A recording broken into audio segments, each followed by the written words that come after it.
Hello everyone, today we're diving into part 5. But first, let's briefly recap the previous episode. Step by step, he rose to prominence, becoming a dragon among men. With unwavering determination and exceptional strength, he crafted a tale of triumph against all odds. In Ning City, Yi Fan resolved a crisis, established his reputation, and defeated his rivals, earning widespread acclaim. His gaze remained fixed on distant horizons, constantly challenging formidable foes and enhancing his abilities. At Mingxin sect in Yunbei province, Yi Fan encountered a significant opportunity in his life, unveiling ancient secrets and discovering the story behind the Black Sword, further elevating his power. However, his journey was not without obstacles. In Chaoxin City, he encountered the thug Ma Depeo, whom he defeated with a single punch, sending a clear warning to anyone daring to challenge him.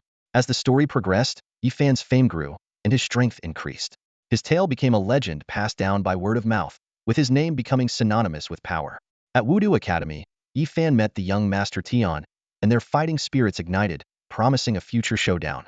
Yi Fan's bloodline gave him an aversion to Tian's identity, suspecting he might be a member of the exotic race with dragon-like beast blood. In the Wudu Academy's arena, Yi Fan engaged in a fierce battle with Jiada Bailong, showcasing his incredible prowess. The battle commander noticed Yi Fan's potential and decided to personally lead the new recruits to the front lines. There, Yi Fan and Jiada Bailong's performance earned the commander's praise, believing they could one day become formidable generals for humanity. In the ancestral tomb of the Luo family, Yi Fan and Jiada Bailong were invited by Luo Linger to join other noble heirs on an adventure. Amidst the dangers of the tomb, Yi Fan refused to accept the inheritance, demonstrating his own strength and resolve. They were ambushed by black-clad assailants, but Yi Fan and Jiada Bailong displayed outstanding skills, repelling the attackers. Under the guidance of Kong Shu, Yi Fan studied the ways of the runes, receiving teachings from the wise king, which significantly boosted his power. Together with Jiada Bailong, they returned to the Human King's secret realm, only to find it under attack, with the Human King's lineage suffering great losses. The Human King manifested, bestowing an inheritance upon Jiada Bailong and leaving a mark, promising to return for Jiada's grandmother in the future. At the Thunderstorm camp, Yi Fan took on the role of captain, using firm tactics and grand ambitions to unify surrounding camps, aiming to transform a few thousand people into tens of thousands. Through the Awakening Ceremony and Awakening Masters, he attracted residents from other camps, rapidly expanding the camp size. That concludes our recap of Part 4. I hope you enjoyed today's Part 5. Your likes and comments are my greatest motivation. If you're interested in this story and it's your first time watching, you can start from Part 1 in the comments section or the playlist below. Now, let's begin the storyline of Part 5. Yi Fan gently placed Hua Xiaokuei, who had been clinging to him, back on the ground and softly patted her head. With a surprised smile, he asked, "How did you learn to talk?" Hearing this, Hua Xiaokuei opened her mouth but only managed to wah. Yi Fan shook his head helplessly and turned his gaze to Wei Ping and Barlow. Noticing Yi Fan's questioning look, Wei Ping quickly stepped forward to explain. Hua Xiaokuei isn't mute. The doctor we consulted said that she might have been traumatized as a child and has been living in constant fear at the camp, which is why she hasn't spoken. We've been bringing in the best doctors from Zen City to see her regularly, and now she can say some simple words. Upon hearing traumatized as a child, Yi Fan frowned slightly.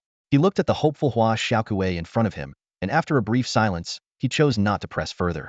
Instead, he took out a bunch of pink flowers from his bag. Although not particularly bright, the flowers were naturally beautiful, with a faint glow and a captivating fragrance. "Hua Xiaokuei, this is a gift for you," Yi Fan said, handing the flowers to the little girl. "Hua!" Hua Xiaokuei exclaimed, taking the flowers and jumping up and down with joy.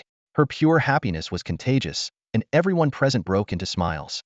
Only a few, including Li Pengzi, showed a hint of distress in their eyes, recognizing the flowers as valuable mystical-grade plants.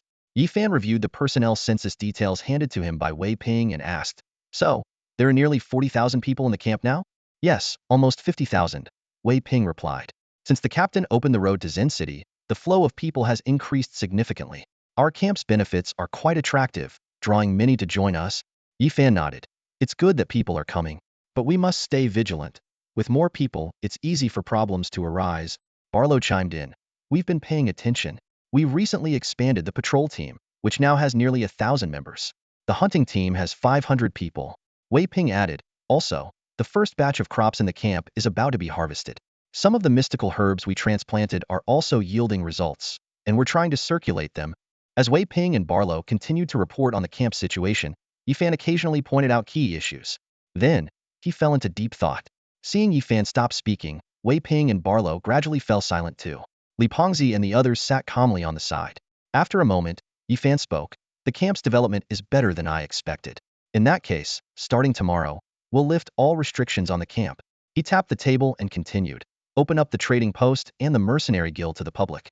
Allow residents to come and go freely and trade as they wish.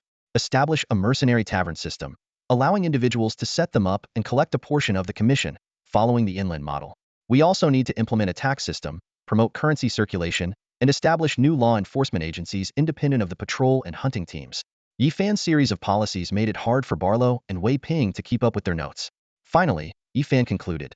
We'll rename the camp from Crazy Thunder Camp to Crazy Thunder City. This announcement left everyone stunned. Barlow looked up blankly and asked, are we becoming a real city? Wei Ping's thoughts were already racing, understanding Yi Fan's intention. So, we'll manage the residents like a city from now on? Exactly. Our future direction is to become a real city, Yi Fan replied, turning his gaze to Li Pengzi and the others who had been silent. I called you here because there are many tasks to be done. Transforming the camp into a city requires management in many areas, and we lack manpower. Li Pengzi immediately straightened up and responded. I'm here to work. Just tell me what to do. Yi Fan waved his hand. I'll give you specific tasks later. You're new to the camp and not familiar with it yet. Barlow, take them around the camp, show them the current situation, and introduce the main personnel. Okay, Barlow replied, leading Li Pengzi and the others out of the meeting hall. The sound of footsteps gradually faded. Once they were sure the group had left, a hint of worry appeared on the faces of Ning Mengnian and Wei Ping. Yi Fan noticed the hesitant expressions of Ning Mengnian and Wei Ping. Understanding their concerns, he spoke up. If you have something to say, just say it. Wei Ping broke the silence first, his voice tinged with worry. We're releasing a lot of things all at once, and we lack experience in many areas. The roads in Zen City have just been completed, and the camp hasn't been stable for long. Making such a big move now seems a bit rash. Yi Fan nodded in agreement. It is indeed rash. According to the original plan, we wouldn't consider transforming the camp into a city for at least another year. He furrowed his brow. But there are external forces at play now, and we need to act quickly. Taking risks is inevitable, which is why I've brought everyone here. For the next 2 months, I'll personally oversee the operations to ensure the city runs smoothly. Hearing Yi Fan's commitment, Wei Ping's expression softened slightly. At this point, Ning Mengnian voiced her concerns. Transforming the camp into a city will likely require a lot of procedures. The number of cities on the front line is fixed, so suddenly establishing a new one will attract a lot of attention. Yi Fan's gaze deepened, his tone carrying a hint of mystery. That is indeed a crucial point. But don't worry, King Ming will help us. Ning Mengnian looked puzzled, but did not press further.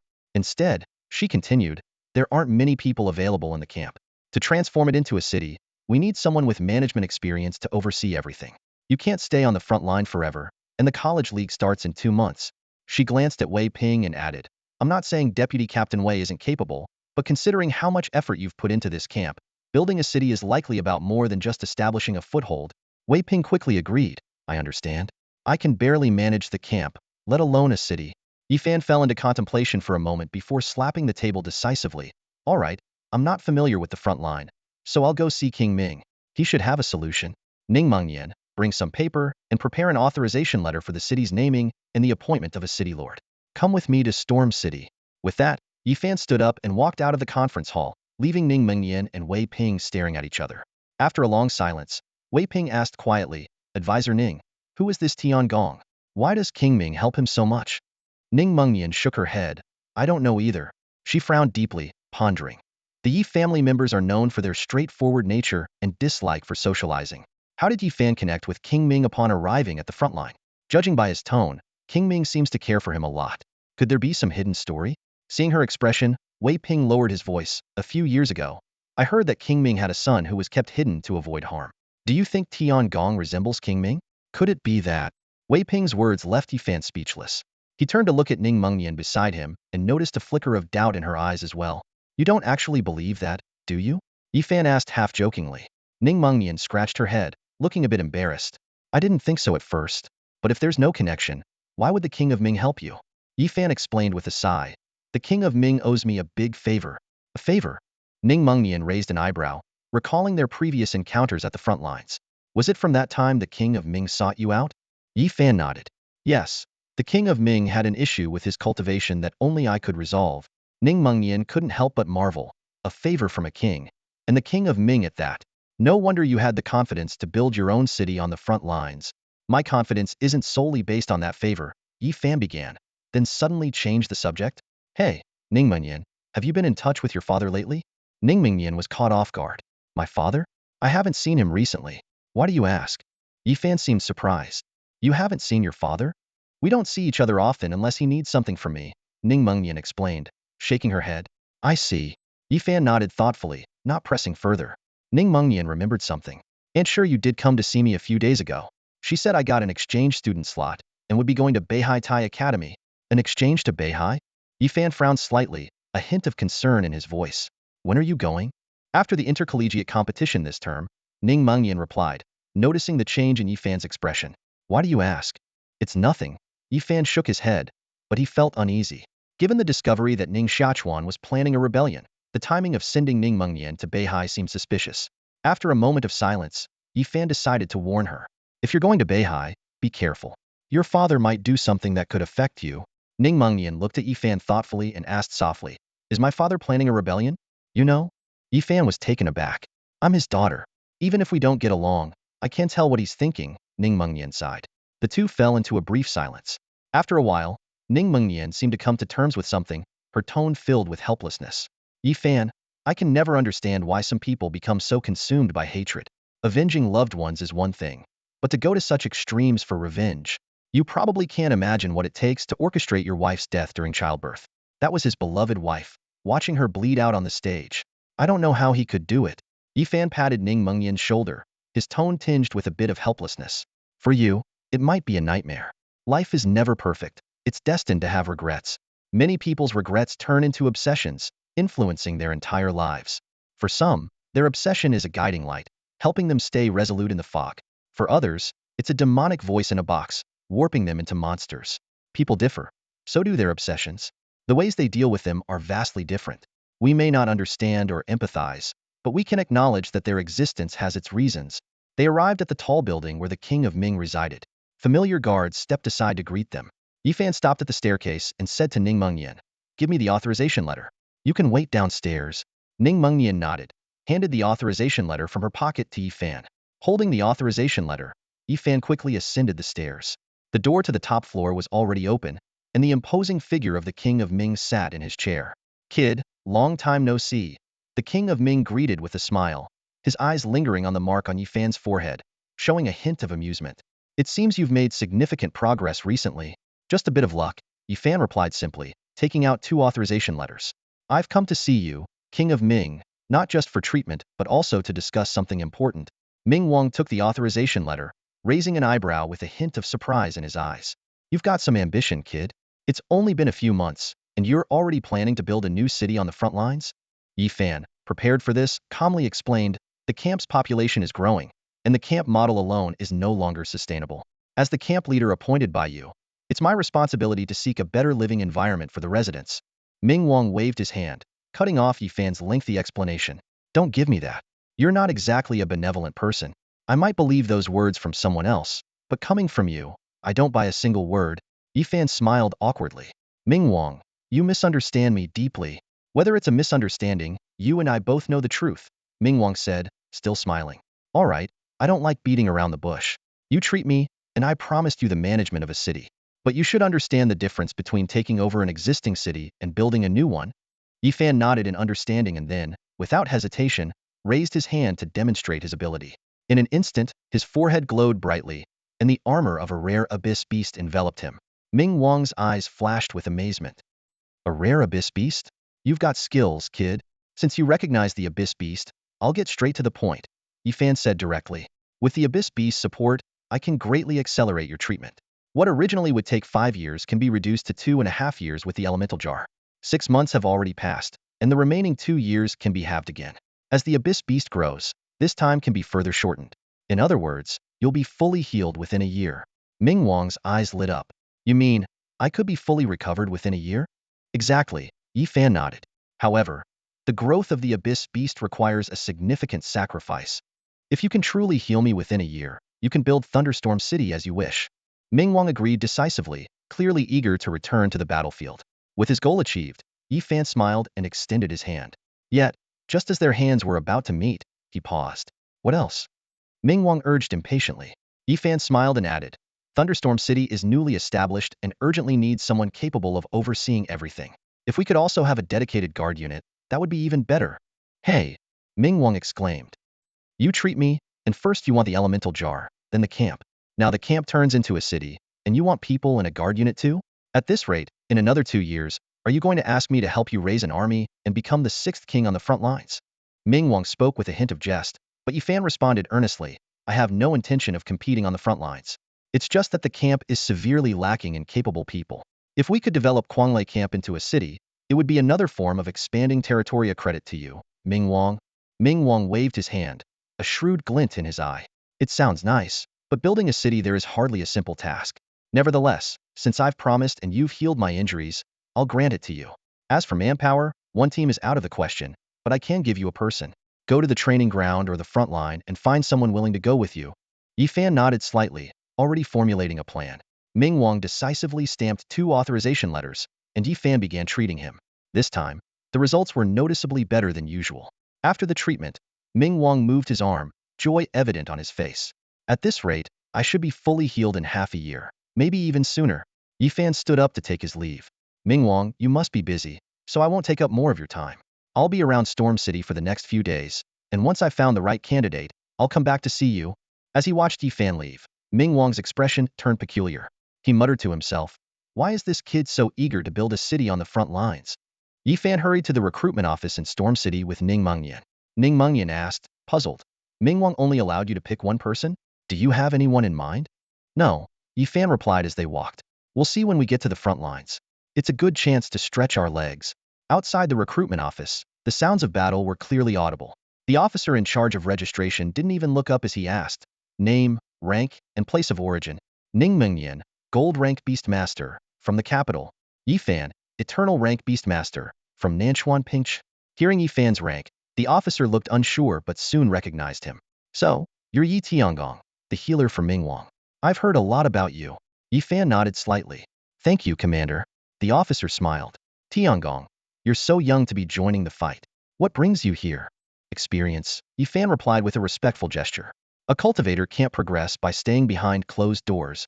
The officer nodded and assigned them to the Lai Di camp. Yifan and Ning Mengyan stepped aside to observe the others being assigned. Most were of ordinary strength, bronze and silver ranks, with few gold ranks among them. Ning Mengyan whispered, looks like we're not in an important camp. Could it be a cannon fodder camp? Yifan responded quietly, it's likely a camp responsible for patrolling the outskirts of the battlefield. Yifan shook his head and firmly replied, there won't be any cannon fodder units on the front lines. Ning Mengyan frowned slightly and retorted, how can you conquer and capture cities without cannon fodder units? Yifan sighed helplessly and explained, the human race has always been on the defensive, retreating further and further. Where would there be any conquering or capturing? This statement left Ning Mengyan momentarily speechless, as he suddenly realized they were indeed on the front lines. A heavy atmosphere descended upon them. Although it was a well-known fact that the human race was weak, hearing it stated so bluntly still brought a sense of dismay. Just as the silence began to spread, a loud command broke the heavy atmosphere. Everyone's here. Follow me. We're heading out of the city. The reinforcements for the Crack Earth Battalion had finally gathered. The waiting commander swiftly mounted his steed and, without hesitation, galloped out of the recruitment station. Yifan and Ning Mengyan quickly responded, mounting their own steeds and following close behind. In contrast, the other new recruits appeared rather shabby. Those with better conditions managed to ride warhorses, while the less fortunate had to march on foot, holding large swords as they followed. Once outside the city, the brutal battle scene came into view. The troops were engaged in intense rotations of the wounded and personnel replacements. The commander led Yifan and his group to the edge of the battlefield and shouted, General Liu, the reinforcements are here. General Liu, upon hearing this, was overjoyed and immediately ordered, quick, quick, quick, get in there. In the hurried arrangements, the group was soon thrown into the fray. They were assigned to the edge of the battlefield, where the beasts were generally of gold and silver rank, with hardly any of eternal rank. However, the soldiers tasked with holding the line were weaker, mostly temporary silver-ranked warriors, and their numbers were few, making them struggle. General Liu, while slashing down a green-skinned hyena, anxiously scanned the surroundings. Seeing another soldier get pounced on by a beast, he wanted to assist but was surrounded by swarming beasts. Helpless, he could only watch as the soldier was torn apart. General Liu cursed, can't they send some stronger fighters here? It's all silver and bronze. This is just sending them to there. Before he could finish, a massive fireball whizzed over his head. landing precisely in the midst of the beast horde, creating a sea of flames and clearing a small area. General Lu turned around in astonishment to see Yi Fan charging into the battlefield on a Hellfire Hound. A flash of sword energy cleared the path ahead, while several powerful summoned beasts appeared at his side, wreaking havoc on the surrounding beasts with incredible lethality. Feeling the pressure suddenly lift, General Lu quickly cleared the beasts around him. When he looked back at Yi Fan, he saw him deep within enemy lines, now surrounded by a swarm of beasts. Whose subordinate is that? So valiant! General Lu exclaimed, his eyes filled with surprise and admiration. Boom! Amid the tide of magical beasts, Yi Fan was showcasing his power to the fullest. The iron armor, evolved from the Tianyuan beast, emitted a glowing light, guiding his way.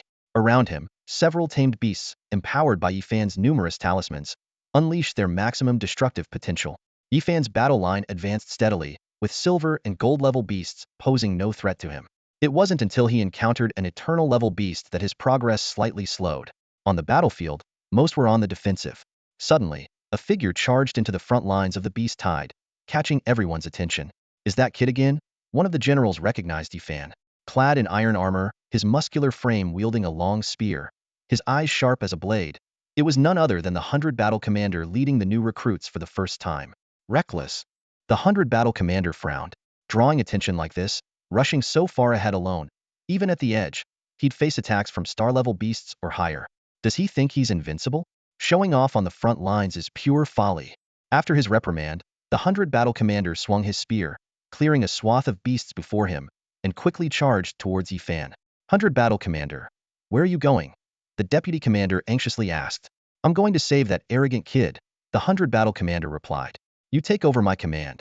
I'll be back soon. With that, the 100 Battle Commander swung his spear again, sweeping away nearby beasts, his steps swift as the wind. What is the 100 Battle Commander doing now? Compared to Yi Fan, the sudden movement of the frontline commander drew even more attention. Advancing from the edge and from the battlefield itself were two entirely different concepts, with vastly different levels of beast encounters. Roar!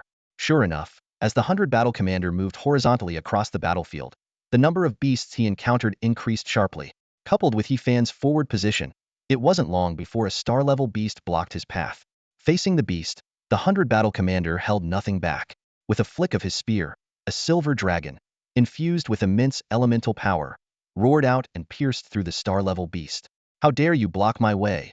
The 100 Battle Commander scoffed, stepping forward as his spear retracted automatically. Without pausing, he continued to slay several star-level beasts, quickly closing in on Yi Fan. By this time, Yi Fan had delved deep into the beast tide. Even though he was at the edge, he was already encountering high-star eternal-level beasts. If he continued forward, he would soon face a siege from star-level beasts. You brat! Seeing that Yi Fan had no intention of stopping, the 100 Battle Commander cursed under his breath, quickening his pace. The warning from Qianhe still echoed in his ears. If Yi Fan died on the front lines, the consequences would be unimaginable. Yi Fan, stop advancing! The 100 Battle Commander shouted. 100 Battle Commander? Yi Fan turned at the sound, a hint of confusion in his eyes. What are you doing here? What am I doing? The 100 Battle Commander nearly choked on his words, his face darkening. I'm here to save you. Do you know how dangerous the front lines are? Charging ahead like this and leaving the unit is a grave mistake. So that's why. Yi Fan suddenly understood.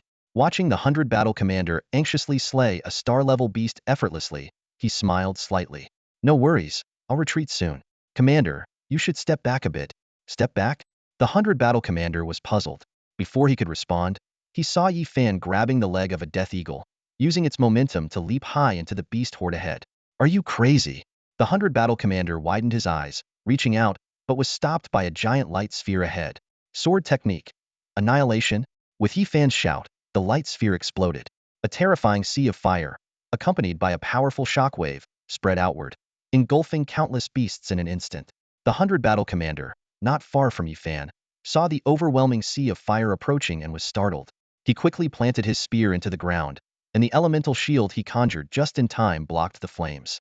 Though the sea of fire couldn't harm the 100 Battle Commander, watching it sweep across the surroundings left him in shock.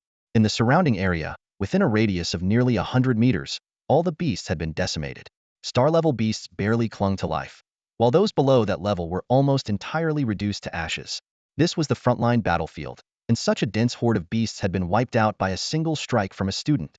Yi Fan stood at the center of this devastating impact, gripping his heavy sword and panting heavily.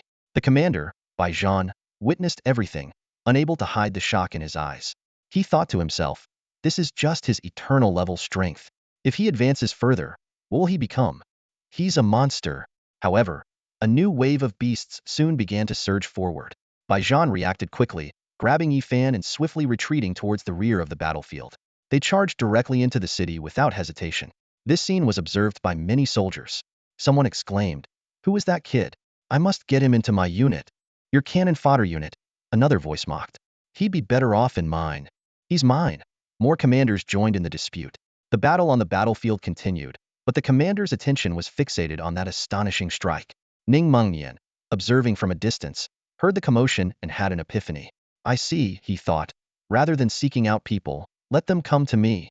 Inside the city, Bai Zhan had already brought Yifan into his tent. In the spacious hall, he pressed Yifan into a seat and demanded, "What exactly are you trying to do, kid?" Yifan replied nonchalantly, "Just trying to kill more beasts." Bai Zhan was momentarily stunned, quickly realizing what such destructive power signified: an incredible ability to earn battle merits, enough to elevate an entire unit standing. He coughed, feigning nonchalance as he asked, "The aftermath of that sword strike must be severe. How often can you use it?" "Once an hour," Yifan replied. "As for the aftermath, it's just temporary exhaustion." Bai Zhan's eyelid twitched, but he maintained his composure. "Not bad. You were reckless, and I should hold you accountable, but given how many beasts you killed, I'll let it slide. I'll report this to the higher-ups." Yifan cupped his hands in thanks. After a moment of contemplation, Bai Zhan suggested, "It's good that you want to kill beasts. How about you join my unit? I can provide you with some support." Yifan smiled. "Commander Bai Zhan wants me in your unit?" Bai Zhan explained, "Mainly to give you a suitable platform. Being a mercenary isn't the best option, wouldn't you agree?" Noticing the doubt in Yifan's eyes, he added, "You don't think I'm unqualified to lead you, do you? I'm Commander Bai Zhan. Ask around, and you'll see how many soldiers want to join my unit." Yifan responded, "I've heard of Commander Bai Zhan's reputation." Recalling the gun technique Bai Zhan had used earlier to clear the beasts, a glint flashed in his eyes. "I just have one question. Did you develop your gun technique on your own, or did someone teach you?" "My spear technique?" Upon hearing Yifan's question, Bai Zhan frowned slightly, showing a hint of confusion. After a moment of thought, he replied, "I created my own spear technique. Is there a problem?" A strange look flashed in Yifan's eyes, but he remained calm as he said, "Not really. It's just that your spear technique is quite similar to that of a friend of mine." Despite his words, his gaze lingered on Bai Zhan for a few extra seconds. Bai Zhan Wang, once a new king alongside Yifan, had fallen before him. More importantly, he was one of Yifan's few king-level friends in his previous life. Yifan recalled that it was Bai Zhan who had taught him the Jingjia technique, which he later passed on to Chen Peng. Looking at Bai Zhan in front of him, Yifan couldn't help but feel nostalgic. This guy used my name as his title, and he was pretty handsome before he got disfigured. To ease the tension, Yifan added, "But my friend's spear technique is much simpler compared to yours, Commander Bai Zhan." He paused briefly before asking, "Commander Bai Zhan seems capable of rivaling the glory beasts. With such talent, you could have a high-ranking position in the heartland of humanity. Why choose to fight on the front lines every day?" Bai Zhan replied without hesitation, "I enjoy killing beasts. The battles on the front lines are much more interesting than the scheming and deceit in the heartland." Yifan nodded in agreement and then asked tentatively, "That's true. But in Stormwind City, with so many people and soldiers, don't you feel it's a bit crowded, Commander Bai Zhan?"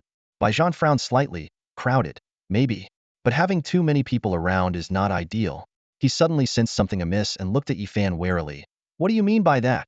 Yifan smiled faintly. "Just what I said. The Bright King has promised me a city, named Fenglei City, and it needs a commander to govern it. Fenglei City is located outside Chan City, surrounded by forests and mountains with minimal threats. If you're willing, you can go there and lead your own army, expanding the territory as you see fit." Bai Zhan's eyes widened in disbelief as he interrupted, "You're recruiting me? Where's this Fenglei City? I've never heard of it." Yifan patiently explained, "It was just established today. It used to be a camp. After the Bright King appointed me as the camp leader, I consolidated all the surrounding camps into a city. The Bright King said I could freely choose a commander from the front lines, and I think you're quite suitable. Would you consider going to Fenglei City?" Bai Zhan almost immediately refused. "You want me to serve under you, a kid? Impossible." He had always been proud, and seeing Yifan, whom he once regarded as a naive child, now trying to recruit him was hard to accept. Yifan wasn't surprised by Bai Zhan's reaction and continued to persuade him calmly, "Commander Bai Zhan, don't be so quick to refuse. As the commander of Fenglei City, you'll have much more freedom to act as you see fit. Except for major strategic decisions that require my input, you can make most decisions on your own. The vast, fertile lands outside Fenglei City are yours to conquer. Isn't that better than competing with dozens of other commanders for spoils on the front lines? Surely you understand the saying, better to be a chicken head than a phoenix tail? Baijan remained unmoved. Nice words. But it depends on whose chicken head and whose phoenix tail. On the front lines, the Bright King is the strongest. Even an ordinary commander in his Stormwind city is not something a mere city lord can compare to, let alone that I wouldn't be a city lord under you. Yifan nodded in agreement. You're right. It does depend on the specifics. He casually added, right now, I might not compare to the Bright King, but no one knows what the future holds. This caught Baijan's attention. He scrutinized Yifan's expression and, seeing no hint of evasion, was surprised. Are you saying you could surpass the Bright King in the future? That's quite a bold claim. Yifan shook his head, his tone firm. I'm not just talking big. I don't know how to make you follow me, so let's settle it the simplest way. You can choose any weapon or technique within the Eternal Grade, and if I win, you come with me. How about that? A challenge at the same level? Baijan raised an eyebrow, a hint of menace in his eyes. And if you lose, then what? Yifan responded without hesitation. If I lose, you can set any condition you want. Seeing Baijan readying his heavy sword, Yifan reminded him, but I suggest we change locations. It's not worth it to damage the house. Baijan was indifferent. It's just a house. I can replace it. Before he finished speaking, his spear was already thrusting straight at Yifan. Boom. The spear descended with a whirl of silver light, creating a deep imprint on the ground even before it reached Yifan. Although Baijan had suppressed his strength to the eternal 4-star level, the seemingly casual thrust carried an overwhelming pressure. Facing the fierce strike, Yifan didn't hesitate. He knew that Baijan could fight beyond his level and had the potential to become a king, so he couldn't afford to hold back. Beast Control, Enchantment. Beast Control, Full Enhancement. With Yifan's low shout, his beasts appeared, and he drew on Lao Chi's power, causing his aura to surge instantly. Sword Style, Draw Sword. In that moment, the heavy sword in Yifan's hand seemed to come alive, radiating fierce sword energy as it met Baijan's spear. The collision of their weapons produced a deafening metallic clang, shaking the entire room. Drawing his sword, Yifan swung his heavy blade upward with a powerful motion, clashing fiercely with Baijan's long spear. The sharp sound of metal striking metal echoed, accompanied by a violent tremor, and a terrifying shockwave instantly spread out. The surrounding houses collapsed in an instant, with bricks and stones flying in all directions. Both fighters quickly pulled back, creating distance amid the rubble, their eyes locked in wary vigilance. Without hesitation, Yifan unleashed his Ice Soul technique, causing frost to rapidly spread across the battlefield in an attempt to seize control. Baijan, however, merely snorted, driving his spear into the ground.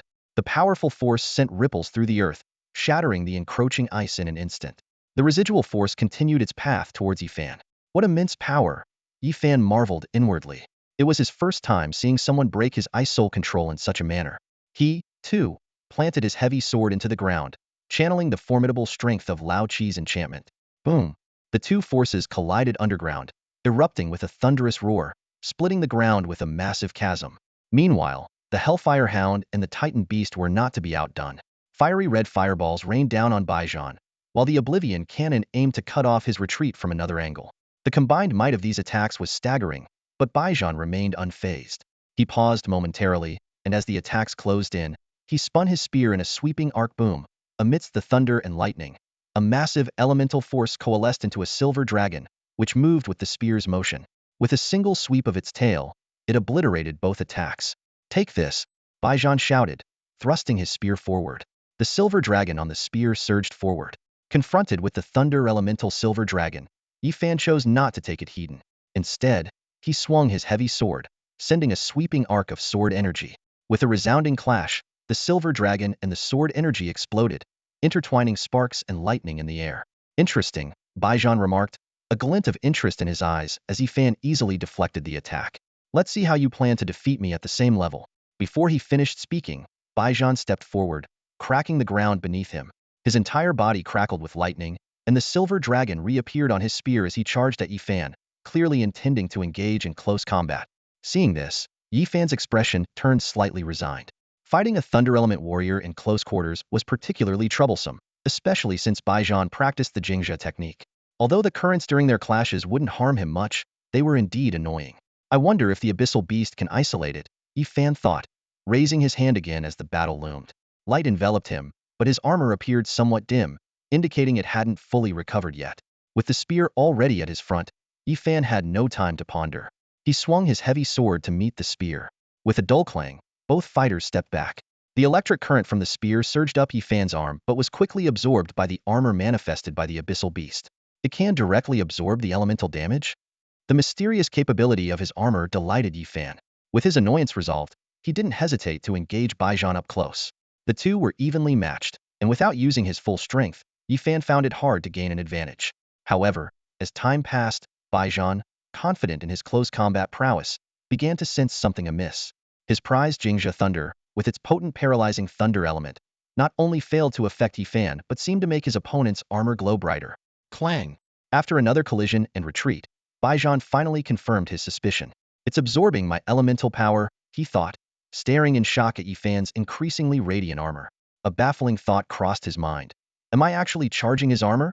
Commander Baijan, you jest? Yifan chuckled softly, feeling the surging elemental power coursing through his armor, a glint of excitement in his eyes. The armor crafted from a rare abyssal beast was truly extraordinary.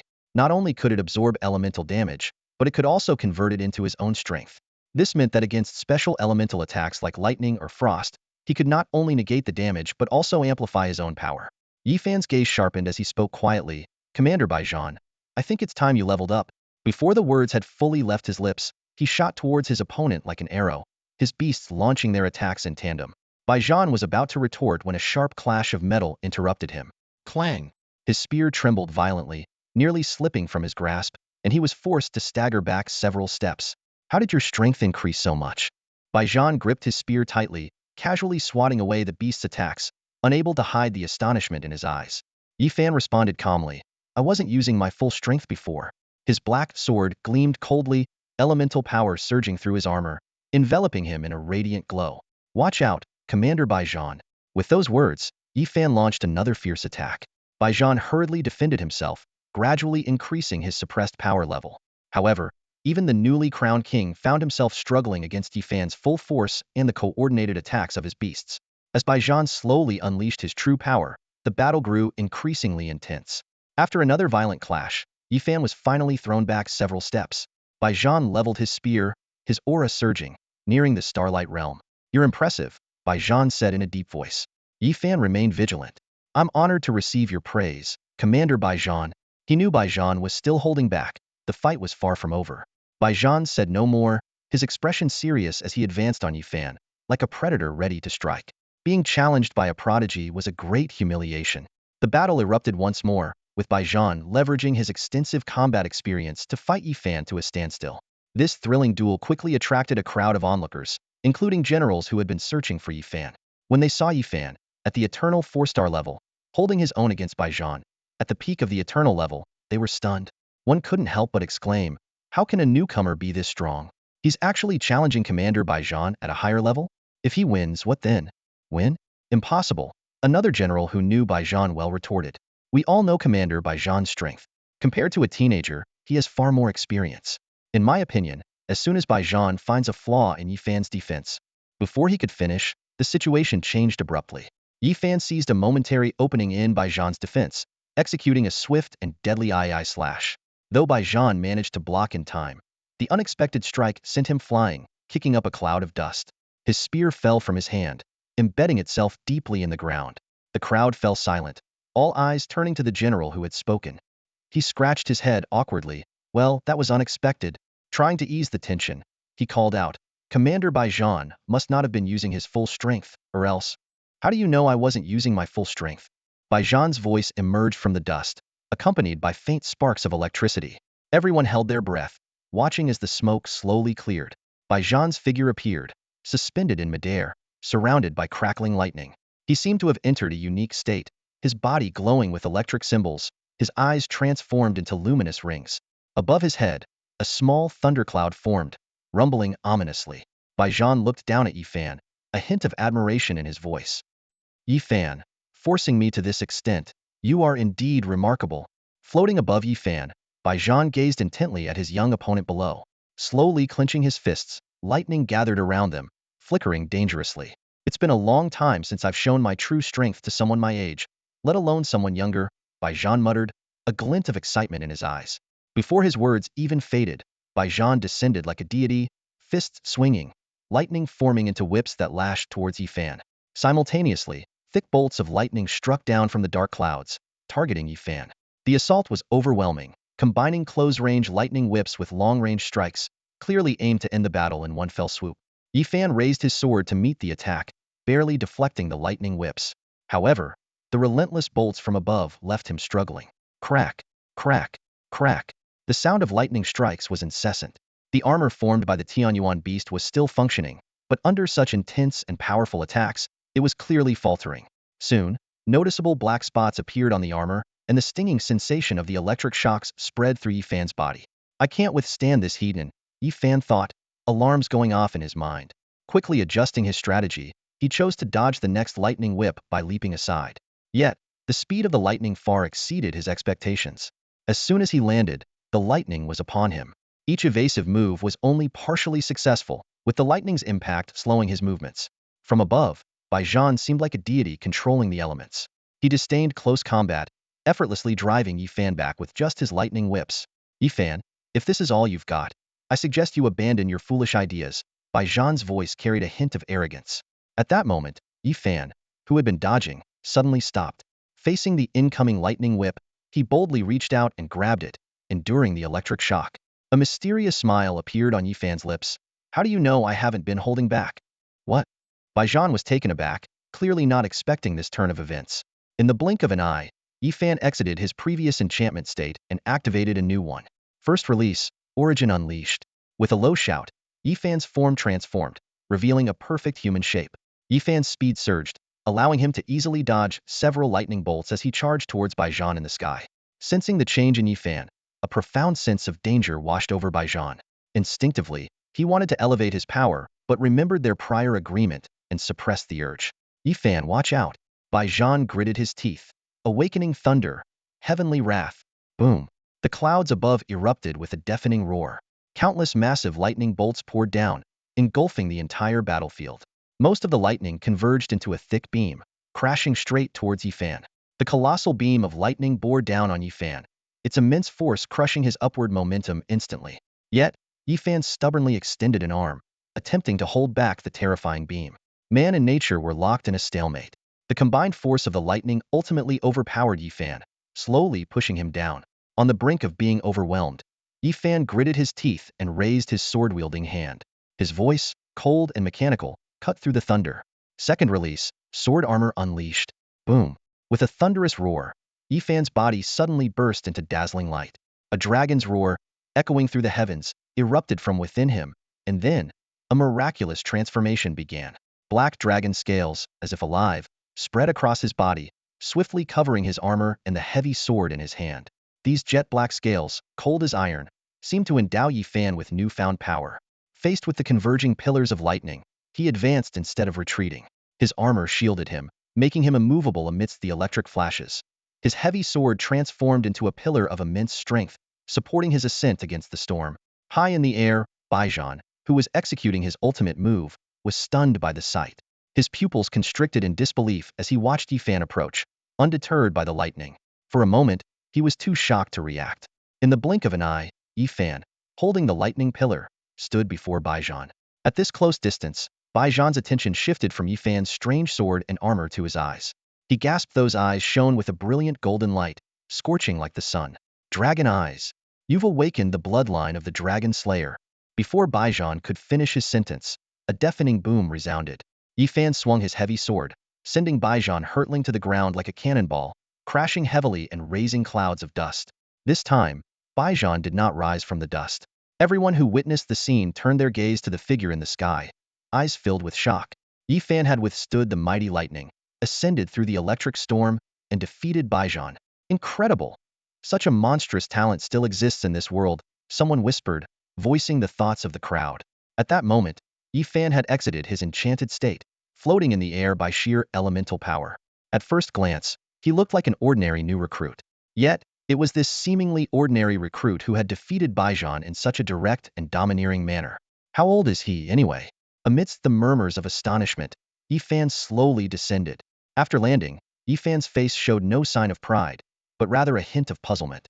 This was his first time using the Second Awakening skill, and the results far exceeded his expectations. The Second Awakening has awakened the Dragon Slayer bloodline within me. He silently reflected on the battle, his mind filled with questions.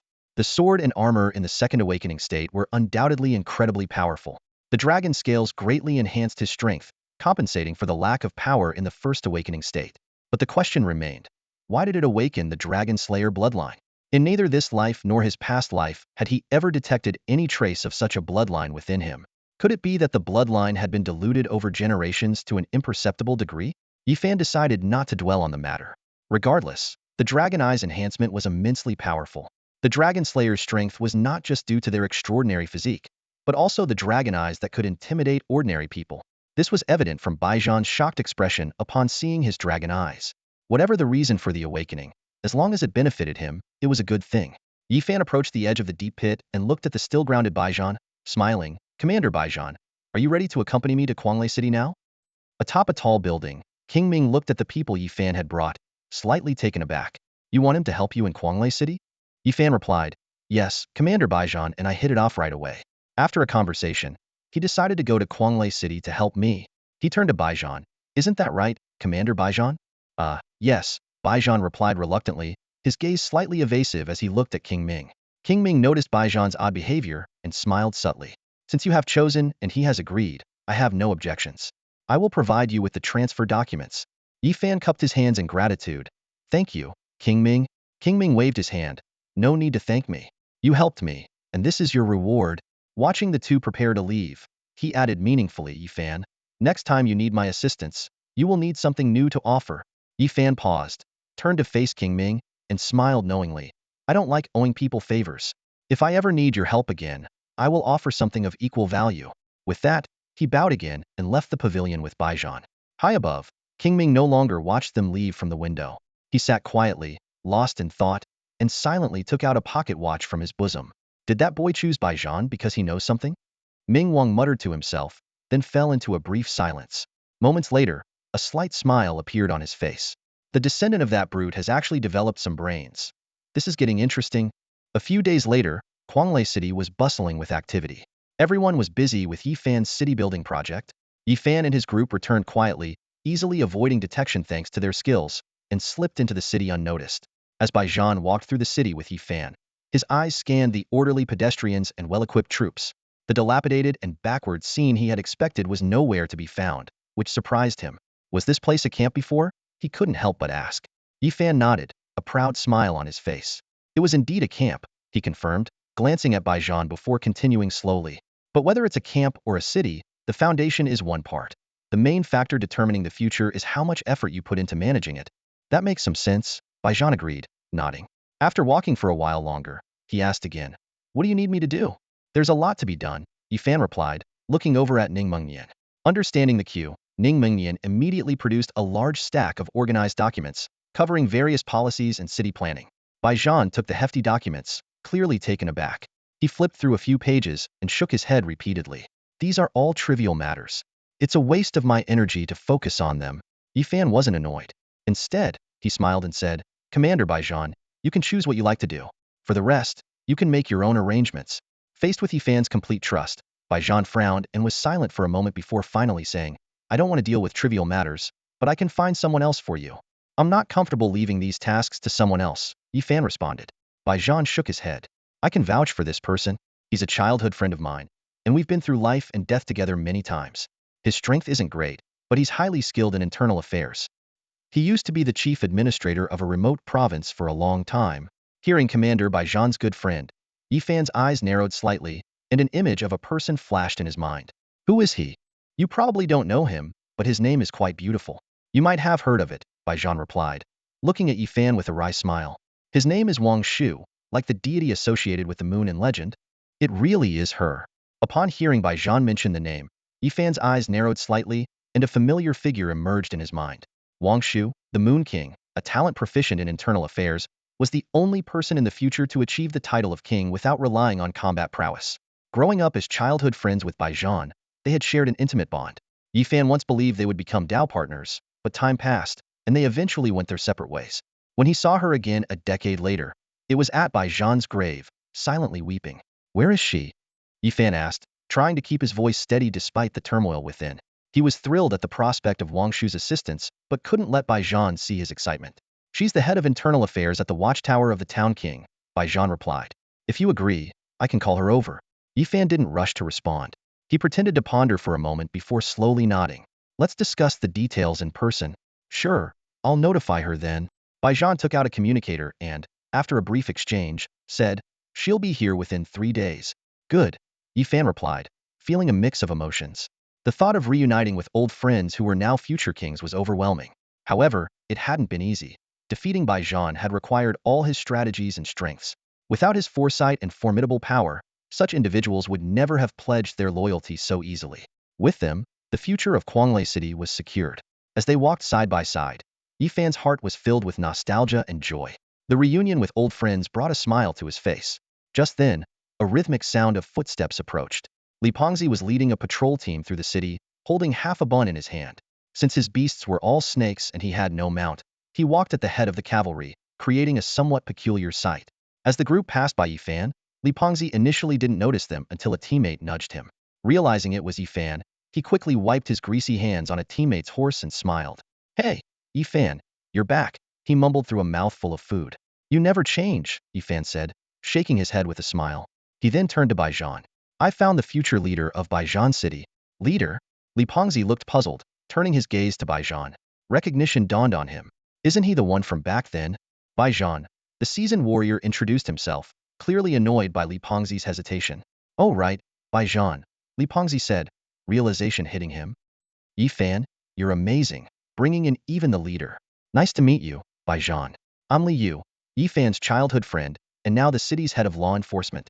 He opened his arms for a hug. Having seen Li Pengzi wipe his greasy hands on the horse, Bai Zhan was alarmed. As Li Pengzi moved in for the hug, Bai Zhan barked, stay right there. 3 days later, Wang Shu arrived as promised. Bai Zhan and Yifan, along with others, went to meet her outside the city. He's so aloof, Li Pengzi grumbled to Yifan as they stood together. I was so nice to him, but he ignored me and assigned me to the supply convoy. Just because my hands were a bit greasy when I tried to hug him. It's not that he's targeting you, Yifan reassured, patting Li Pengzi's shoulder. Managing the supply convoy is crucial. Assigning you shows he values you. The strategist said the same thing when he assigned me to the supply convoy. Li Pengzi replied skeptically. He said it was because I was careless and needed experience. The strategist was motivating you, so you wouldn't get complacent knowing how important your job is, Yifan explained. Really? Li Pengzi seemed unsure. Of course, Yifan affirmed. Seeing Li Pengzi's satisfied expression, he smiled. Despite his high expectations and special treatment for Li Pengzi, which had accelerated his growth, Li Pengzi's personality had also been influenced. His carefree nature was both a strength and a flaw, making him seem laid back but also somewhat lazy and careless. As a beast master, Li Pengzi's personality flaws had limited impact since he was training beasts rather than people. However, to become a competent general, such a personality was clearly inadequate. This explained why Yifan rarely kept him close, preferring to have strategists and others guide him. Yifan still had some sentimental attachment to Li Pengzi, which inevitably involved personal feelings. In contrast, the strategists and Bai Zhan were not influenced by such factors. Both suggested assigning Li Yu to the transport team, clearly recognizing the problem but not explicitly stating it. Li Pengzi still needed time to gain experience. Yifan couldn't help but smile when he saw Li Pengzi take out another steamed bun. Thankfully, he had chosen the gluttonous beast technique for him. Otherwise, other methods might have made cultivation troublesome. Time passed, and a figure appeared on the distant horizon. It was a woman dressed in a black long dress, with her hair tied high, exuding a unique charm amid her professional demeanor. She's here. The waiting crowd rushed forward, setting off prepared fireworks. Pop, pop. The sound of the fireworks seemed to surprise Wang Shu. Perhaps accustomed to the cold front lines, she was momentarily unsure how to respond to the warm welcome, but a gentle smile naturally appeared on her face. Bai Zhan arrived just in time to introduce Wang Shu to Yifan. Wang Shu, this is the prodigy I mentioned who defeated me among our peers, and now the lord of Kuanglei City, Yifan. Hello. Wang Shu studied Yifan, a hint of curiosity in her eyes, as he appeared younger than she had expected. Let's talk inside, Yifan said briefly, leading the way to the conference hall. Once seated, Yifan's expression turned serious. Although we are all familiar faces, we still need to follow the proper procedures. Minister Wang Shu, despite Bai Zhan's recommendation, Kuanglei City is a new city, and I have some questions for you as a form of assessment. Please go ahead, Lord, Wang Shu responded, adopting a formal tone. After a moment of contemplation, Yifan asked, On your way here, you saw some scenes of the city. What are your plans for the city, or rather, what shortcomings do you see in Kuanglei City? Wang Shu thought briefly before answering. I didn't see much, but it's clear that many aspects of Kuanglei City are still in their infancy. The rules are established, but the policies are not fully implemented and are incomplete. This puts many residents in an awkward transitional period. Awkward period? Yi Fan raised an eyebrow. Can you elaborate? Wang Shu smiled slightly. On the way, I saw a farmer disposing of slop. He had 2 buckets in front of him, one iron and one wooden. Iron products are regulated in the city, so the iron bucket should belong to the public, while the wooden one was his own. Logically, he should have no hesitation in using his own wooden bucket. But I saw him hesitate before finally using the iron bucket. I guess there is no clear policy on how residents should handle their slop, whether to keep it or dispose of it collectively, right? Yi Fan's eyes sparkled after hearing this, and after a moment of reflection, he nodded. Minister Wang Shu, you are qualified. Huh. The crowd was stunned. Qualified just like that? Upon hearing this, Yi Fan smiled and waved his hand, not saying much more. He was well aware of the regent's capabilities. The brief exchange had already proven the regent's strength. Below, Wang Shu showed visible surprise and instinctively glanced at Baijan beside her. After their eyes met, Wang Shu carefully asked, City Lord Yi Fan, what is your vision for Kuanglei City? Or rather, what do you hope we can achieve? Hope. Yi Fan's eyes glinted as he smiled slightly. I hope this place can become a sword in my hand. A sword? Wang Shu frowned. Do you intend to use it to fight against the beasts? Not just that, Yi Fan answered succinctly, not delving further. He then took out 2 seals and said, talking is pointless right now. Just focus on making this city better. I'll divide the city's military and administrative powers. Baijan will command the military, and you'll handle the administration. Each of you will manage your own areas, and I'll split the city lord seal into 2. For any matter requiring discussion, both seals will need to be used. Of course, I will retain a veto power. Is this arrangement acceptable?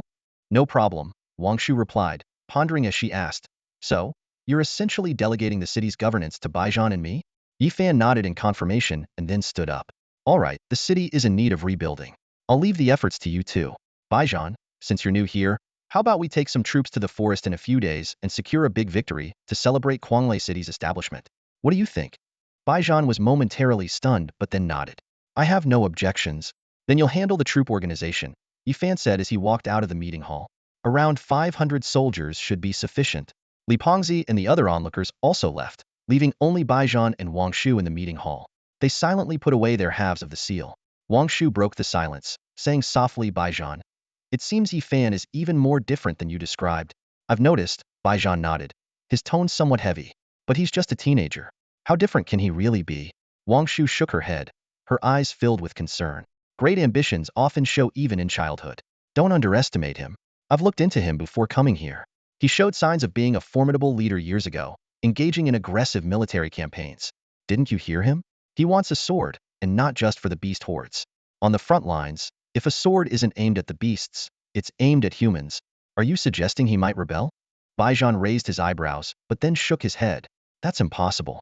General Yimo is still alive, and the 3 kings are still around. Even if he can rally the Tiantian army and Yutian army, he wouldn't have such thoughts. You're so stubborn, Wang Shu said helplessly. You know he has the power to summon those armies. Haven't you considered his potential? Kuanglei City is his now.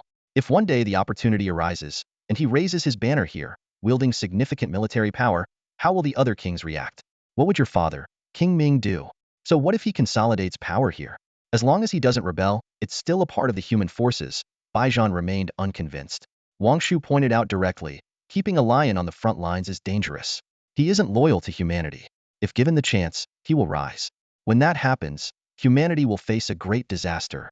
Baijan suddenly understood but remained indifferent. Humanity is already bloated and rotten. Some ambition is normal. If that day comes, I might even hope my father rises up too. Wang Shu frowned, but Baijan waved her off. All right, Wang Shu, you're worrying too much. We're just here to help him temporarily, not follow him forever. Why overthink it? For now, he's still working for humanity. Didn't he just say we should celebrate Kuanglei City's establishment with a campaign? I think it's a good idea. Fine, Wang Shu agreed, watching Baijan leave with his half of the seal, her eyes still filled with worry. In the blink of an eye, several days passed. As an experienced commander, Baijan quickly organized the troops for the upcoming expedition. How have the past few days been, Commander Baijan? Yi Fan asked. Sitting on his tall mount, Baijan replied, not bad, but his gaze toward the troops showed a hint of dissatisfaction. For their first campaign, the city's elite troops were naturally all selected, but the state of the team was disappointing. The soldiers stood around lazily, lacking discipline. What was even more astonishing was that a commander was brazenly eating a bun during the assembly. Yifan scanned the scene, shaking his head inwardly. Normally, such behavior would have provoked his wrath, but this time, he merely observed, his eyes showing a hint of pity. They're just unfortunate souls who haven't received proper training. Commander Baijan has a lot on his plate, Yifan said to Baijan beside him, his tone understanding. However, his gaze soon returned to the bun-eating commander, and he added, of course, some people simply need to be disciplined. Don't hesitate on my account. Baijan pondered for a moment, and then nodded slightly. His eyes turned sharp as he stared directly at the commander who was still devouring the bun. Li Yu, he called out, his voice as cold as a winter wind. Who gave you permission to eat during assembly? Men, tie him to the wooden post and bring the military rod. As soon as he finished speaking, 2 soldiers rushed forward and, without a word, dragged the stunned Li Yu to a large wooden post. Li Yu snapped out of his daze, but it was too late. Baijan had already raised the military rod high, his face stern. Thwack! The first strike landed heavily with a dull thud. I was just eating a bun. Do I really have to be beaten for that? Li Yu screamed, disbelief in his voice. Thwack! The second strike followed swiftly. I won't eat it next time, I promise. Li Yu pleaded, his voice tinged with tears. Thwack! The third strike was relentless. Yifan, save me! Li Yu cried out in despair, but his only response was the continuous sound of the rod. At dawn, with Li Yu having received 20 lashes, the troops officially set out. Baijan personally led the team, advancing from the location where Yifan had previously set a fire. With professional command, their marching speed was astonishing. The vast forest area outside Quanglei City was filled with low-level magical beasts that stood no chance against their strong advance. Enjoying your buns today? Yifan asked during a break in the fighting, his eyes glinting with a hint of mockery as he looked at Li Yu, who was rubbing his sore backside and preparing for battle. I didn't even get to finish too, Li Yu grumbled. I told you he's got it in for me. Won't even let me eat a bun. Well, you should have finished eating earlier. Eating during assembly is against the rules. As a commander, you should set an example, Yifan admonished. I eat a lot. Okay? We assembled at 8, and I got up at 7:30. How was I supposed to eat in such a rush? Li Yu continued to complain, but was cut off by Baijan's roar from the front line. Li Yu, where the hell are you? The troops are charging, and you're still dawdling. Startled, Li Yu quickly responded, I'm coming, I'm coming. He hurriedly ran forward, still rubbing his aching backside. Watching this, Yifan smiled in satisfaction and nodded slightly. Looks like we've finally found someone who can whip you into shape. With a stellar vanguard leading the way, the team advanced rapidly. The battlefield was a whirlwind of flashing blades and clashing swords, filled with danger and excitement. Some adapted quickly, their faces flushed as they shouted and charged. Others were overwhelmed by the chaos, pale and hesitant. Yifan noticed that quite a few were not cut out to be warriors. Baijan quietly retreated to Yifan's side, arms crossed, his spear ready at any moment. Yifan calmly said, everything requires talent. No matter how much you train a timid person, their heart remains soft. I don't have high expectations for them. It's good enough if they can contribute when Quanglei City develops. Baijan, deep in thought, remembered Wang Shu's words and asked, do you plan to gather your grandfather's old army here in the future? Yifan was forthright, yes. I've seen some of the Zhantian army. They're strong and determined. They shouldn't be scattered due to the high-level power struggles. United, they can be much more effective, Baijan cautioned. But if you gather them, the suspicion they face will shift to you. You're only in your teens. You need time to grow. The taller the tree, the more it catches the wind. Overreaching can lead to downfall. You have incredible potential. I suggest you hide and build your strength. Yifan shook his head. That would be pointless. We were born in this era, and cultivation is not just about titles. There are things we must do. Baijan seemed to understand, his eyes changing. He hesitantly asked, will you rebel in the future? He quickly rephrased, are you loyal to the human race? Yifan answered frankly, I am loyal to myself and only trust myself. But don't worry, Commander Baijan.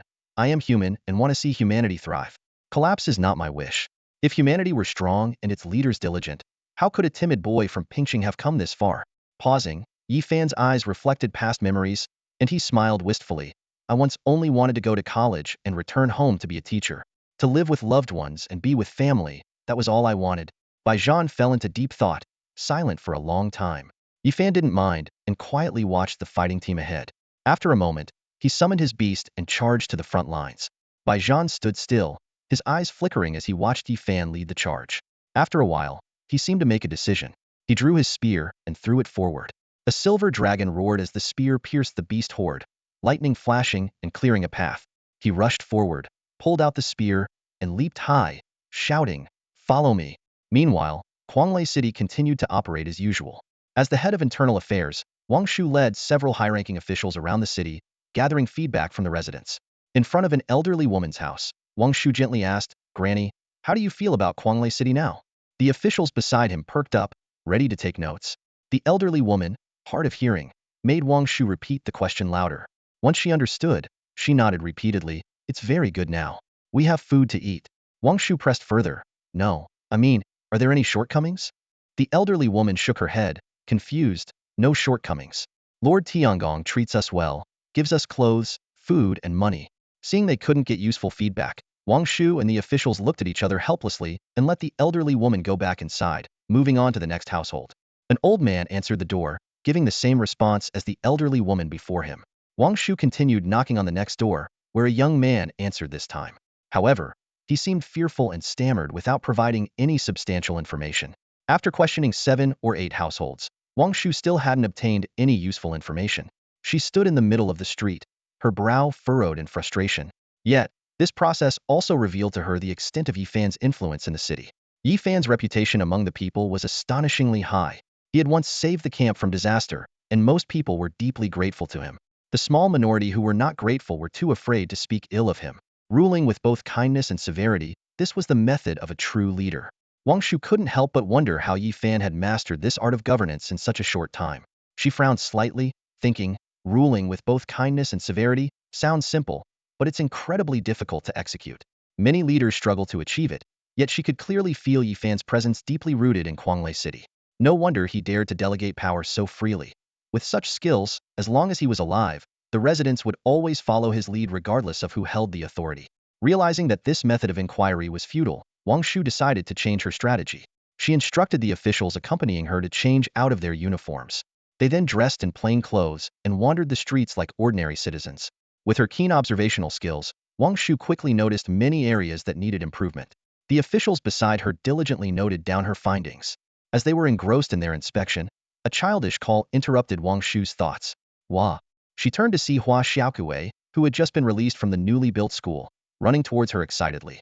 Over the past few days, Wang Shu had developed a good relationship with the gentle-natured Hua Xiaokui. But now, as they were trying to keep a low profile, Wang Shu quickly made a shushing gesture. Hua Xiaokui seemed to understand and slowed her pace, extending her arms as she approached Wang Shu. Wang Shu hesitated for a moment, but eventually picked up the little girl. She whispered, "You know, sister is working and can't play with you right now. How about a hug, and then you go home for dinner, okay?" "Okay." Hua Xiaokui nodded but soon pouted and asked awkwardly, "Where's daddy?" Wang Shu replied, "Your daddy went out to fight the monsters. He'll be back by the time you finish your classes."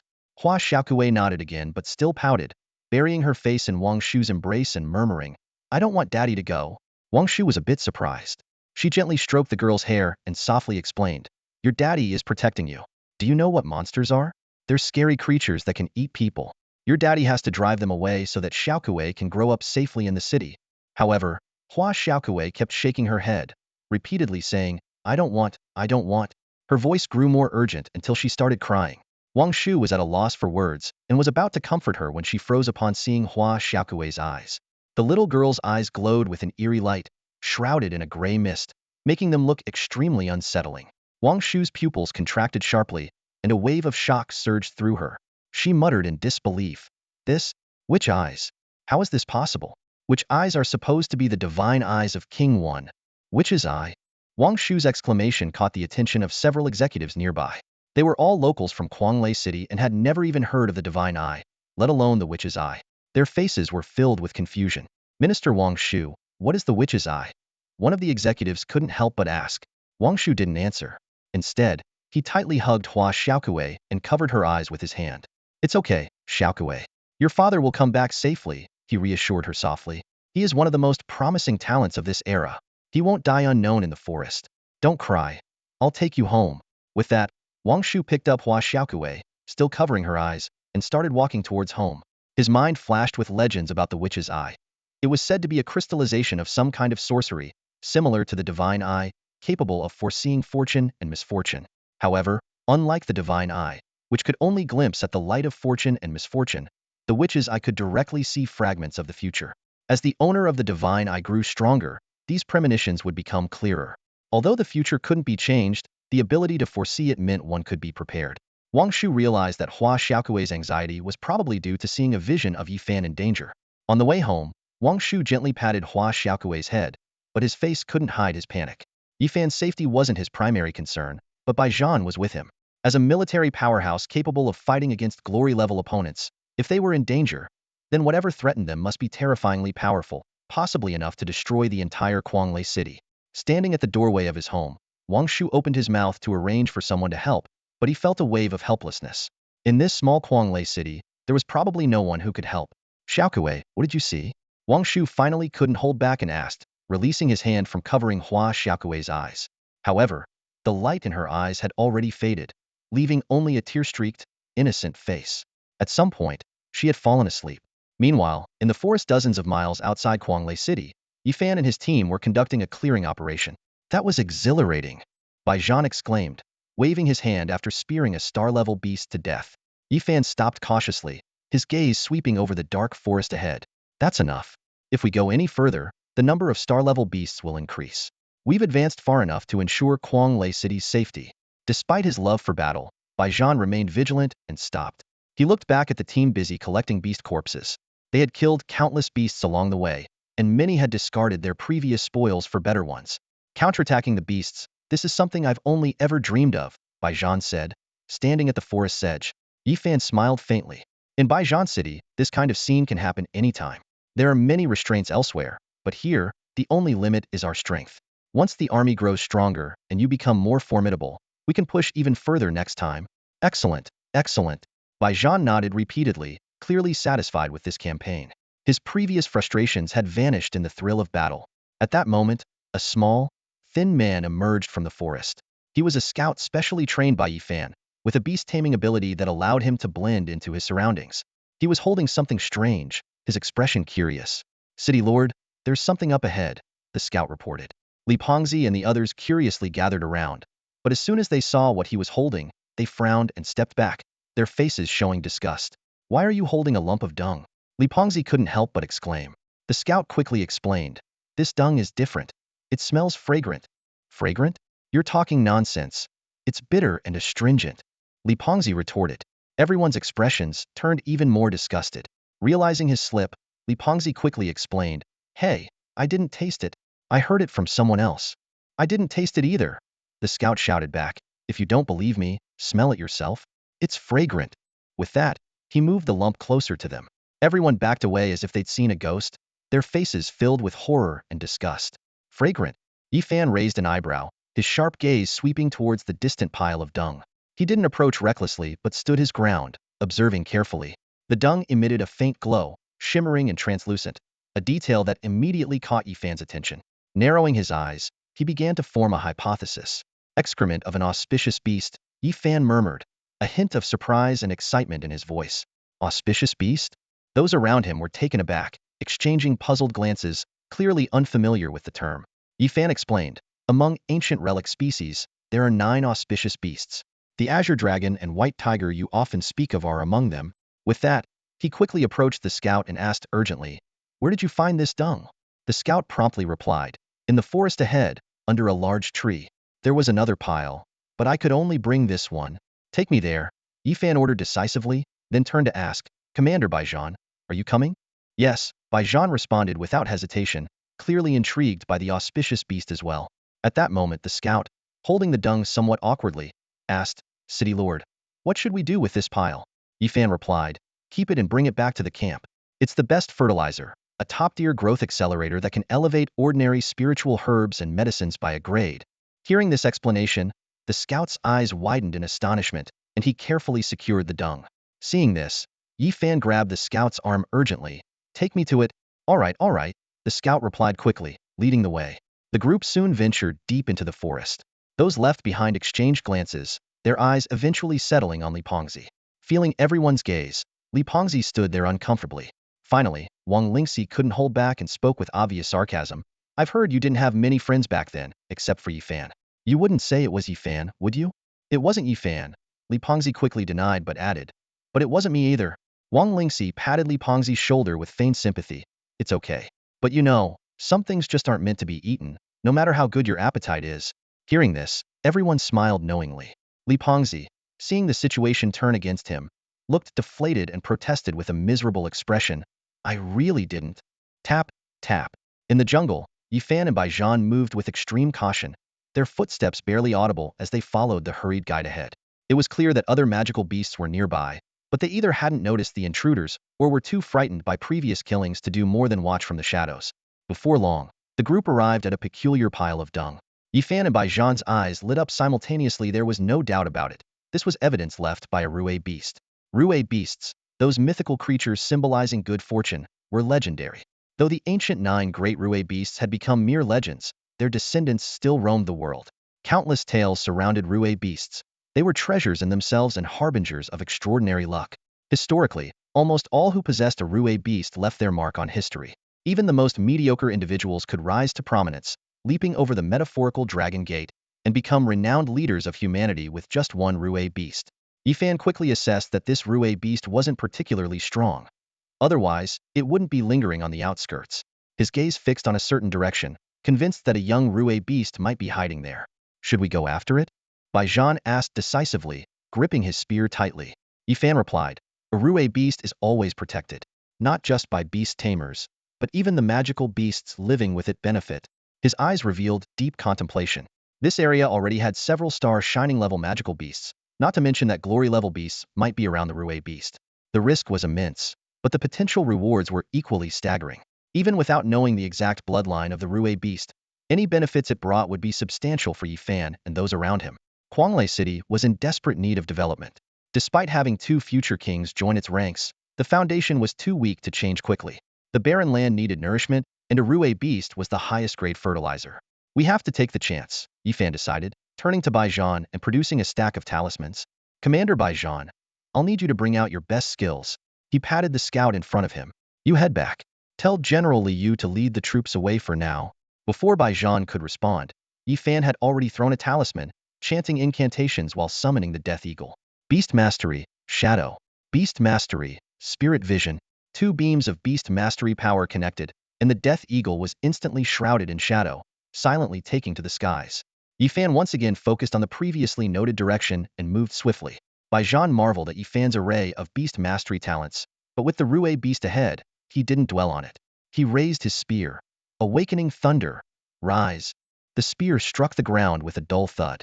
It was as if a switch had been flipped. Lightning burst from Baijan's body, transforming him into a warrior cloaked in electricity. He quickly caught up with Yifan. After they left, faint breathing sounds emerged from the jungle. Massive figures revealed themselves from behind trees and rocks, their eyes blinking like copper bells, silently watching the humans' retreating forms. Meanwhile, in the distant capital, a storm was brewing in the Imperial court. King Wen decreed the appointment of Ji Ning from the Ji family and Sun Wu from the Sun family as commanders of the expeditionary force, set to depart from the capital immediately to eliminate remnants of various dynasties and uncover the true culprits behind the recent massacre of the Tang family in the desert. In the court, 2 elder ministers read aloud King Wen's decree. As soon as the words were spoken, Yimao slammed the table and stood up, his face livid. Has King Wen lost his mind? Appointing someone as self-serving as Sun Wu and Ji Ning to lead the expeditionary force. Yimao, how dare you speak so disrespectfully of King Wen? Someone immediately rebuked from across the room. Yimao was undeterred.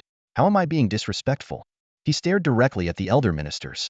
On what grounds did King Wen make such appointments? The expeditionary force is of utmost importance, forged from the blood and sweat of us retired frontline generals. The elder ministers seemed to have anticipated Yimao's fury. In fact, it wasn't just Yimao. The entire faction of military generals in the court was seething with anger. Their outrage was justified. The court had been advocating for peace and isolation, opposing the involvement of hidden family clans and sects in worldly affairs. It was only due to the opposition from the military faction and the support of the Luo family that the court had abandoned this idea. The establishment of the punitive army was the result of their relentless efforts and determination. Generals like Yimao and others poured their remaining energy into forming this elite force. Their goal is to restore the influence of the Kyoto court across various regions. This army is also the first inland force specifically established to combat rebels in recent years. In the court, the atmosphere was tense. General Yimao clenched his fists, his eyes burning with anger. Through gritted teeth, he said, King Wen's decree appoints Sun Wu and Ji Nung as commanders, handing over our last gathered forces to the aristocrats. How can we not be furious? The Grand Elder quickly tried to calm him down. General Yi Mao, please don't be upset. King Wen must have his reasons.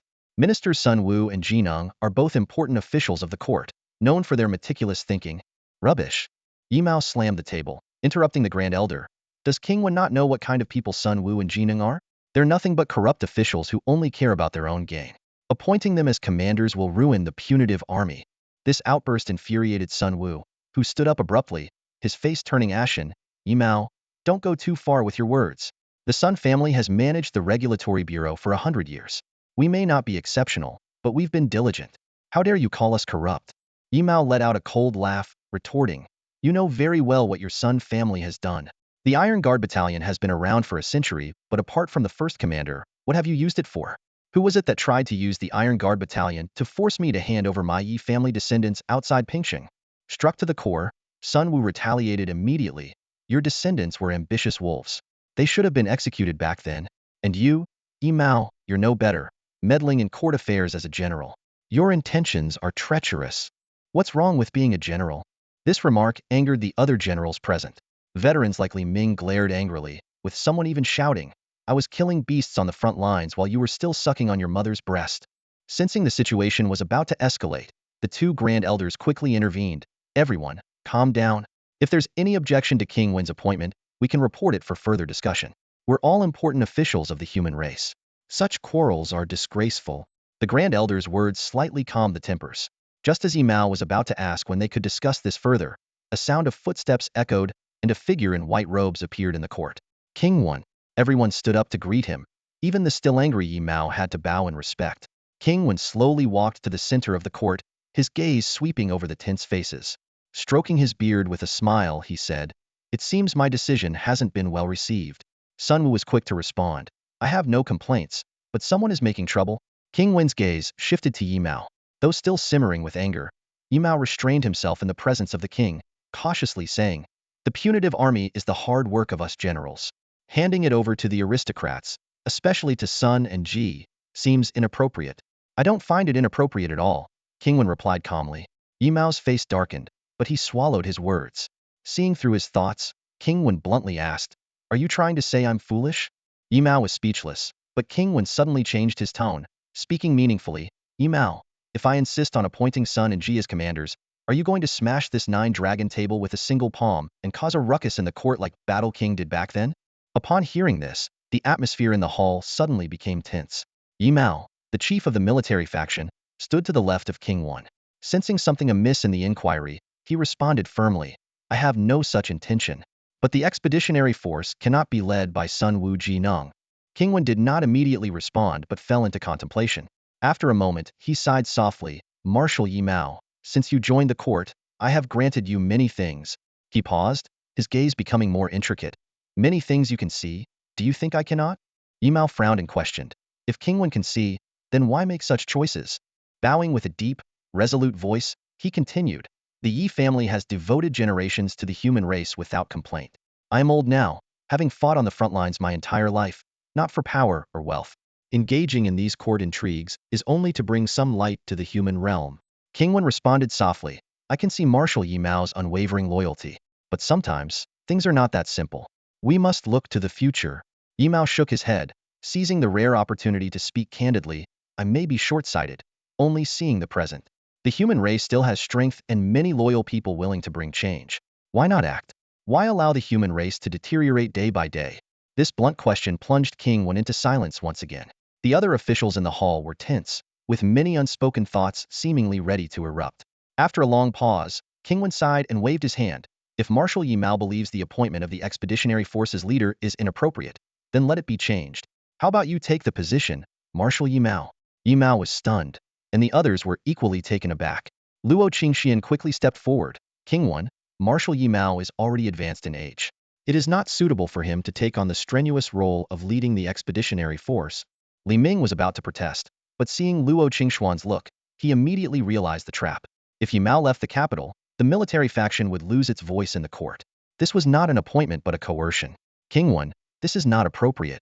Li Ming stepped forward, and other military officials echoed his sentiments. King Wen calmly looked at Yimao. Marshal Yimao, can you accept this?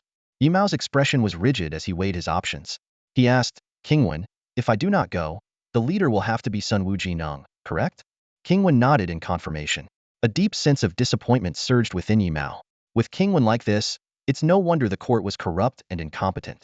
This appointment of the Expeditionary Forces leader was likely part of King Wen's plan all along. If that is the case, then I will go, Yimao finally decided. The Expeditionary Force represents the last efforts of us military men for the human race. I, Yimao, will never let it fall into the hands of such despicable people. He turned and bowed to the other military officials.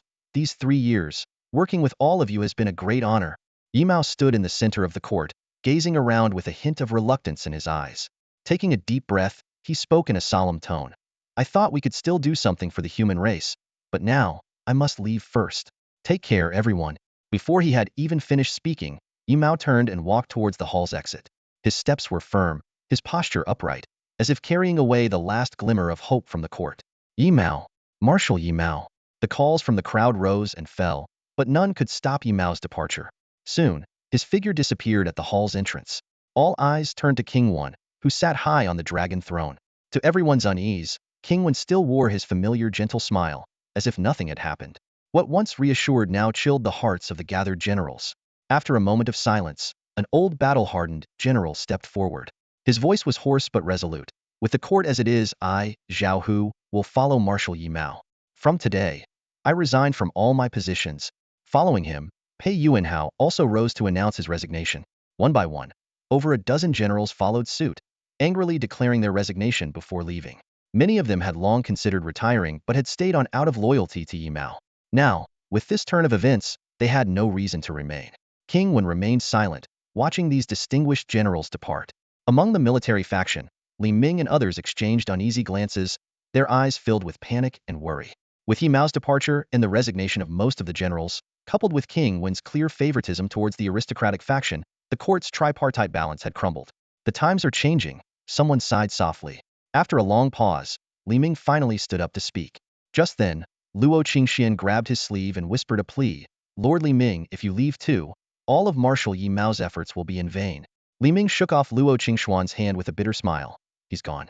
What use is there in my staying? With that, he resolutely walked towards the center of the hall. King Wen raised an eyebrow slightly. Ming, are you also resigning? Yes, Ming replied briefly, his tone filled with barely concealed bitterness. I've been in this court for over 10 years. It's time for me to leave. He bowed to King Wen and, without waiting for a response, turned to leave. Luo Qingxian urgently whispered, Lord Ming, if you leave, what will become of the human race? Ming paused, looking around. He saw King Wen's calm face, the barely hidden glee in the eyes of the aristocratic faction, and finally, his gaze rested on King Wen again. He sighed heavily, his voice filled with despair. Unable to distinguish loyalty from treachery, good from evil, the human race is doomed. Thud, thud. In the dense jungle, Yifan and Baijan moved swiftly, their steps urgent, bodies stained with blood, and faces tense. Suddenly, a ferocious beast burst out from the thick underbrush, mouth agape, ready to roar. A spear shot out like lightning, piercing the beast's chest with unerring accuracy, straight to its heart. Following closely, a heavy sword sliced through the air, decisively severing the beast's throat, silencing its roar forever. This series of fluid actions showcased their incredible teamwork and decisiveness. Baijan withdrew his spear and asked, Are we close? Yifan took a deep breath and replied, Just ahead. His eyes were more vigilant, muscles tensed. The Tianyuan beast transformed into armor on his body, vibrating slightly with each breath. Ahead lay a small hill, thick with trees and overgrown with weeds. The dark surroundings exuded a strange, oppressive feeling. Hearing Yifan's affirmative answer, Baijan merely nodded, gripping his spear tightly. The power of thunder coursed silently through him, ready to strike. Yifan, equally prepared, activated his first and second releases, pushing his state to the limit. They exchanged a glance and almost simultaneously leapt, landing on the hill and pushing through the undergrowth. At the foot of the hill, a picturesque meadow came into view. In the center of the meadow stood a beast with a tiger's body and red fur, a horn on its head. Baze, Yifan's heart skipped a beat, recognizing the close bloodline descendant. Noticing Yifan's reaction, Baijan paused slightly and asked, Baze? At that moment, the Baze beast also sensed their presence, standing up warily. Baijan quickly scanned the surroundings and whispered, No guardian beasts around it. Can't sense its level. Should we attack? Attack? Yifan responded without hesitation, shooting down the slope like an arrow. Baijan followed closely, transforming into a lightning spear aimed straight at the base beast. The base beast let out a low growl, its paws glowing. Facing Baijan's sharp attack, it merely lifted a paw, as if swatting away a mosquito. In the next instant, terrifying elemental power gathered in its paw, forming a massive disc. Boom! With a single collision, the base beast's paw accurately struck the charging Baijan, sending him flying into the distant forest. Yifan followed up, executing a rapid sword strike. The sword light flashed like lightning, aiming for the base beast's vital points. However, the base beast's paw easily blocked the fast and explosive strike. Humans, how bold of you! The base beast spoke, its voice booming like a bell.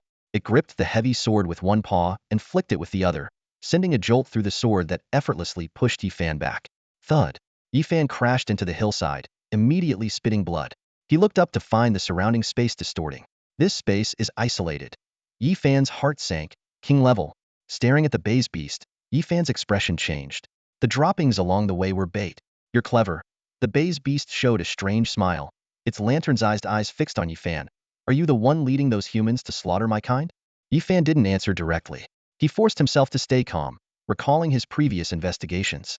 Outside Kuanglei City, he had carefully examined maps and compared them to his memory, certain that such a powerful beast shouldn't appear here.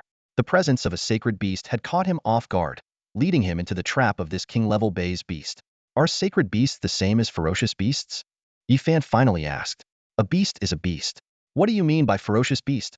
The base beast replied, confusion flashing in its eyes. Just like humans, people are people. Do you also have a concept of demonic humans? Humans have good and bad. Beasts have ferocious and tamed. Yifan responded, thinking quickly.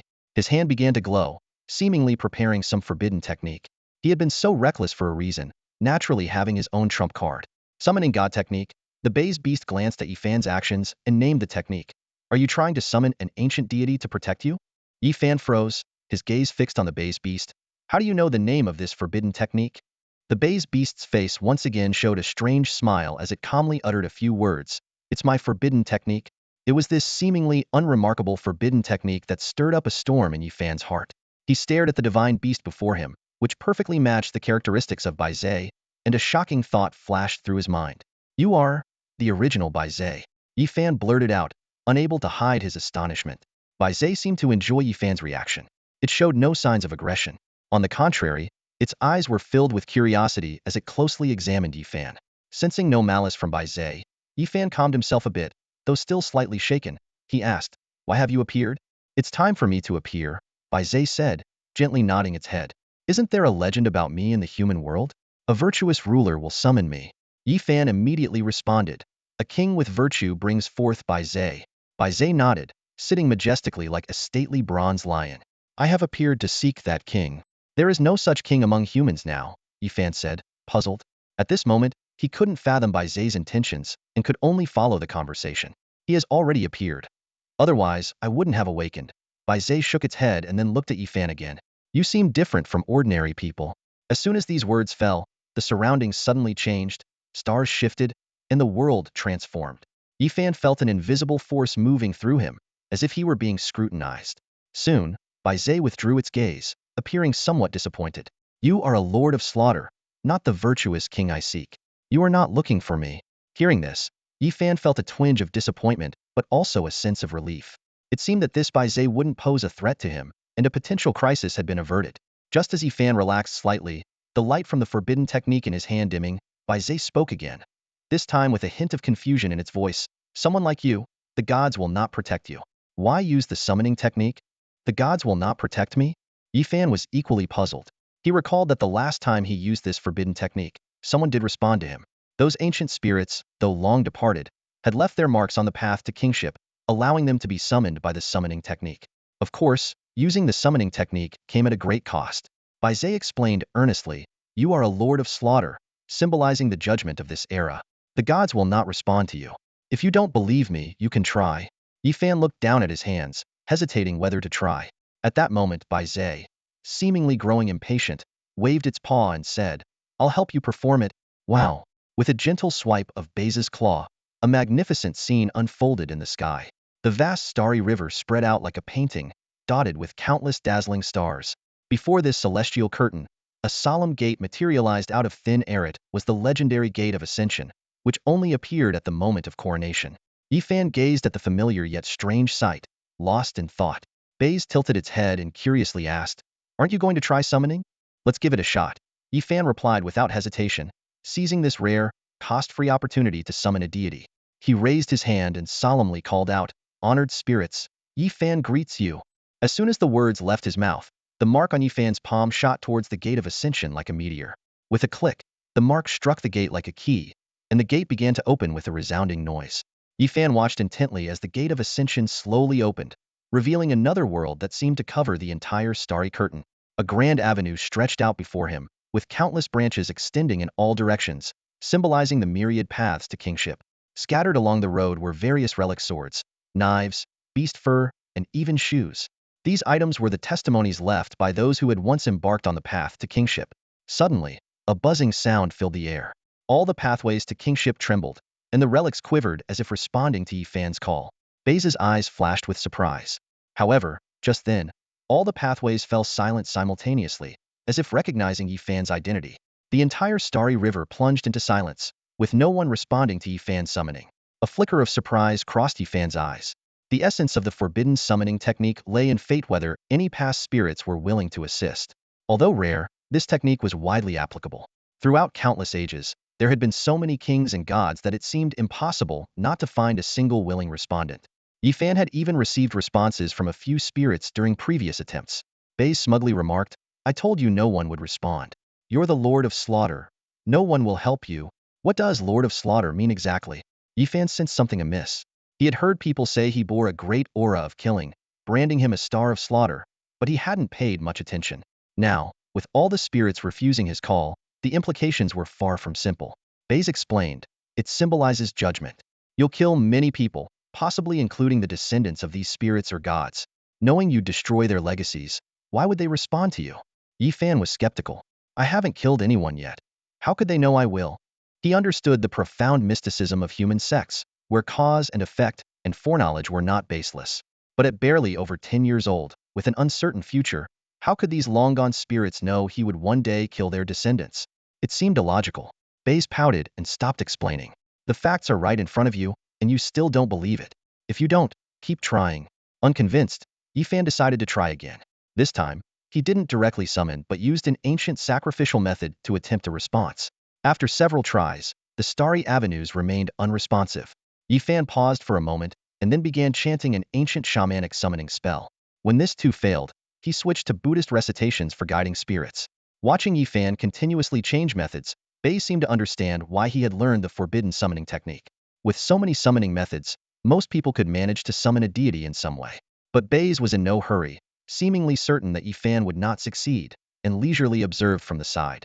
This ancient divine beast bore no malice towards Yifan. It had simply awakened from a long slumber and, encountering Yifan's expedition, sought to glean some information about the outside world, employing a small trick. Among ancient divine beasts, Baze's wisdom was second to none. As Yifan continued his attempts, footsteps suddenly echoed. Baze turned alertly and saw it was Baijan, who had been swatted away by its claw earlier. "How do you come back?" Baize's voice echoed through the air, tinged with a barely perceptible hint of mockery. Hearing this, Baijan's anger flared. He saw Yifan engaging in a god-summoning ritual on Baize but couldn't perceive what Yifan was experiencing. Mistakenly thinking that Yifan was in danger, Baijan's fury intensified. He brandished his spear, fully unleashing the power of the Jingxia technique. Jingxia, thunderous might. Baijan executed the move once more. This time, he seemed to transform into the god of thunder, surrounded by dazzling electric arcs. Countless bolts of lightning converged around him, lifting him into the air. He pointed towards Baize, ready to unleash a torrent of lightning. Baize was momentarily surprised but quickly regained composure. With a mere wave of its paw, an invisible force hurled Baijan away. The imposing Baijan, who had gathered immense power, was instantly deflated like a punctured balloon.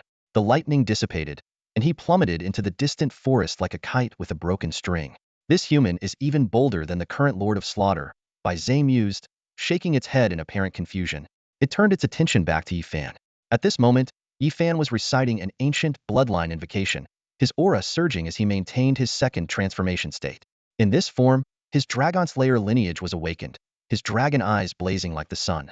Even your ancestors won't answer your call, Baizé remarked. The carnage within you might lead to the end of your bloodline. It seemed Baizé's words were proving true. As the bloodline invocation neared its conclusion, the celestial path remained silent, offering no response.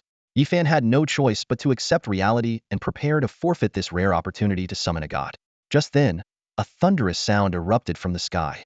Both Yifan and Baizé were startled and looked up. In the silent expanse of the stars, an object on a celestial path began to tremble, emitting a radiant light as it slowly ascended. It was a simple little sachet, seemingly insignificant. How could an ancestral spirit respond to him? Baizé muttered in astonishment. Yifan's face changed dramatically upon recognizing the object. Is that the token I left behind? His voice was filled with incredulity. The shock was evident on Yifan's face, even though he hadn't uttered a word. A sachet drifted down from the myriad paths of the universe, stopping right in front of him. Yifan remained rooted to the spot, a storm of emotions swirling in his eyes. Although he had died and been reborn, the mark of his former kingship still existed. The cycles of time hadn't completely erased his previous existence. Staring at the sachet, a question arose in Yifan's mind. Whose spirit consciousness was attached to it? Even with all his experience, he had never encountered anything like this.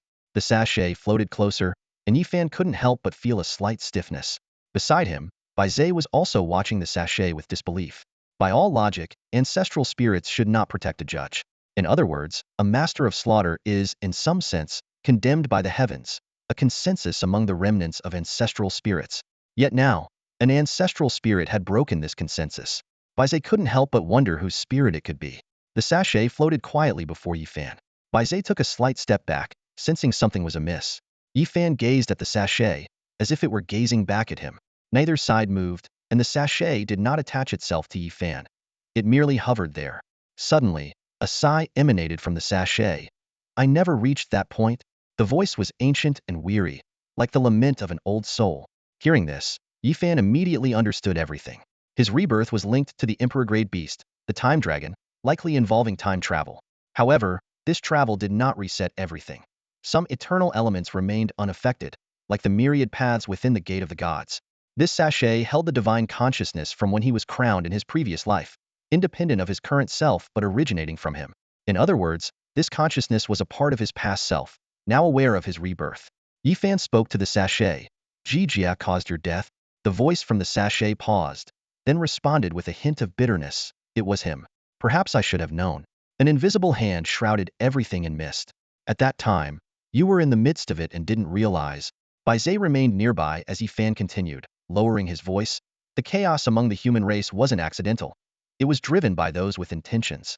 I've been cautious every step of the way and have discovered some clues. Jijia and many others might be part of a larger game played by higher powers. The fall of the new kings and others wasn't as simple as it seemed. Understood. The sachet trembled slightly, as if scanning Yifan. It soon asked, many things have changed, haven't they? Yifan nodded. Yes. I found my family and learned about my lineage. I saved my family from destruction. My childhood friends are all well. I will help them become strong.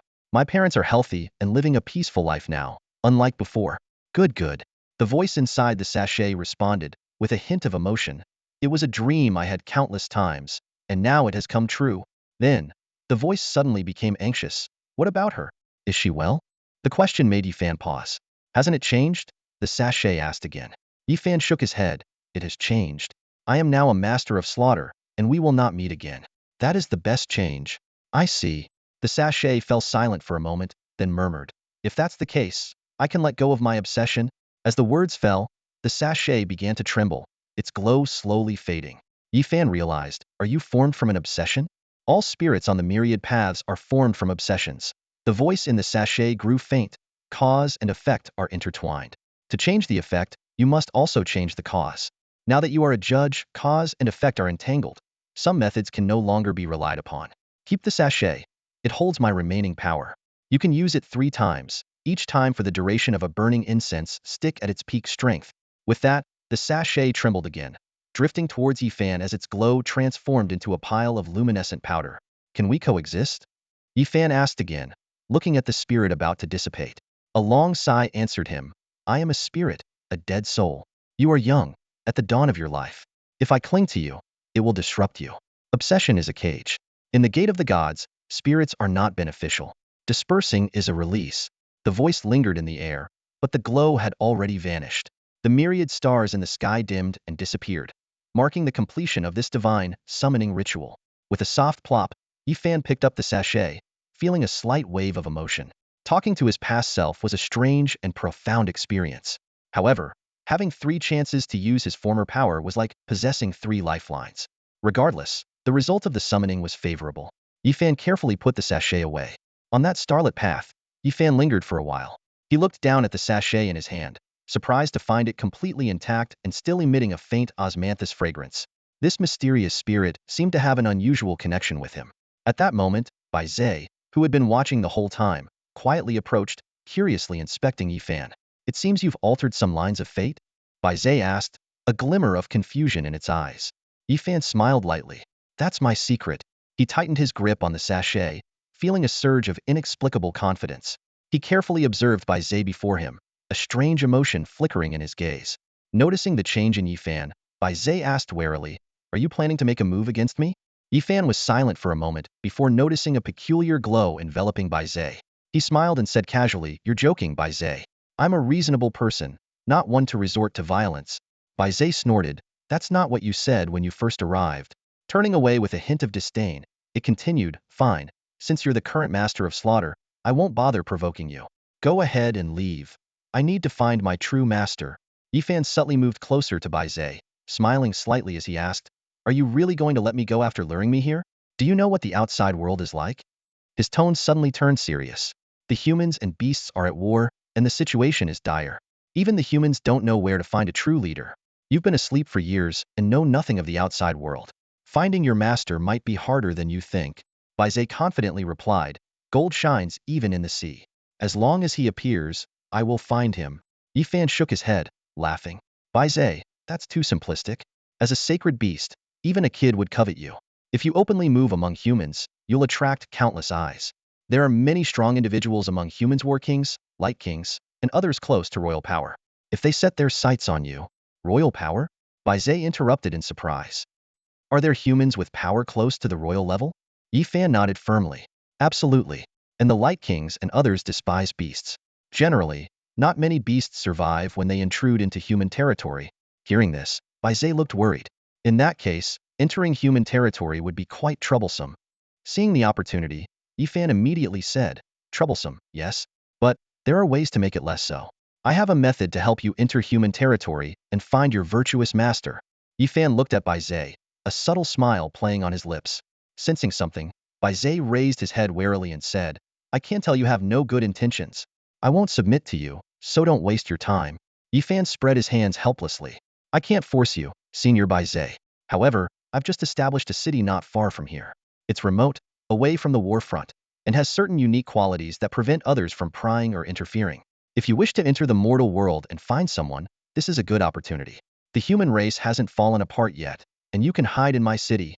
Bai Zhe immediately shook his head, his tone firm. "You're still trying to bring me under your control. I won't go. I can hide just as well in this forest." Yifan replied unhurriedly, "Senior, you are an auspicious beast. Hiding in a forest doesn't befit your status. In the city, you would be respected and revered by humans." Seeing Bai Zhe's hesitation, he added, "And I'm not one to force submission.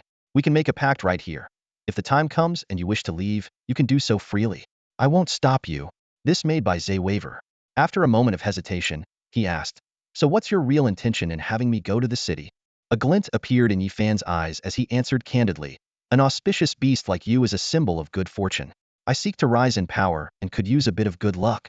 Bai Zhe still seemed uncertain. Seeing this, Yifan immediately made a solemn vow. This finally eased Bai Zhe's concerns. After a long pause, Bai Zhe looked at Yifan and said, "I have one more question." "Please, go ahead, Senior Bai Zhe." There was a hint of unease in Bai Zhe's voice. "If I go to your city, will people really respect and revere me? I've appeared in the world before, and most people were terrified when they saw me." Hearing this last question, Yifan couldn't help but chuckle. He patted his chest confidently.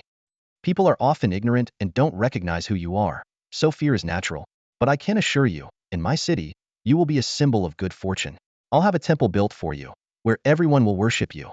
Devout citizens will bring offerings and food.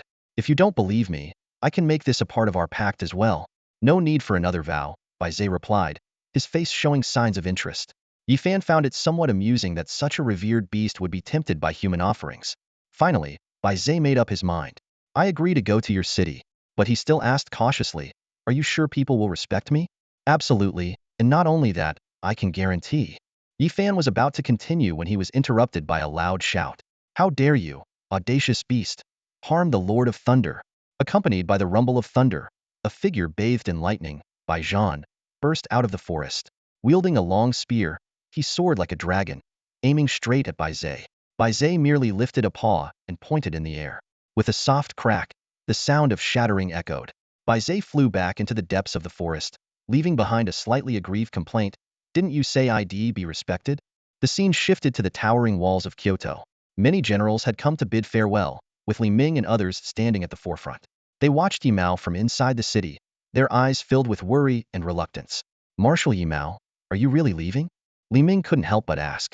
Their resignation request had been rejected by King Wan, who also issued a house arrest order. Apart from Yi Mao, who was appointed commander of the expeditionary force, everyone else was forbidden from leaving Kyoto. Clad in his long and used armor, Yi Mao's white hair fluttered in the cold wind. Looking at those who defied orders to see him off, he felt a surge of emotion and could only wave at them. Thank you all for coming to see me off. The expeditionary force has already reached the Jinan area. I need to join them soon. The barren landscape outside the city walls made the old man's figure seem even lonelier, intensifying the group's inner turmoil. Li Ming stepped forward, his voice filled with concern. Brother Yi, who knows when we'll meet again? You're already advanced in age, and the enemies of the expeditionary force are numerous. Take care of yourself. Seeing their worry, Yi Mao responded firmly, though I am old, I can still fight. As the commander, I must eradicate evil. Don't worry about me. Worry about the future of the human race. King Wen must have his reasons for driving me away, Yi Mao thought as he stood on the walls of the capital city, his gaze sweeping over the bustling streets below. His mind was filled with countless thoughts. Turning to the gathered generals beside him, he spoke in a grave tone. Many hidden experts are emerging now, and humanity is in a state of turmoil. If a major upheaval occurs in the capital, the consequences could be unimaginable. Yi Mao's eyes lingered on each face for a moment, his voice carrying a note of seriousness. As long as you hold your positions, you must remain vigilant. Though I am leaving, if a major crisis arises, you can send someone to find me. The 400,000 elite soldiers of the expeditionary force are still under my command. They are a powerful sword for humanity. Li Ming stepped forward, responding firmly, we understand your words, Brother Yi. Humanity is on the brink of collapse. As long as we remain, we will exert our last ounce of strength for our people. Yi Mao nodded, a trace of relief flashing in his eyes. At this moment, one of the generals spoke up. After you leave, we will take good care of your family's descendants. Thank you all, Yi Mao said, clasping his hands in gratitude before continuing. Among my descendants, only my young grandson Yi Chuan shows promise and ambition. He has always wanted to enter politics, but I have prevented him. Now that I am leaving, if there is a suitable position, I hope you can arrange something for him. The generals agreed unanimously. Soon, someone suggested, there is a vacancy for the logistics officer of the Northern City Guard. If your grandson is willing, I can recommend him. Yi Mao shook his head. The position of logistics officer is too high. Let him start as an assistant. After making these arrangements, Yi Mao paused and hesitated before speaking again. My brother Zhantian has a grandson, Yi Fan, who is currently studying in Wudu. You should all be aware of him. The generals nodded in agreement. Someone added, Yi Fan is exceptionally talented, even surpassing Zhantian in his youth. He has great ambitions and a steady mind. However, his prominence has caused friction with families like the Sun clan. Yi Mao's face showed concern. In the past, I could protect him. Now that I am leaving, his safety is my only worry. Is there anyone who can take on this responsibility? As his words fell, the group fell silent. The generals all knew about Yi Fan's uprising in Nanchuan. Without the protection of Marshal Yi Mao, it would be difficult to quell the rising voices of criticism. At that moment, an elderly female voice emerged from the back of the crowd. Marshal Yi Fan can be entrusted to me. The Luo family is willing to do everything to ensure his safety while he studies in the capital. Yi Mao turned, surprised. Luo Qingxian? Why you again? Luo Qingxian clasped her hands in response. The Luo family has agreed to an alliance with the Yi family. Now that you are leaving, it is only right for us to help you with the aftermath. A hint of a smile crossed her eyes as she continued. Yi Fan has great potential and will undoubtedly become a pillar of humanity in the future. During his years of study, the Luo family will do everything to protect him. If you are still worried, I can bring him into the Luo family immediately to ensure his safety. Yimao pondered for a moment before finally nodding. Whether he stays with you will depend on his wishes, but I will trouble you to protect him. Marshal Yi, you are too kind, Luo Qingxian replied, clasping her hands once more, and the matter was settled.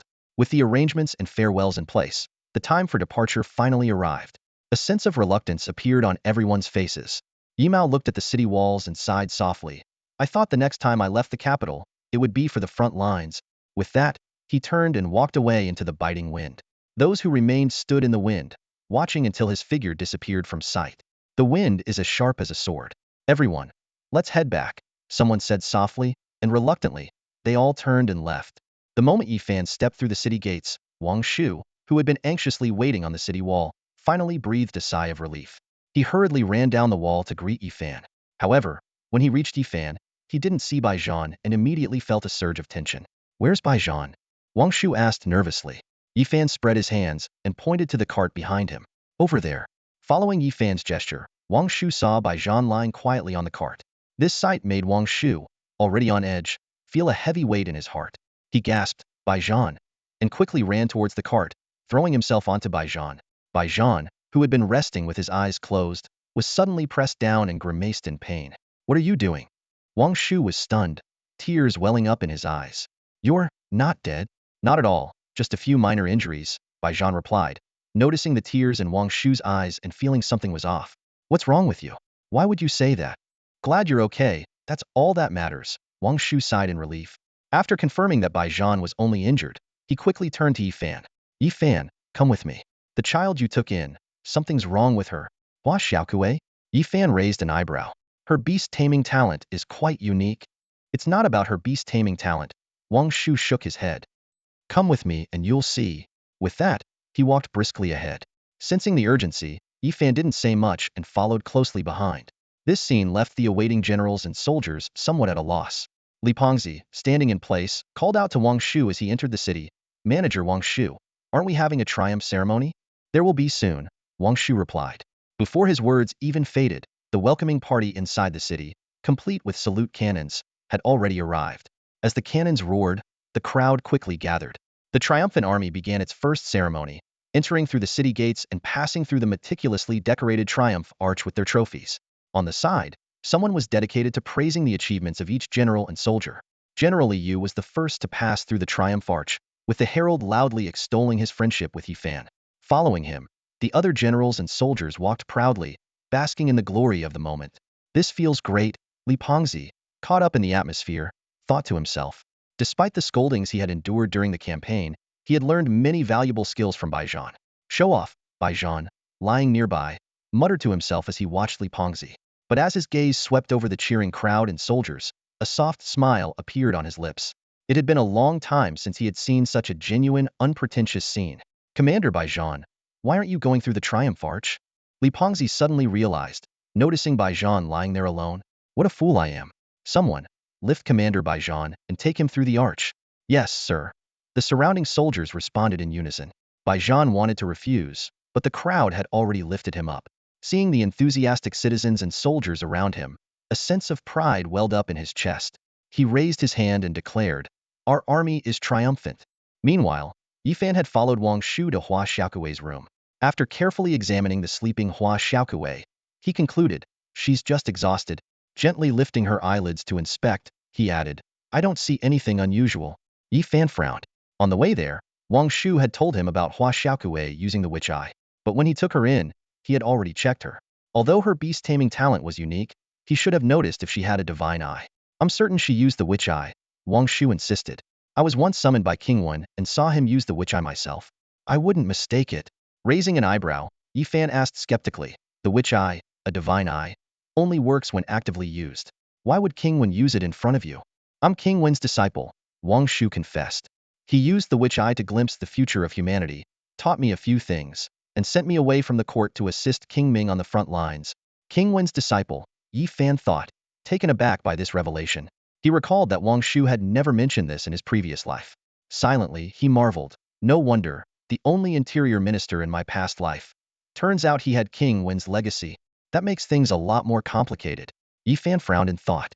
Wang Shu's words had made the entire situation more mysterious. The identity of Wang's disciple added credibility to Wang Shu's judgment, And once that was confirmed, many things would instantly become tangled and complex. Yi Fan's gaze fell on Hua Xiaokui, his mind racing. There was only one person in the world with a divine eye. Wen Wang had the witch eye, and Hua Xiaokui also had the witch eye, which meant Wen Wang's witch eye had transferred to Hua Xiaokui. The change of the divine eye's owner could only happen in two ways, either through transplantation or obliteration. Yi Fan instinctively dismissed the first possibility. Hua Xiaokui was an orphan. Without his intervention, she might have starved to death on the streets. So, the second possibility, Wang Shu. Have you noticed any changes in Wen Wang? Yi Fan suddenly asked. Wang Shu blinked in confusion, then suddenly understood. You mean the Wen Wang in the court now is an imposter? Yi Fan nodded, a cold glint in his eye. The collapse of the human race is not inevitable. The decay at the top is one of the main reasons. The aristocracy runs rampant, dynasties wreak havoc, those with good intentions lack power, and those with power lack good intentions. This situation is caused by the inaction or even the counterproductive actions of those at the top. Wang Shu gasped. If the current Wen Wang is fake, who killed the real Wen Wang? And who is causing chaos in the court? No one knows, and no one has noticed, Yi Fan replied, a chill spreading through the room.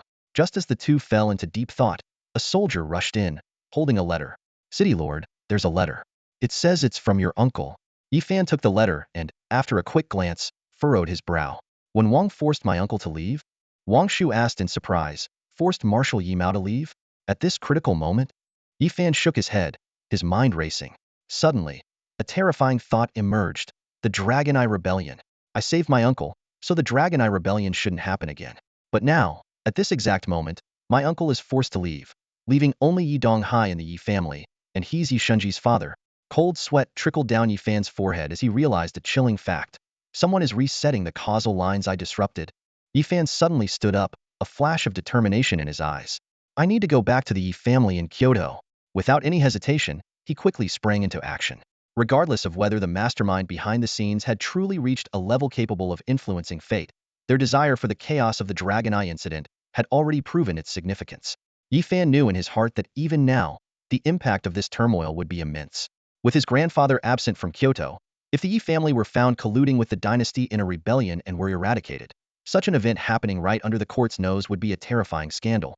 It wouldn't just implicate his grandfather, but drag many others down as well. Yi Fan recalled that his grandfather had been a legendary hero, yet in his previous life, he had rarely heard of him. He speculated that it was likely due to the Dragon Eye incident that the Yi family had already been destroyed before the great upheaval among the humans. This realization made him even more determined to stop the chaos. Yi Fan strode towards the door, but Wang Shu blocked his path. Yi Fan, Wang Shu said urgently, the higher-ups have it out for the Yi family, and you might be one of the reasons. Going back could be dangerous. Yi Fan paused, turned to face Wang Shu, and replied firmly, there is still law among humans, even in broad daylight. Besides, I'm not an unknown figure. If they want to come after me, they better think about the consequences. I have backup plans and the ability to face danger. Wang Shu frowned, trying to persuade him. You won't be able to change anything by going back. The best option is to inform Marshal Yi Mao and let him handle it. Yi Fan shook his head, speaking quickly. There's no time. Even a general in the field doesn't follow orders from afar, let alone my grandfather, who has left the capital to lead the expeditionary force to a distant province. With that, he took off a waist token, handed it to Wang Shu, and instructed, have someone take care of Xiao Kuei. If she wakes up and I haven't returned, tell her I've gone far away, using this token as proof. Handle military and city affairs as we agreed. You and Baijian each doing your part? Before Wang Shu could respond, Yi Fan had already summoned his fiery hellhound and sped off. Wang Shu stood at the doorway, watching Yi Fan's retreating figure, sighing helplessly. Shortly after, the victory ceremony ended, and Baijian arrived. He asked curiously, hey, where did Yi Fan go? Wang Shu led Baijian inside and explained Yi Fan's suspicions and concerns. After hearing it all, Baijian exclaimed, the One King is an imposter? Shocked, he quickly said, no wonder the human realm has been in such turmoil recently. I need to tell my father. He grabbed his spear, ready to leave. Wang Shu hurriedly grabbed Baijian, trying to stop him. Don't rush. We need to observe first. These are troubled times, and the Ming King has already been dissatisfied with the One King in recent years. If you go and tell him, the Ming King might act impulsively. Whether our suspicions are correct or not, something is definitely up with the One King. Right now, we don't even know if the human realm is safe. If your father acts rashly, he might fall into a trap. He's the strongest king on the front lines, already under a lot of scrutiny.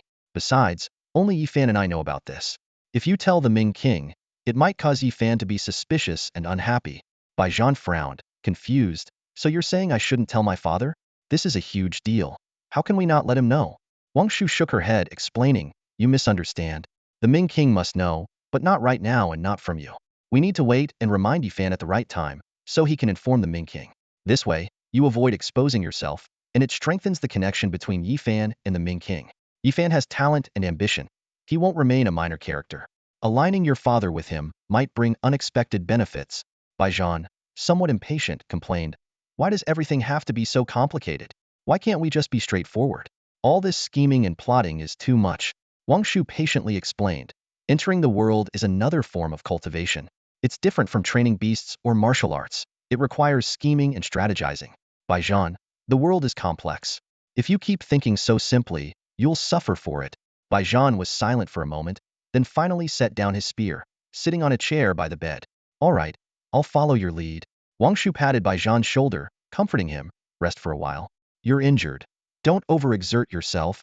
Her gaze fell on the unconscious Hua Xiaokue. Recalling the scene when the witch's eye appeared, her expression becoming complicated.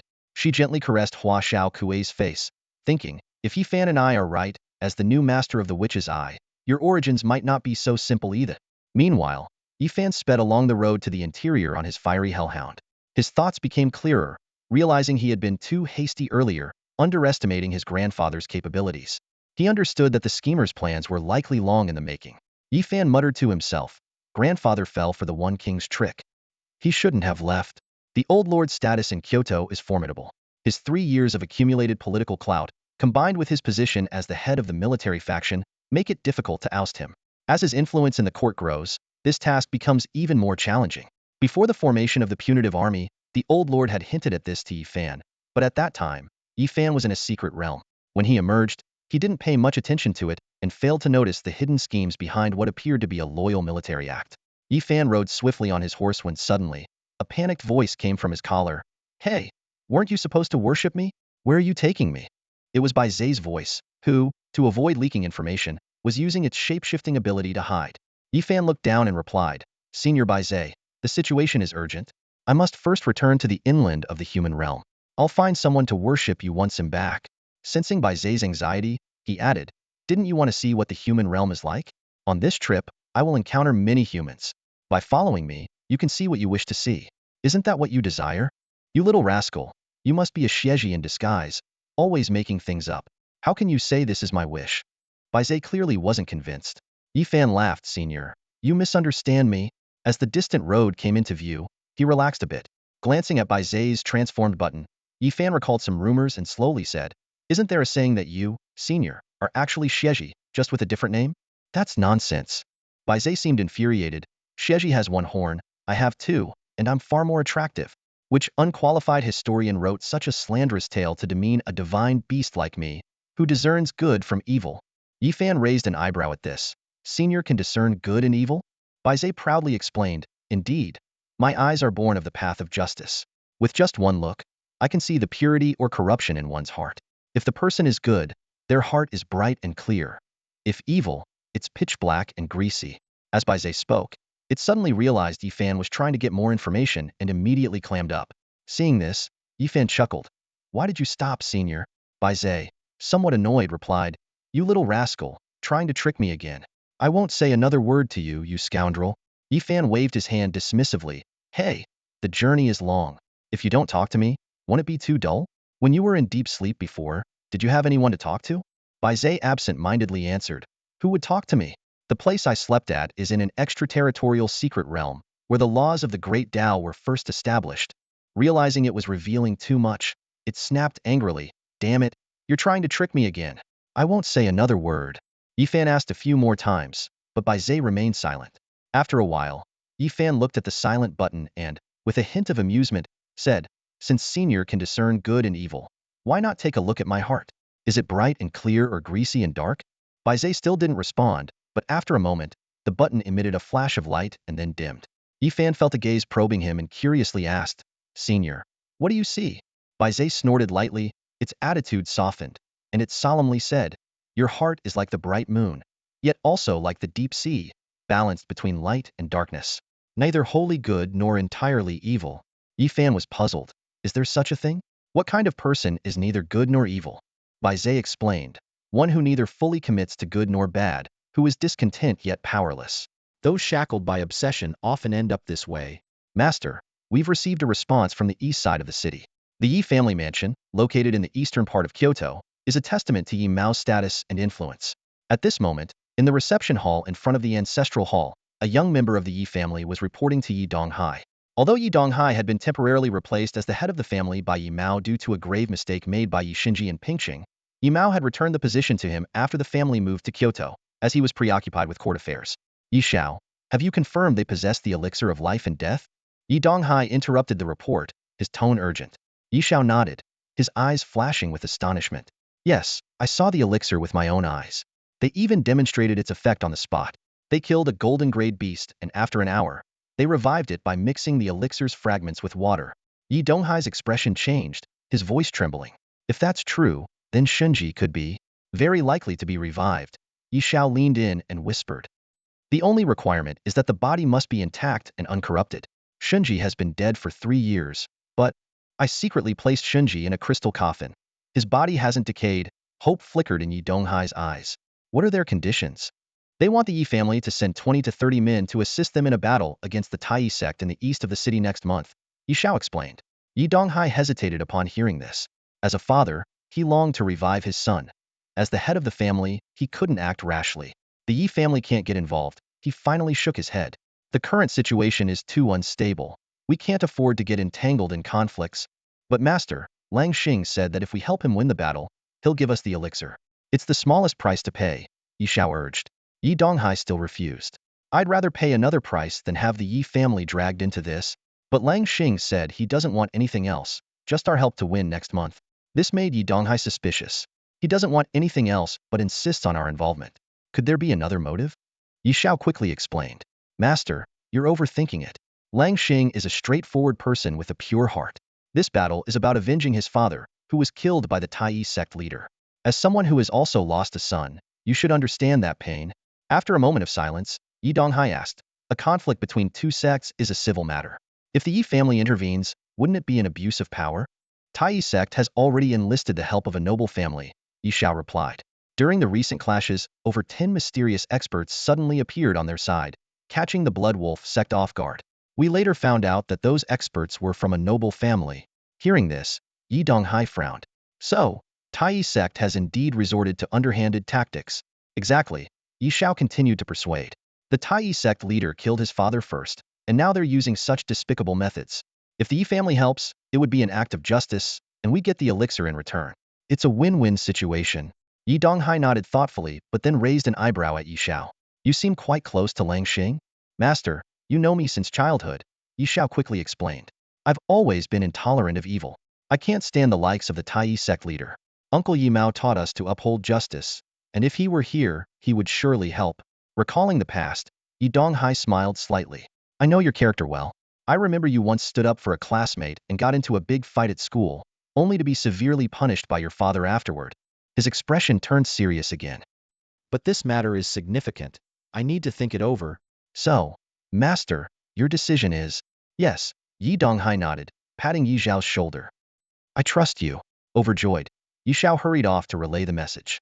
Yi Donghai then rose and walked towards the rear hall, eventually arriving at the Yi family's ancestral hall. The hall was filled with memorial tablets, commemorating the achievements of the Yi family's heroes. He walked to a corner and found a simple tablet at the lowest spot, inscribed with a few words, Yi Shunji's memorial. Gently touching the cold tablet, Yi Donghai's eyes softened. He murmured, Shinji, I've found a way to bring you back. Once you're revived, I'll go to Father and atone for my sins. One life for another. He should agree to let you live in my place. He paused, then sighed. Just don't make any more mistakes in the future. Who goes there? In front of the Eternal Bridge, the pitch-black city gate stood tightly shut. A rapidly approaching figure was stopped by the guard. It was Yi Fan. Familiar with the routine, he quickly produced a pass and handed it over. At the same time, he looked up towards the city wall, where 9 towering figures sat immobile, seemingly eternal, guarding the last line of defense for humanity. Yi Fan's gaze lingered on the central seat, his brow furrowing. In the past, these figures had always seemed majestic to him, but now, the mystery surrounding King Ming made him uneasy. He recalled the chaos of his previous life. when the royal court was breached and King Wu never appeared, not even until his own death. A thought crossed his mind. If King Wu is a fake, what about King Wu, the supposed strongest warrior of humanity, rumored to have stepped onto the path of the emperor? Could he also be? What are you looking at? The guard's voice interrupted Yi Fan's thoughts. Do you want your pass back or not? Yes, of course. Yi Fan took back the pass but didn't leave immediately. He looked at the guard with feigned innocence and asked, Brother, do King Wu and the others sit there all day without eating? The guard chuckled and scolded. You nosy little guy. He scratched his head. But honestly, I haven't seen them leave in years. Maybe they've reached a level we can't even imagine and don't need to eat anymore. No eating? That's amazing, Yi Fan exclaimed. Indeed, the guard said proudly. These are King Wu and other elders of humanity, the best among the crowned kings. Yi Fan casually agreed, patted the Hellfire Cerberus beside him, and walked through the now open gate. As he crossed the eternal bridge, Yi Fan's thoughts wandered. Humans are still humans, whether crowned kings or semi-emperors. Can they truly rid themselves of bodily needs? Even with special beast-taming breathing techniques to absorb elemental energy, people who fast for years had only heard of them, never seen one. This requires not only high cultivation but also near-perfect control over desires and state of mind. King Wu's single-minded dedication to martial arts might be believable, but all 9 of them reaching such a level. If that were true, the front lines wouldn't be guarded by only a few kings. Yi Fan thought of his master, who was among the top crowned kings, yet even he wouldn't find it easy to pass unnoticed under King Wu's watchful eye. He looked back at the city wall, where those figures remained shrouded in shadow under the sunlight. Yi Fan murmured, how can the kings of humanity be afraid of the light? He didn't dwell on it further and continued walking. As his investigation deepened, he saw more and got closer to the truth. In time, the truth would be revealed. Man and beast gradually moved away as the sun set and dusk approached. At that moment, an elderly voice among the 9 figures said, that boy seems to be spying on us. It's been a long time since anyone dared to do that. A voice with a hint of amusement replied, has he figured something out? A slightly sarcastic voice interjected, what can a kid barely in his teens figure out? Don't overestimate him. The elderly voice sighed, Bai Zhe is with him, though not yet fully tamed. It seems the boy has used some tricks. His gaze shifted to the central seat. The ancient divine beasts are awakening. Great changes are imminent. King Wu has been gone for years. Perhaps he will return soon. At noon, the Yi residence was peaceful. Yi Donghai, unusually relaxed, enjoyed tea alone in the courtyard. Everything was progressing smoothly. Trusted confidants had been found, all strong members of the Yi family. Once they broke through the Tai sect next month, they would obtain the elixir. Suddenly, hurried footsteps broke the tranquility. Yi Chuan ran into the courtyard, excitedly shouting, Father! Yi Fan is here. Yi Donghai's movements paused slightly, his expression momentarily stiff, but he quickly smiled. Fanner is home. That's good news. Take me to greet him. He followed Yi Chuan through the hall to the front of the Yi residence. There, he saw Yi Fan sitting on the Hellfire Cerberus. Yi Donghai's eyes lit up with admiration. What a spirited young hero. Fanner, come inside. Yi Chuan also warmly welcomed him. Fan brother, come on in. It's been a while since we last met. Yi Chuan also spoke up from the side. I'll go call 4th and 7th uncles. They're both in the capital. With that, he stepped into the house. Yi Donghai warmly invited Yi Fan inside, his usually stern demeanor now surprisingly friendly. Yi Fan put away his hellhound and casually responded, following Yi Donghai into the house. As soon as they entered, a crowd of Yi family members, having heard the news, swarmed in. Their eyes were filled with curiosity as they scrutinized the legendary prodigy of the Yi family. Some who had seen Yi Fan in Pingqing before now eagerly pushed forward to greet him. Yi Fan, do you remember me? I'm your aunt. I used to hold you when you were little. I bought you a pretty doll once. Do you still have it? I'm your second uncle's third wife. You and your father attended our wedding in Pingqing. The crowd buzzed with chatter, each person eager to share their connection to Yi Fan. Even those with the faintest ties didn't miss the chance to praise him or emphasize their identity, some even introducing their children. This scene filled Yi Fan with irritation. He recalled how these same people who now fawned over him had been cold and indifferent at that banquet years ago. The self-serving nature of humanity was glaringly obvious, leaving Yi Fan with no fondness for them. After a few forced pleasantries, Yi Fan lost his patience and turned to Yi Donghai. Uncle, I'm feeling a bit tired. As the head of the family, Yi Donghai immediately caught the hint. His expression darkened as he addressed the crowd. Fanner has had a long journey. Why are you all crowding around him? Have you finished your tasks? Do I need to assign more? At the family head's command, the crowd quickly dispersed. Yi Donghai led Yi Fan into the inner hall, where they sat down. After a brief conversation, seeing Yi Fan's lack of enthusiasm, Yi Donghai excused himself to arrange a room. Left alone in the hall, Yi Fan pondered how to explain his purpose to Yi Donghai and the others. Suddenly, there was another commotion at the door. It was the adults being held back, while curious children gathered at the entrance and windows, cautiously peeking in and chattering excitedly as if watching something extraordinary. Though Yi Fan usually enjoyed the innocence of children, the noise now was giving him a headache. I always wondered why Grandpa insisted on living alone in the Marshal's residence despite being so old. If it were me, I'd move in too. A child's voice rang out from the crowd, catching Yi Fan's attention. Yi Fan was deeply troubled by family matters when two familiar voices suddenly interrupted his thoughts.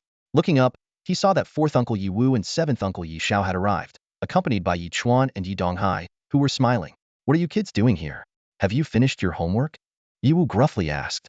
Why are you scolding them? It's good for the children to see the bloodline of Zhantian, he added. Yi Fan sighed in relief and quickly stood up to greet his elders. Yi Wu gestured for him to sit down, his gaze sweeping over Yi Fan with a hint of surprise. Eternal 5 stars? You rascal, how did you progress so much in just a few years? Just some fortunate encounters, Yi Fan replied modestly. Yi Xiao, standing beside Yi Fan, smiled and said, You really look just like Tiandi, seventh uncle. You've mentioned that before. Yi Fan reminded him helplessly. When did I say that?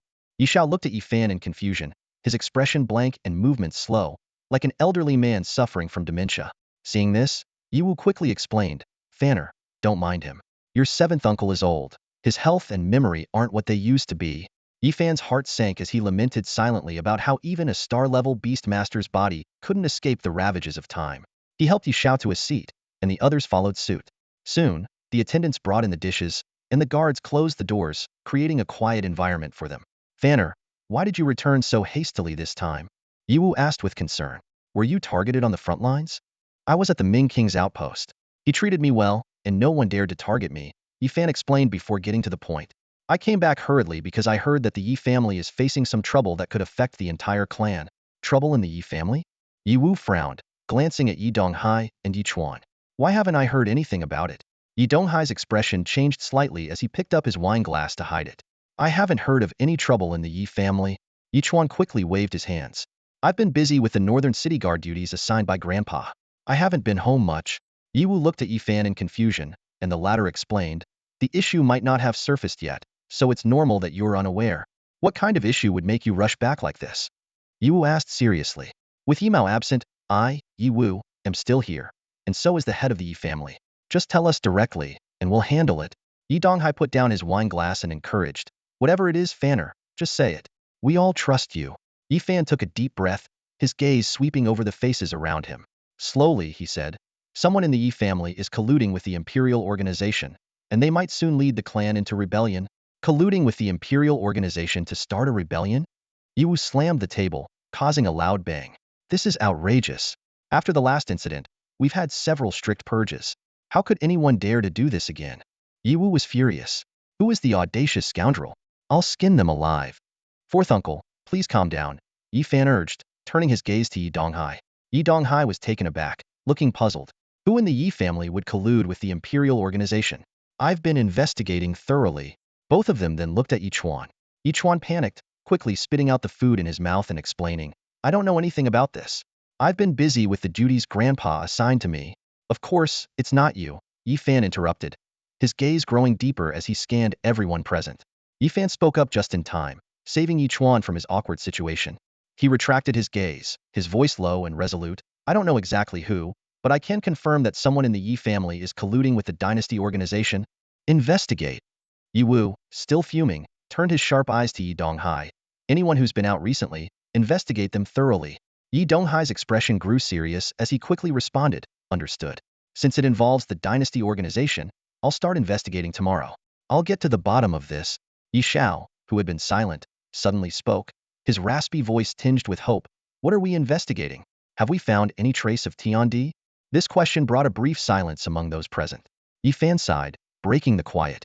He turned to Yi Donghai, his tone grave. Uncle, the political climate has been turbulent lately. Our elder is facing exclusion, and someone is deliberately targeting our family. At this critical juncture, the implications of this matter are far-reaching and something our family cannot afford to bear. I hope you handle this with caution. During this period, it's best not to let anyone from our family go out. Everyone should stay at home until we identify the traitor. Yi Donghai nodded in agreement. No problem. I'll issue a house arrest order to our clan members, After a brief pause, he added, however, since there's a mole, that person will be cautious. If we can't identify them quickly, the clan might have some complaints. Yiwu was about to erupt in anger when Yifan quickly intervened. Let's start with a 1-month house arrest. If we haven't found the traitor by then, we'll consider other measures. After a moment of thought, Yi Donghai agreed. 1 month it is, Yifan said solemnly. This matter is of great importance. I hope you and fourth uncle can keep it confidential. Yiwu echoed. We trust that you wouldn't harm the family. We're all behind you. He added gratefully. In these turbulent times, it's fortunate you gave us a heads up.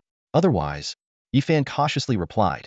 It's also possible that I received incorrect information. How about we tell the clan members that I'm here to teach some magical techniques, and for confidentiality, they need to stay indoors. This way, they might accept it more easily, and we can conduct our investigation smoothly. Yi Donghai's eyes lit up. Magic techniques are a good cover. If anyone asks, I'll say you've selected a few to teach privately, and it's not convenient to meet others. Yifan waved his hand. That's not necessary. Since we're all family, if I say I'll teach, then I'll teach. Seriously? A look of expectation flashed in Yi Donghai's eyes. He knew well that Yifan was extraordinarily gifted, and receiving guidance from someone of his caliber was a rare opportunity. Yifan nodded solemnly. Of course. The family head can inform the clan that starting tomorrow, I'll be holding classes in the clan. From 8 a.m. to 4 p.m. every day, with each session lasting 2 hours. Anyone interested, regardless of age, is welcome to attend. That's fantastic. Yi Donghai beamed with joy, and Yiwu also showed a satisfied smile. The two exchanged glances and then simultaneously looked at Yi Chuan, who was about to continue enjoying his fishballs. Yiwu couldn't help but scold. Eat? How can you still have an appetite? Why are you still asleep? Yifan is about to start his lecture. At 5 in the morning, a furious shout accompanied by the loud bang of a door being kicked open shattered the silence. Standing at the doorway, wearing an apron, Mom had her hands on her hips and stared daggers at her son, who was still curled up in bed. Do you have any idea how valuable this opportunity is? Her voice was filled with urgency and discontent. Your cousin broke through to a new level yesterday afternoon after attending the morning class. He's only 16 and already at the high silver rank. Look at you, over 20 and still stuck at this level. At your age, how can you still be sleeping? Startled awake by her words, the son reluctantly opened his bleary eyes and mumbled, all right, I got it. He struggled out of bed and was about to grab some clothes when he glanced at the clock on the wall. It's only 5 o'clock. You said it's starting soon? Mom was unmoved and retorted confidently, as soon as you finish your preparations, it will start. Are you going to attend the class without washing your face or brushing your teeth? What kind of impression would that leave on Yifan? Didn't you hear Yifan say that cultivators should look the part and work diligently? Hard work is your duty. Working hard doesn't mean getting up at 5. The son groaned. This is tougher than when I was studying. This scene was not unique to this household. Ever since Yifan started giving lectures at the Yi family estate, everyone had become extraordinarily diligent. Seeing the significant results of Yifan's teachings, parents with children were especially eager to have their kids be the first to arrive and the last to leave. Though the classes started at 8, the lecture hall was bustling by 7, making the previously distant family members more familiar with one another. At 7 in the morning, Yifan woke up as usual, performed a set of his unique health exercises, and freshened up. As he opened the door, he saw Yi Donghai standing outside. Fanner, you're up early. Yi Donghai greeted him. Good morning, uncle, Yifan replied. Heading to the class? Yes. Oh. After some small talk, Yi Donghai seemed at a loss for words, but continued walking with Yifan towards the lecture hall. Sensing something was off, Yifan directly asked, Uncle, is there something on your mind? Have you found the person colluding with the royal faction? Yi Donghai shook his head, looking somewhat embarrassed. No, not yet. But there is something else. We're family, uncle. Just say it. Well, it's not easy to bring up. Yi Donghai hesitated before finally speaking. Yesterday, you talked about some techniques for bloodline users. My son, Chuan, found it very useful, but that lazy boy didn't take any notes. Understanding his uncle's request, Yifan nodded. Have Chuan contact me before the class. I can go over it with him again. Thank you. Yi Donghai hurriedly expressed his gratitude, but Yifan brushed it off with a casual no need to be so formal. Over the past few days, Yifan's lectures had exceeded everyone's expectations. As a powerful figure who rose from an ordinary person to a king, he had many unique insights. His teachings on various techniques even astonished some seasoned experts. Initially, most people only sent their children to learn, but as they witnessed Yifan's remarkable knowledge, many adults and even some elders began to attend. Those who were too embarrassed to join due to their status or age urged their children to meticulously record everything Yifan taught. Walking along, Yifan seemed deep in thought and asked Yi Donghai, Uncle, who do you think the person colluding with the royal faction could be? The Yi family may not be as wealthy as other clans, but we have a solid foundation.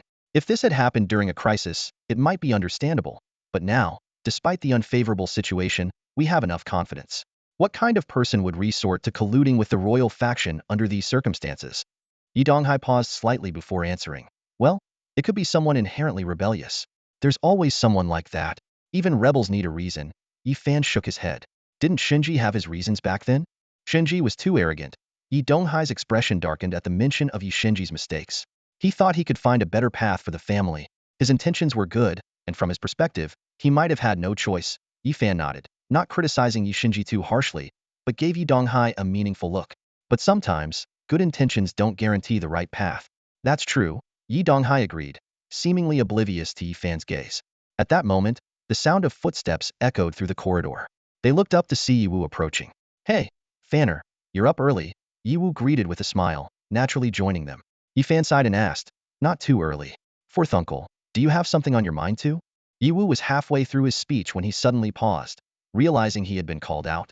Instinctively, he glanced at Yi Donghai and saw an awkward expression on his face, which made Yiwu feel awkward as well. However, as an experienced individual, Yiwu quickly composed himself. After clearing his throat, he calmly said, well, my grandson told me you explained the use of bloodlines yesterday and did an excellent job. It's just that the kid is too lazy and forgot to take notes. Yi Fan concluded today's lesson, announcing, that's all for today. I'll stay for another half hour to answer any questions. After speaking, he sat down. The material covered today was relatively simple, and as he expected, no one had any questions. Everyone was busy taking notes. Although the lecture hall wasn't large, it was packed, with many people even crowding outside to listen. Yi Fan noticed Yiwu and Yi Donghai mingling with the crowd, pretending to patrol with their hands behind their backs. Seeing the two elders like this, Yi Fan couldn't help but smile. After spending the past few days with them, he found fourth uncle and first uncle to be quite decent individuals, possessing the dignity of the older generation. However, Yi Fan's real purpose for this visit was to investigate the Dragon Eye conflict, with teaching being just a cover. He had a vague feeling that first uncle was hiding something from him. Reflecting on their previous conversations, Yi Fan had some guesses but also felt puzzled. First uncle seemed to have something to do, showing great concern for the progress of the house arrest order. Yet, during his observations and conversations over the past few days, Yi Fan hadn't detected any disloyalty. Like Yiwu, first uncle appeared equally angry and anxious about the matters concerning the dynasty organization. Yi Donghai wasn't the type to hide his feelings well. His thoughts were usually transparent. This paradox puzzled Yi Fan. On the one hand, first uncle was deliberately concealing something, while on the other, he was doing his utmost to help Yi Fan root out the traitor within the dynasty organization. Yi Fan pondered. Perhaps he needed to find a way to uncover what first uncle was truly up to. Half an hour quickly passed, and Yi Fan stood up, ready to leave. Just as he was about to reach the door, a commotion erupted outside. A guard shouted anxiously, Patriarch, a group from the Bai family is here. They say there's been a conflict between their members and ours, and they want an explanation. Upon hearing this, Yi Donghai immediately responded, where are they? Take me to them. He then hurriedly left. Yi Fan walked out of the lecture hall, watching as his clansmen rushed outside, raising an eyebrow. A thought crossed his mind. Could this be the hidden traitor? But he quickly dismissed the idea. Who would be foolish enough to cause trouble during a house arrest order? Surely no traitor would be that reckless. In front of the Yi family's gate, a commotion was unfolding. A middle-aged man was dragging a boy, while another boy with a bloodied head was crying loudly beside them. The onlookers were making a ruckus, and the scene was chaotic. Look at what they've done to my son. I've never laid a hand on him all these years, and now your Yi family's brat has beaten him like this. The Yi family must give me an explanation today, the middle-aged man shouted angrily. Yi Donghai hurried to the scene with a group of family members. He scanned the surroundings and quickly noticed the boy being dragged. Bai Long, what's going on? He asked in a deep voice. Bai Long, clearly upset, retorted. What's going on? Your family's kid beat up my son. Yi Donghai caught the boy in time and examined him closely. The face was unfamiliar to him. Given the large size of the family, it was impossible for him to remember every member. Whose child is this? He asked, turning to his family. A moment of silence followed. Soon, a man pushed through the crowd in a hurry. Yifu, why did you run out? He called anxiously. Yi Donghai recognized the man. Yi Ting, he said with a frown. Didn't I issue a house arrest order? Why did your child run out? They had been looking for a traitor within the family recently, and someone sneaking out at this critical moment aroused his suspicion. Yi Ting was visibly worried as well. He grabbed Yifu's arm and asked sternly, Yifu, why did you run out? Yifu, however, remained indifferent, turning his head away without speaking. Yi Ting grew more infuriated, but Bailong interrupted. Is this the time to worry about why he went out? Your son beat up my son, and look at the state he's in. Are you not going to give me an explanation? He hit someone? Yi Ting's anger flared up again. He questioned Yi Fu once more, but the boy remained silent. Losing patience, Yi Ting grabbed Yi Fu by the collar and slapped him in front of everyone. You little brat. Is this how you repay my teachings? Look at the trouble you've caused. The sound of the slaps echoed sharply in the otherwise quiet courtyard. Yi Fu bit his lip, not making a sound. The onlookers turned their heads away, unable to bear the sight. Finally, Bailong seemed to lose interest. He waved his hand dismissively and said, all right, enough. Just apologize and we'll call it even. Yi Ting, feeling relieved, pushed Yi Fu and ordered, apologize. I won't apologize. Yi Fu finally spoke up, but his words immediately darkened Yi Ting's expression again. You hit someone, and you refuse to apologize? Yi Ting was furious and raised his hand to strike again. At that moment, a hand firmly caught Yi Ting's wrist. Yi Fan had arrived unnoticed, and he looked coldly at Yi Ting. Yi Fan. Yi Ting stammered, trying to explain. This brat hit? I heard everything, Yi Fan interrupted, pushing Yi Ting's hand away. He turned to face Yi Fu, bending down to look the boy in the eye. Why did you hit him? He asked gently. Yi Fu, clearly respectful of Yi Fan, hesitated for a moment. He opened his mouth, but seemed reluctant to speak. Yi Fan patted his head reassuringly. I'm here. Whatever it is, you can tell me. Hitting someone is wrong, and you should be punished if you're at fault, but you have the right to explain yourself. Encouraged, Yi Fu relaxed slightly. He pointed to the boy behind Bailong, his voice still tinged with anger. He said my mom ran away with another man. The words immediately alarmed Yi Ting, who tried to pull Yi Fu away. What nonsense are you spouting? It's just something someone else said. Can't you understand that? Yi Fan shielded Yi Fu, glaring coldly at Yi Ting. Your child was wronged, and instead of finding out the reason, you hit him in front of everyone. Is this how you act as a father? Yi Ting was left speechless, stammering but unable to form a coherent response. Ignoring Yi Ting, Yi Fan turned his attention to the gate. Bailong, clearly intimidated by Yi Fan's presence, tried to maintain his composure, though his confidence wavered when facing Yi Fan's scrutiny. My son didn't say anything wrong. What right did he have to hit my son? Everything should be dealt with reasonably, Bailong declared righteously, his eyes flashing with discontent. Yi Fan listened, a slight smile tugging at the corner of his mouth. He gently patted Yi Fu on the shoulder and walked resolutely towards the door. Seeing this, Yi Donghai, worried that the situation might escalate, quickly signaled to Yi Fan. Uncle, I am a reasonable person, Yi Fan said nonchalantly without stopping. I just want to ask this elder of the Bai family how he teaches his children. Yi Donghai was taken aback by these words and hadn't recovered when Yi Fan had already stepped over the threshold. At that moment, a loud cheer erupted from the crowd. Yi Wu arrived late, standing tall and following Yi Fan out the door. Well said, he exclaimed. I can't stand these little troublemakers. Bailong, isn't it? If you want to talk reason, I'll be happy to oblige. Seeing two prominent figures from the Yi family stepping up for Yi Fu, Bailong's bravado faltered, and his expression softened considerably. He forced a defense. Kids make mistakes. As a father, I have to stand up for my child. There's no need to make a big deal out of this. My son was wrong too. Let's just drop it. Yi Fan cast a cold glance at him and said calmly, when you came to the Yi family gate causing a scene, you seemed quite intent on making a big deal out of it. His gaze shifted to the child hiding behind Bailong. What's this? Now that it's your fault, you're hiding? Seeing Yi Fan about a step forward, Bailong quickly intervened. They're just kids. Yi Xiao, there's no need to make things difficult for a child. Yi Fan retorted mercilessly. I'm talking reason here. Being a child is not a free pass. Yi Fu hit your child, and his father already made amends. What about the things your child said? Bailong repeatedly apologized. I apologize, I apologize. Yi Fan waved his hand dismissively. As a father who lacks proper discipline, you should apologize to your son for raising him so poorly. Whoever caused the problem should take responsibility. Make him apologize to Yi Fu, and then get out. Relieved, Bailong hurriedly pushed his son forward. Go on, apologize. Reluctantly, Bailong's son approached Yi Fu and muttered a low, I'm sorry. Bailong nervously asked, Yi Xiao, is this all right? Yi Fan impatiently waved him off. Just leave. With permission granted, Bailong quickly left with his entourage, looking defeated. Yi Wu stepped forward and sighed. It has to be Yi Fan. Our Yi family has always valued martial prowess over literary skills. If more of us had your sharp reasoning and clear logic, we might have had more people in the court over the years. Yi Fan replied calmly. I've always said I'm a reasonable person. Yi Donghai also approached, looking somewhat troubled. Fan, about Yi Fu sneaking out. Yi Fan interrupted him. Find out why he did it and punish him accordingly. Fair is fair. Uncle, you're the head of the family, you decide.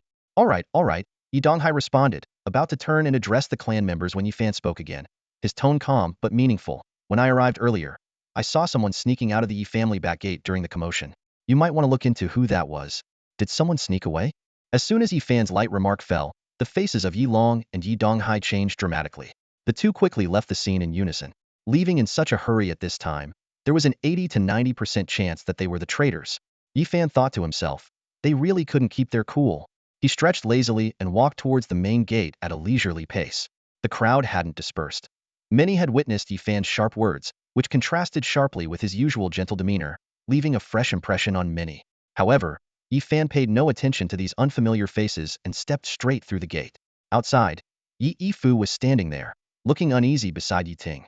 Yi Fan paused for a moment, but still waved to Yi Yifu. Seeing this, Yi Ting quickly urged his son to approach.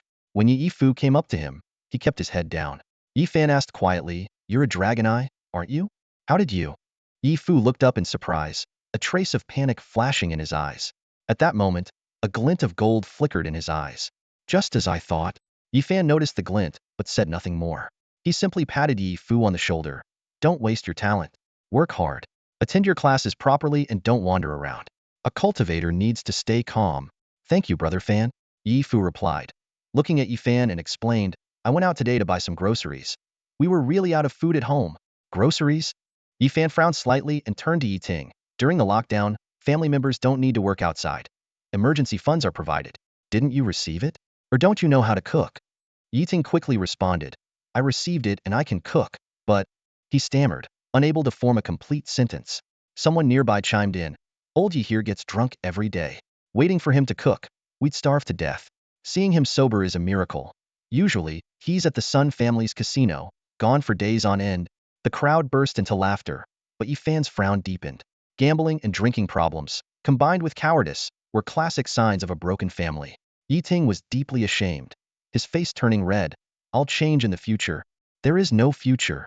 Yi Fan cut him off. From now on, no drinking and no gambling. I'll have Uncle keep an eye on you. If you're caught drinking or gambling again, you'll be expelled from the Yi family. Your child has talent and shouldn't be held back by someone like you. I understand. Yi Ting nodded repeatedly. Yi Fan nodded slightly, not holding out much hope for Yi Ting. But he had a good impression of Yi Yifu. He ruffled Yi Yifu's hair. Attend your classes properly tomorrow. With a casual wave, Yi Fan left a parting remark as he turned to leave. When you're weak, you don't have the right to reason, nor can you earn any respect for yourself. At this moment, Yi Ting wished he could find a hole to hide in, dragging Yi Yifu away in a hurry. Yi Yifu did not resist, letting his father pull him along. But his eyes followed Yi Fan's departing figure, a light gradually igniting in them. He was still young, and this light might just illuminate his entire life. Not long after returning to the hall, Yi Wu and Yi Donghai each dragged a person to Yi Fan's feet and threw them to the ground. They were two emaciated individuals, their faces contorted and unrecognizable, cowering in fear. Yi Fan, we caught them, Yi Wu reported. Master Fan, spare us, please spare us. The two pleaded repeatedly.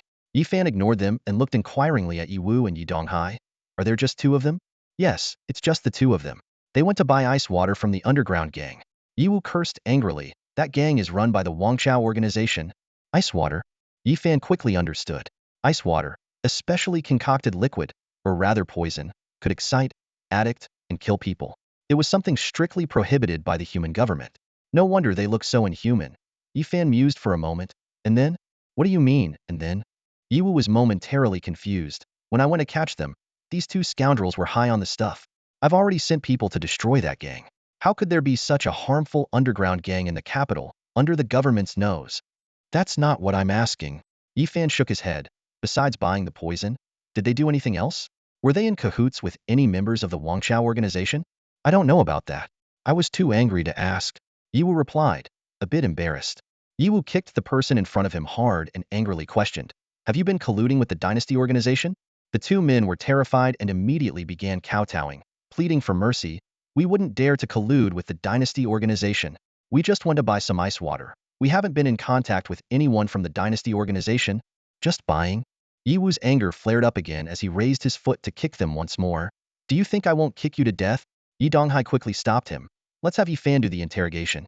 If you kick them to death, This trip will have been for nothing. Yi Wu snorted angrily and reluctantly sat down. Still fuming, Fan, you ask them. Once you're done, I'll kick them to death. Yi Fan looked at the two trembling men, their heads still bowed, and after a moment of silence, he asked, how long have you two been using ice water? 3 years. 2 years, they answered fearfully. Yi Fan narrowed his eyes and pressed on. Who introduced you to this stuff? He did. The one who had said 2 years immediately pointed to the other. Yi Fan's gaze turned sharp as he looked at the other man. Stammering, the man said, my cousin brought it to me. Cousin? Yi Fan frowned. Which cousin? The main branch cousin. At those words, Yi Wu, who had just sat down, sprang up in fury, shouting, the main branch dared to touch this stuff? And even spread it to our clan? Who is it? Why Yi Zhengxian? Old Six's grandson. Yi Wu could no longer contain his rage.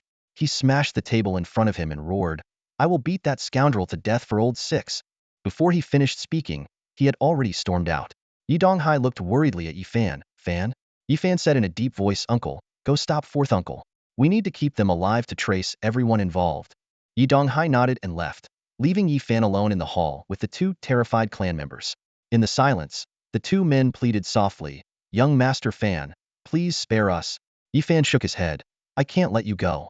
You know how serious this is. You saw fourth uncle's expression. Even Yi Zhengxian won't escape punishment. Seeing their desperate faces, Yi Fan lowered his voice and said, however, if you can answer one question, I can guarantee your safety. Grasping at the lifeline, the two men quickly agreed. We can answer, we can answer. Yi Fan bent down and whispered hoarsely. After you left, there should have been someone else who left the Yi family, right? Their pupil shrank suddenly, and Yi Fan continued. They walked right past me and out the door, hoping to draw my attention and make you two scapegoats to point fingers at more people, thinking it would mislead me and buy them more time, right? With a cold smile, Yi Fan said, you two acted well, but unfortunately, I've seen too many people begging for their lives. True fear isn't as complicated as your performance. The two men shivered as if plunged into an icy abyss. Yi Fan stared them down. Tell me that person's name. Now, this is truly your only chance to live. As soon as Yi Fan finished speaking, the two men kneeling before him felt as if they had fallen into an ice pit. They trembled all over, their lips quivering as they tried to say something, but no complete sentence came out. After a moment, one of them finally mustered up the courage to ask in a shaky voice, young Master Fan, can you really protect us? Yi Fan frowned slightly and retorted, what do you think? Would you rather trust someone who needs you as a shield to escape, instead of me? This statement shattered their last glimmer of hope like a heavy hammer. They quickly bowed their heads, their foreheads hitting the ground hard as they repeatedly said, I'll talk. I'll talk. A cold smile appeared on Yi Fan's lips as he waited silently for the answers he wanted. He thought to himself, compared to truly cunning villains, these two are still too low level and can't withstand a bit of bluffing. At that moment, Yi Wu and Yi Donghai returned. Yi Wu was dragging Yi Zhengxian and threw him roughly in front of Yi Fan. A bright red slap mark was clearly visible on Yi Zhengxuan's face, and his eyes were dazed, still not understanding the situation. Yi Wu, seething with anger, started scolding him harshly. Do you think you've lived up to your grandfather's expectations? To the Yi family? Getting involved with drugs wasn't enough. You had to drag other family members down too, you scourge. With that, he kicked Yi Zhengxian into a corner. Yi Zhengxian curled up into a ball, continuously kowtowing and saying, I deserve to die. I deserve to die. Yi Donghai pulled the enraged Yi Wu aside and whispered, calm down. The priority now is to root out these harmful elements in the family, figure out their connection to the Wang dynasty organization, and resolve the issues Fanner mentioned. Yi Wu took a deep breath and turned to Yi Fan, asking Fanner, how do we deal with these people? Yi Fan replied calmly, as we discussed earlier, identify everyone involved and root them out. Yi Donghai pressed further, and how do we handle these people? Yi Fan's gaze swept over the two men who were now full of dread, and he said slowly, those who are harmful must be eradicated. The most severe cases will be executed, and the less serious ones will be expelled from the Yi family. Upon hearing this, the two men's faces turned ashen. They trembled and tried to speak. Young Master Fan, you just… Yi Fan cut them off coldly. What, you're not satisfied with this decision? They felt as if they had fallen into an ice cellar, huddling together and not daring to make a sound. Yi Fan turned to Yi Donghai and instructed, Uncle, handle this matter as quickly as possible. Don't let it spread among the family members. Just root out the culprits. If it gets out that the Dragon Slayer family has such issues, it won't sound good.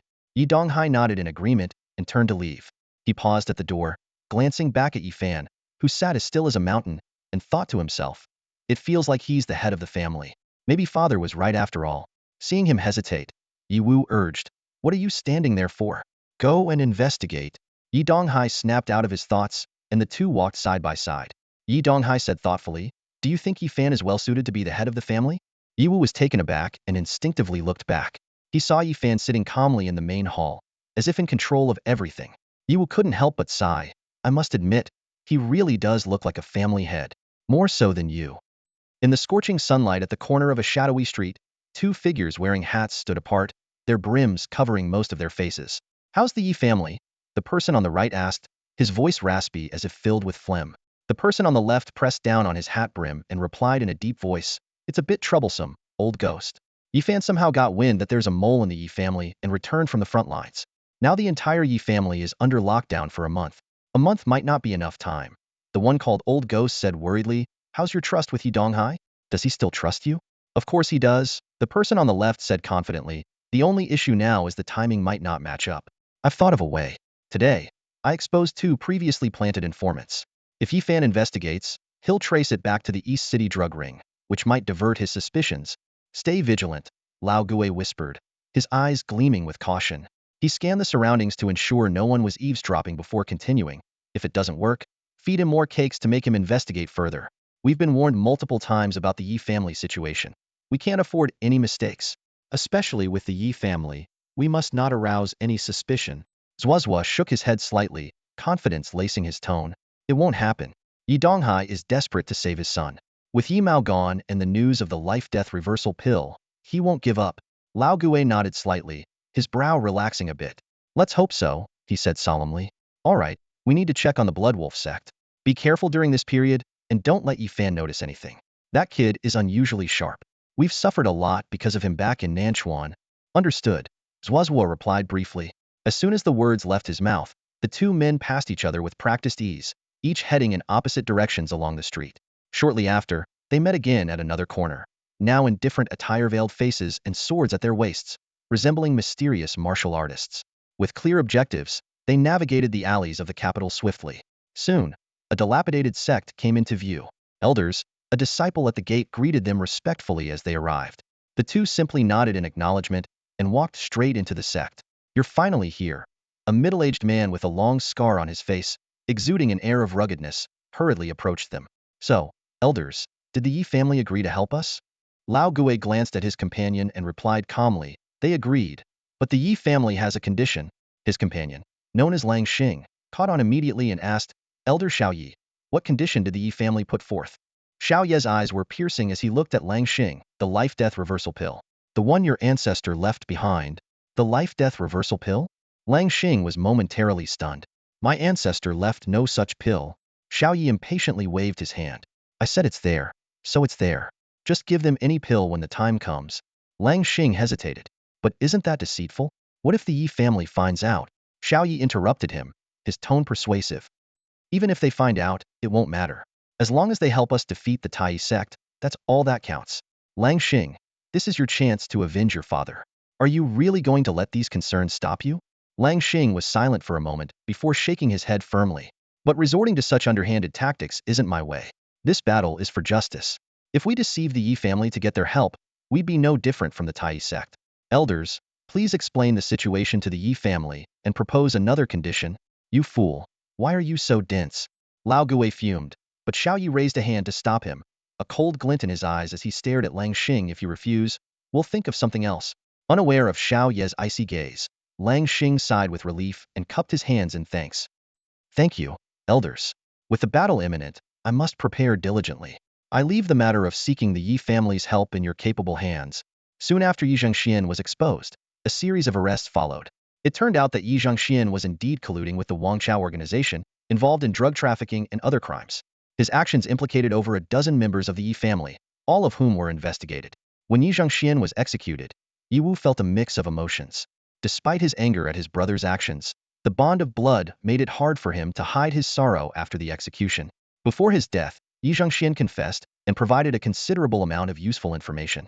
Yi Wu and his team followed the leads, infiltrated the drug den, and successfully dismantled the Wangchao organization's stronghold, achieving a major victory and seeking justice. The episode of the Yi family's collusion with the Wangchao organization seemed to come to an end. However, out of caution, the family remained in a state of lockdown.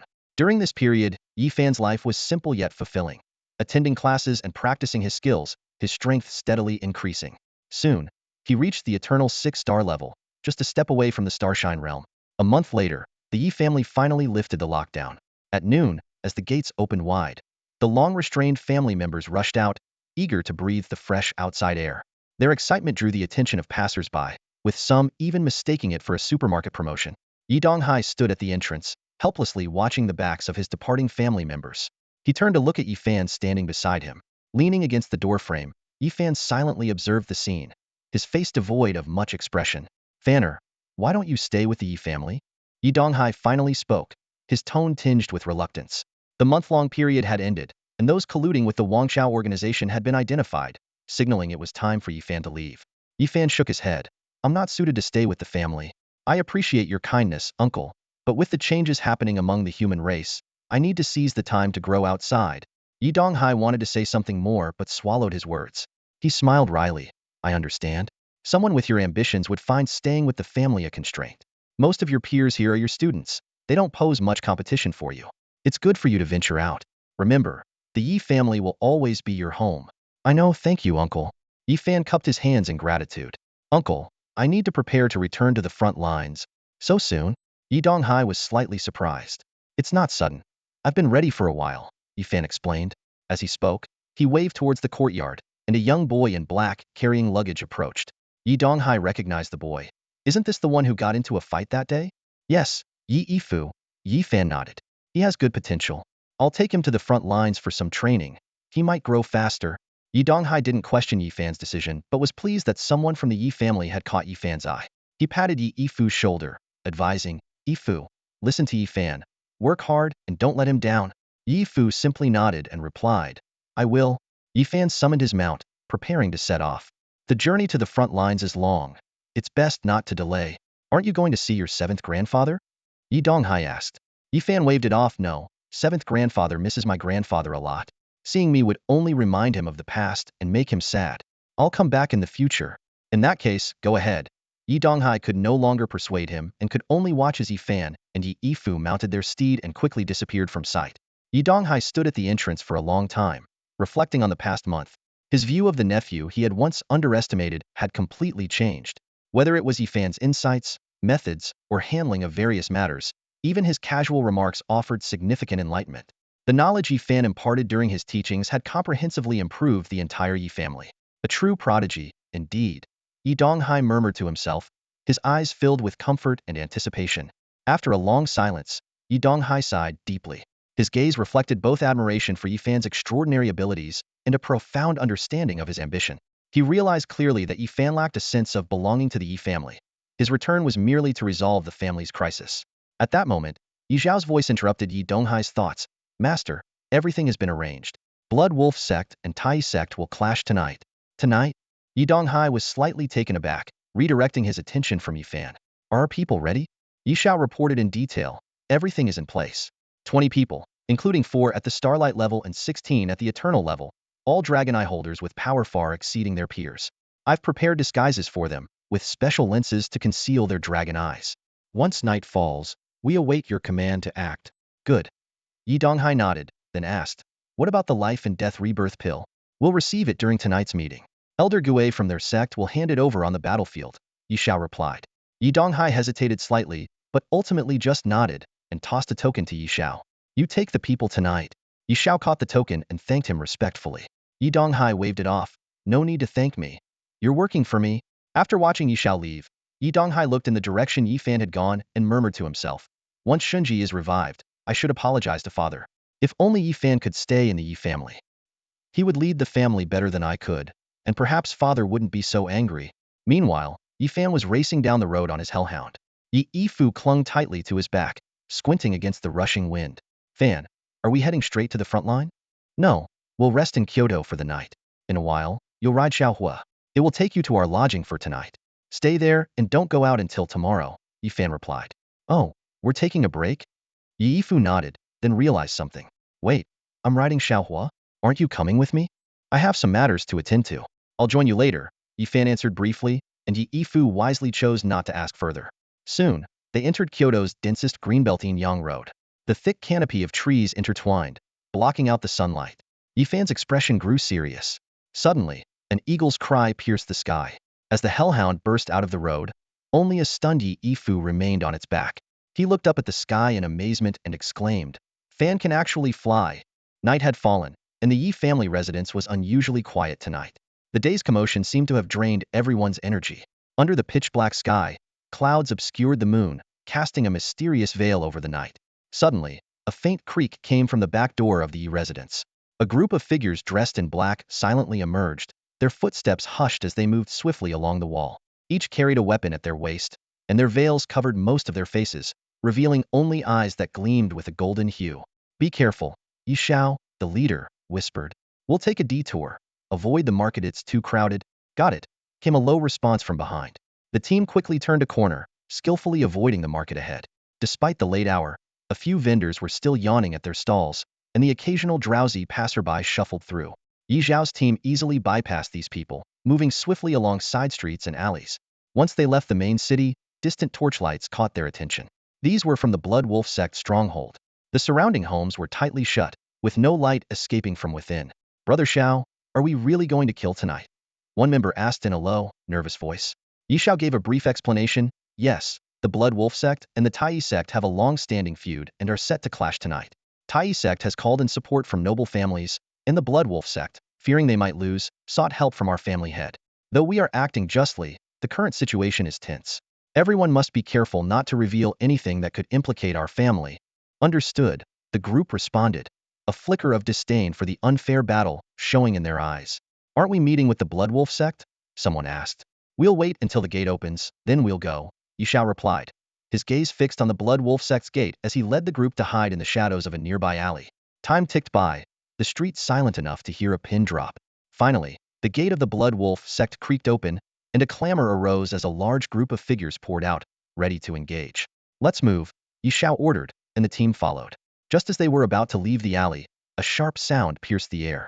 A figure descended from above, landing before them. "Where are you going?" Startled, the group drew their blades. But upon recognizing the newcomer, their expressions changed drastically. "Young Master Yifan, why are you here?" Yifan's lips curled into a smile. "Surprised? Who gave you permission to get involved in sect disputes?" Yi Xiao was momentarily speechless, but a clan member quickly replied, "Young Master Fan, the family head sent us to aid the Blood Wolf sect against the Tai sect." "As expected of my uncle," Yifan said coolly. "The plan is off. No one from the Yi family will make a move. Everyone, return to the Yi residence immediately." The group hesitated, looking to Yi Xiao. He appeared conflicted, his gaze shifting between the Blood Wolf sect and Yifan. "What is it?" Yifan asked again when no one moved. "We haven't received any orders from the family head," one clan member explained. "If there were, Yi Xiao would know." "Right, Yi Xiao? Right?" Yi Xiao said, trying to remain calm. "Young Master Fan, we haven't received any orders from the family head." Yifan shook his head, a sharp glint in his eyes. "This isn't the family head's order. It's mine." The group exchanged uncertain glances as Yifan produced a token. "You recognize this, don't you? The kill order." The moment they saw the token, their faces changed, and they all knelt in unison. "Yi family members, at young Master Fan's command." "Good." Yifan nodded in satisfaction. "My uncle said that with this token, I could take over the Yi family if necessary. Seems he was right." Yifan's gaze was as sharp as a blade, sweeping over everyone present before finally resting on Yi Xiao, who was kneeling awkwardly. Coldly, he spoke. "What? The kill order doesn't affect you?" Yi Xiao shuddered and quickly responded. It works, it works." He glanced up at Yifan, his heart pounding. To ease his tension, he explained. "The kill order is usually reserved for emergencies. Today, there's nothing major happening. Is it really necessary to use it, young Master Fan?" Before he could finish, Yifan interrupted icily. "You don't think this is urgent enough?" His gaze grew colder as he stared directly at Yi Xiao. "Yi Xiao, did you think I wouldn't find out about the day you left the Yi family?" Meanwhile, the atmosphere inside the Blood Wolf sect was tense. As night deepened, the waiting crowd grew increasingly restless.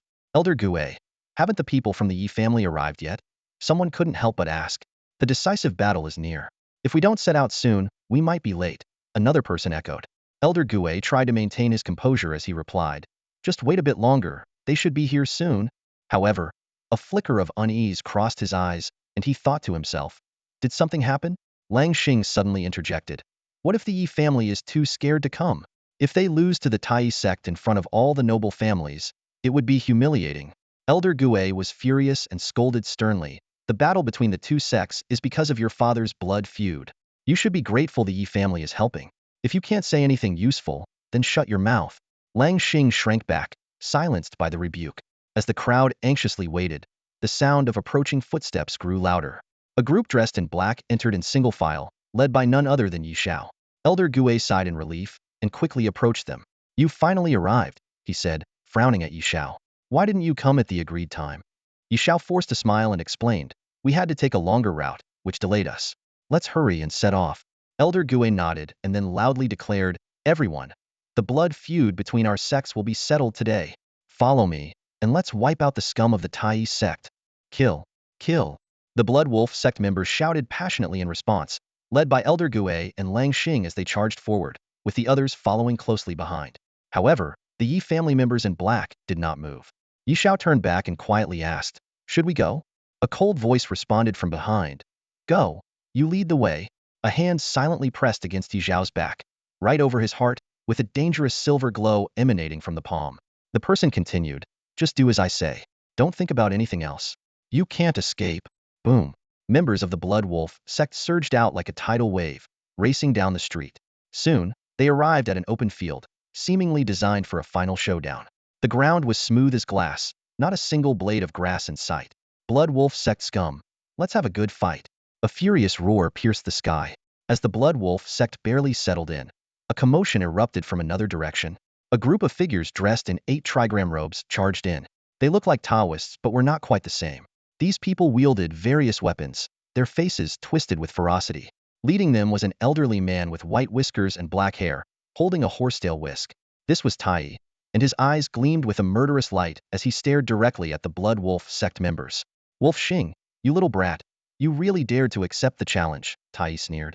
I should have killed you along with the rest back then. Despite the provocation, Wolf Xing seemed momentarily stunned, unable to respond.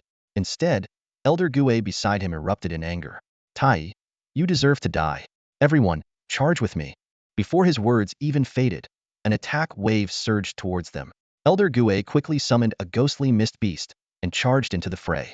In an instant, the age-old feud between the Blood Wolf sect and the Tai sect exploded. Both sides clashed like torrents, with beast tamers summoning their beasts for long-range commands and martial artists charging at the forefront with their formidable physiques. The Yi family was also drawn into the melee. Their superior strength allowed them to easily dispatch surrounding opponents. Yi Fan also joined the battle. Now a Starshin-level warrior, he defeated several foes with just his iron fists, not even needing his heavy sword or beast.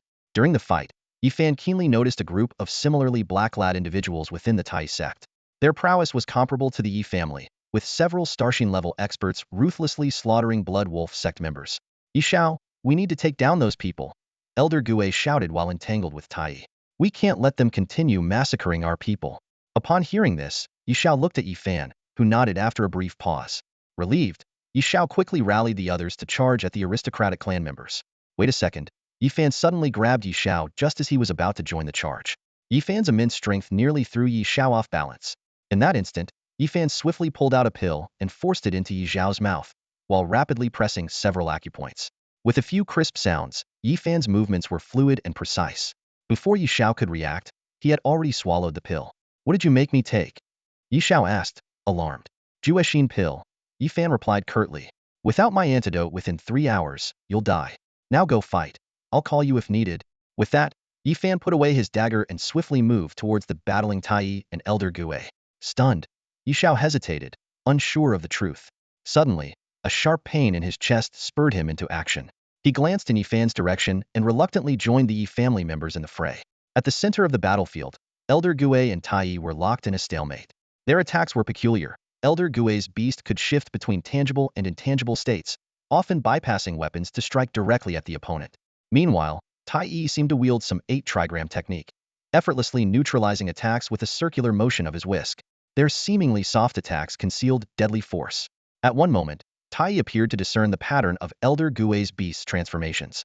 The whisk, which had been defensive, suddenly lashed out like a whip, striking the beast's tangible form with precision. With a sharp crack, the ghostly beast howled in agony, clearly wounded. Elder Gue, your ghost taming skills haven't improved much over the years. Tai taunted, seizing the advantage. His whisk lashed out again towards Elder Gue. Without his beast protection, Elder Gue was at a disadvantage. He dodged frantically but was soon struck, coughing up blood. Tai, you're serious. Elder Gue growled through gritted teeth. A full performance is necessary, or others will get suspicious, Tai replied nonchalantly, continuing his assault. However, his subsequent attacks were noticeably softer, just enough for Elder Gue to barely evade. Thus, the two maintained a precarious balance, appearing fierce but silently cooperating. Smack! The ghost elder couldn't dodge in time, and took a hit from Tai. Just as he was about to voice his complaint, a narrow and sharp sword shot through the air from the right side of the battlefield, knocking away Tai's whisk. A figure flashed in front of the ghost elder, pushing him back. Who are you? The ghost elder asked, eyeing the stranger in surprise. Yi Shao sent me to help you fight Tai, came the raspy, low-pitched reply. The ghost elder frowned, but before he could say more, the figure had already lunged at Tai with his sword. Muttering to himself, what a meddlesome person, this Yi Shao. Though dissatisfied, he turned and joined another part of the battle. Yi Fan and Tai were locked in fierce combat. Tai's mysterious 8 trigrams whisk danced like a dragon, and before long, it had entangled Yi Fan's longsword. With a crisp sound, the blade shattered into pieces, falling to the ground. Tai sneered. The strength of the Yi family is nothing special. Do you really think you can help the Bloodwolf sect win? Ridiculous. Yi Fan remained silent, merely flexing his wrist, a curious glint in his eyes. What a fascinating yin-yang rotation technique, he murmured. Is this the same method you used to kill Langxing's father? None of your business. Tai's face darkened, clearly struck a nerve. A slight smile flashed in Yi Fan's eyes, knowing he had provoked his opponent. Enraged, Tai retorted. Do you think you can extract my technique from me? Do you have the life for it? Before he finished speaking, Tai's whisk came crashing down like a massive tree. Yi Fan calmly raised his hand and firmly grasped the other end of the whisk. Tai was shocked. No matter how much force he applied, the whisk wouldn't budge, as if rooted in a mountain. Such an intriguing rotation technique, Yi Fan taunted. If you only defended, I might really have no way to deal with you. But alas, there's no perfect path in this world. A technique that excels in defense is bound to lack in attack. Boom. A tremendous force traveled through the whisk, catching Tai off guard and pulling him towards Yi Fan.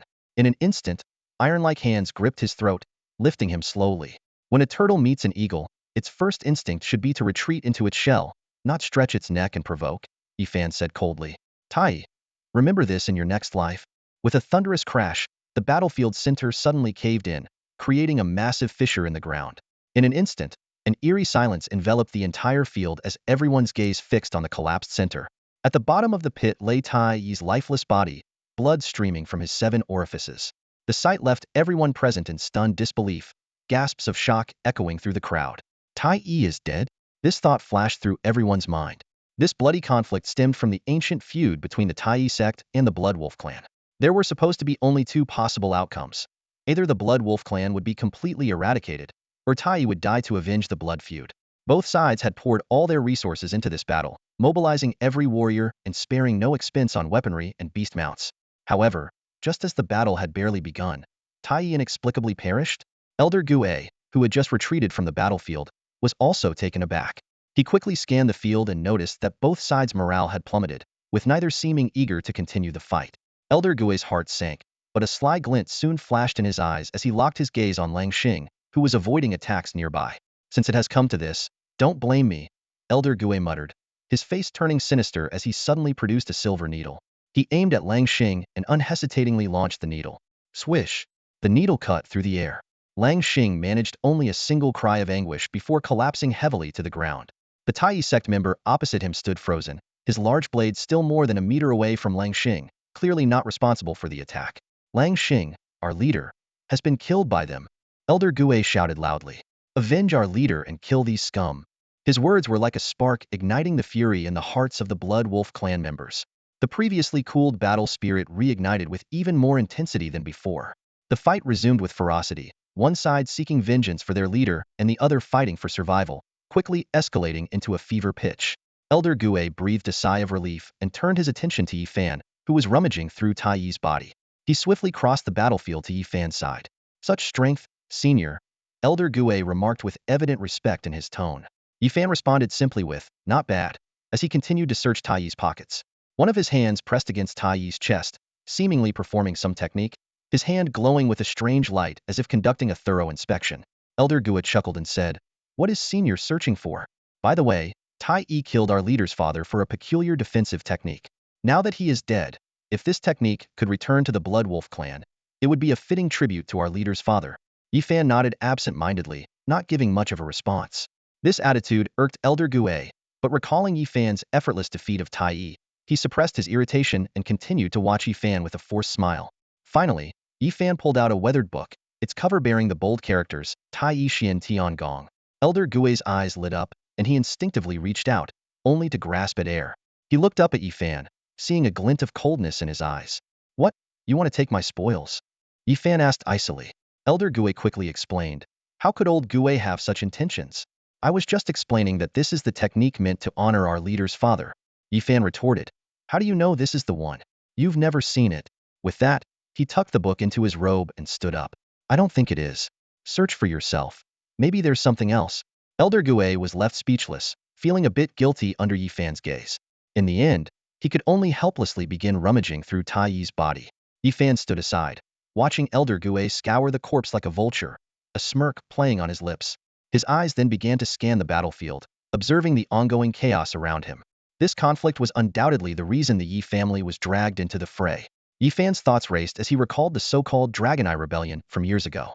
His gaze swept over the fierce battle unfolding before him, and a startling realization hit him was right in the midst of that historic turmoil. Yi Fan carefully observed every detail on the battlefield, his eyes reflecting a mix of confusion. On the surface, it seemed like an ordinary skirmish between two sects, each having called in reinforcements. Even if accusations were made, the most they could be charged with would be forming cliques and bullying the weak. How could this escalate into a monstrous crime of inciting a rebellion against the dynasty? His eyes quickly scanned the crowd, soon locking onto a few suspicious figures. Yi Xiao, Tai Yi, and Elder Guo were undoubtedly members of the dynasty's organization. There might be a few insiders within the two sects, but their numbers and strength were limited. Yi Fan thought, a genuine rebellion couldn't possibly be initiated by a group of mediocre cultivators. Suddenly, Yi Fan's attention was drawn to the disciples of noble families who were fighting against the Yi family members. The techniques and beast-taming methods they used were chaotic and inconsistent, vastly different from the traditional styles of noble families. This realization dawned on Yi Fan: these so-called noble disciples were actually disguised members of the dynasty's organization. As the battle progressed, Yi Fan noticed these noble disciples intentionally directing the conflict towards the residential areas of the city. It was all a meticulously crafted trap designed to entangle the Yi family, making it impossible for them to extricate themselves. Once they attacked the residential areas, the court would seize the opportunity to crush everyone present under the pretext of quelling a rebellion. 20 Dragon Eye clan members, representing the core bloodline of the Yi family, would be branded as traitors. Realizing this, Yi Fan felt a moment of clarity. He could have led the Yi family to retreat, but chose to stay to uncover the truth. Now, the mystery was finally unraveling. Yi Fan understood that the Dragon Eye Rebellion was not only a conspiracy by the dynasty's organization, but also fueled by internal forces within the court. To identify the mastermind, he only needed to focus on the court generals who would soon appear. This realization stirred his emotions. He took a deep breath to calm himself, his gaze shifting to the distant, tranquil sky. No matter what, since he was already involved in this battle, Yi Fan had to find a way to prevent the blame for the Dragon Eye Rebellion from falling on the Yi family. His mind raced, and he quickly devised a plan. Yi Fan pulled out a wooden token from his robe and resolutely tore off the mask covering his face. He raised the token high and shouted in a commanding voice, "By the order of King 1, eradicate the dynasty traitors. Everyone, lay down your weapons and submit to investigation." Boom! The thunderous sound exploded in the arena, causing everyone to tremble. Elder Guo, who was scavenging for scraps, looked up in shock. When he saw Yi Fan remove his disguise, revealing his true identity, his eyes widened in disbelief. "Yi Fan? How can you be here? Didn't I make myself clear?" Yi Fan replied with an icy, emotionless voice. "I received the order from King 1 to lead the Yi family in eradicating the traitors of the dynasty." Elder Guo was clearly skeptical, questioning, "How could you possibly have the King 1's order?" He reached out, attempting to snatch the token from Yi Fan's hand. Yi Fan sneered, quickly retracting the token and delivering a swift kick. With a resounding boom, Elder Guo flew back dozens of meters like a kite with a broken string. Yi Fan remarked indifferently, "This is the second time today you've tried to take something from me." Elder Guo sat on the ground, gasping for breath, struggling to get up. The surrounding crowd was stunned into silence. Seeing this, the Yi family members also removed their disguises. Yifan surveyed the scene and commanded loudly, "Everyone stay where you are and submit to an investigation." He turned to his family members, "Search them thoroughly. If you find anything related to the dynasty organization, detain them all." The Yi family immediately began searching each person. Among them was Yi Shao, whose eyes were filled with panic. As a longtime mole for the dynasty organization within the Yi family, he was filled with doubts. Did Yi Fan already know his identity? Was this operation truly ordered by King Wen? Or was there another motive? Did Yi Donghai discover the organization's plans against the Yi family through his own investigation? Or was there a leak? Was there a traitor within the organization? How much did Yi Fan actually know? Suddenly, a clan member bolted from the crowd, sprinting towards the residential area. With quick reflexes, Yi Fan unleashed a flash of sword energy, striking the person down and spilling blood on the spot. Yi Fan spoke slowly. "Running means you're guilty. Execute them on the spot." At some point, a pitch-black heavy sword had appeared in his hand, its blade emitting a cold, murderous aura. Elder Gue questioned, "Aren't you afraid of killing the wrong person? Those are clan disciples. If you kill them, aren't you afraid of retribution from King Wen?" Yi Fan sneered. "Who said they were clan disciples?" He signaled for a family member to search the body. Soon, the family member found a peculiar bat symbol on the corpse, the mark of a dynasty organization member. Yi Fan nodded in satisfaction and turned to Elder Gue. "Well, do you have anything else to say?" Elder Gue hung his head in defeat, remaining silent. Yi Fan noticed that the other clan members seemed eager to act. He snorted coldly and summoned the massive Lao Qi, simultaneously throwing out two talismans: Beast Control, Revealing Dust. Beast Control, Dual Barrier. The talismans burned in the air, illuminating the area with the glow of Revealing Dust, while a red barrier isolated the surroundings. Revealing Dust was Yi Fan's old trick, making it impossible for anyone to hide. The Dual Barrier was a new beast control talent he had acquired from Yi Fu, capable of creating a barrier whose duration increased with the Beast Master's level. With the appearance of the barrier and Lao Qi, the faces of those who had been eager to act changed drastically, fear finally showing in their eyes. They realized that the situation was beyond salvation. They couldn't escape, nor could they defeat Yi Fan, who possessed star-level combat power and a lineage of ancient blood. Standing in the center of the battlefield, Yi Fan's eyes were like torches, scanning the enemies tightly controlled by the Yi family. Those who had plotted against the Yi family were now like trapped beasts, with no way forward or back. Their meticulously planned conspiracy had been completely shattered, and all their escape routes were blocked. The Yi family members moved swiftly, binding the enemies tightly one by one. A cold smile played on Yi Fan's lips as he walked slowly towards the captives. "I quite like the look on your faces," he said disdainfully. "Come on. Who wants to tell me everything? Maybe you'll get to live." Footsteps echoed loudly in the silence. Yi Fan strolled leisurely among the captives, his gaze lingering on each face. No one spoke, the air thick with tension. Suddenly, Yi Fan stopped in front of the first person, looking down at them. "Got anything to say?" he asked. Though the person was like a fish on a chopping block, they tried to put on a brave front, turning their head away in silence. Swish! The sound of a blade being drawn. Without hesitation, Yi Fan's heavy sword swept across. The headless body crumpled to the ground, blood gushing out. Yi Fan's expression remained unchanged as he moved to the next person. "And you?" Yi Fan asked coldly. "I don't know anything," the person stammered. "Fine, then you can remember in the afterlife." Before the words had fully left his mouth, his sword struck again. Yi Fan continued his questioning. "What about you?" I. The person stuttered, but didn't finish before being cut down. "Stutter in the underworld." Yi Fan sneered. "You?" he asked the next one. "I." The person barely started. "Speak faster in your next life." Yi Fan impatiently swung his sword. In the blink of an eye, more than 10 people lay in pools of blood. Yi Fan's sword moved as fast as lightning, and 2 more fell before they could react. "Are you a demon?" Someone finally couldn't hold back, their voice full of fear. "So many people. Are you sure they're all members of the dynasty organization? Killing indiscriminately like this?" "Yeah, some of us really don't know anything," another person chimed in hurriedly. "We just wanted to avenge our sect leader, and we have nothing to do with the dynasty organization. Even if you're with the King Wen's faction, you can't just kill indiscriminately." Yi Fan answered coldly, his gaze still icy. "I want answers, not to know who's who. If I don't get answers, I'll keep killing." With that, he resumed his slow walk. Watching the blood on Yi Fan's sword, everyone shuddered. A reasonable person wouldn't be feared, as societal laws constrain them. But when someone is ruthless, fear and unnaturally arise. Yi Fan's footsteps echoed like a death knell. He walked expressionlessly, but his eyes held a hint of mockery. In truth, he wasn't killing indiscriminately. Each person he chose had been observed and deemed most likely to know something, or they were already confirmed targets. Of course, there were also 2 members of the Tai sect among them, but he disliked that sect anyway, so killing them was no big deal. Yi Fan was a master of interrogation. For these powerful individuals, if he only killed dynasty members, they might be afraid but not broken. But if he mixed in Tai Yi sect members and unrelated people, they would harbor false hope, thinking Yi Fan might just be killing randomly and might not choose them. Under this false hope, when singled out by Yi Fan, those with weaker mental fortitude would easily break down. Sure enough, under the tense gazes of the crowd, Yi Fan stopped again. This time, he stood before a member of the dynasty organization. With a thud, the person collapsed completely. Extreme fear made him kneel and kowtow repeatedly before Yi Fan could even speak. I'll talk. Just don't kill me, he screamed hoarsely, as if grasping at his last straw. Yi Fan's suspicions were confirmed. The crumbling organization member spilled everything he knew. The higher-ups hadn't disclosed specific orders, only instructing them to attack residential areas at the right time to drag the Yi family into the mess. The commander, surnamed Ji, was the key contact. Yi Fan turned his gaze to the old ghost not far away and asked in a deep voice, "This ghost elder should be one of your organization's people, right?" The member trembled as he replied, I can't say." Fear flashed in his eyes. "If I talk, I'll die." "Another one of your organization's exclusive bands." Yi Fan nodded knowingly.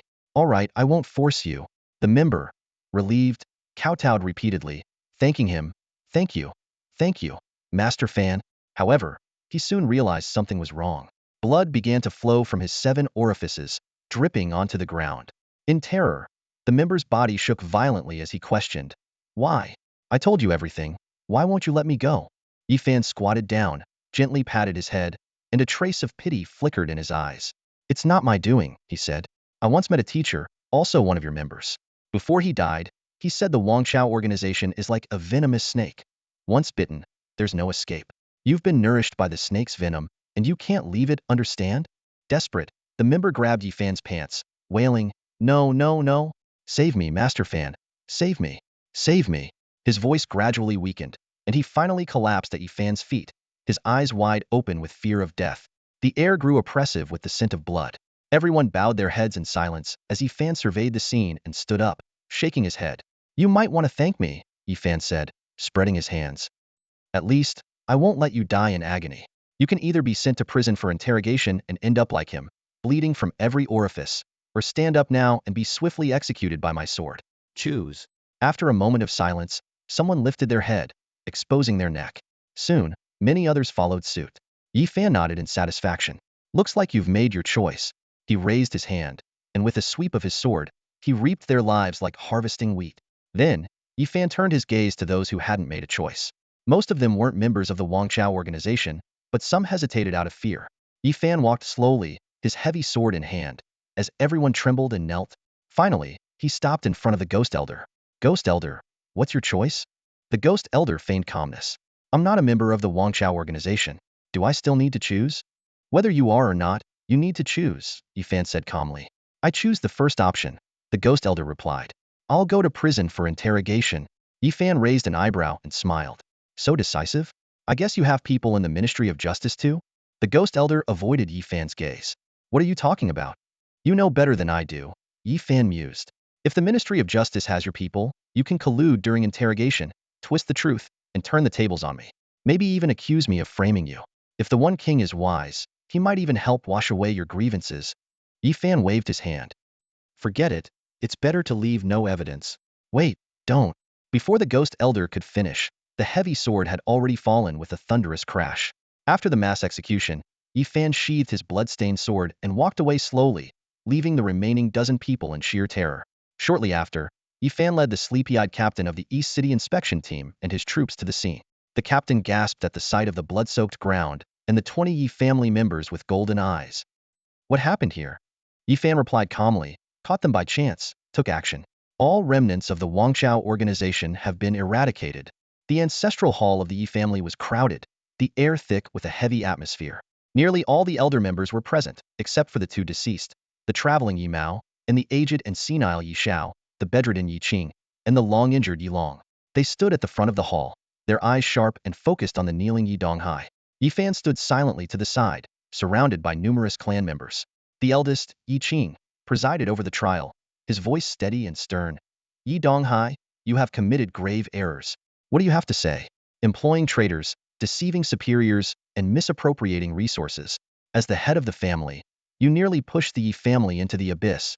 Yi Donghai, disheveled and haggard, was a far cry from his once dignified self. He hung his head low, his voice hoarse. I have nothing to say in my defense. Yi Fan had brought Yi Shao back to the clan to face trial rather than killing him, exposing Yi Donghai's irredeemable crimes. The entire Yi family was thrown into turmoil, reminiscent of the past when Yi Shunji colluded with the Imperial organization. Under the furious gazes of the crowd, Yi Donghai forced a bitter smile. I had already considered the consequences before doing all this. The mistake is made, and I accept my punishment. Though the elders, including Yi Qing, were somewhat comforted by his honesty, their expressions remained grim. Yi Qing announced, Yi Donghai, head of the Yi family, trusted the wrong people, deceived superiors, and almost got the family entangled with the Imperial organization, risking annihilation. Effective immediately, you are stripped of your status as a clan member and will be executed at the Yi family's execution grounds. The word execution reverberated through the hall, causing an uproar. However, Yi Donghai let out a long sigh, as if a weight had been lifted off his shoulders. He turned to Yi Fan, a look of relief on his face. Fanner, it's thanks to you that I didn't destroy the family. You must have seen through it all along. Yi Fan nodded, his gaze complex. He began to ponder Yi Donghai's character. Though not outstanding, he had always been dedicated.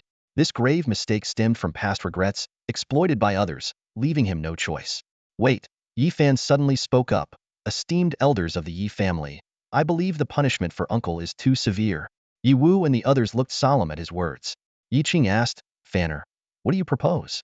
Yi Fan remained silent for a moment, noticing Yi Donghai's slight headshake, as if discouraging him from pleading. Seeing Yi Donghai's graying hair and wrinkled face, Yi Fan realized the middle-aged man's grief over losing a child and his obsession with resurrection had warped his mind. Continuing to live would only torment him further. With a sigh, Yi Fan finally said, death is inevitable, but uncle has served the Yi family his whole life and deserves some recognition. Let his name remain in the clan records. The trial had come to an end, and the crowd in the ancestral hall gradually dispersed, leaving only the clan elders seated there with solemn expressions, indicating that there were important matters still to be discussed. The punishment of Yi Donghai was concluded, and the unspoken words of Yi Fan hinted that the position of the Yi family head was now vacant. The elders' gazes unanimously fell on Yi Fan. They all leaned towards having Yi Fan assume the role of family head, yet they were aware that his ambitions lay elsewhere. Someone hesitantly spoke up, Fan, about the position of family head. Yi Fan decisively declined. You don't need to consider me. I'm heading back to the front lines soon. Although the elders felt regret, it was not unexpected. Yi Wu, looking at Yi Fan with gratitude, said, you saved the Yi family in its time of crisis. Such a great deed deserves a reward. You may choose a few items from the family's treasure vault. The front lines are perilous, and it's always good to be well prepared. Yi Fan was about to politely refuse, but Yi Wu held his arm firmly and insisted, take a couple of items. It's the least we can do. Seeing Yi Wu's persistence, Yi Fan nodded in agreement, a hint of helplessness flashing in his eyes. It wasn't that he was being modest. Rather, with his current strength, the family's treasures were of little use to him. Come with me and take a look, Yi Wu said, patting Yi Fan's shoulder. After signaling to the other elders, the two walked out of the ancestral hall. Once they left, Yi Qing, seated high up, couldn't hold back a severe coughing fit, his face as pale as paper. He had been ill for a long time and had forced himself to attend the trial today, but now he could no longer endure it. Yilong quickly stood up to support Yi Qing but stumbled due to his own frailty. Yi Qing waved him off, only to end up leaning on Yilong. The two elderly men exchanged a smile and sighed. We've grown old. Looking around, the elders present were either sick or aged, some even showing signs of senility. Yi Qing remarked self-deprecatingly, we've all become like this. Yi Xian seemed more at ease with the situation. Old branches wither and new buds sprout. That's just the way life is. Yi Qing shook his head and turned to the pressing matter. Who do you think is suitable to be the new family head? After some discussion, Yilong proposed, second brother, doesn't Yi Fan have a father? We could bring Yi Linqing to assume the role of family head. With Yi Fan in the forefront and the bloodline of Zhan Tian behind, the clan members shouldn't oppose. Yi Qing hesitated for a moment before nodding in agreement. Yilong added, my daughter has a good relationship with Yi Linqing. She can help persuade him. A knowing look flashed in Yi Qing's eyes as he smiled. You sly old fox, even in such a significant matter, you have some personal motives. Yilong chuckled sheepishly. Everyone has a bit of self-interest. But my suggestion is sincere. Yi Qing nodded and, after some thought, quickly made a decision.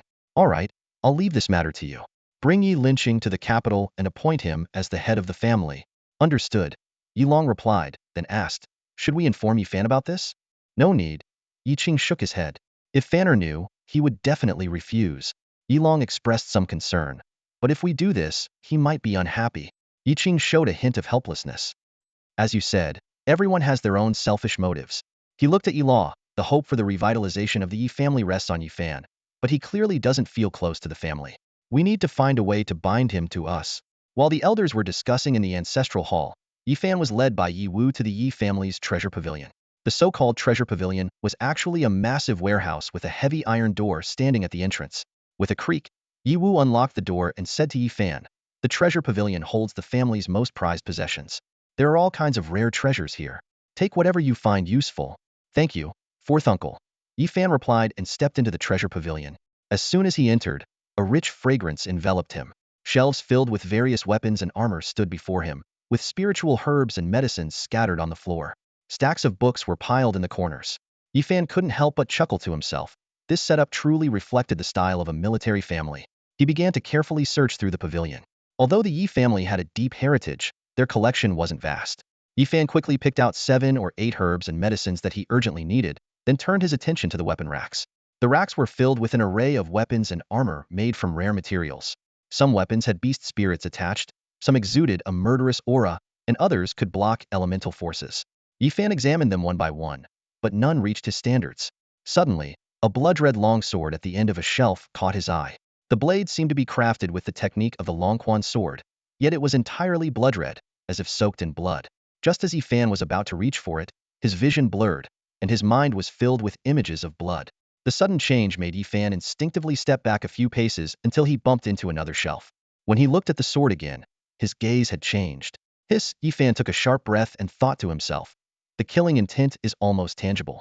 This sword must have claimed countless lives." Yifan didn't rush forward. Instead, he stopped where he was, his gaze firmly locked onto the blood-red longsword. The blade exuded a chilling murderous intent far surpassing that of ordinary weapons. Yifan knew that any weapon would accumulate a killing aura over time, and his greatsword was no exception. However, the intensity of the killing intent radiating from this sword was so strong that it could directly affect the wielder's mind, making it clear that this was no ordinary weapon. This sword was forged for the sole purpose of killing, and had been involved in countless bloody massacres since its creation. Yifan felt a sense of caution. This was beyond a mere dangerous weapon, it was a demonic artifact, or more accurately, an evil weapon. He couldn't help but wonder why the Yi family would keep such an evil weapon in their storage. Yifan's gaze shifted from the blood sword to the other weapons and armor around him. At this moment, those once impressive pieces of equipment seemed mundane in comparison. He had to admit that the destructive power of this evil weapon was likely on par with his greatsword and could even enhance certain sword techniques, such as the fast-drawing technique, by greatly improving agility with its lightweight design.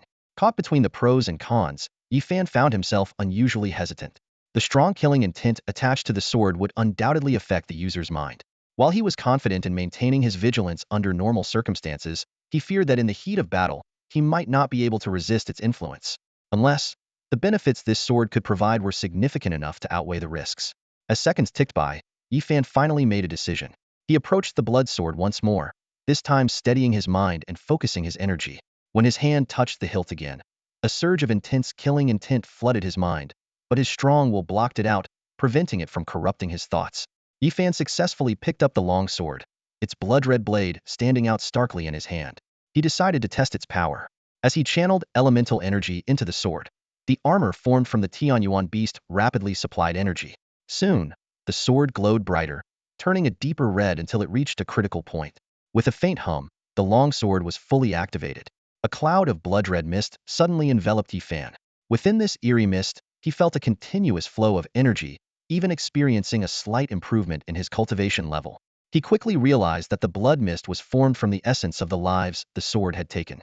Yifan grasped the secret of the blood-red longsword. It was similar to the dragon spirit within his greatsword, but unique in its ability to absorb the life essence of slain beings, forming blood mist to nourish the sword's master.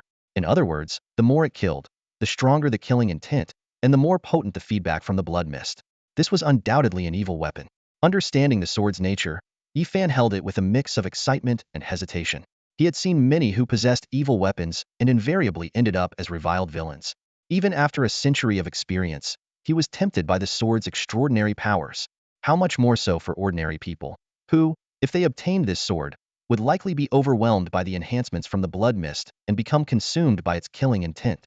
Even Yi Fan himself couldn't guarantee that long-term use wouldn't affect him. While Yi Fan was hesitating, a voice from his collar spoke up. "What are you hesitating about?" Yi Fan replied honestly, "I got an evil weapon." "Evil weapon?" Bai Zhe questioned. "You humans always come up with these strange names. Beasts have their demon beasts and tame beasts, and humans have good and bad people. So, weapons also have evil and righteous ones." "There has to be a distinction," Yi Fan responded, feeling as if Bai Zhe had enlightened him. Evil and ordinary weapons were essentially just weapons, distinguished only by their additional traits. What truly defined them was the person wielding them. If someone slaughters indiscriminately, they are seen as a villain, and the weapon becomes an evil weapon. But if used wisely, to kill those who deserve it, it could aid in cultivation and even be revered as a holy weapon.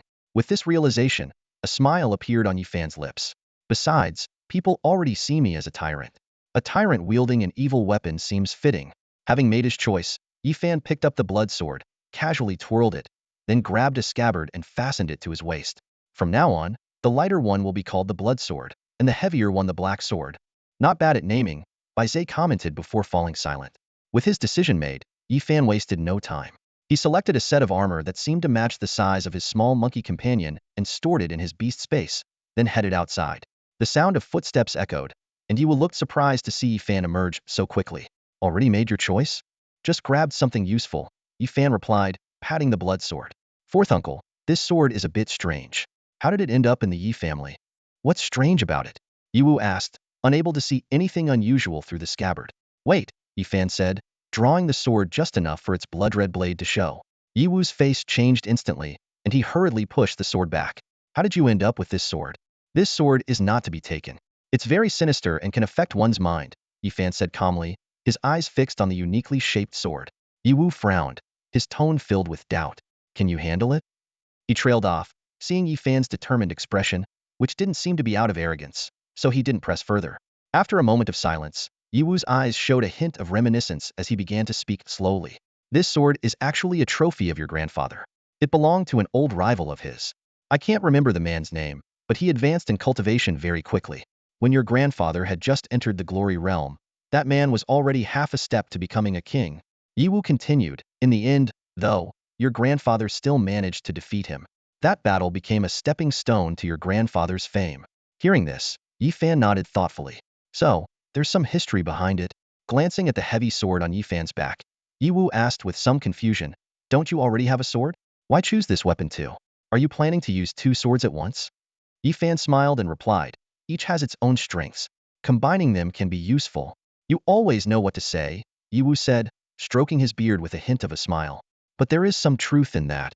As they talked and walked, they reached the front yard. Just as Yi Fan was about to take his leave, a clansman hurried over. "Young Master Fan, there's someone from the court outside. They say they have an imperial decree to deliver." "An imperial decree? For me?" Yi Fan raised an eyebrow, somewhat surprised. Beside him, Yi Wu frowned in concern. Could it be something said by those remaining sect members? "Let's go see," Yi Fan responded calmly, striding quickly towards the entrance. Outside, they saw an official in brocade robes standing on the street. The man was broad-shouldered and stout, with a large belly, clearly someone accustomed to a high position. When he saw Yi Fan, he recognized him immediately but didn't smile. Instead, he wore a stern expression, holding an imperial edict, his chin raised high. "Yi Fan, hear the decree," the official announced in a loud voice. "King Wen orders that the investigation into the East City Blood Wolf sect and Tai sect conflict has concluded, and there are discrepancies with your account. By this decree, you are summoned to court today. Depart immediately without delay." "Summoning me to court?" Yi Fan frowned slightly, carefully considering the imperial decree. Beside him, Yi Wu's face changed dramatically as he anxiously spoke. "Fanner, this is not a good idea." "We're going." Yi Fan interrupted Yi Wu's concerns with a resolute look in his eyes. "I want to see what the human court is really like." Yi Wu wanted to advise further, but Yi Fan had already stepped forward, decisively accepting the decree. "Then follow me to court," the official who delivered the decree said with a raised eyebrow, his tone laced with arrogance. He turned and climbed into the carriage behind him without inviting Yi Fan to join. The driver snapped the reins, and the beast-drawn carriage sped away, kicking up a cloud of dust. "Scoundrel," Yi Wu muttered through gritted teeth, angered by the official's haughty demeanor. Yi Fan remained calm, though a glint of coldness flashed in his eyes. "No matter, I don't need his carriage." With a wave of his hand, he summoned the Inferno Hellhound. This enormous beast had just entered the Eternal Star Realm. Under Yi Fan's training, its bloodline was on the verge of becoming extraordinary. As it appeared, scorching flames radiated from it, making it intimidating to behold. Fourth uncle, I'm off, Yi Fan said, bowing to Yi Wu as he leapt onto the Inferno Hellhound. The beast roared and bounded forward, quickly closing the distance to the carriage. Wait, Yi Wu's words were cut off as Yi Fan's figure disappeared into the distance. He watched with worry in his eyes. With his elder brother absent, the military faction had lost its voice in the court. The aristocratic faction was skilled in twisting the truth and fabricating lies. This trip to the capital was likely to be fraught with danger. In the court, King Ming sat high on his throne, with ministers waiting in silence. The seating arrangement was no longer as clear-cut as before. It was chaotic and disorganized. King Ming, Yi Fan is outside the hall. The official who delivered the decree reported respectfully. He's here. King Ming nodded expressionlessly. Let him in. The eyes of many officials gleamed like hunters who had finally found their prey. Summon Yi Fan into the hall, the official announced loudly. Footsteps echoed as Yi Fan walked confidently into the hall. He still looked like a young man, carrying twin swords on his back, his demeanor composed. The bloodline of the Battle King does indeed stand out, King Ming remarked. You're too kind, King Ming, Yi Fan replied. His gaze meeting King Ming's as he tried to gauge the other's depth. However, he only sensed an unfathomable power, revealing nothing more. You have courage, King Ming said with a slight smile. Our human prodigies should have such pride. King Ming, Ning interrupted with a light cough. We summoned Yi Fan today to discuss the matter of the East City's two factions, did we not? Of course, matters need to be discussed. King Ming waved his hand. Since everyone is here, you may proceed. Ning nodded in satisfaction and turned to face Yi Fan, his expression darkening. Yi Fan, in the East City case, you told the inspector that you were out with the Yi clan members at night and happened to encounter the chaos caused by the Imperial organization, correct? Yes, Yi Fan answered briefly. Full of holes. Ning snapped. The incident occurred in the early hours. Why were you and the Yi clan members out at that time? Yi Fan was prepared, his expression calm. Does the court's law prohibit me and my clan from going out at night? I'm asking why you chose that night to take your clan out, Ning pressed. We felt like going out that night, Yi Fan replied calmly. And there was no curfew in the capital that night, was there? Humph. Ning grew impatient. I'm asking, what was your motive for taking your clan out that night? Motive? Yi Fan smirked with disdain. Master Ji, I believe I've made myself clear. That night, I just happened to want to take my clan out. There was no motive. It was a coincidence. Coincidence? Ning sneered. Isn't that too convenient?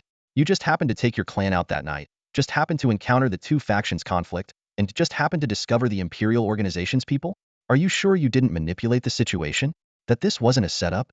Yi Fan raised his head slightly, his gaze sweeping over the official's predatory eyes. Sure enough, there wasn't a familiar face among them all were from the aristocratic faction. They're targeting me, Yi Fan thought coldly, looking back at Ning with the same disdain. In a past life, he had stolen half a sacred scroll from the Buddhist temple. Despite the monks chanting the Great Compassion mantra at him for 3 days and nights, they couldn't make him reveal anything. Yi Fan smirked inwardly, a slight sneer curling his lips. He glanced around at the gathered officials from noble families, a cold laugh echoing in his heart. A bunch of corrupt scholars think they can judge me? Yi Fan paused briefly, taking a deep breath, and his expression instantly turned respectful. He spoke in a calm voice, tinged with a barely perceptible sarcasm. If I recall correctly, the Ji family rose to prominence about 670 years ago. It's said that the head of the Ji family at that time happened upon two ancient beasts fighting over a sacred relic.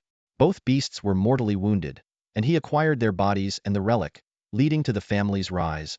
Yi Fan's gaze locked onto Ning as he continued, think about Ida bronze-level nobody who scavenged on the front lines just happened to stumble upon such a grand opportunity. So, if I happen to come across a conspiracy between two factions within the dynasty, it's not much different. What do you think, Ji family head? Ning's face darkened, fury flashing in his eyes. Who are you calling a scavenger? Yi Fan remained unperturbed, replying nonchalantly, the history books say so. He glanced around at the assembled officials, adding calmly, of course, besides the Ji family, it seems many noble families rose to power thanks to some lucky individual in their lineage. Isn't that right? The atmosphere grew tense. Many officials looked embarrassed, some whispered among themselves, and others frowned in displeasure. An elderly official stepped forward, his voice tinged with reproach. Young man, you should respect your elders. Without their efforts, you wouldn't have the comfortable life you enjoy now.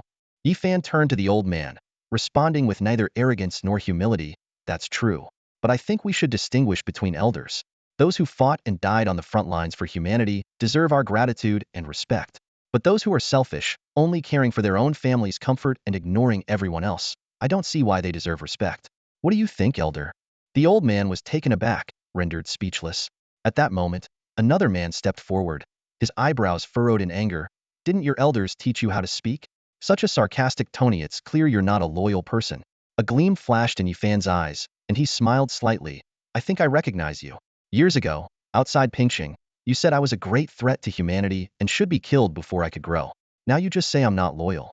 Seems your opinion of me has improved. Your surname is Zhang, isn't it, elder? The man's face turned pale, and he replied nervously, why bother asking my surname? He fell silent after that. The confrontation left the scene in a brief silence. Many lowered their heads, reminiscing about past events and weighing the current situation. Then, a round of applause broke the silence.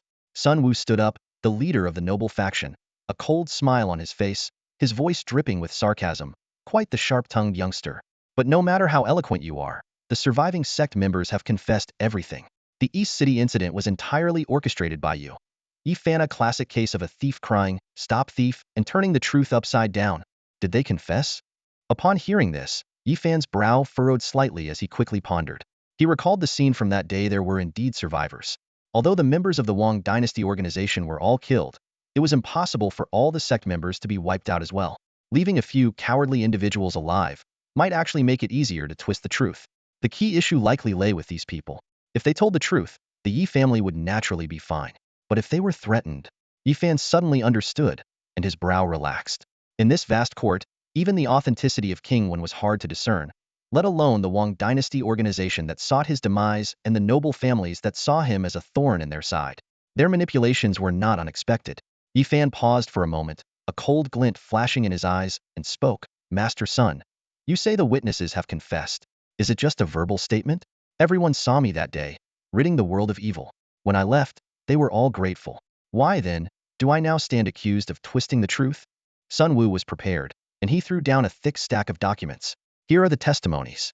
Out of 19 survivors, 17 accuse you of orchestrating the entire event, killing most of the people yourself, and falsely labeling them as members of the Wang dynasty organization. Not only that, but the 10 surviving members of the Blood Wolf sect unanimously claim that the Yi family promised to help them in sect disputes. This clearly shows that your so-called coincidence is a lie. Sun Wu's voice suddenly rose. This entire incident was a meticulously planned conspiracy by the Yi family to obtain the Blood Wolf sect's ancestral treasure. And you, Yifan, are the mastermind. The evidence is irrefutable. What do you have to say for yourself? The testimonies hit the table with a heavy thud. Yifan's expression faltered slightly but quickly returned to calm, a faint smile playing on his lips. Master Sun, everyone was scared that day. It's normal for them to talk nonsense. Nonsense? Sun Wu sneered.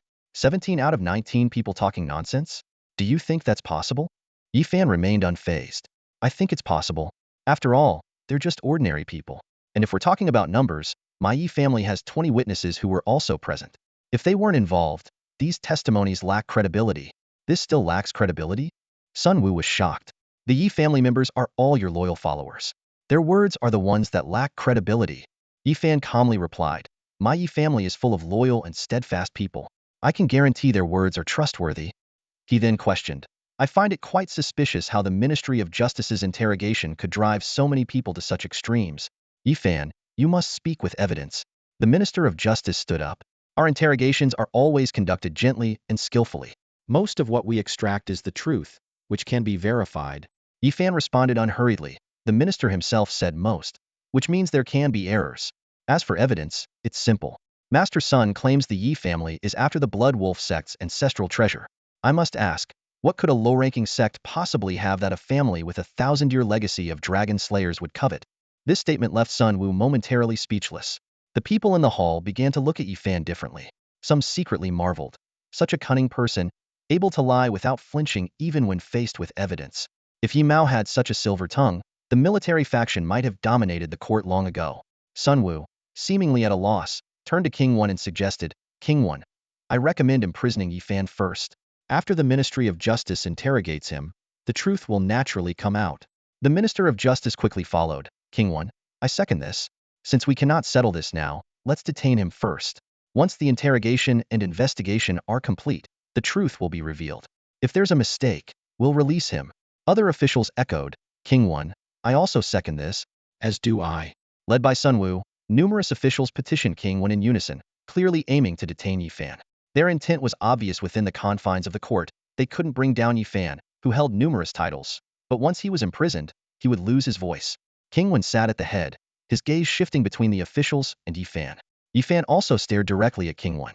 He could have evaded this by finding any excuse, but he came to verify his suspicions. Though he couldn't discern King 1's true nature, just seeing if he was incompetent would prove everything. Of course, as a member of the human race, Yi Fan still didn't want to believe that humanity had decayed to this extent. After a long silence, King 1 finally spoke. In that case, let's do as you all suggest. Detain Yi Fan first, and after the interrogation and investigation, we'll see the results. King 1's response was akin to a death sentence for Yi Fan. At this moment, Yi Fan's last shred of hope shattered. The truth was clear, and he couldn't help but let out a cold laugh in the court. King 1 furrowed his brows at Yi Fan's challenge. The tension in the court was palpable. What exactly are you trying to say? King 1's voice was calm but carried an underlying warning. Yi Fan met his gaze unflinchingly. Why doesn't King 1 listen to the opinions of others? Everyone here thinks the same. Sun Wu sneered and barked. Do you really think anyone will support you?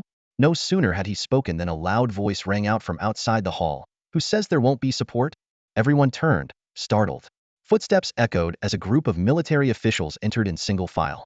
Leading them, Li Ming stood tall and declared loudly, Minister Li Ming, I believe this matter is unacceptable. Luo Qingxian walked straight to Yi Fan's side, positioning himself protectively in front of him like a human shield. Sun Wu, seeing this, spoke coldly, today's issue is a civil matter, and has nothing to do with you military officials. A burly general, infuriated, exploded. That's bullshit. You aristocratic dogs just want to take advantage of Marshal Ye's absence to kill Yi Fan. The elderly white-haired advisor beside King 1 frowned and rebuked. Such filthy language is not fit for the court. Though somewhat restrained, the burly general remained defiant. But I'm not wrong. Sensing the rising tension, Luo Qingxian stepped forward. King 1, Yi Fan is a descendant of the Battle King, a prodigy of our time. Although this should be reviewed by civil officials, his special status warrants consideration from all sides. The court fell silent. Sun Wu seized the opportunity to propose. King 1, if that's the case, why not decide by vote? The aristocratic faction quickly echoed his suggestion. The military faction was incensed, and the burly general cursed again. Bullshit. With Marshal Yi gone, the military faction is outnumbered. And you want to bully us with your numbers. Jinong turned to King 1 with a sarcastic tone. King 1, your wisdom prevails. Let's follow your decision. King 1 pondered for a moment before finally speaking. Since there's a dispute, we shall vote. Sensing the gravity of the situation, Luo Qingxian whispered to Yi Fan, if things go south, I'll take you away immediately. Unexpectedly calm, Yi Fan replied, let's vote first. He had already made up his mind. Today's scenario was eerily similar to the past calamities of the Dragon Eye Rebellion and the Yi family's massacre. The ballot box was quickly brought in. The aristocratic officials voted with ease, while the military faction stood firm. Seeing this, Sun Wu taunted, you want a fair vote, but why aren't you voting? Making such a fuss. Turns out you're just a bunch of cowards. Li Ming, unable to hold back, retorted. Sun Wu, don't push it. After much hesitation, he finally stepped forward, ready to cast his vote. At that critical moment, a hearty laugh echoed from outside the hall. How strange. So many high officials, and yet you're all picking on a student from Wudu? Tap, tap. Footsteps echoed as a refined man with a folding fan walked in slowly. Dressed in a white robe, his stern face exuded the aura of a strict scholar. This unexpected guest was none other than Ning Xiakawa, the infamous madman who, despite being monitored by the high authorities of Kyoto for decades, still commanded a cautious respect as the principal of Wudu Academy. The atmosphere in the hall grew tense. Not only did the civil officials react with varied expressions, but many military officers also displayed signs of wariness. Ning Xiakawa ignored their reactions, calmly walking up to Yi Fan and placing a hand on his shoulder. You boy, why didn't you discuss such a major issue with me? Ning Xiakawa said with a hint of reproach in his voice. Didn't I tell you those two sects are puppets of the dynasty? Acting on your own could easily backfire. Yi Fan was momentarily stunned before he responded respectfully, cupping his hands. Principal, it was my mistake. Ning Xiakawa responded gently. It's good that young people want to punish evil and promote good. But being too rash can lead to being ambushed. You're right, Principal, Yi Fan replied, lowering his head. In the court, the two exchanged words like a mentor and his student, creating a warm atmosphere. However, this harmony did not last long. Ning Xiakawa, what are you doing here in the court? Ning suddenly spoke, his tone full of questioning. Who allowed you to leave Wudu and come here? Ning Xiakawa turned to Ning, a cold glint flashing in his eyes. Someone is harming my student, so of course, I came to rescue him. As for permission, his voice turned icy. It's not for a mere head of the Ji family to remind me. Before the words finished, a grayish-white domain spread from Ning Xiakawa's feet, rushing aggressively towards Ning. The faces of those present changed dramatically. Realizing this was the mark of a king-level expert. Ning retreated repeatedly, his face turning pale. Just as the gray domain was about to engulf Ning, King Wen's voice rang out, Principal Ning, do not act so recklessly in the court. With his words, a vibrant domain unfolded, blocking the advancing gray. The two forces clashed in midair, with the gray slowly pushing forward but at a significantly reduced speed. This scene left everyone present with pounding hearts. Standing beside Yifan, Ning Xiakawa's expression softened into a smile, as if the previous tension had never happened. King Wen's words are naturally to be followed by Ning Xiakawa, he said, retracting the gray domain instantly. Ning breathed a sigh of relief, but the atmosphere grew even more delicate. Everyone knew that times had changed, and many of the outstanding figures from the past had settled into tranquility. 50 was the prime age for most to achieve the title of king. Yet, the first to become a king was Ning Xiakawa. Silence spread, and Ning Xiakawa seemed to sense the apprehension among the others. Maintaining his elegant demeanor, he bowed to King Wan and said, King Wan, Yifan is a student of Wudu. The operation to clear out the dynasty's organization was my idea. Now that he has been framed, I cannot stand by. I hope King Wan will forgive me for leaving Wudu without permission. High above, King Wan did not immediately respond. After a moment of silence, he slowly spoke. Principal Ning's concern for his student is understandable. Thank you, King Wan. Ning Xiakawa bowed, then continued. My student acted to eliminate the dynasty's organization. The two sects involved were investigated by me beforehand and found to be puppets. Yifan was unaware and is now being framed by these traitors. While his actions were commendable, they were also reckless. I hope King Wan will allow me to take Yifan back to Wudu. I will provide a clear explanation after a thorough evaluation. Silence fell again. This time, Ning and Sun Wu did not speak up, while military officials like Luo Qingxian and Li Ming appeared hesitant. In the court, King Wan fell into deep thought. A person who could make all three factions wary was indeed unique to Ning Xiakawa. Very well, King Wan finally spoke, his tone carrying a hint of compromise. Since Principal Ning has said so, we will follow your suggestion. King Wan is wise, Ning Xiakawa said, cupping his hands again. He then raised a finger, and the space before him shattered, forming a portal. Ning Xiakawa takes his leave. With that, he grabbed Yifan, and the two vanished from the court. In the court, the previously heated debate fell silent, leaving everyone standing in stunned stillness. Only the slowly healing space, broken by Ning Xiakawa, emitted faint sounds. After a long while, someone murmured, shattering space. That's an ability of high-level king experts. After several spatial jumps, Ning Xiakawa finally brought Yifan back to Wudu Academy, landing on the rooftop of the teaching building. Here, Ning Xiakawa finally released Yifan's shoulder. The two stood facing each other, and seeing Yifan remain silent, a smile appeared on Ning Xiakawa's face. What, didn't expect me to be the one to save you? Yifan admitted frankly. I really didn't expect it. Yifan responded softly, but there was no trace of relief in his heart. A complex look flashed in his eyes, as if he was pondering deeper issues. Ning Xiakawa keenly sensed Yifan's thoughts. He looked directly at the young man and suddenly said, You're only at the eternal level. Thinking about so many things is pointless. Yifan didn't back down. Instead, he met Ning Xiakawa's gaze and questioned, logically speaking, shouldn't you be hiding? Ning Xiakawa shook his head lightly, a confident smile appearing on his lips. In today's court, even King Wan couldn't do anything to me. What can a group of opportunistic officials do? They used to fear me and try to pressure and limit me, but now, given the current situation, they'll try to curry favor with me because of my displayed power. Yifan frowned slightly and said in a low voice, You're very confident. Their eyes met, each reading the complex thoughts in the other's mind. Ning Xiakawa was momentarily stunned, then burst into hearty laughter. You, young man, are quite interesting. At just over 10 years old, your mind is as deep and unreadable as those old monsters who have lived for a century. You must have some backup plan for today's events, right? Yifan admitted frankly, I do have some backup plans, but I didn't intend to use them today. He reassessed the principal before him and asked curiously, Principal Ning, you previously saw me as a major threat. Why are you offering me assistance now? Ning Xiakawa, with his hands behind his back, replied calmly, Don't misunderstand. I'm merely taking the opportunity to show some strength. But after your visit to the court today, Perhaps your perspective has changed. Yifan recalled the events in the court and shook his head helplessly. I never felt this way before. But many things are worse than I imagined. I didn't have much hope for the human court, but I didn't expect it to be so corrupt and twisted. Ning Xiaokawa's eyes showed a hint of approval. Regarding your attitude towards the court, maybe we could be friends. I was once friends with your grandfather. Yifan responded cautiously. Principal Ning, as a powerful king, befriending a teenager like me might be overestimating me. Ning Xiaokawa's tone deepened. I've always thought highly of you. Otherwise, I wouldn't have wanted to kill you. But since you've seen through so many things, you should consider making some changes. Your strength is still weak, and you shouldn't continue to get involved in the murky waters of the capital. Spend more time on your cultivation.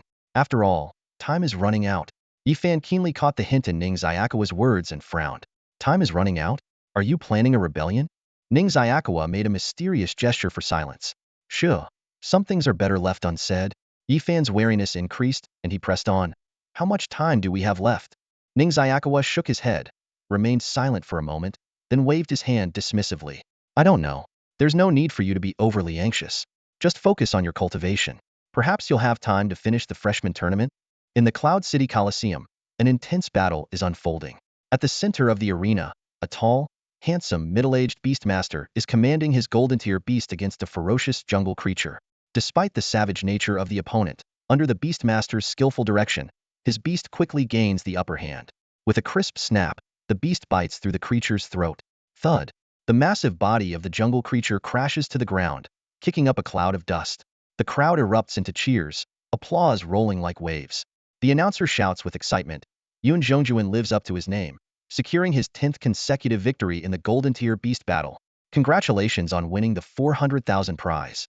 Standing in the center of the arena, the Beastmaster known as Yun Zhongjuan soaks in the audience's adulation, his face beaming with the joy of victory. After a moment, he turns and heads towards the handler's tunnel. At the tunnel entrance, a woman holding a water bottle approaches. Yi Linqing, you're amazing. The battles are getting easier for you, she teases as she hands him the water. At this rate, you'll become the top Beastmaster in Cloud City. Yi Linqing takes the water, relaxing his expression. Stop teasing me, Lin Qingxia, he replies with a wry smile. It's just that the Coliseum owner knows our background and always arranges opponents who are either injured or not very smart. You're still impressive, Lin Qingxia laughs, taking his arm. Time seems to favor this couple. They look much younger than their actual age and have a positive, cheerful demeanor. Come on, honey, we earned 400,000 today. Let's go have a nice meal, Yi Linqing says with a smile. Hand in hand, they leave the Coliseum, looking like a pair of heroes under the sunlight. Along the way, people occasionally recognize Yi Linqing, exclaiming, Yun Zhongjuan, or greeting him respectfully. Yi Linqing muses, I never thought I, Yi Linqing, would become so famous one day. Lin Qingxia laughs. We have to thank Yifan for that. Speaking of their son, pride gleams in her eyes, and she can't help but tease her husband. I've seen children following in their parents' footsteps, but a father following in his son's, that's a first for me. Yi Linqing quickly retorts, what are you talking about? Without my training, how could Fanner become the king of Nanchuan? Fanner became the king of Nanchuan because of his own abilities. Lin Qingxia shakes her head. You didn't do much. What do you mean I didn't do anything? Without me, how would Fanner even exist? Yi Linqing is about to argue when two men in black approach quickly. Years of Beastmaster experience make Yi Linqing instinctively shield Lin Qingxia, demanding, what do you want? Linqing, it's me. A familiar female voice comes from under a cloak. The hood is pulled back to reveal Yi Hong's face. Honger, it's you? Lin Qingxia exclaims in surprise. Yi Linqing also relaxes upon seeing the person beside Yi Hong remove his hat. Eighth uncle, you're here too. Yi Linqing begins, but is interrupted by Yi Long. Linqing, let's talk somewhere else. Back at their home, Yi Long reveals the purpose of their visit, causing Yi Linqing to stand up in shock. You want me to become the head of the Yi family? This is ridiculous. There are so many better candidates in the family. Yi Long sighs. The family is running out of options. After careful consideration, you are the most suitable choice. I'm not suitable either. Yi Linqing shakes his head. I'm already 40 and only at the golden tier. But Fanner is almost at the star tier. Yi Long interrupts, his voice heavy. Your level of cultivation doesn't matter. Or rather, you don't matter. Yi Linqing is stunned, turning to Lin Qingxia with a bitter smile. So it's really about the father's prestige through the son. Linqing, listen to me, Yi Long explains earnestly. You don't understand what Yifan means to us. The Yi family has been declining for too long and desperately needs a revival. The family has wronged you in many ways, which might have led to Yifan's distance from the family. But now, We want to make amends. Yi Linqing falls silent, his emotions a tumultuous mix. As the descendant of the Battle King, he never enjoyed much of his ancestors' glory. Instead, his mediocrity made him acutely aware of the disparity. No one starts out thinking their mediocrity is justified, and Linqing Yi was no exception. He had endured countless trials and tribulations, from resolving at 15 to become the greatest beast tamer in the world, to running a noodle shop at 30 for the sake of his family. The struggles and compromises along the way inevitably left him with resentment towards the Yi family. The cold stares at banquets and the moments of embarrassment still haunted his dreams.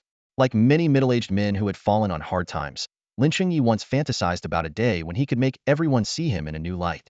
However, when that moment finally came, it was because of his son. Uncle Ba, I don't want my son to be used as leverage against me, Linqing Yi said slowly, frowning. Yi Fan is destined for greatness. His choices should be his own. I don't want him forced into anything because of me. Despite the turmoil within, Linqing Yi tried to remain calm and concluded, you should choose someone else. Don't be so quick to refuse, Linqing. Long Yi seemed to have anticipated Linqing's rejection. He waved his hand and produced a yellowed letter from his coat. I brought a letter your father left for you. Read it before you decide. My father? Linqing Yi was taken aback, his eyes fixed on the letter. He left a letter for me? Why are you giving it to me now? There are many reasons. You'll understand once you read it, Long Yi said, handing the letter to Linqing. After a moment's hesitation, Linqing opened the letter. As he read, his hands began to tremble. So, there's a reason I ended up like this? Linqing murmured to himself. Of course, there's a reason, Long Yi said, patting Linqing's shoulder gently. You're the son of the War King. How could you be ordinary? We hoped you would understand. The Yi family couldn't afford any upheaval back then, so, why are you showing me this now? Linqing Yi uncharacteristically let his emotions show. I've finally come to terms with my mediocre life, and now you're telling me it wasn't supposed to be this way.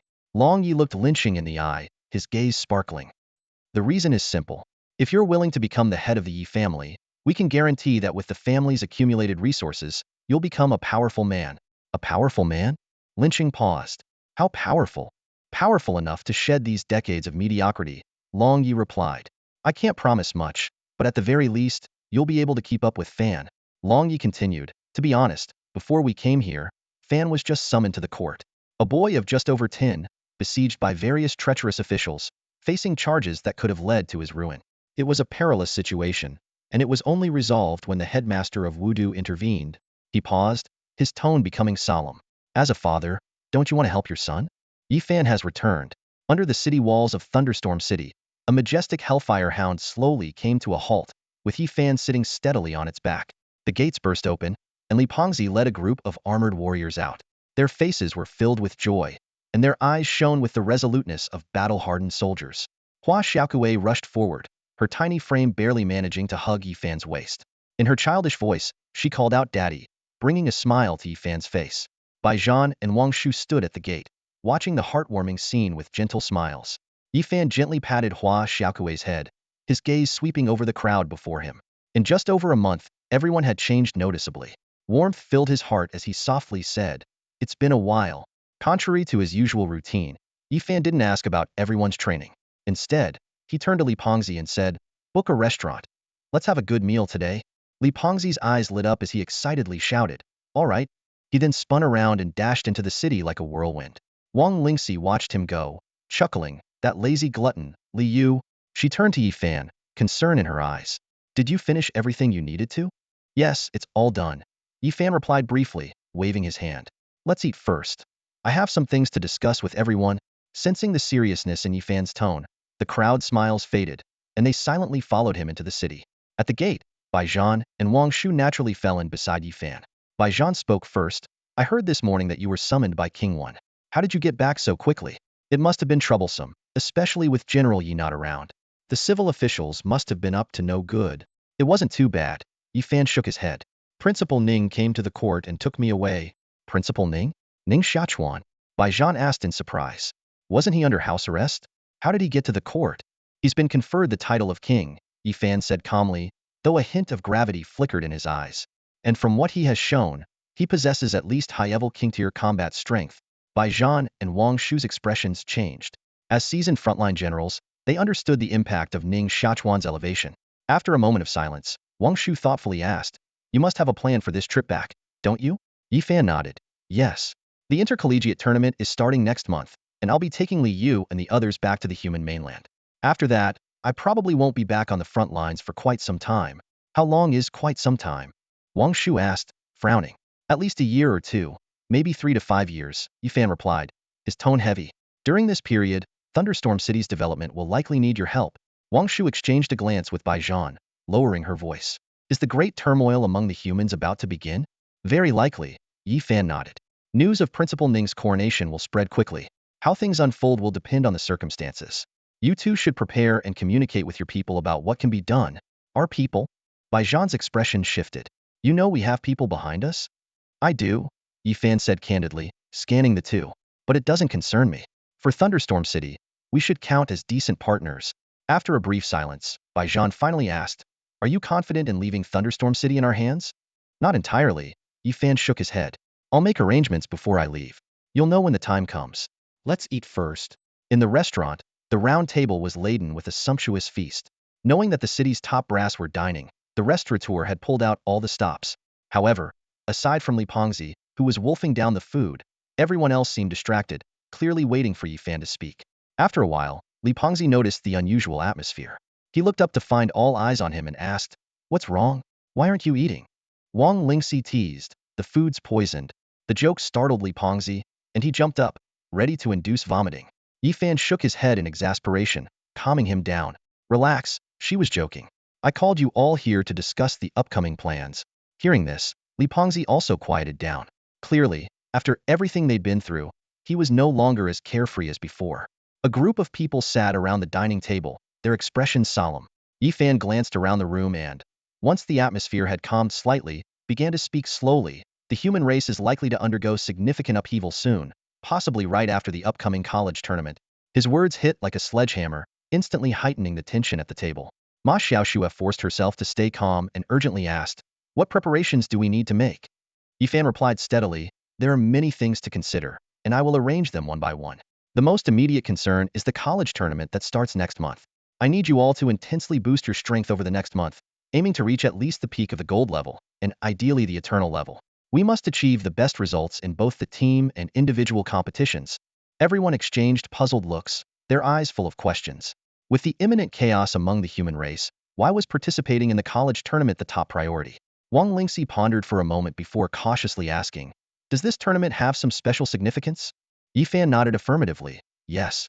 The team that wins first place, and the top 3 individual competitors, will have the opportunity to enter the human race treasure vault and select an artifact. Li Pengzi curiously interjected, what is the human race treasure vault? Yifan's eyes gleamed with a peculiar light. You can think of it as a collection of treasures accumulated by the human race over the ages. Many of the items there carry the fortune of different eras. Besides rare artifacts, there might be special techniques, extraordinary beast-taming arts, even celestial-level herbs that have never been seen before, or beast eggs from top-tier ancient species. In short, if you choose wisely, what you bring out could propel you to unimaginable heights. Hearing these astonishing examples, a fervent spark ignited in everyone's eyes. However, Wang Lingxi, ever the rational one, remained thoughtful. But doesn't the human race hold this tournament every year? With so many people selecting treasures annually, what good things could possibly be left? Yifan explained. The scale of the human race treasure vault is almost comparable to a Leiling secret realm, and new treasures are added every year. His tone grew more resolute. I originally intended to give you all more time to grow, but the situation is changing too rapidly, and our plans must adapt. The human race treasure vault is the nearest and the only chance I can think of for you to shed your mortal limitations. No matter what, we must seize this opportunity, leaving behind our mortal selves. Yifan's words struck like a heavy hammer on everyone's hearts. Li Pengzi and the others had been following Yifan for 4 years, and especially after arriving in the capital, they had witnessed the true power of the gifted individuals there, stirring their emotions. They realized that the gap between themselves and Yifan was widening, making it rare for them to fight side by side anymore. Sensing their thoughts, Yifan's gaze swept firmly across each of their faces, his tone brimming with confidence and urgency.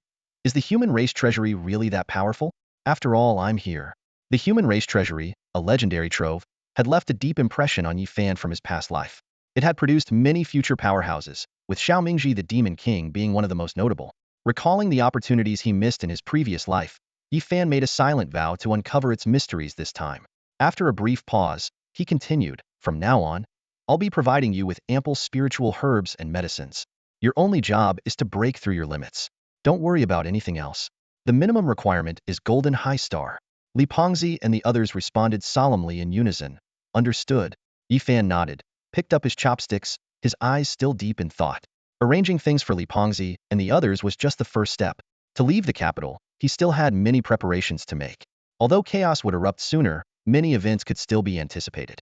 Soon, he would return to the capital and also head back to the front lines. The scene shifted to Storm City, inside the high tower of King Ming. Knock, knock.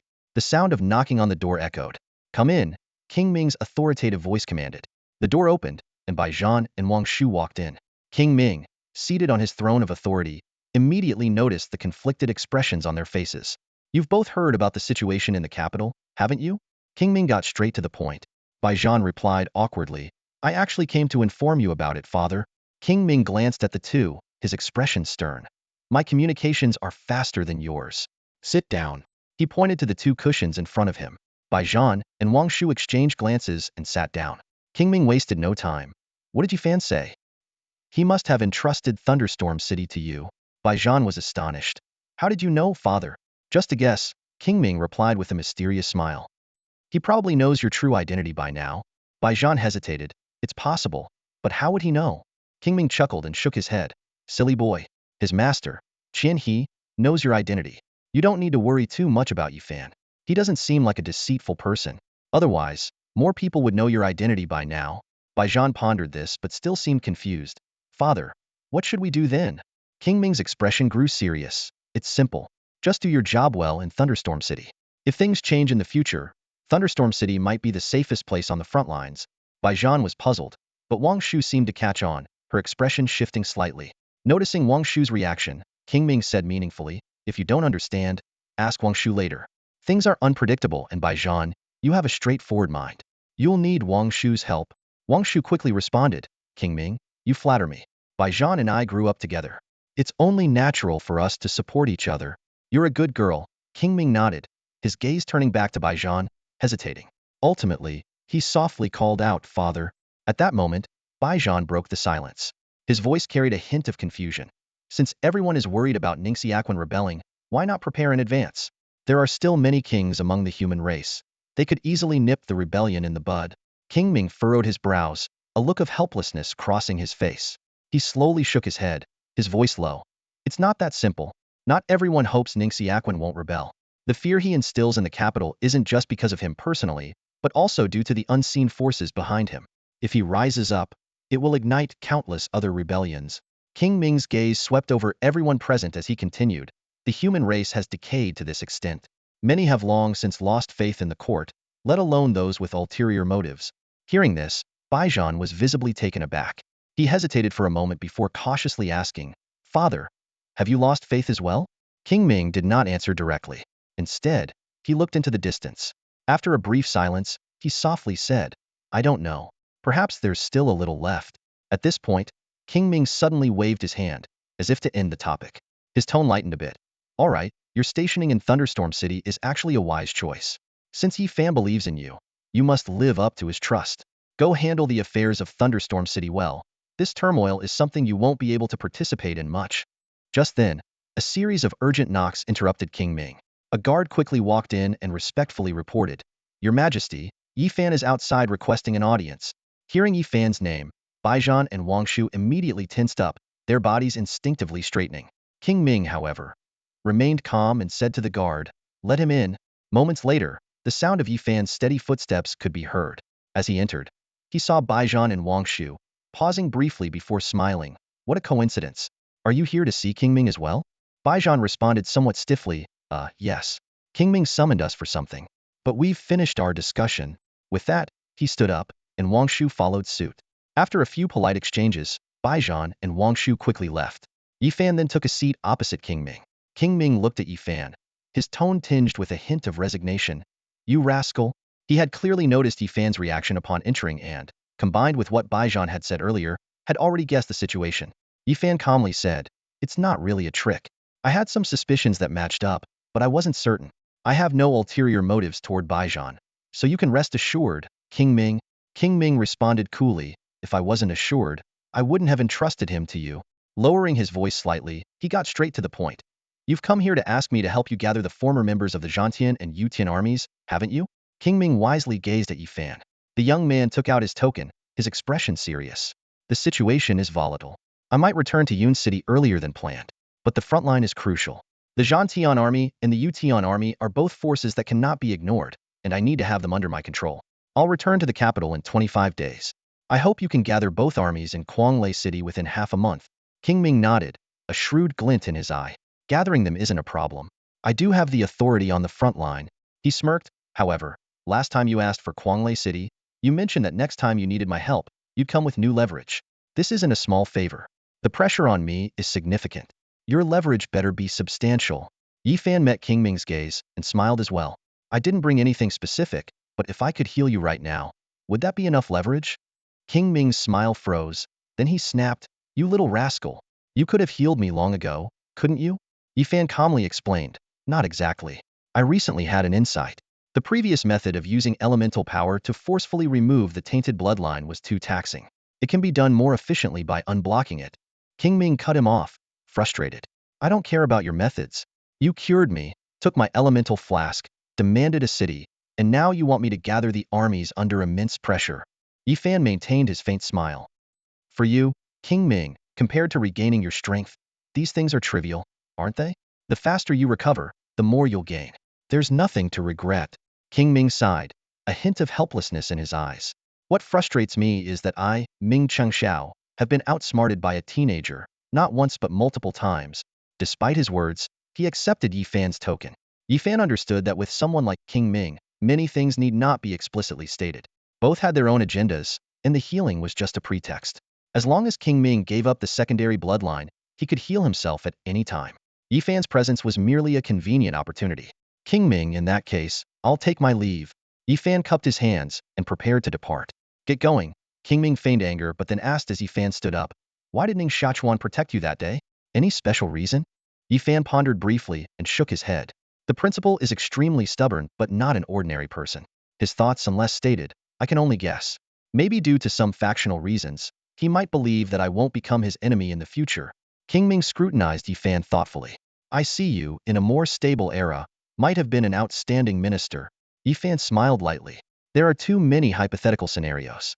But if it were a peaceful time, I might have returned to Ping City, stayed by my parents' side, and done some small things I wanted to do. He shook his head, but given the current situation, it's pointless to discuss this.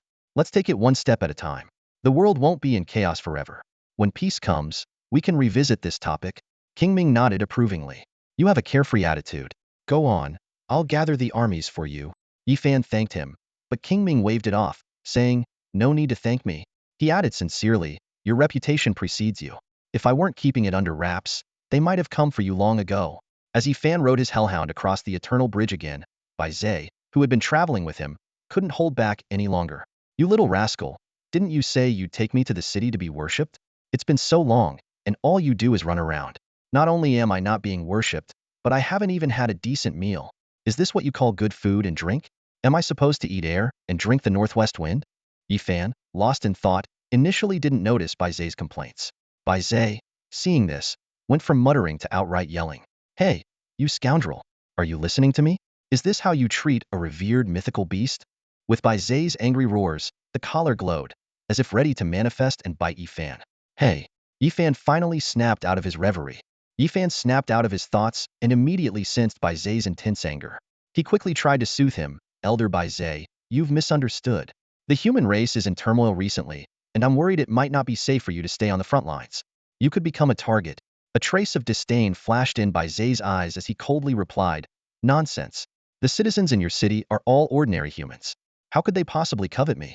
Lowering his voice, Yi Fan spoke mysteriously, Elder Bai Zhe, you might not fully understand the human race. Those above the king level are not ordinary people. They have pride and would confront you openly. But those below the king level are different. They lack strength and pride, and if they covet you, their methods can be quite insidious.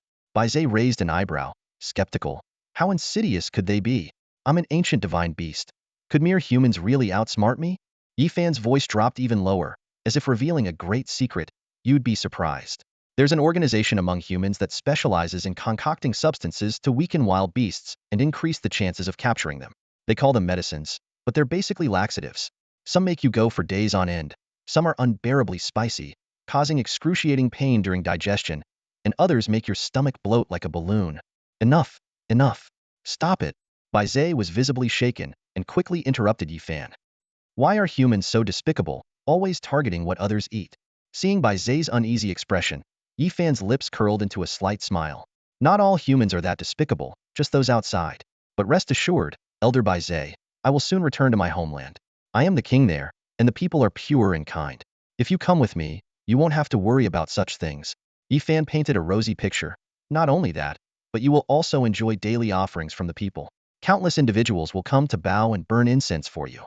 I can even have a statue carved in your likeness and placed in the city center, so everyone can admire your majesty.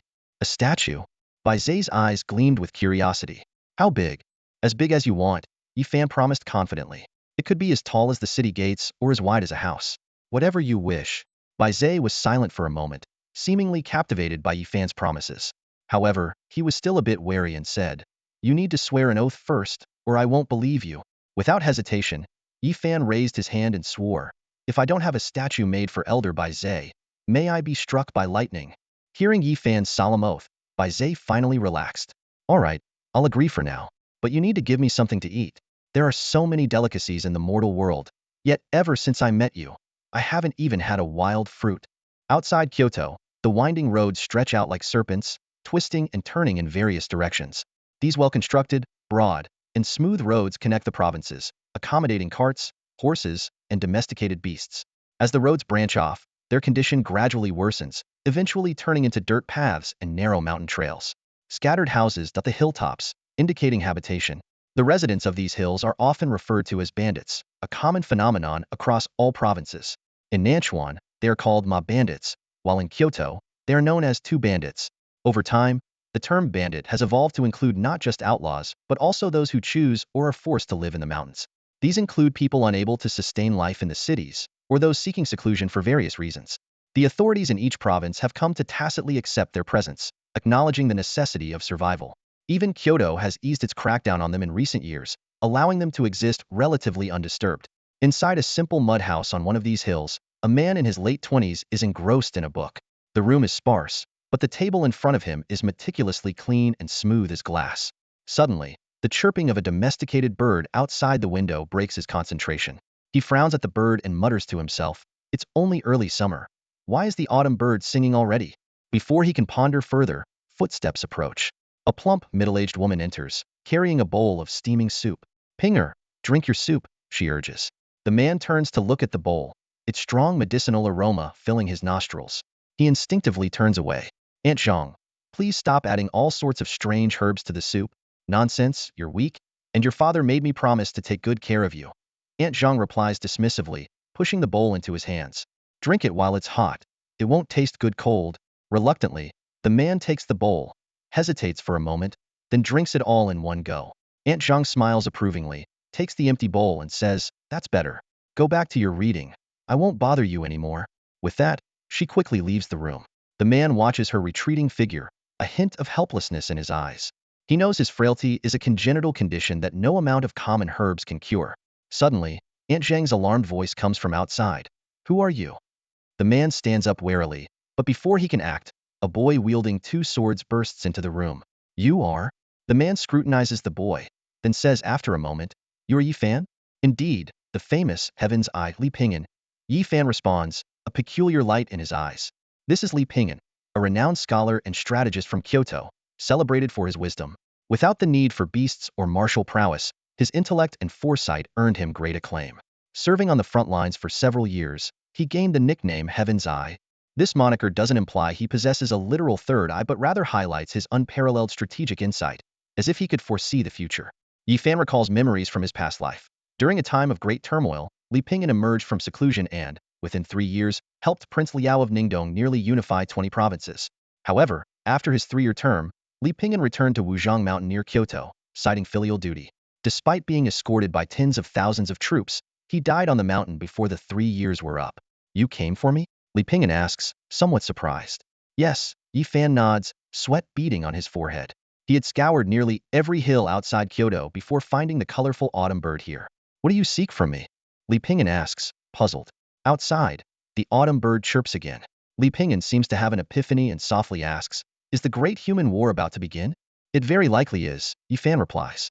Yifan arrived at Wuzhong Mountain with a clear purpose.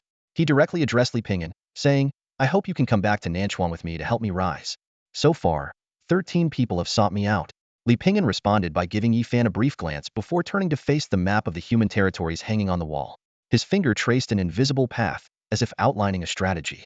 I don't have much faith in you, Li Pingyan said bluntly. Among the many ambitious and powerful local forces, you are too weak. Nanchuan is the same, surrounded by threats. To the north is the Mingxin sect, spanning 13 provinces. To the south, the southern overlord Zhangzhina. To the east, the local tyrants Kai and Yi. And to the west, the merchant family Chioha. With enemies on all sides, breaking through will be difficult. Your personal strength can grow over time, but Nanchuan's disadvantage is not just a current lack of power, but also future development limitations. Yifan was not discouraged by this. He walked over to the map and pointed to various regions. Brother Pingyan, you're right. Nanchuan indeed faces many challenges. But sometimes, disadvantages can be turned into advantages. Intrigued, Li Pingyan sat down and gestured for Yifan to continue. Yifan began to elaborate on his plan. Geographically, Nanchuan is small, but our neighbors are not necessarily enemies. The Mingxin sect's involvement in worldly affairs was my doing. The sect leader and I share a deep bond. This means that the Mingxin sect, spanning 13 provinces, is not a threat but a natural shield. Li Pingyan raised an eyebrow but remained skeptical. The northern threat can be neutralized, but the east, south, and west remain major concerns.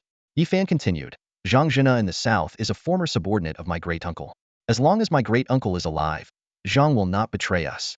As for the east and west, the Chioha family is eager for wealth, and Nanchuan has been accumulating resources for years, on the brink of an economic boom. We can form an alliance of mutual interest with Chioha rather than being enemies. A glimmer of interest appeared in Li Pingyan's eyes as he traced lines on the map.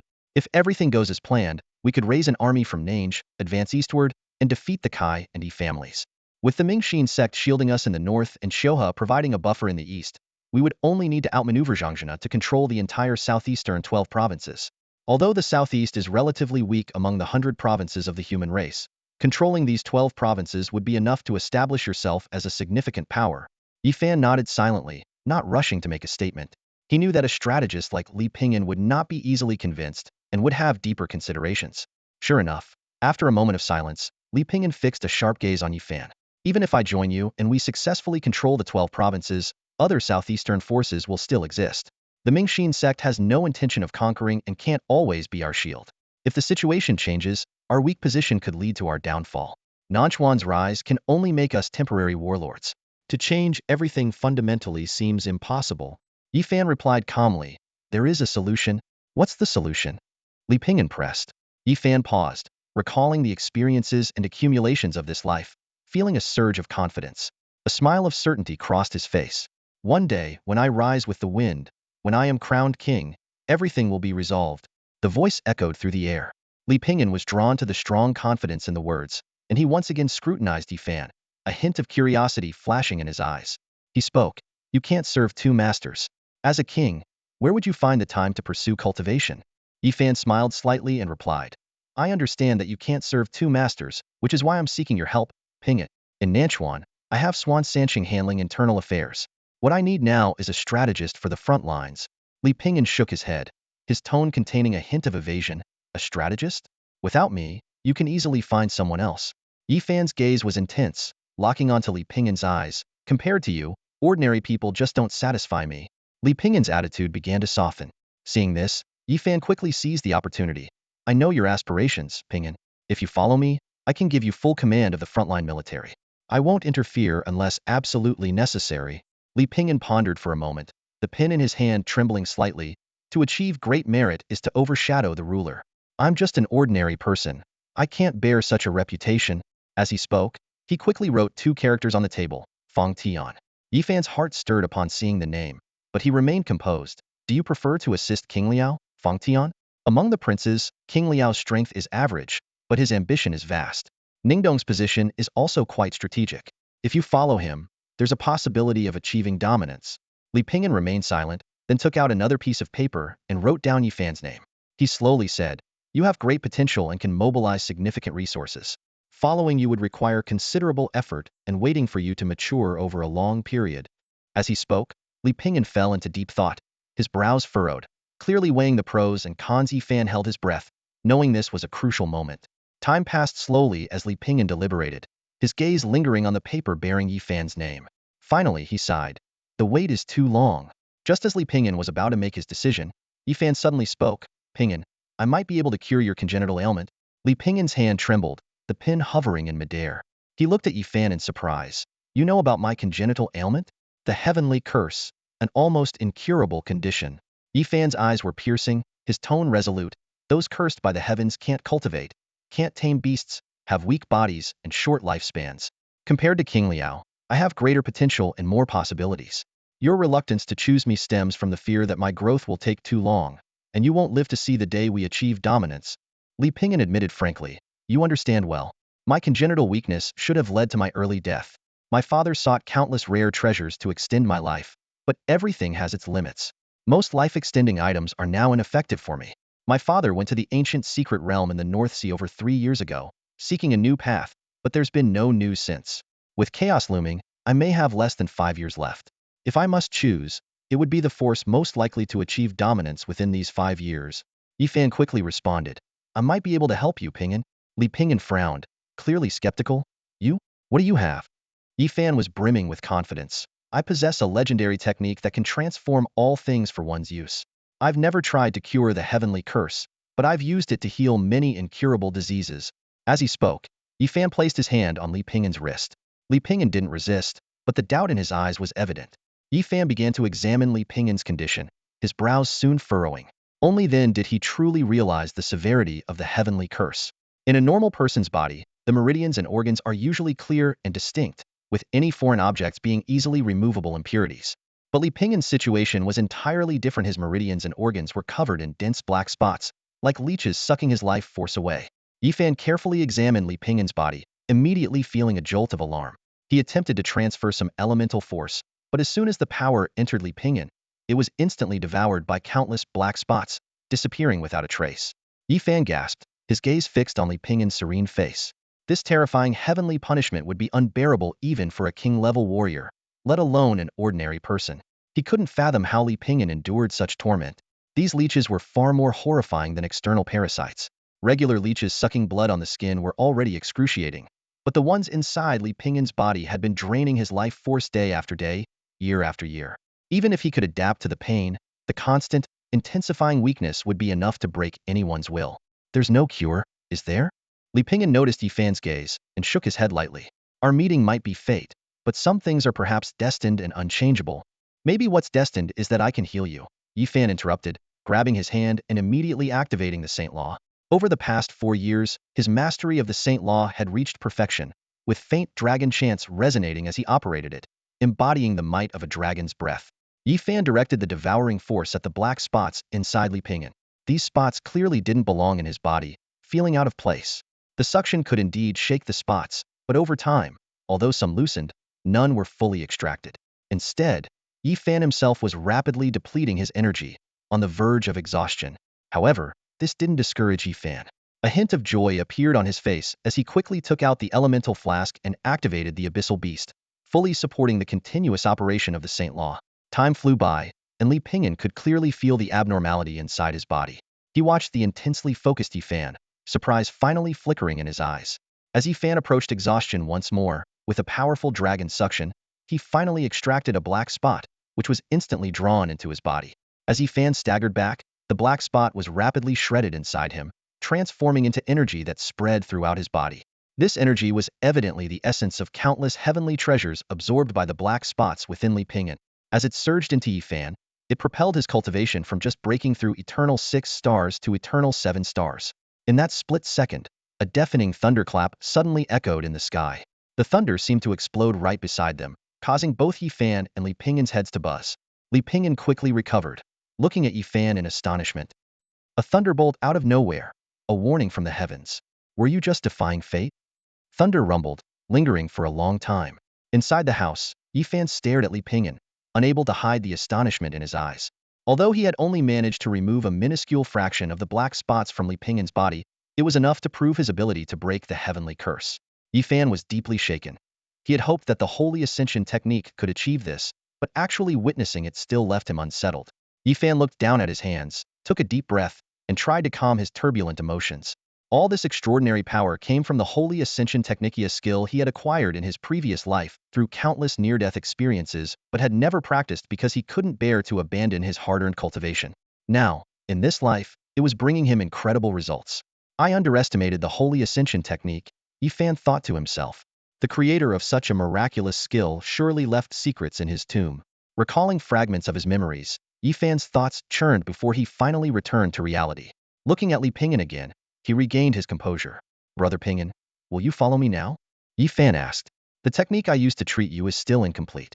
For now, I can extend your life, and in the future, once my technique reaches perfection, I can completely cure the heavenly curse. A glimmer of disbelief crossed Li Pingin's eyes. I never thought I would have a chance to lift this curse. With his only concern addressed, he said no more, turned around, and rolled up the human map behind him, carrying it on his back. Then, he bowed to Yi Fan and knelt in submission. I have nothing to repay you with, except my loyalty. I will help you achieve greatness. Please, get up. Yi Fan quickly extended a hand to help Li Pingin up. The south is weak, and chaos is imminent. In the future, I'll rely heavily on you, Brother Pingin. It's my duty, Li Pingin responded decisively. When do we set off? Yi Fan replied, first, we go to the capital. I'll have someone escort you back to the south while I return in about 2 months. All right, I will go back to the south to prepare the troops and make plans in advance, Li Pingin said, pulling Yi Fan along as they headed out. He called out, Jiqiu bird, it's time to go. A Jiqiu bird flew down from the branches and landed on Li Pingin's shoulder. Observing the bird closely, Yi Fan noticed its unique features. A blue-bellied, sparrow-tailed bird with a human face and 4 eyes. This Jiqiu bird seems to have some of the young bird's bloodline. Li Pingin praised, Brother Fan, you have a keen eye. This bird is indeed a descendant of the young bird, but it no longer possesses the young bird's powers. It sings in autumn with a clear voice, providing me with occasional amusement. An extraordinary person finds extraordinary amusements, Yi Fan replied. As they were about to take the main road, Li Pingin stopped him and pointed to a nearby overgrown path. Although I live in seclusion, many eyes are still on me. Leaving this way might attract attention. Brother Yi Fan, how about we take this thorny path? All right, Yi Fan agreed, looking at the thicket with a smile. This path is just like the one we will walk in the future, Brother Pingin. Thorns ahead, but beyond them lies a road to the heavens, Li Pingin responded. They exchanged a knowing smile and ventured into the thicket without hesitation, not bothering to clear or avoid the thorns. Suddenly, an elderly, anxious voice called out, Pingin, where are you going? They stopped and turned to see Aunt Zhang, who had been frightened away earlier by Yi Fan, standing with an old man with white hair. This is my childhood mentor, Li Pingin explained to Yi Fan. He then waved to the old man and said, Teacher, the time has come. I must leave. The old man was taken aback, turning his gaze to Yi Fan. He opened his mouth but couldn't speak. Aunt Zhang, worried, asked, if you leave, who will drink the soup I make? Li Pingin shook his head helplessly. Aunt Zhang, I will return. When I do, I will drink your soup then. When will you come back? Aunt Zhang pressed. Li Pingin paused, looked at Yi Fan, and smiled. When everything has settled, I will return. With that, he said no more, pulling Yi Fan as they faced the thicket, and they stepped into it with smiles. But when will everything be settled? Aunt Zhang wanted to ask but was stopped by the old man. Xiao Linglong, don't ask. The old man shook his head. Pingin has his own path to walk. Now that he's made his choice, you can't hold him back.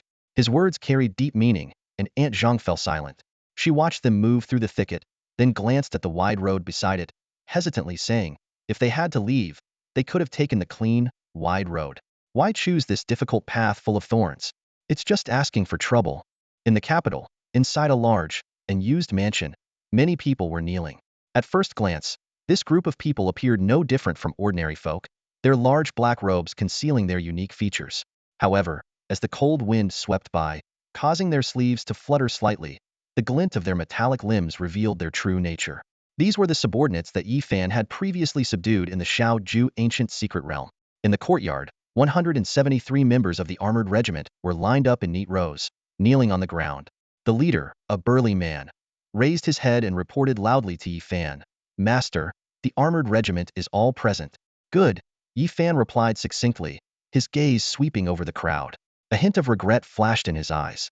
Originally, He had planned to keep the armored regiment stationed in the capital for future maneuvers. But with the sudden turn of events, he had no choice but to deploy this force ahead of schedule. Clearing his throat, Yifan ordered in a deep voice, "Tonight, after midnight, you will escort Li Pingyan back to Nanchuan immediately. There will be someone to receive him there. The situation is volatile, so be extremely cautious and ensure Li Pingyan's safety." The burly leader responded firmly, "The armored regiment will not fail you, master." At that moment, the door behind them opened, and Li Pingyan emerged, carrying a map. He suggested, "Brother Fan, there's no need to wait until midnight. It's just nightfall now, and the streets are crowded. We can leave unnoticed if we disguise ourselves as ordinary travelers. The current times are unstable, and leaving at midnight might arouse suspicion." Yifan did not object, only advising, "If that's your decision, Brother Pingyan, so be it. Take extra care on the road." Li Pingyan cupped his hands in a gesture of respect. "The capital is in turmoil, and you, Brother Fan, are at the center of it. You should also be cautious." With that, he turned and walked towards the courtyard. The members of the armored regiment stood up, bid farewell to Yifan, changed into ordinary clothes, and quietly merged into the bustling crowd on the streets. Yifan stood alone in the courtyard, gazing at the scene outside. His eyes grew deep and contemplative. After a moment of silence, he exhaled softly and murmured to himself, "With this, my preparations are nearly complete. I can't help but look forward to the day it all comes to fruition." Time flies in January. Outside Quanglei City, the sun blazed fiercely as Li Pengzi stretched his body. Wang Lingxi and Ma Xiaoxue were more reserved, but their eyes sparkled with joy. Over the past month, they had dedicated themselves to secluded cultivation, enjoying unlimited resources to enhance their skills. Among them, Li Pengzi, specializing as a beast master, had made the most significant progress with his gluttonous technique, nearly reaching the eternal realm. Ma Xiaoxue, who practiced both beast mastery and physical arts, had reached golden 7 stars, while the support-focused Wang Lingxi barely crossed into golden 4 stars. Ning Mengyan was summoned back to the academy by his father 2 weeks ago. He left as a golden 9 star, likely having reached the eternal level by now. Yifan glanced at the group and nodded slightly. Although they hadn't reached their ideal potential, the progress was evident. Both in team and individual battles, they now had a fighting chance. "Prepare to return to school," he said briefly, then turned his gaze towards Baijan and Wang Shu, who stood not far away. "Baijan, I'll leave the army under your command once I'm gone. You can lead them to clear the surroundings of Quanglei City and set up more barriers," Yifan instructed. Baijan responded but hesitated. "The army? Does that include those 2 units?" Yifan understood. "You might find it difficult to command them." Over the past month, under immense pressure, Ming Wang had helped him recall most of the Zhantian army and Yutian army members. Though their numbers were few, these 16,000 elite soldiers, averaging star glory level, held significant sway in Quanglei City. "I've instructed Zhou Long and the others to assist with the city's foundation. They will help when needed. You don't need to manage them. They have their own tasks," Yifan added. Baijan breathed a sigh of relief, his eyes scanning the street, filled with renowned warriors from the front lines, especially top human experts like Zhou Long, the Silver Moon Spear King, and Go Linger, the Butterfly Empress. Wang Shu suddenly asked, "Yifan, are you taking Xiao Kuei back to the inland?" She looked worriedly at Hua Xiaokuei, who was riding the Hellhound with Yifan. "The inland is chaotic, and Xiao Kuei's which eye is highly significant. If exposed, it could attract many covetous eyes."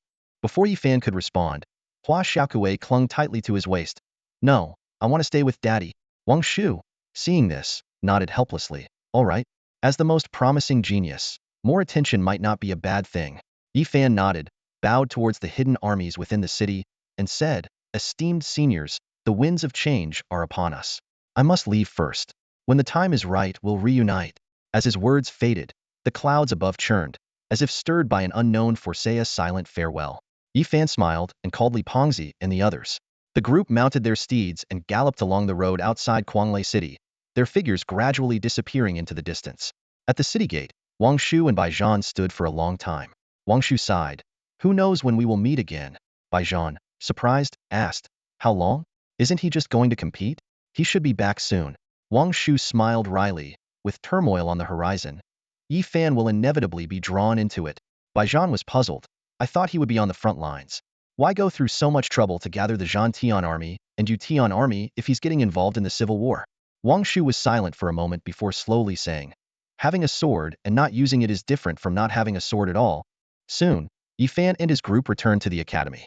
The streets were bustling with people, as students who had been away were now coming back in droves in anticipation of the upcoming competition. They walked with a spring in their step, chatting eagerly with friends or walking alone with their beasts, faces glowing with excitement about the future. At the entrance, the old man with the bamboo stick still squinted his eyes, appearing to be dozing off, silently watching the students come and go. Yi Fan and his companions walked along this familiar road. Wang Lingxi looked at the students passing by, a hint of envy flashing in her eyes as she softly sighed. It seems like student life is always more relaxed. Yeah, Yi Fan responded, his gaze sweeping over the students. He understood Li Pengzi and the others' feelings. After all, he had once experienced such carefree student days. But for Li Pengzi and the others, apart from the stable first semester of high school in Pingqing, they had followed Yi Fan through numerous battles. From establishing a mercenary group in Yunqing, to annexing Yunqing, to the battle in the secret realm, and finally arriving in Nanjecheng in the capital. Compared to ordinary students, their experiences were far more complex. Although not always dangerous, they were certainly not carefree. Just then, Li Pengzi scratched his head and suddenly spoke up. But this kind of life is so boring. Every day is just about practicing, eating, sleeping, and fooling around. It feels like being a kid. A man should achieve something significant to make life interesting. Wang Lingxi was taken aback, her eyes widening as she exclaimed, Li Yu, did those words really come out of your mouth? Let me check if you've been possessed. As she said this, she reached out to pinch Li Pengzi's face, but he quickly dodged. Pinch? Pinch what? How dare you pinch the face of the mighty Taodai general? Who do you think you are? Li Pengzi retorted as he dodged. Now you're flaunting your general's title. Wang Lingxi laughed. By that logic, who isn't a general? Take this pinch. Amidst their playful banter, the group entered the academy. In front of the dormitory, Ning Mengnian had been waiting for a long time. Upon seeing Yi Fan, he excitedly pulled out a list and said, Yi Fan, take a look. This is the list for our academy's team for the league. Aren't the spots supposed to be given after the matches? Yi Fan asked, puzzled. Ning Mengnian quickly explained, my father directly decided. He said it was too troublesome, so we just submitted a list, and our team for the group competition got approved right away. A direct decision. That's typical of the principal. Yi Fan chuckled, taking the list and glancing at it. Suddenly, he noticed the name Jiada Bailong.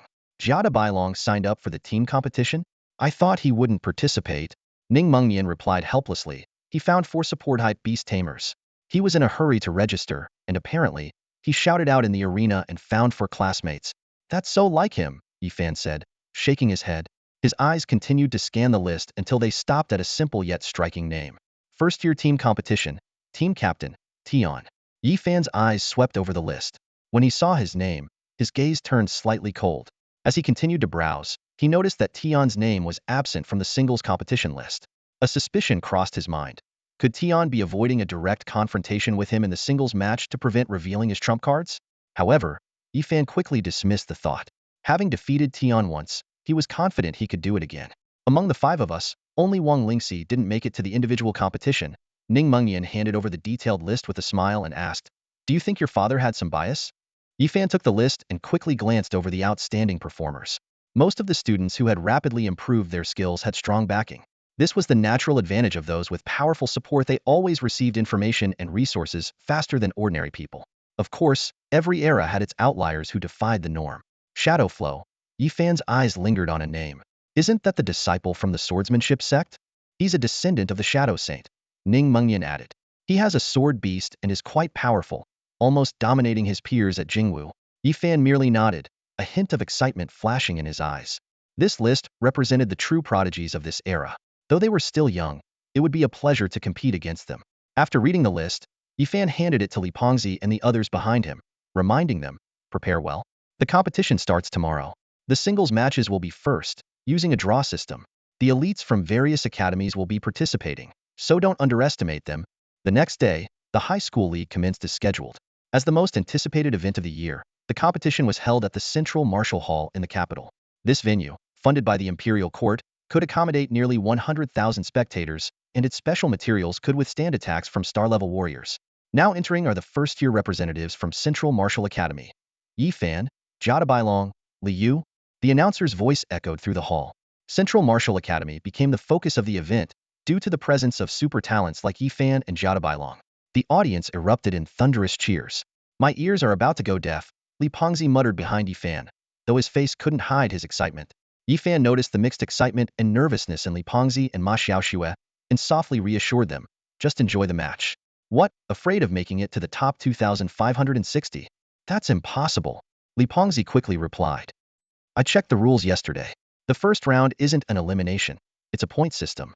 10 people per group, points based on wins and losses, and the top 2 advance to the top 256. I'm at least a high-star golden beast master. Even with bad luck, I won't finish last in a group of 10. You even studied the rules, Yifan laughed. Seems like you really don't want to finish last. Not scared, Li Pengzi mumbled, but his eyes shone with determination. Fat Li stood among the contestants, his face filled with anxiety. He muttered under his breath, returning to Nanchuan soon. Finishing last would really hurt my reputation. Ma Xiaoxue noticed and gently comforted him. It's okay. You can wear a mask when you go back, and no one will know it's you. Fat Li immediately perked up, puffing out his chest. Don't talk like I've already lost. I'm a high-ranking gold star beast master, one of the strongest in my level. Very strong. As the host enthusiastically announced the groups for the first round of the point-based competition, Fat Li and his 2 friends were fortunate. The other 9 people in their group were mostly B and A-level students, with no particularly famous experts. Only Ning Mengyan's group had an S-level contestant, comparable in strength to Fat Li. Fat Li looked at his competition list, satisfied to see mostly B-level opponents.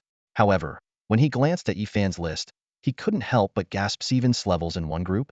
It was like a group of death. The other 2, hearing Fat Li's exclamation, also came over to look. When they saw that Yifan's opponents were all S-levels except for 2 A-levels, they too couldn't help but take a sharp breath. Ma Xiaoxue shook her head and sighed. This could really end up with someone unexpectedly making it into the top 2,560. Those 7 S-levels won't have it easy either. If they can't beat Yifan, 7 people fighting for one spot, usually S-levels are guaranteed to advance. Ning Mengyan rubbed his forehead and said to Yifan, your group's matches are going to be lively. After all, the organizers need to make some money from the venue fees. Yifan showed a mysterious smile and calmly said, if nothing goes wrong, I should be the first to go on. Fat Li, deep in thought, said, a group with 7 S-levels and 2 A-levels. There's no way there's no manipulation. In previous years, the organizers were found to have tampered with matchups, but nothing came of it. After all, if you're strong enough, you'll advance no matter what. Plus, the organizers are part of the University Alliance, directly under the King of Wisdom. You can't exactly accuse the King of Wisdom. As the host announced the start of the first round, Yifan was already on his feet. The host drew a slip of paper from a wooden box and excitedly announced, first round, first match, the opening battle of the tournament. Yifan from Central Martial City Academy, S-level, versus Sun Rang from Magic City University, S-level. Contestants, please enter the arena.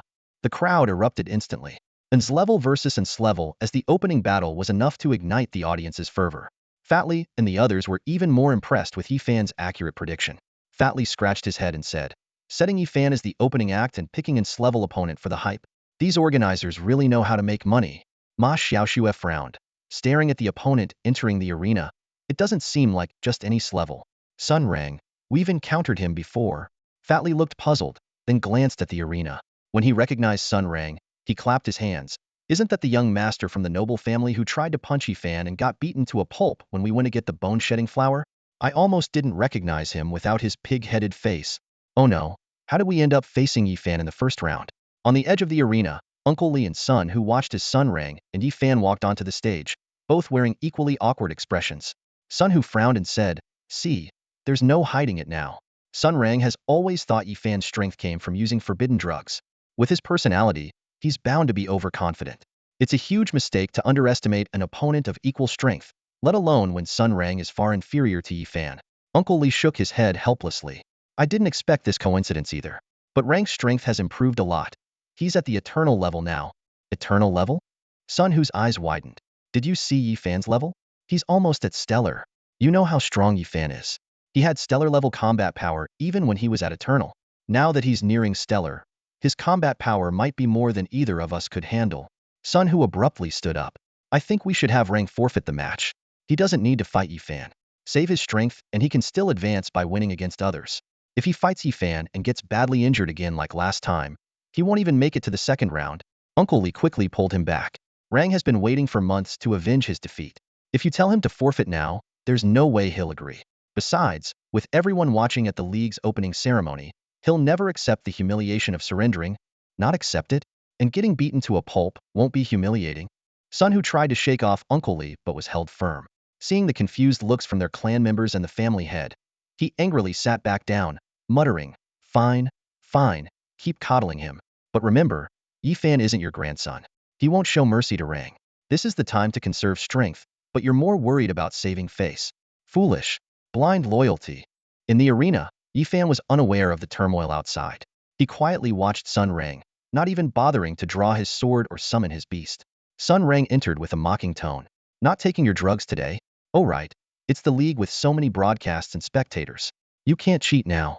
Yifan raised an eyebrow. Drugs? What drugs? Still pretending? Sun Rang sneered. A few months ago in the secret realm, how did you defeat me? Have you forgotten? Yifan recalled his 2 encounters with Sun Rang in the secret realm and suddenly understood. This guy actually thought he had won because of forbidden drugs. No wonder he had looked so disdainful when he saw Luo Linger. Yifan guessed that Sun Rang's elders had fabricated this story to protect his confidence. Yifan chuckled, thinking that someone who couldn't accept failure without excuses was destined to fade into obscurity in the coming chaos. He said, I don't know what drugs you're talking about, but if you think my strength comes from drugs, isn't this the perfect chance for you to prove yourself? What are you waiting for? Sun Rang clenched his fists and activated his bloodline.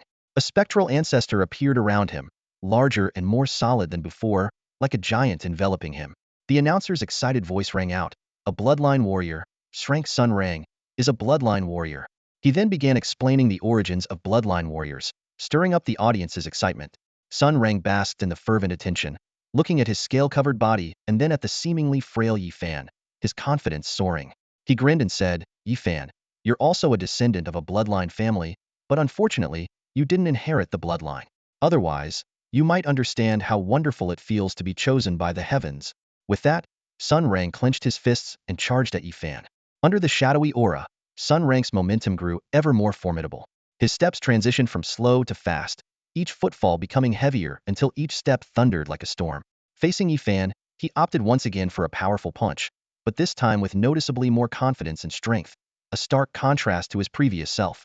In the blink of an eye, the Chosen One's heavy punch was already before Yifan. However, Yifan merely squinted his eyes slightly.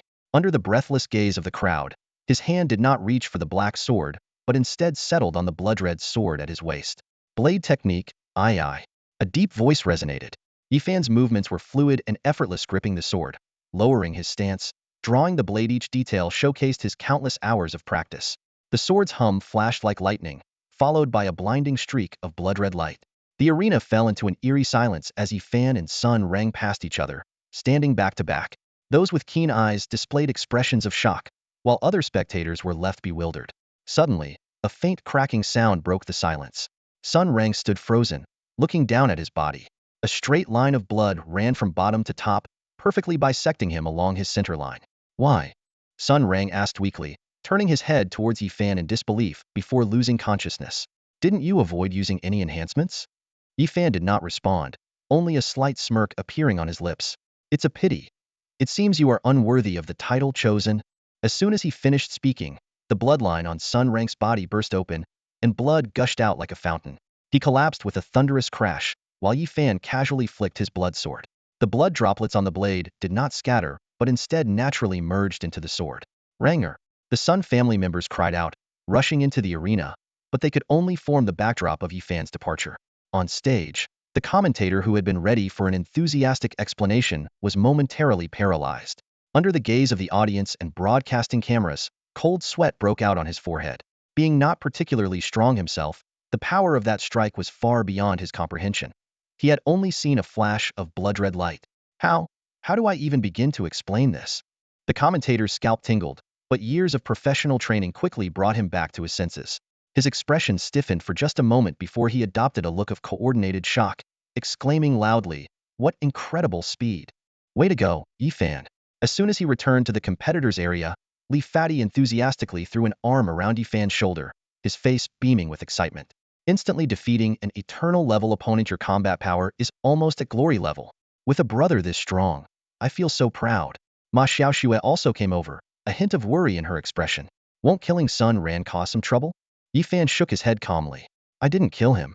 With some medicine, he might be able to compete again this afternoon. Hearing this, Ma Xiaoxue visibly relaxed. However, for the other competitors, Yifan's words hit like a cold wave. Being instantly defeated might just indicate a significant gap in strength, but deliberately holding back was a whole other level of power. At this moment, a competitor with thick eyebrows and big eyes squeezed in next to Yifan and respectfully cupped his hands. Brother Fan, your strength is truly extraordinary. It's an honor to compete alongside someone of your caliber.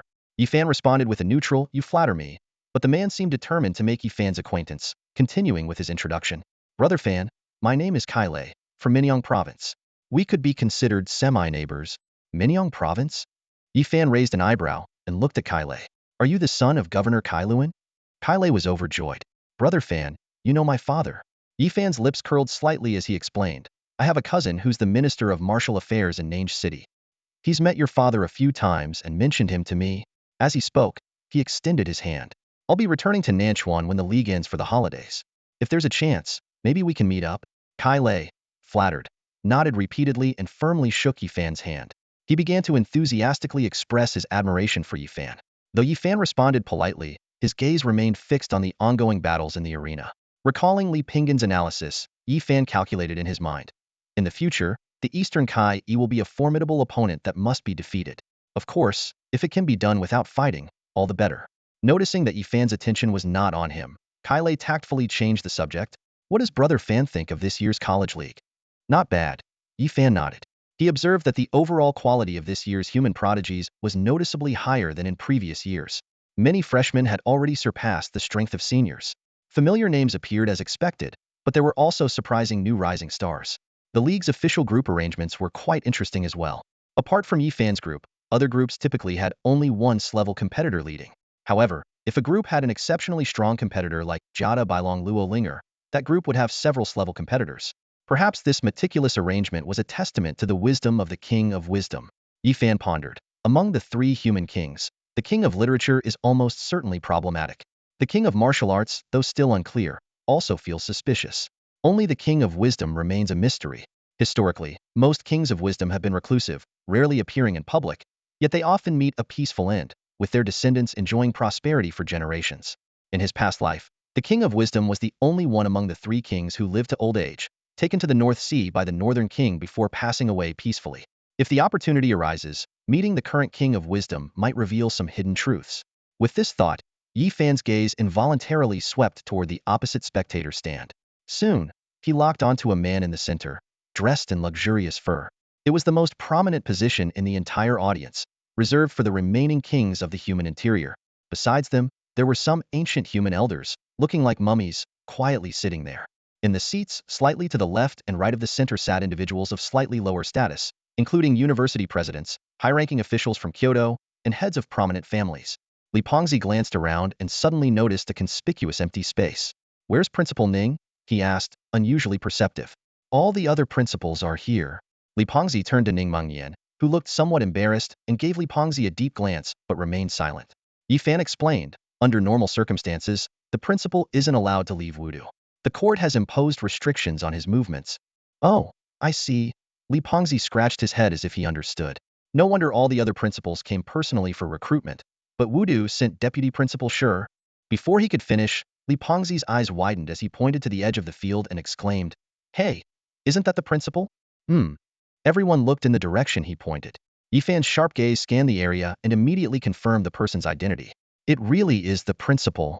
Yi Fan frowned. Is he out of his mind? Ning Mengyan, who didn't have a deep relationship with his father, muttered in confusion.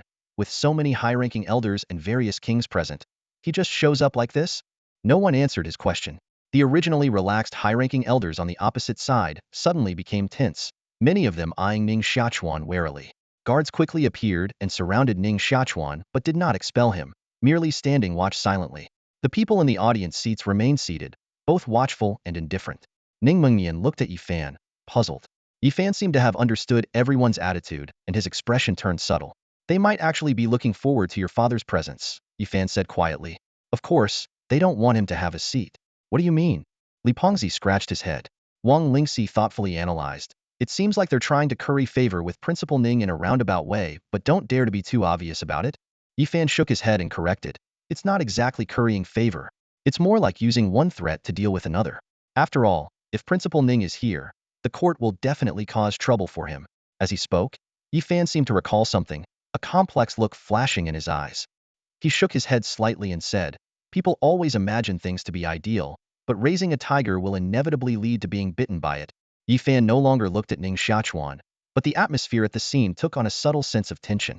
The guards stood around Ning Xiachuan like statues, unmoving, as if protecting someone important.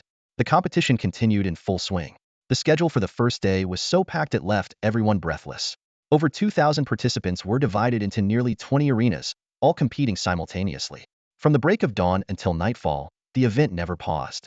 The hosts took turns, their voices hoarse yet still filled with passion.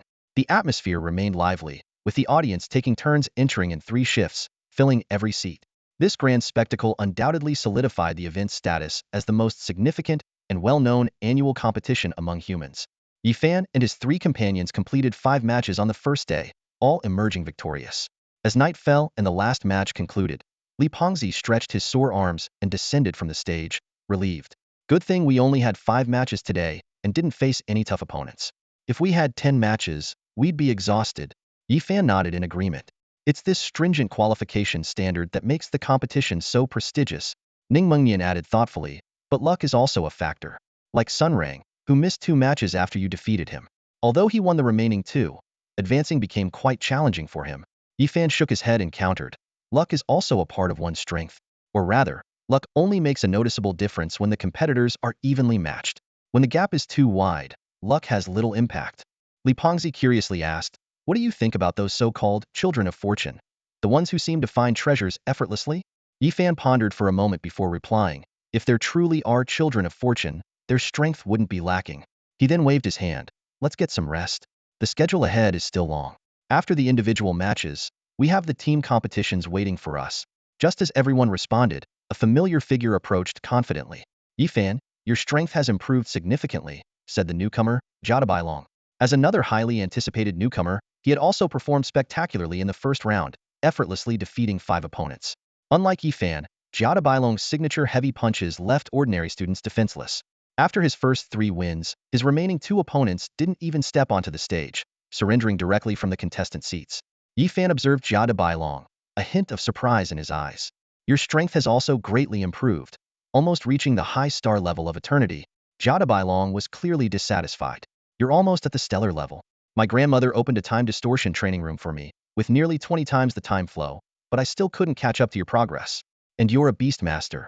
Have your beasts also reached the high star level of eternity? Yifan smiled mysteriously. Take a guess. This response made Jadabailong more convinced of his suspicion and even more puzzled. You're not some rare physique. So how is your cultivation speed so fast? Yifan just smiled without answering. Reborn into this life, the changes in his beast space provided him with ample resources and training time. But what truly accelerated his progress was the understanding accumulated from his previous life. Those realms were ones he had genuinely experienced, a more perfect inheritance than any direct transmission of knowledge. Until he reached the king level, he wouldn't encounter any bottlenecks. If he disregarded perfect Dao cultivation and the potential instability from rapid advancement, he could even break into the stellar level now, quickly elevating his realm to a terrifying height. Jadabailong asked with a hint of resentment, at this rate, when will I ever get to fight you on equal terms? Yifan reassured him, soon. Before reaching the king level, the gap between him and his peers would widen, and Jadabailong was no exception. However, this gap would gradually narrow after reaching the king level. The king level could span a century, with each step potentially taking decades, relying heavily on opportunities and insights, making it difficult to widen the gap through external resources or altered time flow. Suddenly, Yifan thought of something and asked, by the way, does your family have any plans to deal with what's coming? Jadabailong looked puzzled. Deal with what? I've been focused on training lately. Yifan shook his head helplessly. Never mind, forget I asked. He didn't press further. After all, Jadabailong's lineage had survived a near-extinction event. They should be capable of handling future crises. After a brief contemplation, Yifan looked at the seemingly clueless Jadabailong and suddenly asked, what are your plans after the league matches? I'm not sure. I'll probably go to the front lines for training. I'll have to ask my grandmother, Jadabailong replied. Are you going to the front lines? Yifan shook his head. No, I'm going back to Nanchuan. Yifan pondered for a moment before taking out a token from his chest and handing it to Jadabailong. I have a good relationship with the Lord of Quanglei City at the front line. If you want to gain experience, you can go to him. He should be able to arrange a leadership position for you. Jadabailong took the token, his brow slightly furrowed. Quanglei City? That name sounds unfamiliar. He examined the token in his hand, still somewhat doubtful but not rejecting the offer. But a leadership position sounds better than being just another soldier taking orders. All right, I'll give it a try. Seeing him accept, Yifan nodded slightly, a hint of deep thought flashing in his eyes. He knew that Jadabailong was destined to become a top-tier powerhouse. The legacy of the human king lineage, combined with his exceptional talent and influence, suggested a future of remarkable achievements. The title kingless might simply be a moniker for the strong, but with the background of the human king lineage, it implied a force capable of affecting the entire human race. While it was almost impossible to subdue Jadabai long, forming an alliance was certainly a worthwhile endeavor. 3 days flew by, and the ultimate showdown of the points competition was about to begin. Ladies and gentlemen, the host announced passionately, entering the arena now is Yi Fan, an level student from Central Martial Capital Academy. He has won all 9 of his matches with unstoppable momentum. Today, he will face Luo Xiaodan, an level contestant from Kyoto Beast University, who also has a perfect record. Both have secured their spots, but who will emerge undefeated and claim the true title of champion? Let's find out. With 20 arenas active simultaneously, all eyes were on Arena 1. Yi Fan and Luo Xiaodan faced each other. Listening to the host's enthusiastic commentary, Luo Xiaodan's heart began to race as he glanced at Yi Fan. This host is really something, Luo Xiaodan thought to himself. Defeat Yi Fan? I'd like to see you try. Despite his inner anxiety, Luo Xiaodan, as an level contestant, maintained his composure and waved at Yi Fan. Hello, Yi Fan. Hello. Yi Fan responded politely, glancing at Luo Xiaodan. You're from Beast University. I assume you want to compete in beast battling? I'm fine with that, Luo Xiaodan replied. But then, recalling Yi Fan's impressive swordsmanship in his previous matches, he shivered slightly and quickly added, but if possible, let's stick to beast battling. All right, Yi Fan agreed, raising his hand. In a flash of light, Lao Chi appeared beside him. Whoa! The entire audience gasped in unison. A dragon! Yi Fan from Arena 1 has summoned a dragon-type beast. The host's voice nearly cracked with excitement. As an eternal level beast master, Yi Fan actually possesses a beast of the rarest class. Quick, camera crew, show everyone this magnificent form, these impenetrable scales. The appearance of a rare class beast stunned the entire audience. Many stood up instinctively, only to sit back down hurriedly. Yi Fan, having anticipated this reaction, looked at Lao Chi and said helplessly, satisfied now? Lao Chi nodded proudly, clearly enjoying the attention. Yi Fan shook his head in resignation. He hadn't planned to let Lao Chi out so early, but the creature had been constantly complaining in the beast space, claiming that Yi Fan was restricting its freedom and that it was bored. Reluctantly, Yi Fan had agreed to let it out this time. Seeing Lao Chi grinning foolishly at the cheering crowd, Yi Fan couldn't help but tease. How does a dragon even manage to be so vain?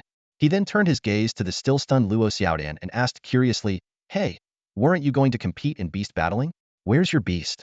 Luo Xiaodan silently watched the colossal figure of Lao Chi standing beside Yi Fan, feeling a sense of unease. She thought to herself, if you had started with 2 regular beasts, I could have at least managed a few moves to save face. But summoning a rare species and a dragon at that, right off the bat? How am I supposed to compete? Despite her anxiety, Luo Xiaodan raised her hand and summoned a ferocious eternal-class giant tusk mammoth. Just as the mammoth was about to let out its signature roar, it noticed the dragon staring at it from across the field and immediately quieted down. Luo Xiaodan looked helplessly at her visibly intimidated beast.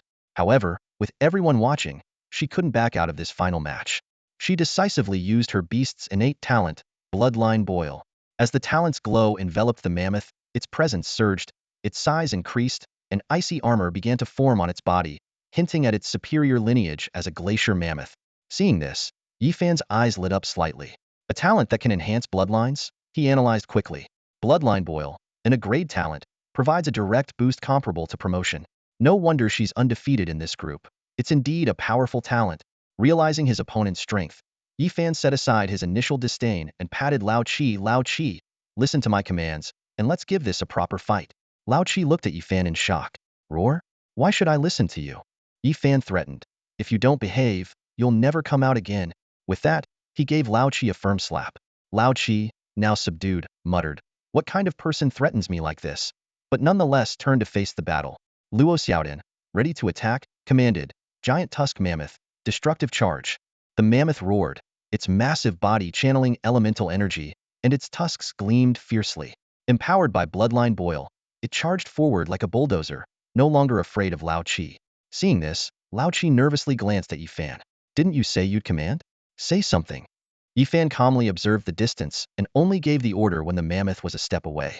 Lao Chi, sidestep a step and a half to your left, then grab its tusk and use its momentum to throw it. Despite his panic, Lao Chi followed the instructions. He narrowly avoided the charge and grabbed the mammoth's tusk, using his powerful physique to flip the mammoth onto the ground. After completing the move, Lao Chi looked at Yifan in surprise. Is that what you meant? Yifan nodded reluctantly. Pretty much. He thought to himself, this guy's strength isn't just for show. All that eating isn't wasted. Seeing this, Luo Xiaodan quickly commanded, Giant Tusk Mammoth, roll up and use ground-shattering ice spikes. The mammoth swiftly got back on its feet, stomped the ground, and massive ice spikes erupted from beneath, heading straight for Lao Chi. Yifan immediately countered. Lao Chi, use lava ground. Lao Chi stomped, transforming the ground beneath him into molten lava. The ice spikes began to melt before they could breach his defense. Both sides issued commands almost simultaneously. Giant Tusk Mammoth, use Ice Storm. Lao Chi, use Dragon's Flame Breath. Powerful elemental attacks clashed in midair, fire and ice neutralizing each other, with neither gaining the upper hand. The blizzard roared in. A barrier of flames rose instantly, neutralizing the attack once more. The duel between Yifan and Luo Xiaodan had lasted several rounds, with neither side gaining a clear advantage. Yifan seemed to be probing, allowing Lao Chi to use most of his skills. Suddenly, his commands became sharper. Lao Chi exploited a minor flaw in the giant mammoth's defenses and sent it flying with a burst of flames. The massive mammoth crashed heavily at Luo Xiaodan's feet, emitting a dull thud. Luo Xiaodan's face showed a hint of helplessness. The dragon's robust physique made it impossible for the giant mammoth to leverage its close combat strengths. In ranged attacks, Yifan's familiarity with beast control skills was evidently superior. After a moment of hesitation, Luo Xiaodan decided to stop commanding. Since he had already qualified for advancement, there was no need to push his beast to the limit. Though he couldn't hide his disappointment, he cupped his hands towards Yifan in salute. Brother Fan, your beast control skills are much stronger than I imagined. You're too kind, Yifan replied, returning the gesture. But just as Luo Xiaodan was about to concede, Yifan suddenly spoke up. Luo Xiaodan, do you want to win against me? Of course, I want to. Luo Xiaodan responded with a bitter smile. But my skills are far inferior to yours, Brother Fan. Winning against you would be a mere fantasy. Winning against me in a fair fight is tough, but winning in name is easy, Yifan said with a mysterious smile, then explained his idea to Luo Xiaodan through a private message. Luo Xiaodan's eyes widened in shock. As long as I give you.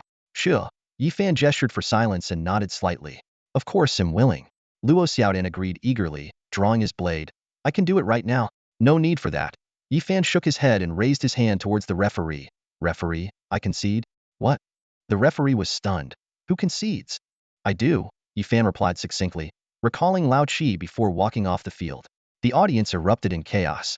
The spectators were buzzing, unable to understand why Yifan, who had the upper hand, suddenly conceded. Even Li Pengzi and the others in the stands were shocked. Hey, Yifan, what are you doing?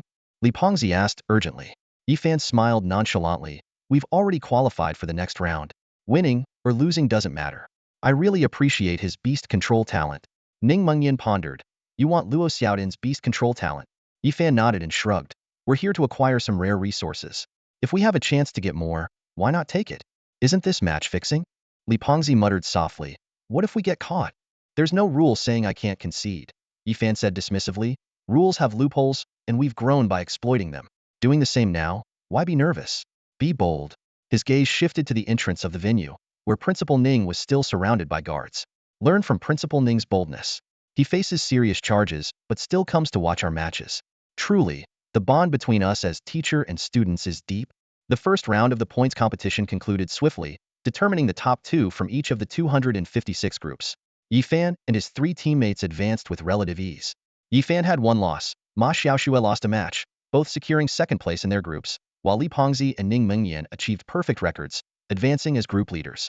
The draw for the second round was soon released, with 512 participants divided into 16 groups of 32. The points system remained in place, with the top two from each group advancing to the final 32. The competition intensity increased significantly, making the battles fiercer. Li Pengzi scratched his head as he looked at the grouping list. We've got 9 strength competitors in our group. Ma Xiaoxue chimed in. I've got 14. Ning Mengyan said somewhat helplessly. I'm in the same group as Yifan. Yifan maintained a calm expression, but looking at the densely packed strength names on the list, he couldn't help but frown. 24 strengths and 1 S rank. Have they put all the top students from other schools in my group? Ning Mengyan asked in confusion. Is there any special reason for this kind of grouping? Even if you're very popular, every venue is always full. There's no need for special arrangements to boost popularity, right? Yifan replied. The venues don't need it, but the casinos do. Glancing at Ning Mengyan, he continued, during the league, There are hundreds of underground casinos in Kyoto every day, with unimaginable turnover. Can you guess how many gamblers went bankrupt when I just conceded that match? Ning Mengnian was taken aback, clearly not having considered this angle. You mean the league and the casinos are? Yi Fan interjected. If it weren't for official permission, those underground casinos wouldn't exist. He didn't elaborate further, simply waving his hand and walking out of the arena. The group followed Yi Fan, feeling a bit shaken and sensing the deeper meaning behind his words. At the entrance, they encountered Principal Ning Xiachuan. Yi Fan greeted him politely. Good evening, Principal. Ning Xiachuan nodded, his gaze sweeping over the group. You all performed well. Keep up the good work. Yi Fan replied. Thank you, Principal. Please rest early. It's getting chilly at night. With that, he cupped his hands in respect. After leaving the venue, Li Pengzi curiously asked, Yi Fan, why do you think Principal Ning has been here every day? Is he really just watching the matches? Yi Fan responded, Principal Ning doesn't have that much free time. He's likely testing the limits of the court. It's already the 5th day, and no one has intervened yet. They've only sent guards to observe. Both sides are in a standoff. Li Pengzi pressed. Why hasn't anyone stepped in? Yi Fan shook his head, explaining, intervening isn't straightforward. If the court takes action and Principal Ning causes a scene, it could be problematic. If they don't act, he might escalate his actions. Ning Mengnian added. Today he might just be at the venue. Tomorrow, he could be at the court. Li Pengzi felt a headache coming on. This is tough. So, the authorities are in a dilemma? Yi Fan nodded. That's about right. The various factions of the human elders are aware of this. They haven't taken a stance against Principal Ning yet. They're all watching. In the past, such matters weren't difficult to handle. If Principal Ning appeared at the venue, the elders would collectively resist, and under immense pressure, he'd have to retreat. From what I know, the authorities have always used this pressure to suppress him. Yi Fan continued. But things are different now.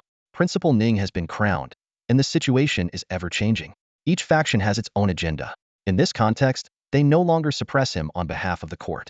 Instead, they want to see him and the court entangle.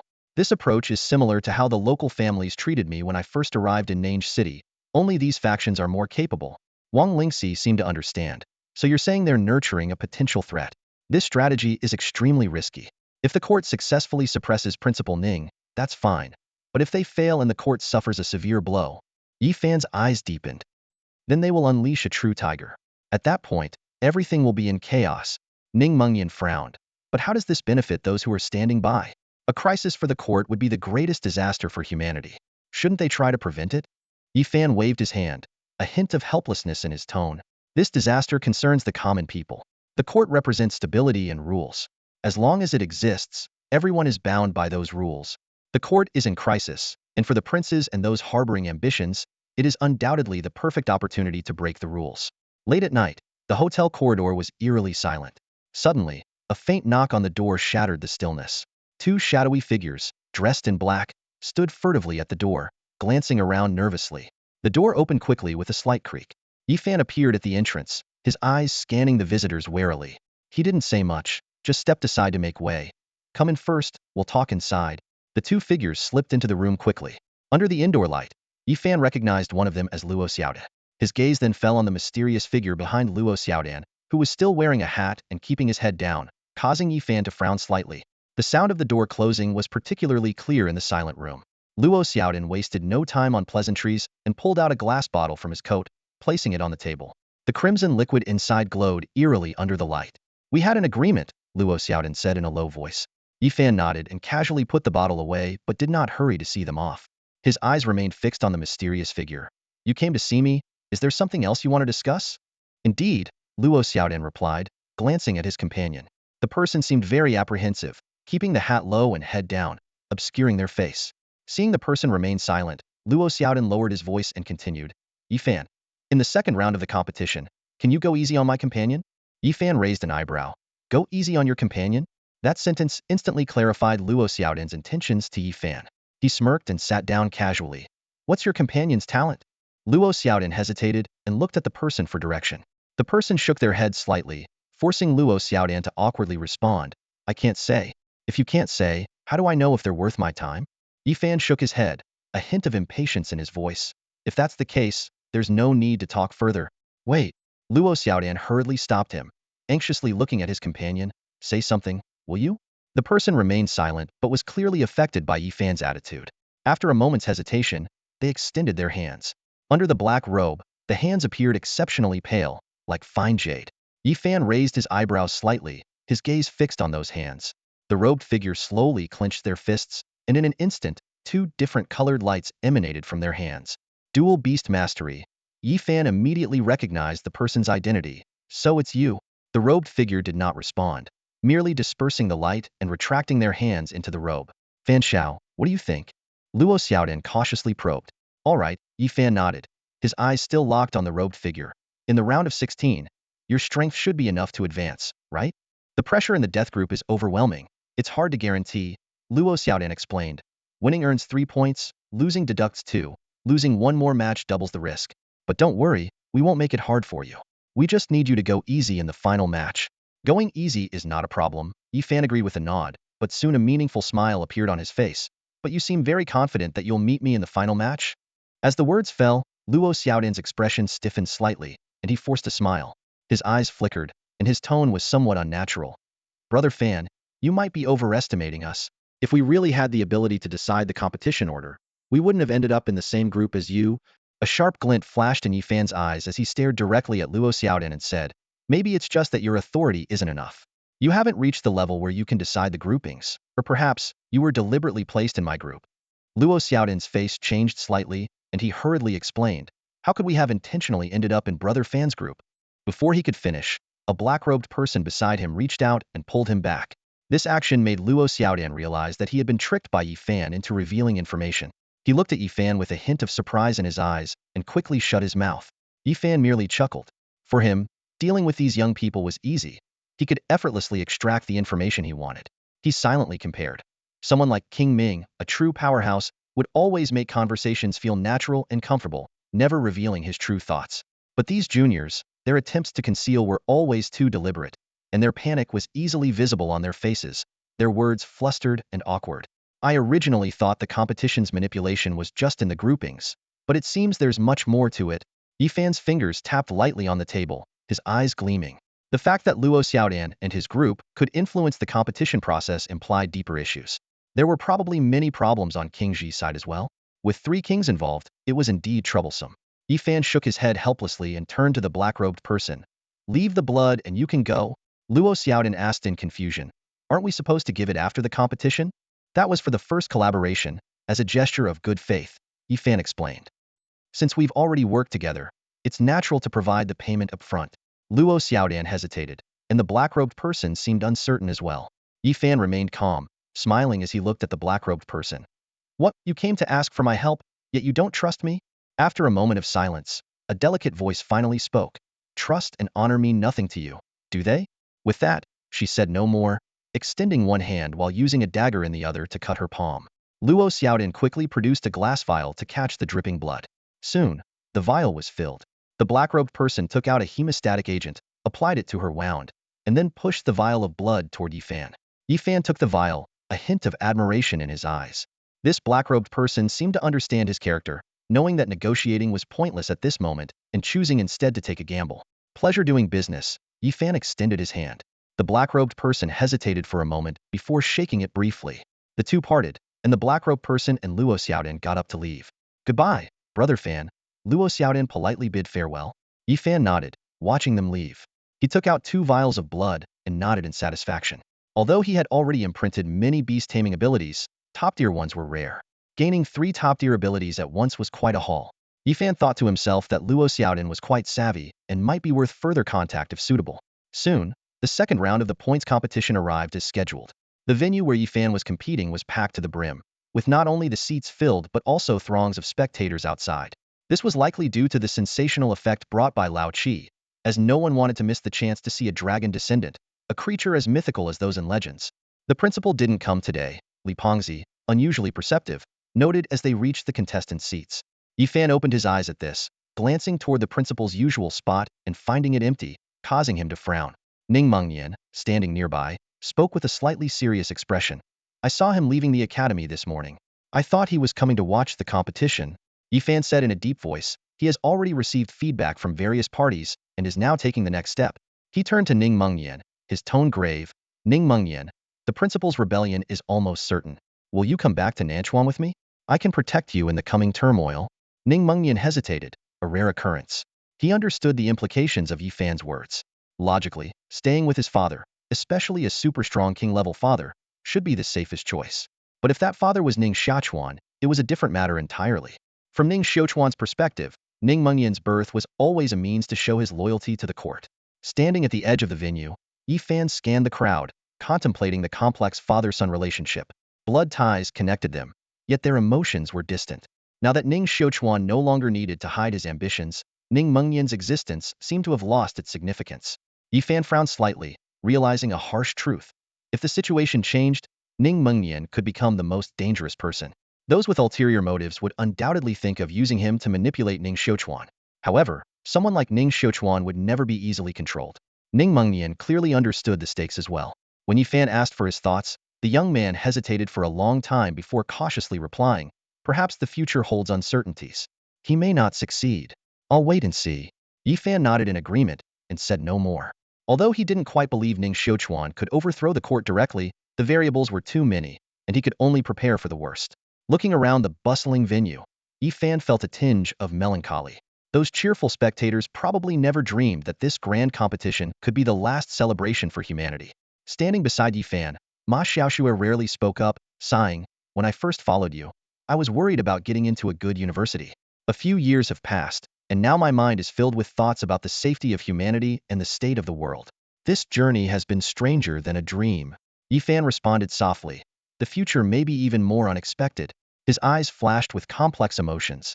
Throughout his journey, his mindset continually evolved. If not for meeting Ma Dafei, he might have avoided entanglement with the Imperial organization. If not for meeting Wei Dong and Chen Chongqing, those small figures who cared deeply about humanity, he wouldn't have had the idea of rebellion. And figures like Yi Mao, Li Ming, and Elder Zhua, who wanted to contribute to humanity but ultimately couldn't, all influenced Yi Fan's view of humanity in some way. Humanity has reached its nadir. Hesitating would only result in missed opportunities. Whether called a hero or a tyrant, as long as he remains true to himself, it is the best choice. The host's booming voice interrupted Yi Fan's thoughts. For the second round of the competition, the league committee has decided to kick off with a showcase match featuring Yi Fan, our only grade student from Central Martial Academy. Let's welcome the beast tamer who possesses a dragon's bloodline, Yi Fan. The crowd erupted in enthusiastic cheers. Yi Fan stood up from the contestant's seat, locking eyes with his opponent, a smile playing on his lips as his gaze sharpened. "I do enjoy friendly exchanges with my peers the most." "Right, Jijia," Yi Fan said softly, a hint of provocation in his tone. Amidst the cheers and applause of the audience, both contestants stepped into the arena. Jijia stood firm, his eyes filled with wariness as he looked at Yi Fan. In 3 years, their positions had reversed, and Yi Fan had undergone a complete transformation. Suppressing his unease, Jijia forced a smile and cupped his hands in greeting. "Brother Yi, it's been a while since we last met at the Luo family." Yi Fan also smiled, but with a hint of mockery. "Indeed, it's been a few years since we last met in the ring. Jijia, after all these years, do you think you can defeat me now?" "Brother Yi, your prowess remains unmatched. These years have made it impossible for me to catch up," Jijia replied courteously. "I hope you'll go easy on me." "I will." Yi Fan nodded, a fleeting look of nostalgia in his eyes. He had to admit, Jijia had grown in these past years. This facade of a smiling tiger reminded Yi Fan of his past self. He shook his head inwardly. Back then, he was naive and didn't realize that someone so adept at hiding their true nature could be so dangerous. Yi Fan drew his heavy sword, his tone calm. "Jijia, you don't need to worry about me going all out. We don't have any deep-seated hatred between us, and I'm not a petty person." Jijia seemed slightly relieved. "I'm honored that you think that way, Brother Yi. To be honest, I've always wanted to be friends with you." "All right." Yi Fan nodded calmly. "Summon your beast. We'll keep it to a friendly match." "Okay," Jijia responded, summoning the Qianjun beast from 3 years ago, now upgraded to a golden 9-star. "Beast, divine power," he commanded, using his innate ability to enhance the beast. Then he politely asked, "Brother Yi, shall I go first? Or will you?" "You go ahead," Yi Fan replied, his expression remaining tranquil. Jijia nodded and gave a seemingly casual order to the Qianjun beast. "Qianjun beast, use rolling attack." With a rumbling sound, the Qianjun beast curled into a ball and rolled towards Yi Fan like a massive tire. As the distance closed rapidly, Yi Fan stood still, as if he truly intended to keep it a friendly match. "Brother Yi, you truly have the demeanor of a gentleman," Jijia praised. But as the Qianjun beast was about to collide with Yi Fan, a sinister glint flashed in his eyes. He shouted, "Qianjun beast, use destructive self-destruct." The Qianjun beast roared in response, its body swelling and turning red like a bomb about to explode. This destructive self-destruct was a rare and powerful skill that could severely injure even an eternal-level expert. However, facing this sudden lethal attack, Yi Fan merely smiled. Jijia, I knew I wasn't wrong about you. Before he finished speaking, his black sword flashed out, striking the Qianjun beast with precision. The massive force sent the swollen beast flying back towards Jijia like a balloon. How is this possible? Jijia exclaimed as the human bomb flew towards him. In a panic, he instinctively rolled to the side to dodge. Boom! The explosion echoed throughout the arena, and the massive shockwave sent Jijia flying. Though he avoided a fatal injury, he was still blown far away. 3 years have passed, and you've gained some cunning, but you're still too inexperienced. Unfortunately, you won't have another 3 years. Yi Fan's voice rang out through the smoke, and the lights in the arena seemed to dim. Just as Jijia caught his breath, a chilling fear crept up his spine. He looked up to see Yi Fan leaping high, his black sword gleaming menacingly. Sword style annihilation? Yi Fan shouted, bringing his sword down with immense force. Boom! A shockwave 10 times more powerful than the Qianjun beast's self-destruct exploded in the arena. Raging flames mixed with violent elemental energy swept towards the audience. The strong fighters at the edge of the arena quickly intervened, erecting barriers to protect the audience. Though the flames didn't break through, they left many spectators in a cold sweat. Jer! Ji Nung's anguished cry echoed as the head of the Ji family watched the inferno with a heart-wrenching pain. He leapt to charge into the arena but was stopped by the guards. Get out of my way! Ji Nung roared, trying to push past them. At this critical moment, a steady middle-aged voice spoke leisurely, Patriarch Ji, if I recall correctly, no one is allowed to interfere in the match unless the contestant concedes or is confirmed unable to continue, correct? Northland King. Ji Nung froze upon hearing the voice, his expression shifting between anger and uncertainty. Ji Nung turned to look at the speaker, his face changing dramatically, his jaw clenched tightly. After a moment of inner struggle, he finally let go. The explosion of flames far exceeded expectations, lasting nearly 2 minutes. The towering blaze obscured all vision, with only occasional explosions breaking the scorching silence. Every second felt like an eternity as the crowd held their breath, waiting for the searing storm to subside. At last, the fire began to wane, and Yi Fan's figure, carrying a black sword, emerged from the smoke. Not far away, as everyone anticipated, Jijia lay on the ground, his body charred. The broadcast cameras quickly zoomed in, clearly showing Jijia's miserable state. Though his chest still faintly rose and fell, his body was covered in terrifying sword wounds, indicating he had suffered a brutal assault during the explosion. Seeing this, the audience gasped in shock. The commentator, faced with the charred battlefield, was momentarily speechless before awkwardly saying, What an explosive sword technique! Jijia has lost the ability to fight. Before the words had fully left his mouth, Ji Nung could no longer contain himself. He shoved aside the guards and rushed onto the field. Cradling Jijia, he quickly checked his condition, his eyes filling with rage and grief. He glared at Yi Fan and demanded, You severed all of Jer's tendons, destroyed his beast space, and ruined his cultivation. How could you be so cruel? Facing Ji Nung's aggressive questioning, Yi Fan remained calm. He slightly cupped his hands and responded evenly, He was too strong, and I fought back with all I had. I didn't expect a few casual strikes to cause such severe damage. In a match, swords show no mercy. I concede. Senior Ji Ning no. I concede. Jijia? With that, he turned and walked back to the competitors' area without a second glance. Ji Nung, holding Jijia, watched Yi Fan leave, his eyes burning with hatred. The veins in his arm bulged as if he might attack Yi Fan at any moment. But under the watchful eyes of the crowd, he ultimately suppressed his anger, swiftly carrying Jijia out of the venue. As Yi Fan returned to the competitors' area, the other contestants stepped back in fear, clearly intimidated by his stunning swordsmanship. Only Li Pengzi and a few others praised him. That was an explosive strike. Yi Fan nodded in acknowledgement, then sat down to replenish his elemental energy and stamina with a spiritual fruit. Ning Mengyan approached Yi Fan and whispered, Wasn't your attack a bit too severe? From the look on Ji Nung's face, he seemed like he wanted to kill you. By injuring Jijia so badly, you might have made an enemy for life. Yi Fan responded calmly, I never expected to get along with them. Whether it's Jijia or the Ji family, they were always my enemies. He waved his hand, a hint of regret in his voice. If I were a bit stronger, I could have taken advantage of Ji Nung breaking the rules by rushing onto the field and taken him out too. Listening to Yi Fan's words, Ning Mengyan couldn't help but feel a bit choked up. A complex look flashed in his eyes as he carefully scrutinized the young man before him. Yi Fan left a rather contradictory impression. Sometimes rash and decisive, killing without hesitation. other times meticulous, with near-perfect control over opportunities and rules. Just like earlier, Yi Fan had keenly seized the moment to kill Ji Nung. Or that time when he severely injured Ji Jia by cleverly exploiting the vague friendship-first clause in the competition rules. This insight into the rules allowed him to always stand on moral and legal high ground, making it futile for anyone to cause trouble. I don't have any morals, anyway. Yi Fan seemed to see through Ning Mengyan's thoughts, a faint smile playing at his lips. If he wants to morally condemn me, let him. A few curses on the street won't take a chunk out of me. Ning Mengyan was momentarily reminded of Ning Xiangquan. Setting aside personal traits and ambitions, those who showed the potential to become hegemonic figures in this era indeed had similarities in their use of rules and grasp of timing. They skillfully exploited loopholes to avoid disadvantages and struck mercilessly when the situation was favorable. After Ning Xiangquan was crowned king, he decisively demonstrated his power in court and purged dissenters in the academy. If Yi Fan were to be crowned now, the entire Ji family would likely be obliterated due to Ji Nung's premature entry. This kind of ruthlessness, ingrained in their very bones, is what instills fear.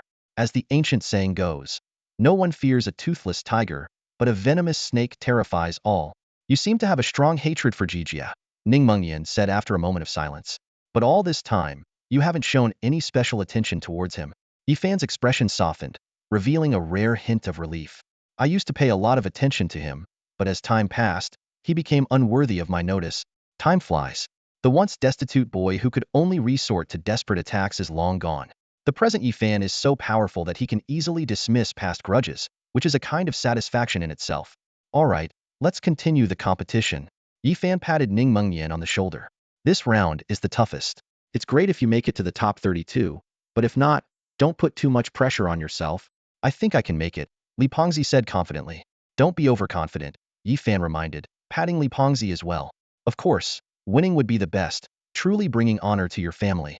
Meanwhile, in the court hall, it was eerily quiet.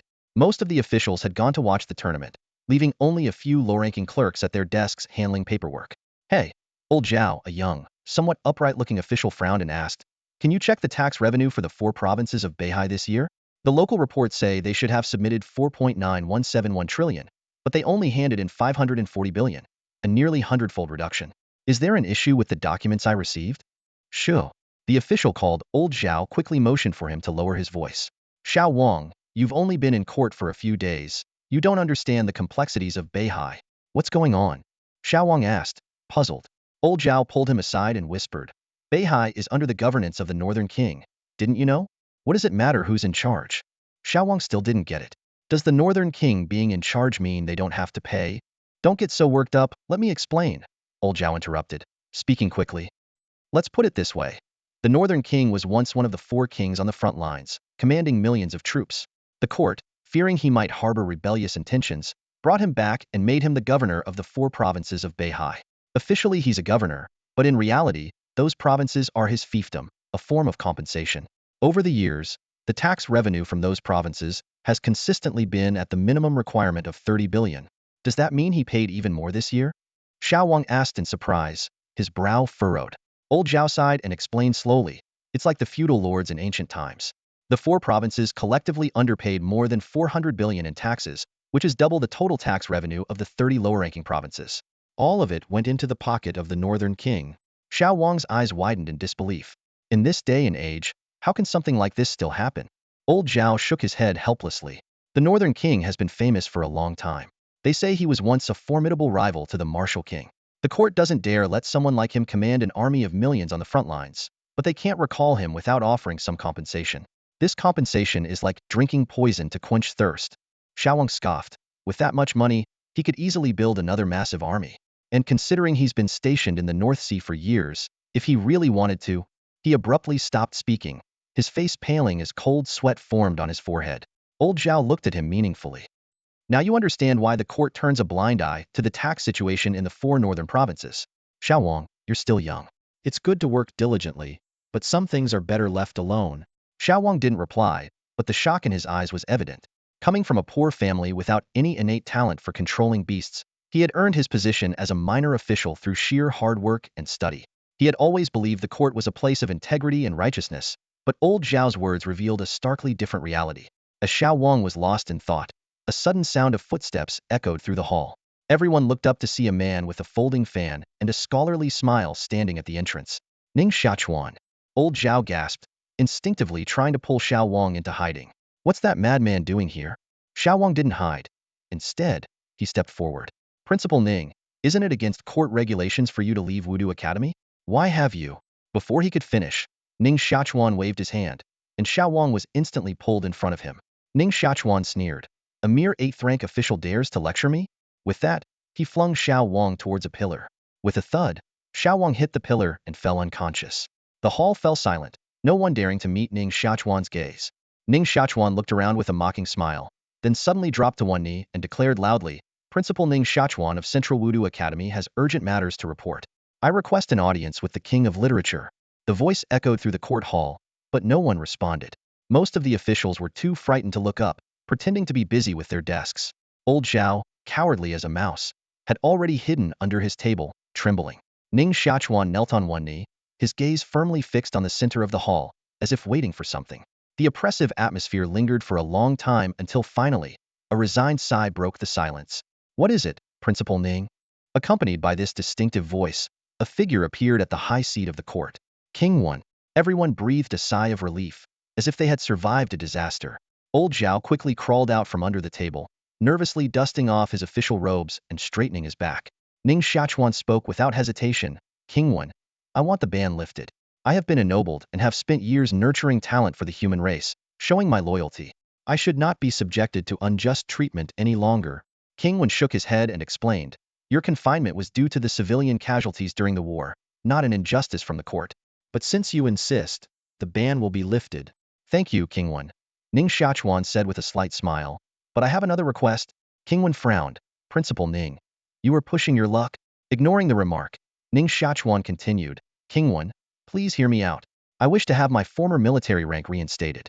I once held the title of general, and many loyal officers followed me.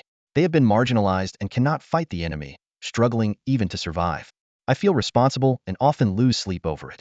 I hope you will reinstate my title of general of the vanquishing force, so I can recall them and at least ensure they have enough to eat. Ning Xiaochuan's voice was filled with emotion, as if he genuinely cared for his subordinates. The officials, however, were struck as if by lightning, knowing that his words were almost a declaration of rebellion. Ning Xiaochuan continued, no one is speaking, which means everyone shares my feelings. King 1, I believe my request is not excessive and can be understood by all. King 1 remained silent, his brow furrowed. The officials were tense and uneasy, fully aware that Ning Xiaochuan had come prepared, and they were powerless to stop him. Suddenly, Ning Xiaochuan shouted, King 1, if you do not agree, I will bash my head against this pillar and die right here. With that, he began to ram his head against the pillar, causing the entire hall to shake. Seeing the hall on the verge of collapse, an official nervously spoke up, King 1, I believe reinstating Principal Ning's rank is acceptable. As if a floodgate had been opened, more and more officials echoed the sentiment. Principal Ning may have erred, but his achievements over the years are significant. His officers and soldiers are innocent. I second that. In no time, nearly all the officials stood up to petition for Ning Xiaochuan. In this absurd scene, former adversaries spoke on his behalf, turning the court hall into a theater of the bizarre. King 1 stood in silence, watching the absurd scene unfolding before him. A massive crystal lantern crashed down and shattered right in front of him. He finally shook his head in resignation and whispered, enough. Following this, King 1 lifted the principal's house arrest and even reinstated his military rank. Time flew by, and the second round of the competition was nearing its end, with participants busy making their final preparations. Wang Lingxi, who wasn't competing, rushed over with a message in hand. The official announcement is out, Wang Lingxi said, panting.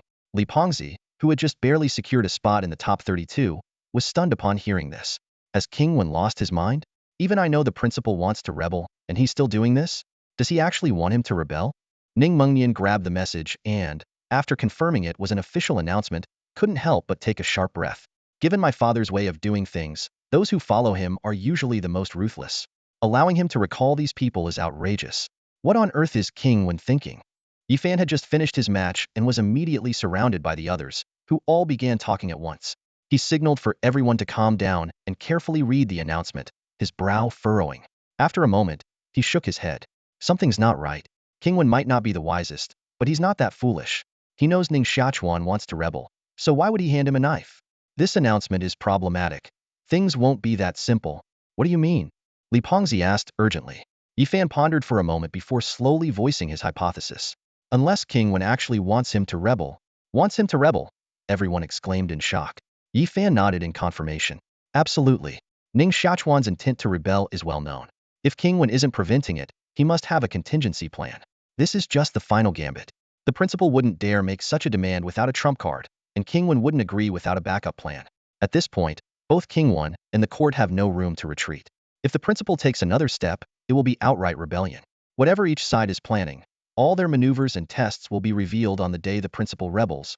Taking a deep breath, Yi Fan continued with a grave tone. This clash is imminent. Perhaps we might catch a glimpse of it before we leave. Imminent? The group's hearts tightened, and they were about to ask more when the host's voice suddenly rang out. The final match of the second round will feature Yi Fan from Group 1. Why is it Yi Fan again? Li Pengzi couldn't help but curse. Are they just milking Yi Fan in this tournament? Yi Fan calmly adjusted his greatsword and prepared to enter the arena. He patted his companions on the shoulders one by one, reassuring them. I'm used to it. All right, we knew this day would come. Although there are some changes, it's still within our expectations. We do what we can, and leave the rest to fate. If the sky falls, we'll hold it up. Standing here stomping our feet in frustration won't help anything. The arena had once again become the center of attention. The organizers had cleverly turned what seemed like an insignificant match into an event with the atmosphere of a grand finale, successfully capturing the audience's interest. Tap, tap. Footsteps echoed almost simultaneously as the competitors entered the venue.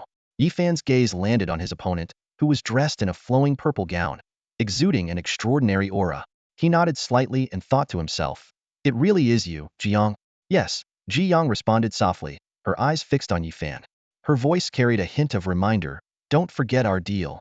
Yi Fan remained composed and replied, of course, I won't forget. A trace of curiosity flashed in his eyes as he asked, you've already secured a spot in the finals. Why do you still want to win this last match? A flicker of tension crossed Ji Yang's eyes, but she forced herself to stay calm. Winning one more match is always better, she replied, though her heart was uneasy, unsure if Yi Fan would honor their agreement.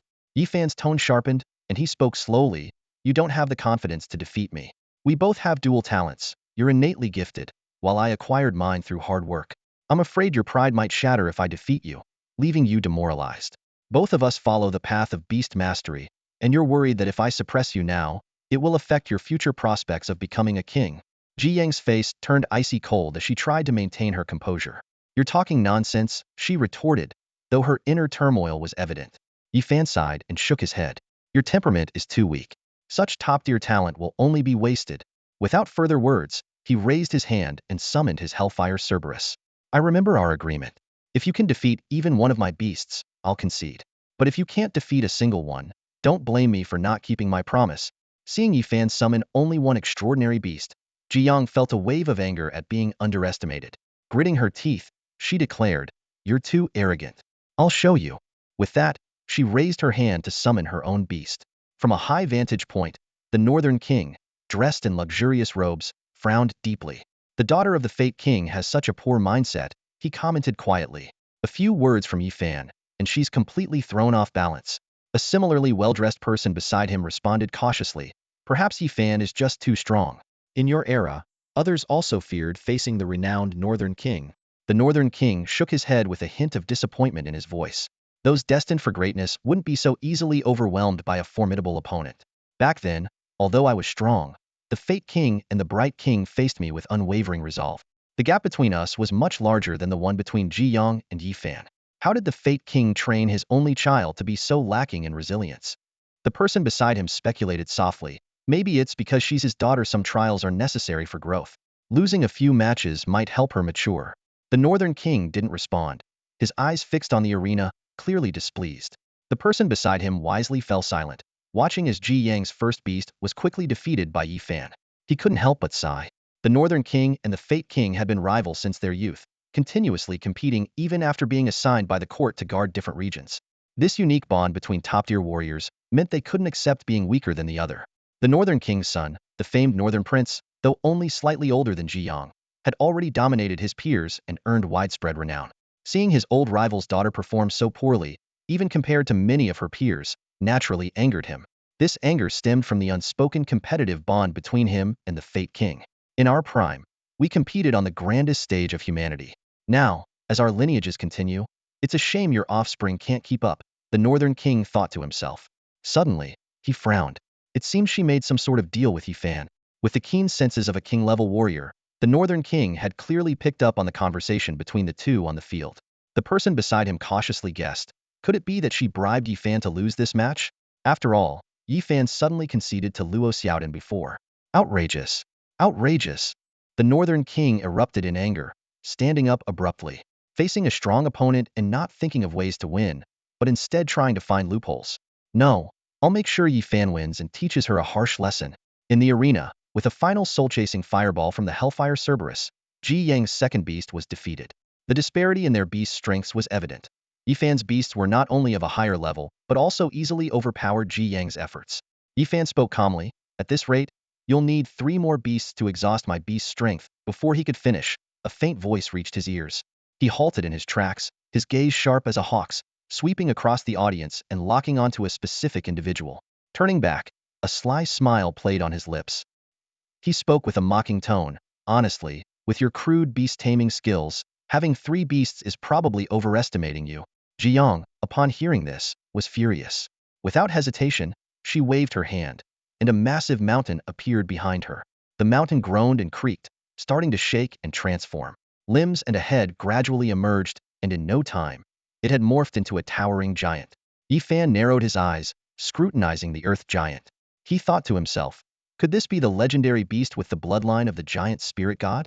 Aren't these rare beasts nearly extinct? Still fuming, Ji Yang shouted, Yifan, you'll pay for your arrogance. She raised both hands, summoning 2 beams of light, beast mastery, speed, and beast mastery, strength. With the dual talents of this beast tamer, the earth giant let out a thunderous roar, its form seeming to swell even more.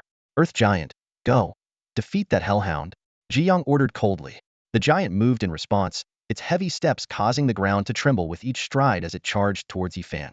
Yifan merely shook his head, saying calmly, no matter how powerful the beast, if the tamer can't control it, its strength is greatly diminished. As he spoke, he too raised his hand, casting talismans and activating his own beast-taming talents. Beast Mastery, full enhancement. Beast Mastery, wind speed. Though these were only dual-level talents, clearly inferior to Ji Yang's, Yifan remained unfazed, quickly retreating to create distance. Hellhound, use overheat burn, Yifan commanded. The hellhound howled to the sky, its entire body instantly engulfed in flames, which surged outward like a tidal wave. Earth giant, defend, Ji Yang quickly ordered. The giant raised its hand to conjure a massive earth shield, barely blocking the wave of fire. As the flames subsided, Ji Yang excitedly shouted, Earth giant, now, attack! Just as the earth giant dispersed its shield and prepared to strike, Yifan's voice rang out, Hellhound, charge. Before the words had fully left his mouth, the hellhound had already leaped like an arrow from a bow, pouncing towards the giant's neck. Firefang. Yifan issued another command. The hellhound opened its massive jaws, its fangs instantly ignited by flames. Roar. The earth giant roared in pain, flailing its arms wildly, trying to swat the hellhound off. However, under Yifan's precise direction, the hellhound moved nimbly around the giant, launching continuous attacks. Jump left, move right, swing your tail left by half a foot, use flame burst, firefang, earth shatter claw. Yifan's commands flowed seamlessly, and the hellhound executed them perfectly, as if Yifan were its third eye. The scene resembled a ravenous wolf tearing into a giraffe. The hellhound, leveraging its extensive hunting experience, soon breached the earth giant's defenses. Blood gradually stained the giant's body, while Ji Yang could only shout desperately, hit it, smash it. Her chaotic commands only added to the confusion. Finally, after a frenzy of bites, the bloodied earth giant crashed to the ground, its head landing at Ji Yang's feet. The hellhound leaped off the giant, baring its blood-red fangs at Ji Yang, looking particularly menacing. Yifan calmly remarked, Miss Ji Yang, it's time to summon your next beast. Yifan's voice erupted like a thunderclap, snapping Ji Yang out of her daze. She looked up at Yifan, the hint of mockery in his eyes stirring a trace of fear within her. Hesitantly, Ji Yang raised her hand, clearly aware that her remaining beasts were few. She wasn't sure if she could defeat Yifan's Inferno Hellhound. Being the daughter of the King of Fate, it would be disgraceful if she couldn't even win against a single beast. Yifan spoke again, his tone tinged with amusement. How do you know who I am? Ji Yang paused for a moment, forcing herself to stay calm. I have my ways. Yifan stood with his hands behind his back, his expression indifferent. Talking is pointless. Are we still fighting or not? If not, you can just admit defeat. I'll fight. Ji Yang declared, perhaps finding some courage in the title King of Fate. She stood up and summoned a beast, this time an exceptional grade golden armored unicorn. A knowing look flashed in Yifan's eyes. That earth giant was probably your strongest beast. Without much hesitation, he waved his hand, and the inferno hellhound shot towards the golden armored unicorn like an arrow. Even the mighty earth giant couldn't withstand the inferno hellhound's ferocious attack, and the other beasts fared no better. Before long, the golden armored unicorn was down at Ji Yang's feet. Do you have any more? Yifan asked, his tone provocatively challenging. Yes. Ji Yang summoned another beast, but it was quickly defeated as well. She became dazed once again, mechanically summoning her next beast without issuing any commands. Under Yifan's direction, the inferno hellhound cut through Ji Yang's beasts like a scythe, mercilessly dispatching them. Fear spread through Ji Yang's heart as she dryly asked, why? My beasts are clearly better and stronger than yours. Yifan scoffed. If a beast master's success were determined solely by the quality and strength of their beasts, then why would we need beast masters at all? Anyone could just pick up a beast on the street. I went to school and I studied. Ji Yang tried to defend herself, but her mind flooded with memories of her school days. Being late, leaving early, making excuses to skip classes, daydreaming during lectures. Yifan advanced step by step, and the inferno hellhound slashed another wound into Ji Yang's beast. He didn't rush his attack but continued his sharp questioning. Do you think your talent as a beast master is the best? That because you started higher, you don't need to work hard? Do you think the gap between us is vast? With 5 beasts of exceptional or extraordinary eternal grade bloodlines, why can't you win against just one of mine? Why did I beat you? Did your teachers never teach you the techniques I used? A barrage of questions nearly broke Ji Yang. Unable to bear the pressure, she retreated, shaking her head. Suddenly, her last beast was defeated, and the inferno hellhound lunged at her, its teeth gleaming coldly. Panic-stricken, Ji Yang fell to the ground with a thud. The inferno hellhound stood before her, and Yifan loomed over her, his towering figure casting a shadow over the entire arena. Yifan looked down at her, his tone carrying a hint of pity. The hardest thing to accept in this world is failure. If you're afraid of losing to me, you should work twice as hard, aiming to defeat me. The bitter taste of failure is hard to swallow, but you should be thankful that this time, your failure only means crying at home for a few days. In the future, if we ever become enemies, that bitter taste could mean death. With that, Yifan crouched down and smiled at the clearly defeated Ji Yang. Do you understand what I'm saying? I understand, Ji Yang replied through her sobs. Satisfied, Yifan nodded and stood up, waving to the referee. Referee, I concede. The referee was shocked. What? You're conceding again? Ji Yang is very strong. I'm exhausted, Yifan replied nonchalantly, patting the inferno hellhound and walking off the stage. Down in the audience, Li Pengzi and a few others approached him, puzzled. Why did you concede again? Yifan didn't answer, just smiled mysteriously. Li Pengzi suddenly realized. You got paid again, but why did you beat her up so bad? You made the boss cry. Yifan continued to smile mysteriously, saying nothing. Li Pengzi sensed something was off and, after thinking for a moment, whispered to Yifan, didn't they pay you enough? It's not that. Yifan shook his head. Someone else paid me to make her cry. Wow, you got paid twice for one match? Li Pengzi exclaimed. If you go into business, what would the top 8 families in the capital do? Business is different. Yifan shook his head. You're too young to understand. Of course I won't understand if you don't explain, Li Pengzi muttered. Just as he was about to press Yifan for details, Yifan suddenly paused, then smiled. All right, I need to go collect my commission, Yifan said, striding away and leaving a bewildered Li Pengzi behind. Yifan didn't bother to explain further. He turned to Li Pengzi and said, out of the 4 of you, only you made it to the top 32. Today, you should treat everyone to a meal to celebrate. Upon hearing this, Li Pengzi looked troubled and scratched his head. What? Me paying? But I don't have much money. Before he could finish, Wang Lingxi immediately called him out. That's a lie. Just the other day, I saw you counting a stack of cash in the dorm, caught red-handed. Li Pengzi quickly defended himself. Hey, that was hard-earned money from hunting. It's my blood, sweat, and tears. Spending it would be such a waste. Yifan laughed and patted Li Pengzi on the shoulder. You stingy guy, how much can a meal cost? All right, I'll cover it. You all go have a good meal today. Hearing that someone else would pay, Li Pengzi's face lit up instantly. He hugged Yifan enthusiastically and asked excitedly, really? You'll cover it? Can we go to Drunken Immortal House? I haven't had their immortal pork in ages. Yifan nodded in agreement but still reminded him. Sure, but don't overdo it. It's a bit pricey. Also, go pick up Xiao Kuei and bring her along. Li Pengzi, even more excited, shouted, I love you, Yifan, and dashed out. The others, though slightly annoyed by Li Pengzi's opportunistic behavior, followed him reluctantly. After all, the food at Drunken Immortal House in the capital was indeed irresistible.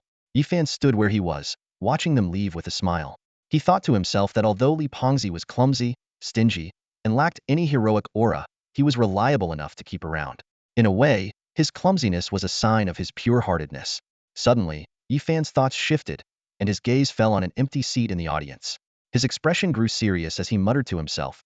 So, behind Jiyang, it's actually King Ming. I knew it. In the Liang province, where would you find a Ji? The famous northern king went out of his way to send a message during the competition to give Jiyang some pointers. He really cares about King Ming's daughter. After a moment of contemplation, Yifan asked himself, why is he so nice to King Ming's daughter? Could it be? In the heart of the capital, the Zue Xianlu stood tall and imposing. Yifan ascended the stairs with steady steps. As he passed the second floor, he paused briefly, catching the faint sounds of Li Pengzi and his friend's laughter. Shaking his head, he continued upward. With each higher floor, the attendants' attitudes grew increasingly respectful. By the time he reached the fourth floor, someone had already stopped him, but after confirming his identity, they bowed repeatedly and eagerly guided him. The sound of footsteps echoed, pat, pat, as Yifan followed the attendant to an elegant room on the top floor. He paused briefly, then pushed open the door. The sudden sound of swords being drawn, shing, shing, filled the air. Over a dozen armored soldiers brandished their swords at him.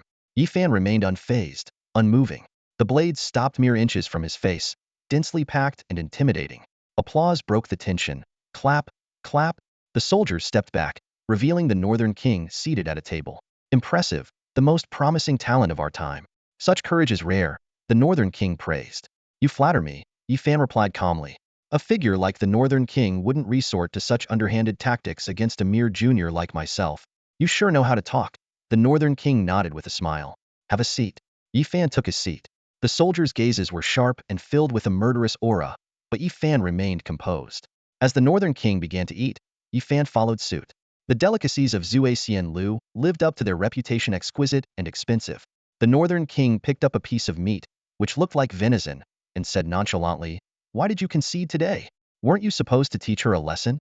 Yifan responded slowly, I believe I achieved the educational purpose. I could have humiliated her further, but the goal of education isn't to strip someone of their dignity. That only leads to more defiance. Besides, I accepted her gift. It wouldn't be ethical to betray that trust. You have some insights into education.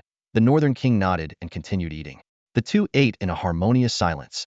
After a while, the Northern King put down his chopsticks and noticed Yifan had stopped eating almost simultaneously, a glint of surprise in his eyes. You, boy, are more composed than most of your family. I haven't actually spent much time living with the Yi family, Yifan explained. Many things are more complicated than they seem. You can't rely on just passion and brute force. With you around, it's no wonder the Yi family shows signs of resurgence. Yi Mao's ability to deal with those noisy scholars must owe a lot to your strategies. The Northern King nodded, then changed the topic. Yifan, what are your thoughts on the future situation? I'm too short-sighted to discuss future scenarios in front of the Northern King, Yifan replied, cupping his hands respectfully. The South River region has been mobilizing troops and strengthening its defenses. It won't be long before you return there, I suppose, the Northern King snorted. You may not dare to talk, but you certainly act. In turbulent times, it's normal for the South River to bolster its defenses, Yifan replied, smiling. If the Northern King insists, I can offer a humble opinion or two. That's more like it, the Northern King said, waiting for Yifan to continue. Yifan spoke slowly. In my humble opinion, chaos among the human clans is inevitable. The future will see numerous factions rising and warring against each other.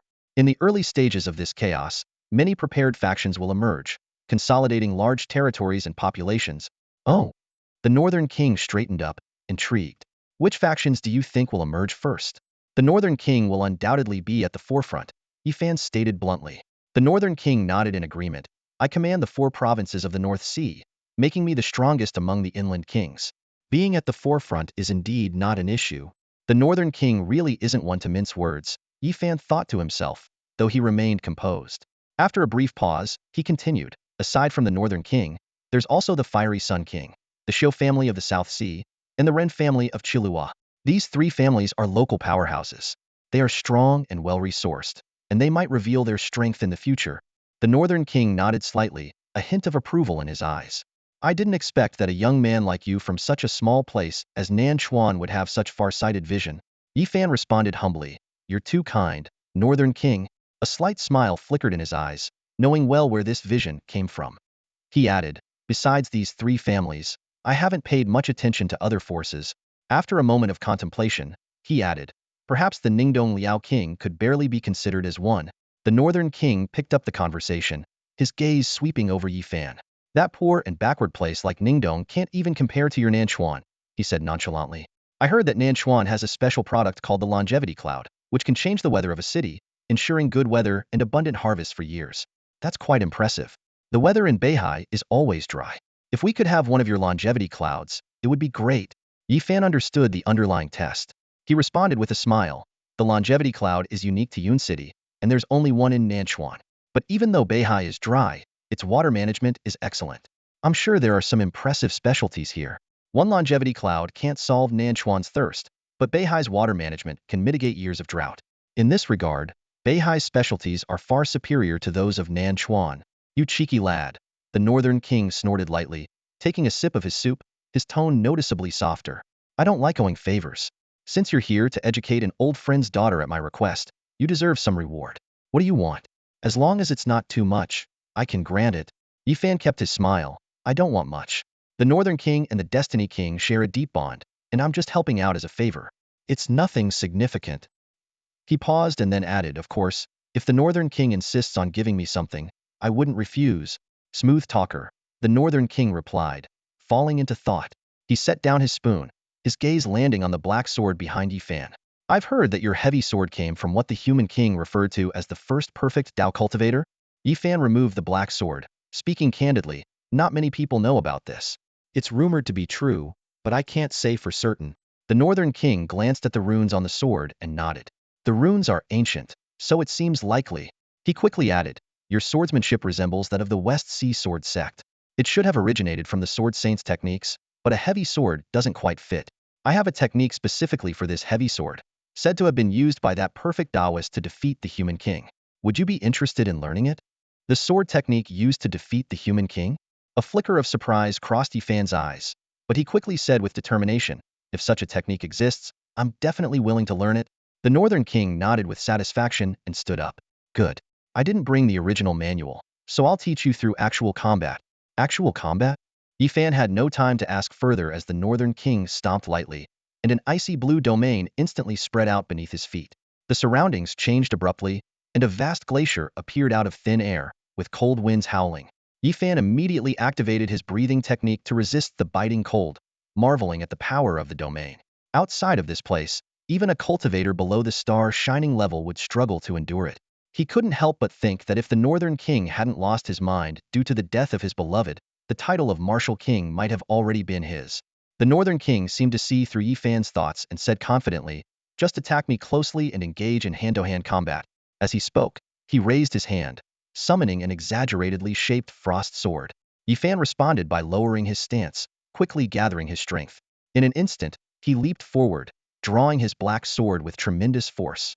Sword technique, draw sword. Facing the imminent attack, the Northern King remained composed. His ice sword met the black sword from below. With a crack, the ice sword shattered instantly, while the black sword unexpectedly slipped from Yi Fan's grip, falling into a nearby ice pile. Looking at his slightly trembling arm, Yi Fan was puzzled. The Northern King explained, this is the technique I want to teach you. He condensed another ice sword and swung it in front of Yi Fan. Watch closely. See what's different about my swing. Yi Fan focused intently and quickly noticed the key point. Vibration. The sword is vibrating. The Northern King was slightly surprised. You noticed that quickly? Do you know how to use this technique? Let me try. Yi Fan picked up his black sword and attempted a swing. The sword did vibrate, but the power was far less than before. The Northern King guided him. This is a burst-type sword technique. You need to channel elemental force into the sword and trigger the vibration just before striking.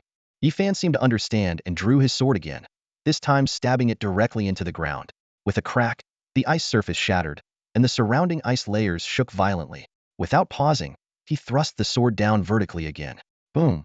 This time, the vibration intensified, and a visible shockwave spread across the ice, reaching 100 meters away. Satisfied, Yi Fan sheathed his sword. What an ingenious use of sword technique. I always thought swordsmanship was straightforward. I never imagined that incorporating a bend could produce such effective results with minimal effort. He turned to the Northern King. What's the name of this sword technique?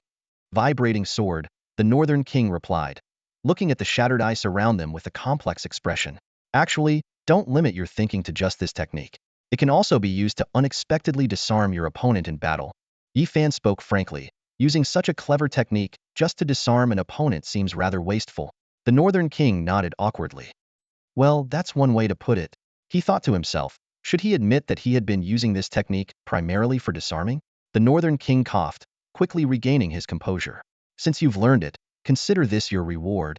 With a wave of his hand, the domain dissipated, and they returned to the inn. Yi Fan cupped his hands in gratitude. Thank you for teaching me the technique, Northern King. I'll take my leave now. Holding his black sword, he seemed to be pondering other uses for the vibrating sword. The Northern King watched Yi Fan's departing figure in silence, helplessly waving his hand. Taking the benefits and running away? The Northern King questioned, waving his hand dismissively. His voice carried a hint of mockery, but his eyes were serious. We haven't even discussed the main issue yet. Don't be in such a hurry. Yi Fan raised an eyebrow and sat back down. The main issue? He asked, curiosity evident in his tone. Please, go ahead, Northern King. The Northern King's expression turned solemn as he looked Yi Fan directly in the eye. You're aware of your principal's situation, aren't you? Mostly, Yi Fan responded briefly, his guard up. And do you know about his possession of an artificial phantom beast? The Northern King pressed, a trace of unease in his voice. Yi Fan nodded. Yeah, I know. Sensing the Northern King's unease, he cautiously asked, what's the deal with this artificial phantom beast? The Northern King seemed slightly surprised. You haven't heard? He then shook his head. It's understandable if you haven't. Just yesterday, I had a fierce battle with him outside the capital. A fierce battle? Yi Fan was taken aback, but kept his composure. The principal was just recently crowned a king. Even with an artificial phantom beast, he shouldn't be able to defeat you, Northern King. He didn't defeat me, the Northern King replied, his face darkening. Slowly, he unbuttoned his coat, revealing a wound the size of a bowl. Though scabbed over, it was still shocking. His artificial phantom beast displayed near top-tier king-level combat power. Not only that, it possesses the legendary Death Ray Eye. Yesterday, it was this eye that wounded me. Possessing the Death Ray Eye? Yi Fan frowned, involuntarily thinking of Xiao Shi. Clearly, the ultimate phantom beast not only had Xiao Shi's abilities, but was likely a more powerful, advanced version. And then? Did you lose? Yi Fan probed. The Northern King shook his head. I didn't lose, but he managed to escape. A hint of helplessness flashed in his eyes. We all underestimated Ning Xiachuan. We thought he just had some loyal followers, but it turns out he has such a terrifying beast. Yesterday, he not only fought me but also visited several other kings in the capital. Yi Fan pondered. Is he warning you all? One person and a phantom beast warning all of you. More or less, the Northern King nodded. Haven't you noticed? Except for me, the other kings present at the meeting a few days ago have already left, likely because they were severely injured by his artificial phantom beast. Yi Fan admitted, I hadn't really paid attention. His eyes sharpened. Driving away the kings means Principal Ning will soon make a move against the court. The Northern King shook his head. If I weren't here, he might have acted today. He gave Yi Fan a meaningful look. Though I remain, I won't stay long. You seem ambitious, so I'll give you a word of caution out of respect for my past relationship with the Battle King. Detecting the warning in the Northern King's words, Yi Fan asked directly, how long will you stay, Northern King? Not long, it depends on the situation. The Northern King replied without giving a definite answer. I wish to protect the court, but the current situation is unstable, and people's hearts have changed. No one wants to confront a madman like Ning Xiachuan. The civil king has regained his rank, and he'll soon call back his loyalists. Meanwhile, I am alone in the capital. Understood. Yi Fan nodded. After a moment of silence, he suddenly asked, Northern King, are the three kings of the court no longer present? The Northern King's face changed dramatically. You know about that too? Just as Yi Fan was about to ask more, a rhythmic knocking sounded at the door. Knock, knock, knock. Following the knocks, a gentle voice came through. Northern King, why didn't you tell me you were coming to the restaurant alone? I've been looking for you all day. Ning Xiachuan. The voice echoed, and both the Northern King and Yi Fan's expressions subtly changed. Their eyes met. No words needed. The Northern King spoke in a deep voice. Principal Ning, do you have business here? Of course I do. Ning Xiachuan's voice came from outside the door, which then swung open. Soldiers immediately drew their swords, their stance alert. Ning Xiachuan raised his hand. His tone relaxed. Why bring so many soldiers just for a meal? His gaze swept across the room, finally landing on Yi Fan. Oh, so the Northern King is dining with my student. Principal. Yifan greeted briefly. The Northern King's face was grim, but he signaled the guards to stand down. He said coldly, Ning Xiuchuan, do I need to report to you who I dine with? Ning Xiuchuan, unfazed by the Northern King's hostility, sat down and casually waved his folding fan. Northern King, your temper is too fiery. My student is here, so let's keep it cool. I thought you had left already. It was only when I heard that you were at the Drunken Immortal and that I knew you were still around. You wish I had left. The Northern King retorted bluntly, but I'm not going anywhere. What can you do about it? Ning Xiuchuan patted Yifan's shoulder. Yifan, you've had a tough match today. Go rest early. I need to discuss something with the Northern King. Yifan immediately stood up. All right, I'll take my leave. He walked away quickly, without a hint of hesitation. The Northern King watched Yifan's departing figure with irritation. That rascal couldn't wait to run off. Ning Xiuchuan smiled at the guards. Hey, close the door. The guards looked to the Northern King, and only after receiving his nod did they shut the door. With just the two of them left in the room, their fierce and cold glares were no longer masked. Ning Xiuchuan struck first. Northern King, are you trying to recruit my student? Your reach is quite far. The Northern King shot back. What I do is none of your business. Do you think having a phantom beast makes you invincible? If we were in the north, you'd already be dead by my hand. But we're in the capital. Ning Xiuchuan responded calmly. Here, I am the strongest. With the three kings present. The three kings present? Ning Xiuchuan interrupted with a sneer. Northern King, do you think I don't know what you're hiding? I went to the court. I know everything I need to know. A flash of surprise crossed the Northern King's eyes. You dare to act against King Wen? Why wouldn't I? Ning Xiuchuan laid it all out. You have no cards left, and my calamity army will soon cross the Eternal Bridge. Northern King, it's time for you to leave. Meanwhile, in a private room on the second floor of the Drunken Immortal Inn, Li Pengzi and others were happily eating and chatting. I'm telling you, that Bing Bing is just weak. In the last match, it looked like he had me under control, but he completely underestimated a snake specialist. Suddenly, the door opened, and they stood up alertly. Seeing it was Yifan, they relaxed. Yifan, why did you come so suddenly? Principal Ning is here. Yifan said briefly, sitting down as Hua Xiaokue immediately nestled into his arms. Ning Mingyan was surprised. My father is here? What's he doing? Yifan explained. I met with the Northern King and learned a few things. Then Principal Ning showed up to talk with him.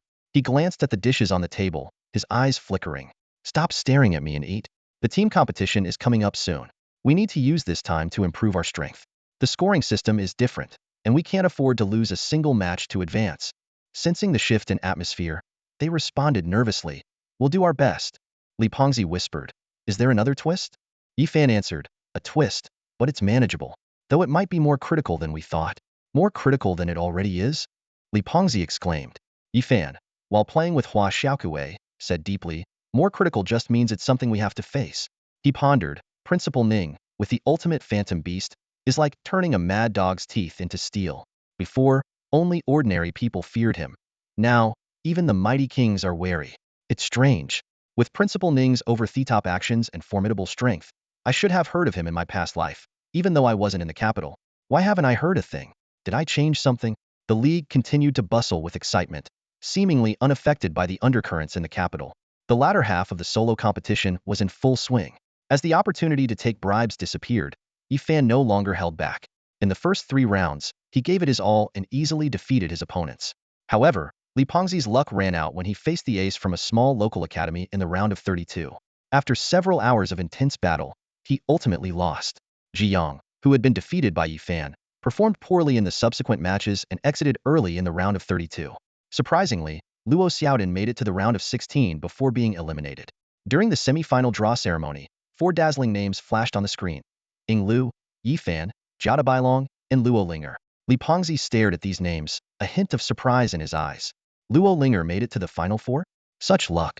Yifan shook his head, his gaze still fixed on those names. No one makes it to the final 4 just by luck, he replied briefly, then added. Among the final 4, Jiada Bailong is the future king without a crown, and Luo Linger is the future king of Luo. They're both formidable figures. Although Ying Lu isn't well known, I've watched a few of his matches. He has great potential.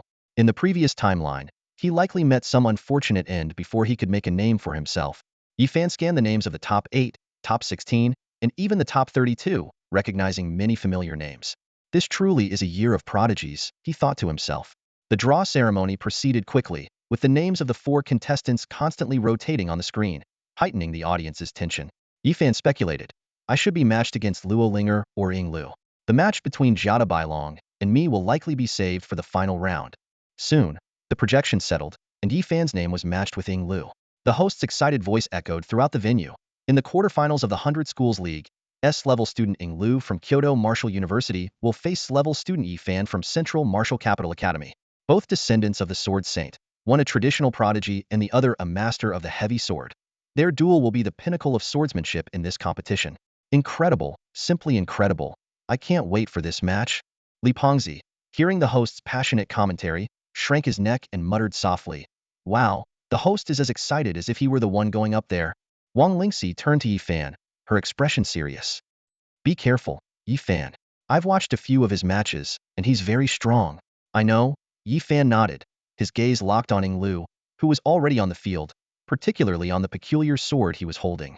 A glint of interest flashed in Yifan's eyes. I want to see just how unique this legendary sword beast, said to be born for swordsmanship, truly is. Tap, tap. Yifan stepped onto the stage, opposite a slender man dressed in black martial arts attire. This swordsman, named Ying Lu, despite his lean frame, had eyes that gleamed with sharpness. He stood still, unmoved by the host's enthusiasm, his gaze fixed solely on Yifan. When Yifan reached the other side, Ying Lu gave a simple bow and said, please guide me. All right, Yifan responded, not rushing to make a move. At that moment, Ying Lu suddenly swung his sword beast, drawing a casual circle around himself. Instantly, a formidable aura surged, like an invisible current, elevating his presence to its peak.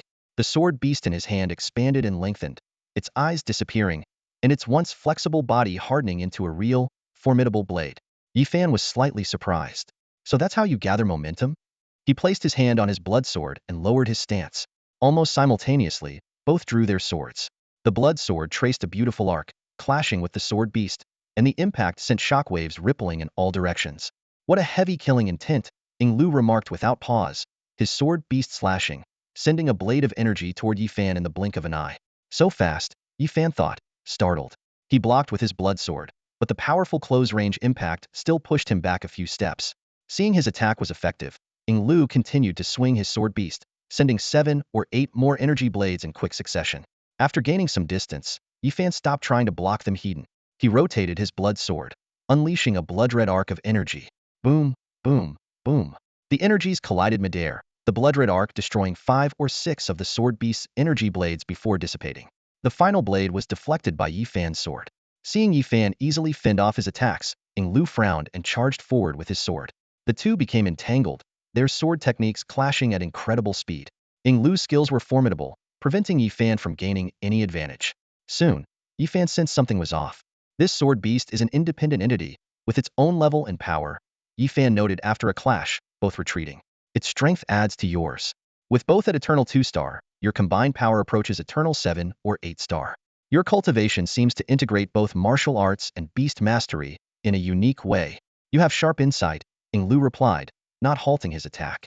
In today's world, mastering beasts is mainstream.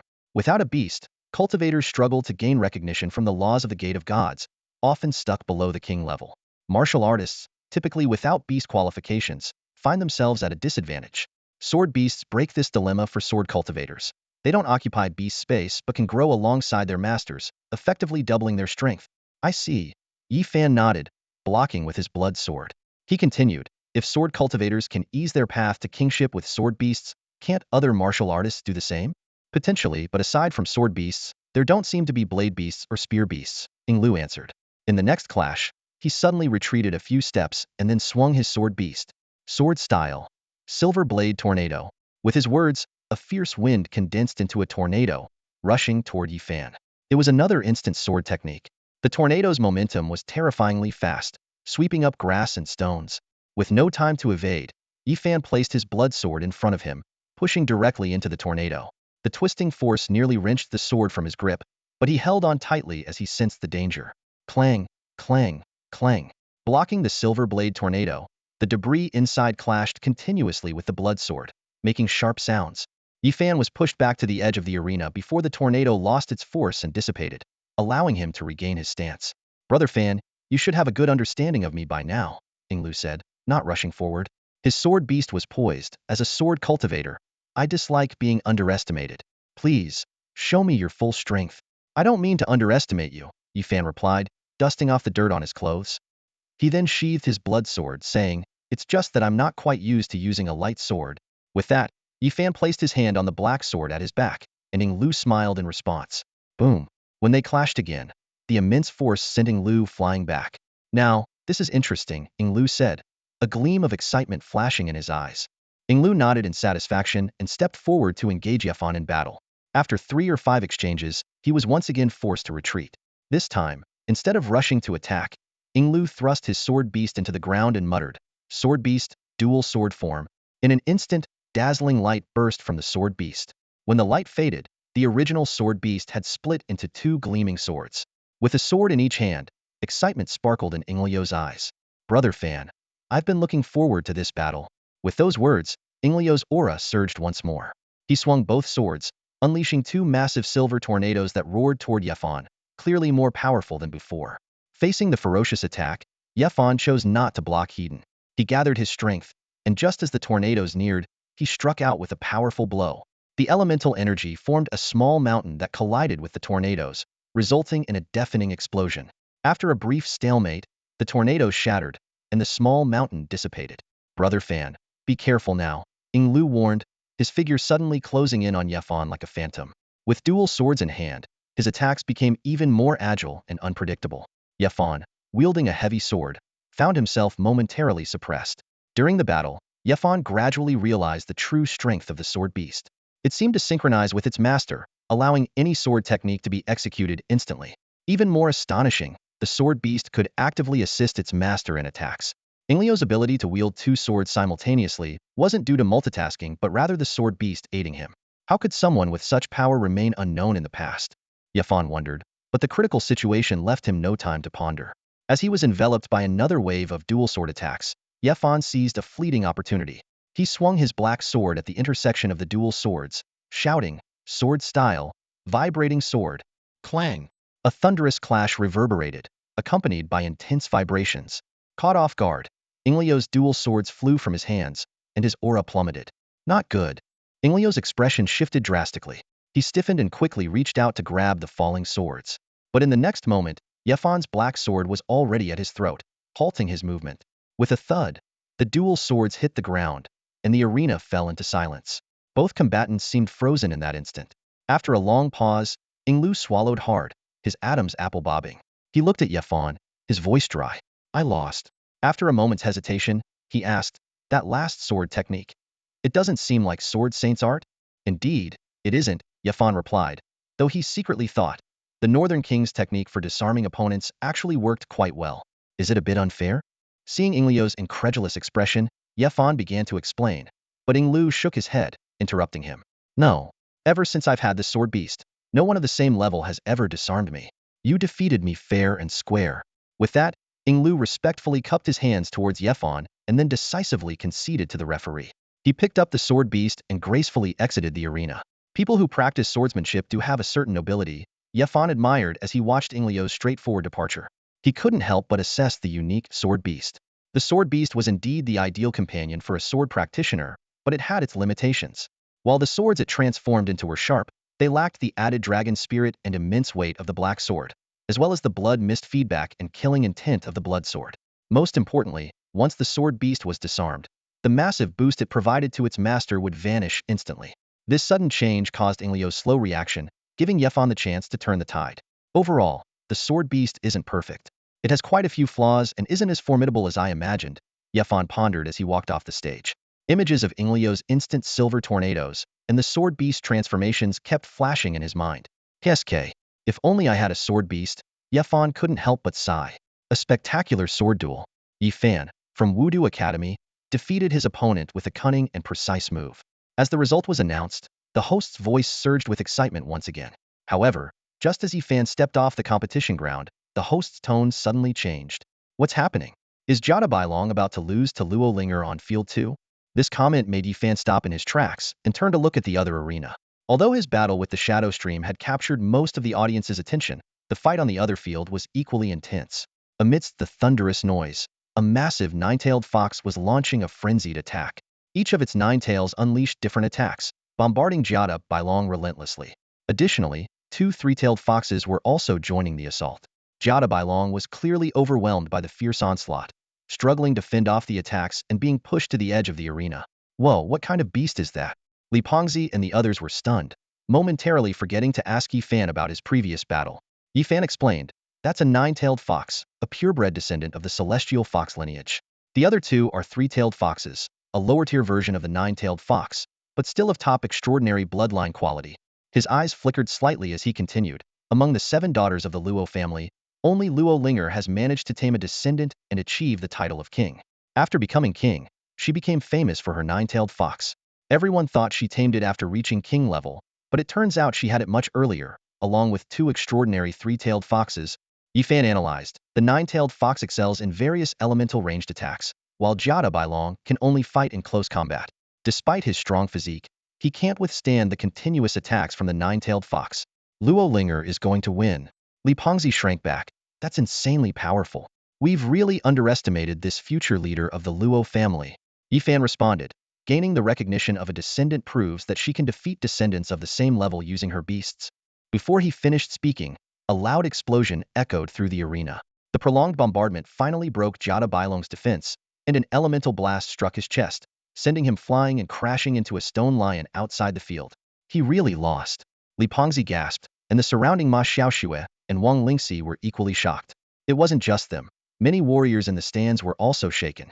Jiada Bailong, the last pure martial genius of this era, had defeated countless extraordinary beast tamers with his powerful fists.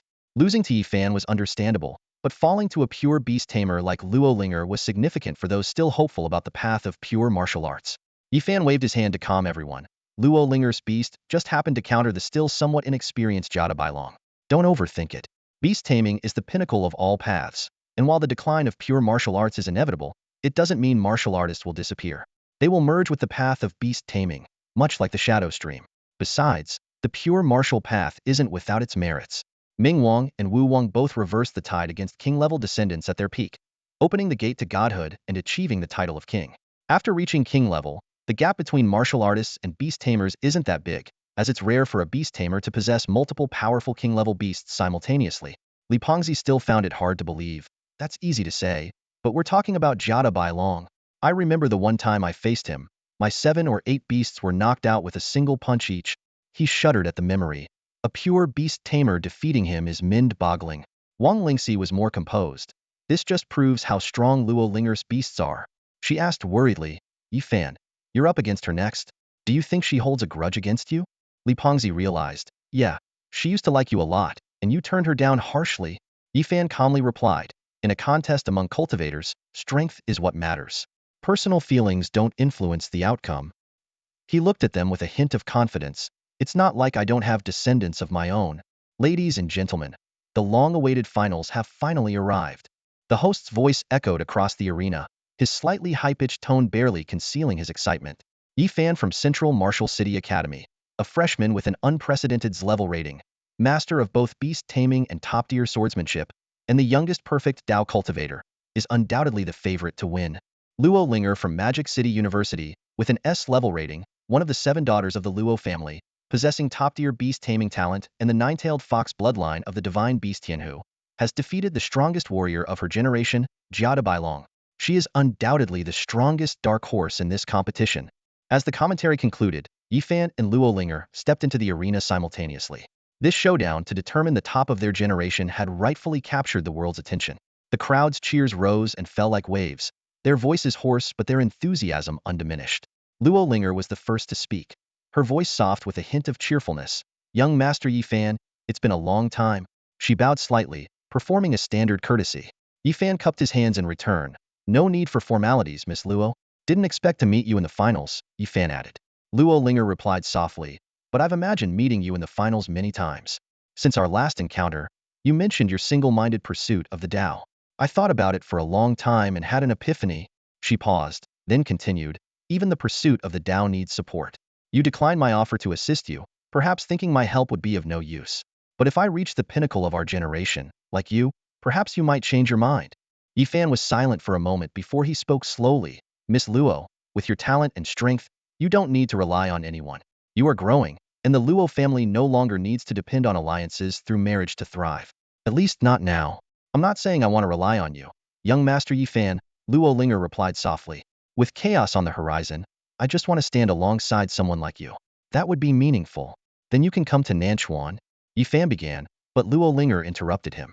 It's not the same. She shook her head. Do you think I'm still not strong enough and would be a burden to you? Yi Fan sighed helplessly, thinking to himself. Luo Linger was so clear-headed in her previous life. Why is she so insistent in this one? That Kong Shu, always playing matchmaker and saying nonsense.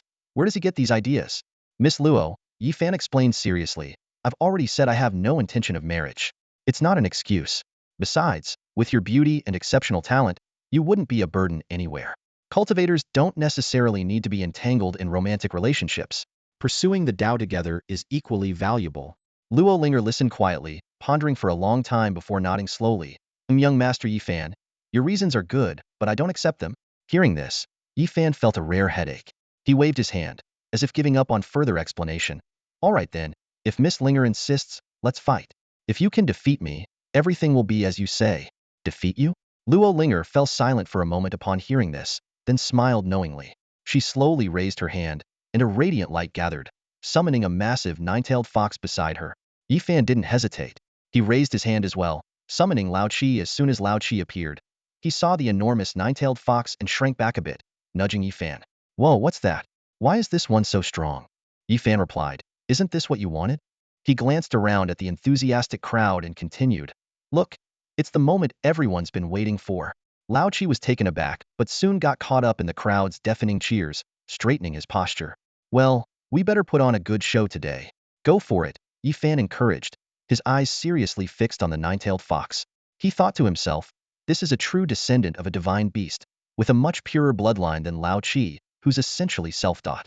Be careful, young Master Yi Fan, Luo Linger said, then commanded.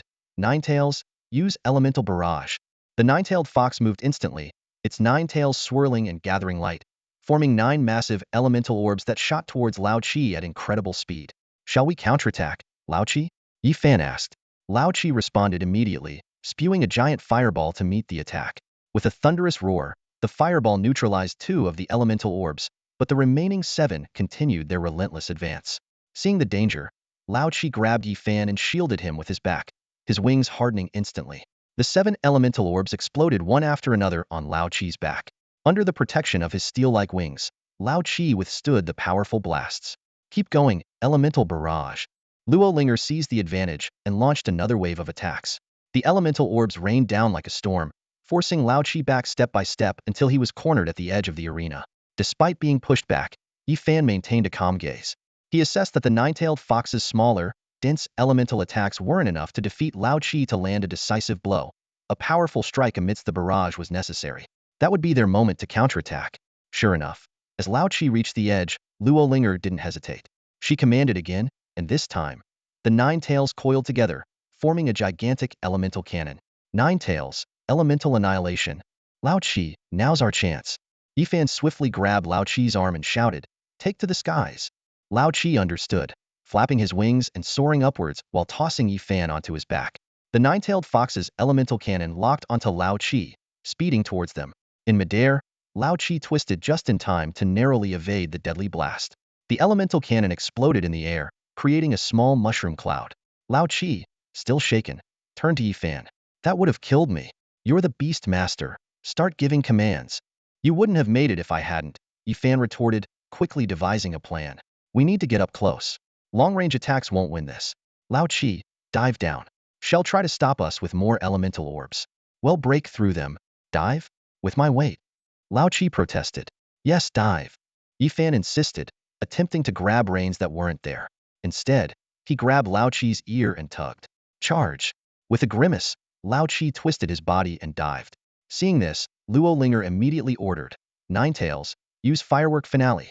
Hundreds of elemental orbs gathered and exploded like fireworks, filling the sky with no gaps. Miscalculated, Yi Fan muttered, frowning. He searched for the weakest point in the barrage, determined to push through. Lao Qi, hang in there. Boom, boom, boom. The firework-like blasts hit Lao Qi one after another. Despite the intense pain, Lao Qi gritted his teeth and continued the charge. You've got to be kidding me. This is what you call getting past it? Yifan cursed, eyes fixed on Lao Qi in the air. Although this round of elemental cannon fire was more powerful than the first, it still couldn't stop Lao Qi's advance. With a deafening roar, Lao Qi pushed through the elemental barrage, breaking through the curtain of fire and energy. Luo Linger, amazed at the dragon's extraordinary resilience, quickly gave an order, Nine-tailed fox, gather the elements again. The nine-tailed fox responded swiftly, gathering energy as it locked onto the diving Lao Qi. The elemental convergence was rapid, but this time, Lao Qi's dive from the sky was even faster. Roar! Lao Qi let out a mighty roar as it closed in, delivering a powerful punch. Boom! The force of the punch slammed the nine-tailed fox to the ground. The nine-tailed fox quickly got back on its feet, its rage palpable. Despite the close distance, its massive size was still intimidating. It swung its claws, but Lao Qi met the attack with another heavy punch. The collision forced the larger nine-tailed fox back, unable to gain the upper hand against Lao Qi's relentless assault. At that moment, Yifan deftly leaped off Lao Qi's back, shouting, Lao Qi, keep it close. Don't give it a chance to gather elements. Stay in close combat. Fueled by pent-up rage and seizing the advantage, Lao Qi's punches and flames came in a relentless barrage. The scene shifted to intense close-quarters combat, with the nine-tailed fox being pushed back step by step. Watching from the sidelines, Li Fati and the others finally breathed a sigh of relief. I thought he was going to be blasted out of the arena like Gardevoir, Li Fati remarked. But Yifan's got it under control. In close combat, Lao Qi is unbeatable. Before he could finish, the situation changed. The nine-tailed fox suddenly struck with a powerful claw, sending Lao Qi flying. Beast Mastery, Spirit Link. Luo Linger's cold voice echoed. The nine-tailed fox was instantly enveloped in a blue aura, and Luo Linger herself was also shrouded in the same glow, slowly floating off the ground. She looked at Yifan, her voice calm yet confident. Master Yi, I'm not inexperienced in close combat. Yifan's eyes narrowed as he quickly assessed the situation. Spirit Link, an rank special beast mastery talent, connects the minds of the beast and master, allowing the master to cast human spells through the beast. You've learned many martial arts techniques? Not martial arts, just some close combat techniques, Luo Linger replied, her voice soft yet firm. I anticipated this final match. With your intelligence, Master Yi, you would exploit the nine-tailed fox's weakness in close combat. So, I trained in advance. With Spirit Link, my beast can perfectly execute these techniques, whereas your beast, no matter how strong, remains crude in its skills. As she finished speaking, the nine-tailed fox launched an attack, its massive body moving with surprising agility. Lao Qi, just getting back up, was again sent flying after a few exchanges. Yifan's expression finally turned serious. With Spirit Link, you've reached the pinnacle of beast mastery. In that case, I won't hold back either. My beast mastery talent may not be as top tier as yours, but it's perfectly suited for my path as a beast master. Yifan raised his hand, light gathering in his palm. Beast mastery enchantment. As he spoke, Lao Qi dissolved into points of light. In an instant, dragon wings spread from Yifan's back, and iron-like dragon scales covered his body as he floated into the air. Enveloped in light, Lao Qi's shadow flickered behind Yifan, and a thunderous dragon roar echoed through the sky. The two faced off in the air, tension crackling between them. On the sidelines, the commentator shouted excitedly, here it is. The ultimate showdown of a beast master merging with their beast against a beast master augmenting their beast. Enchantment versus Spirit Link. The ultimate battle of perfect beast mastery begins now. Elemental Blast. Sword Style. Absolute silence. Yifan's voice echoed through the arena, accompanied by a deafening roar. Facing the nine-tailed fox in its spiritual form, Yifan, in his enchanted state, unleashed his full power, expertly wielding various sword techniques and beast-taming skills. Elemental explosions erupted one after another, illuminating the entire battlefield with dazzling lights. The audience held their breath, eyes fixed on the spectacular showdown. Such a high-level battle was a rare sight, perhaps once in several decades. Both contestants stood at the pinnacle of beast mastery, though their approaches differed. Yifan's sword light was like a rainbow, while the nine-tailed fox's tails whipped through the air, creating a breathtaking scene. On the sidelines, Li Ming stood beside Luo Qingxian, furrowing his brows.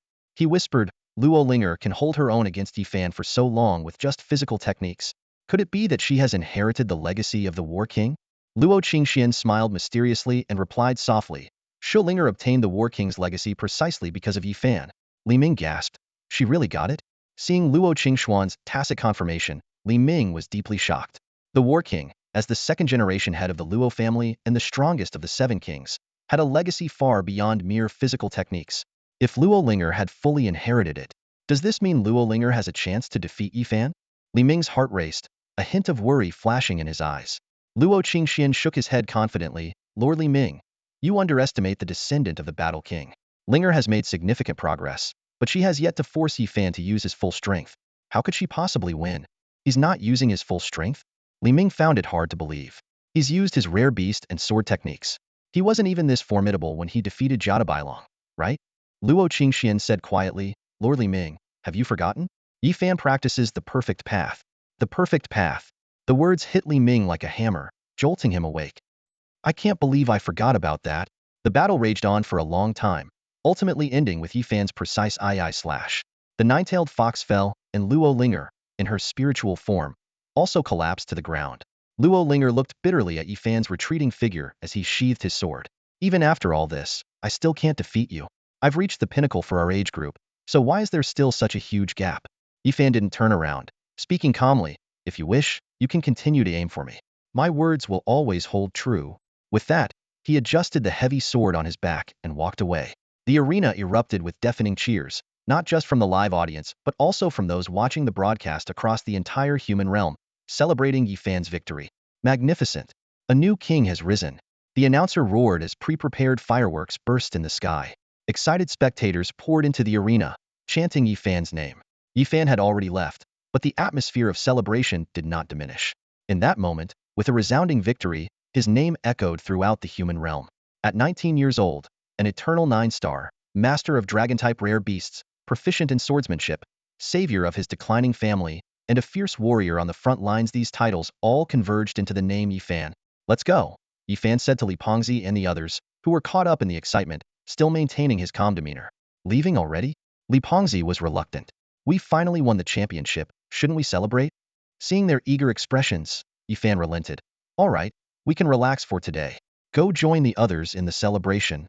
With permission granted, Li Pengzi excitedly grabbed a celebratory prop from a passerby and dashed into the crowd, shouting, we won. My good brother Yi Fan is the champion of this tournament. Ning Mengyan, Wang Lingxi, and Ma Xiaoxue watched Li Pengzi's back with helpless smiles. That's so Li Yu. Yi Fan smiled faintly. That's just how Li Yu is. Yi Fan smiled at the two and said, you should join in too. This is the last inter-school competition, and you won't have another chance like this. Take a break now, and then we can prepare for the team event. After hesitating for a moment, the three of them eventually joined the celebration. Although they weren't as exuberant as Li Pengzi, the smiles on their faces showed they were just as happy. Yi Fan sat alone at the edge of the field, quietly watching the cheering crowd. His gaze was calm, as if he were detached from the surrounding noise. Feeling a bit sentimental? A voice suddenly spoke near Yi Fan's ear. Yi Fan turned his head and saw Ning Xiaochuan had somehow appeared beside him. An invisible force seemed to isolate them from the surrounding clamor, leaving only the distant cheers, faint and dreamlike. The principal always has a way of appearing out of nowhere, Yi Fan said calmly, but his right hand instinctively tightened around a sachet. Ning Xiaochuan noticed Yi Fan's action and chuckled. I told you, if I wanted to kill you, I could have done it long ago. Even with your master's protection that day, I would have made my move. I'm here just to chat, so there's no need to be nervous. Chatting with the principal isn't always that relaxing, Yi Fan said, still gripping the sachet, his eyes fixed on the blurred crowd ahead.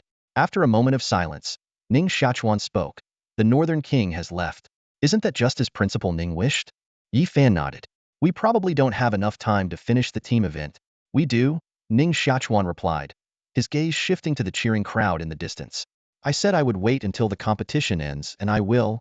In these matters, Principal Ning does honor his commitments, Yi Fan said calmly.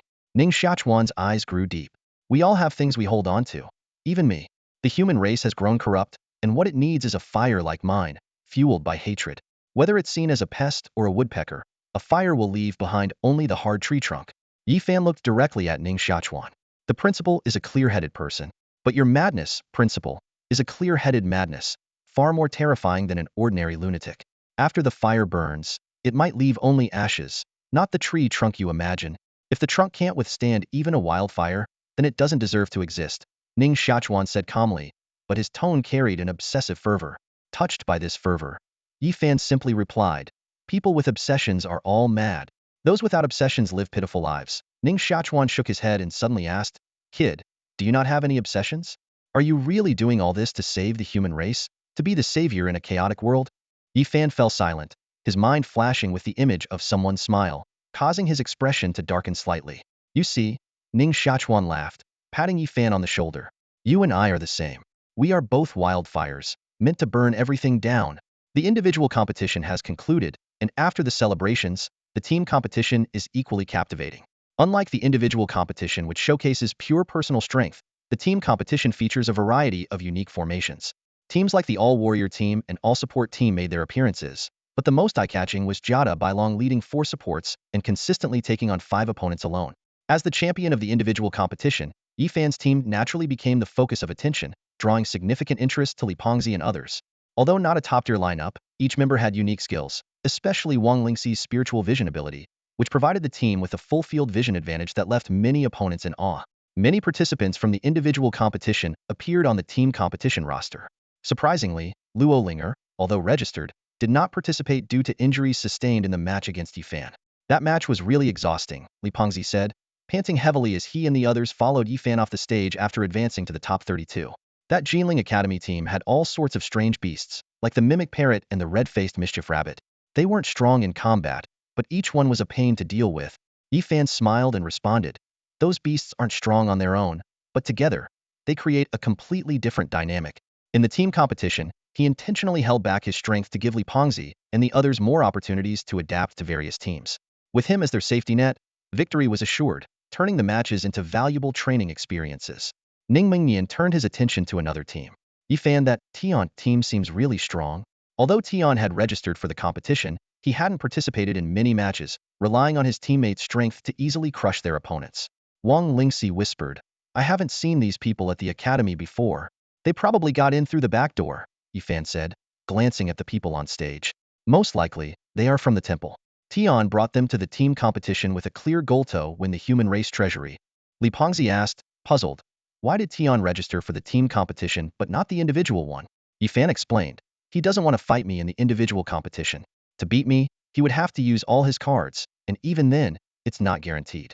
In the team competition, winning means securing 5 spots. Li Pengzi seemed to understand partially, looking worriedly at Tian's powerful teammates. Yi Fan, won't we drag you down when we face Tian? His teammates seem really tough. You won't drag me down, Yi Fan said after some thought. Tian's supreme eye suppresses everyone indiscriminately, including his teammates. Only I won't be affected. In that state, it's essentially a duel between me and him. I can easily defeat his teammates, but you guys won't be able to hold him off. Wow, so it doesn't matter if we're there or not, Li Pengzi said, feeling a bit hurt. Are you saying we're completely useless? Yi Fan joked, of course not. Without you, we couldn't even register. Seeing their disappointment, he patted their shoulders. Don't feel bad. I know you want to help, but your growth time has been too short. In the future, when you've grown stronger, I'll have plenty of tasks that need your help. Their spirits lifted a bit upon hearing this. At that moment, the draw for the top 32 began, with team names flashing on the screen, awaiting their matchups. Hope we don't end up against Tian right away, Li Pengzi said, watching the names. No sooner had he spoken than Yi Fan's team name appeared first, followed by Tian. Li Pengzi took a sharp breath. Wang Lingxi immediately pinched him. Li you jinx. Shut up. I didn't expect this, Li Pengzi said, panicking and grabbing Yi Fan. Yi Fan looked at the matchup and nodded calmly, facing them early is fine. Only one team can win the spots anyway. As the host introduced the match, the top 32 team series officially began. Ladies and gentlemen, welcome to the top 32 of the 100 Schools Alliance team series. First up, we have the individual champion Yi Fan leading his team against his academy mate Tian and his team. Yi Fan and his team walked onto the stage, the atmosphere tense, with only Li Pengzi appearing somewhat relaxed, muttering, today's host sounds so weak, did they skip breakfast? The host, who had strained his voice from shouting too much during the recent solo competition, is currently recuperating in the hospital.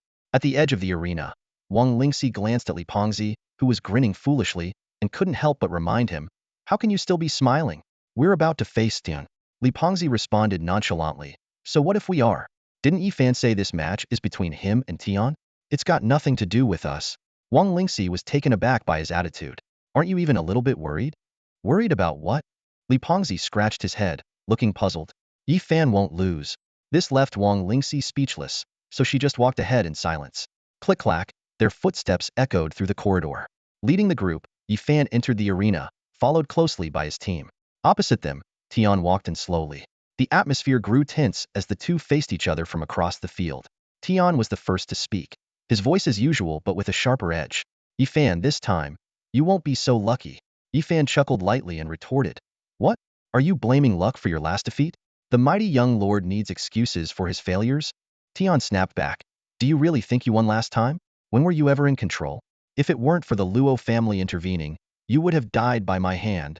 Tired of the verbal sparring, Fan countered directly, "With your fleeting power from the heaven sacrifice, what made you think you could kill me? Enough with these petty mind games. Let's settle what we couldn't last time." "Agreed," Tian responded, as both took a step forward. Behind them, Li Pengzi and his 3 teammates, along with Tian's 4 teammates, instinctively stepped back. Only 10 paces apart, Tian spoke softly, Fan, mortals can't defy the heavens." As soon as he finished, his eyes flashed, revealing dual pupils, and a powerful force field spread out. On the sidelines, the commentator shuddered as he felt the overwhelming pressure of the Supreme Eye.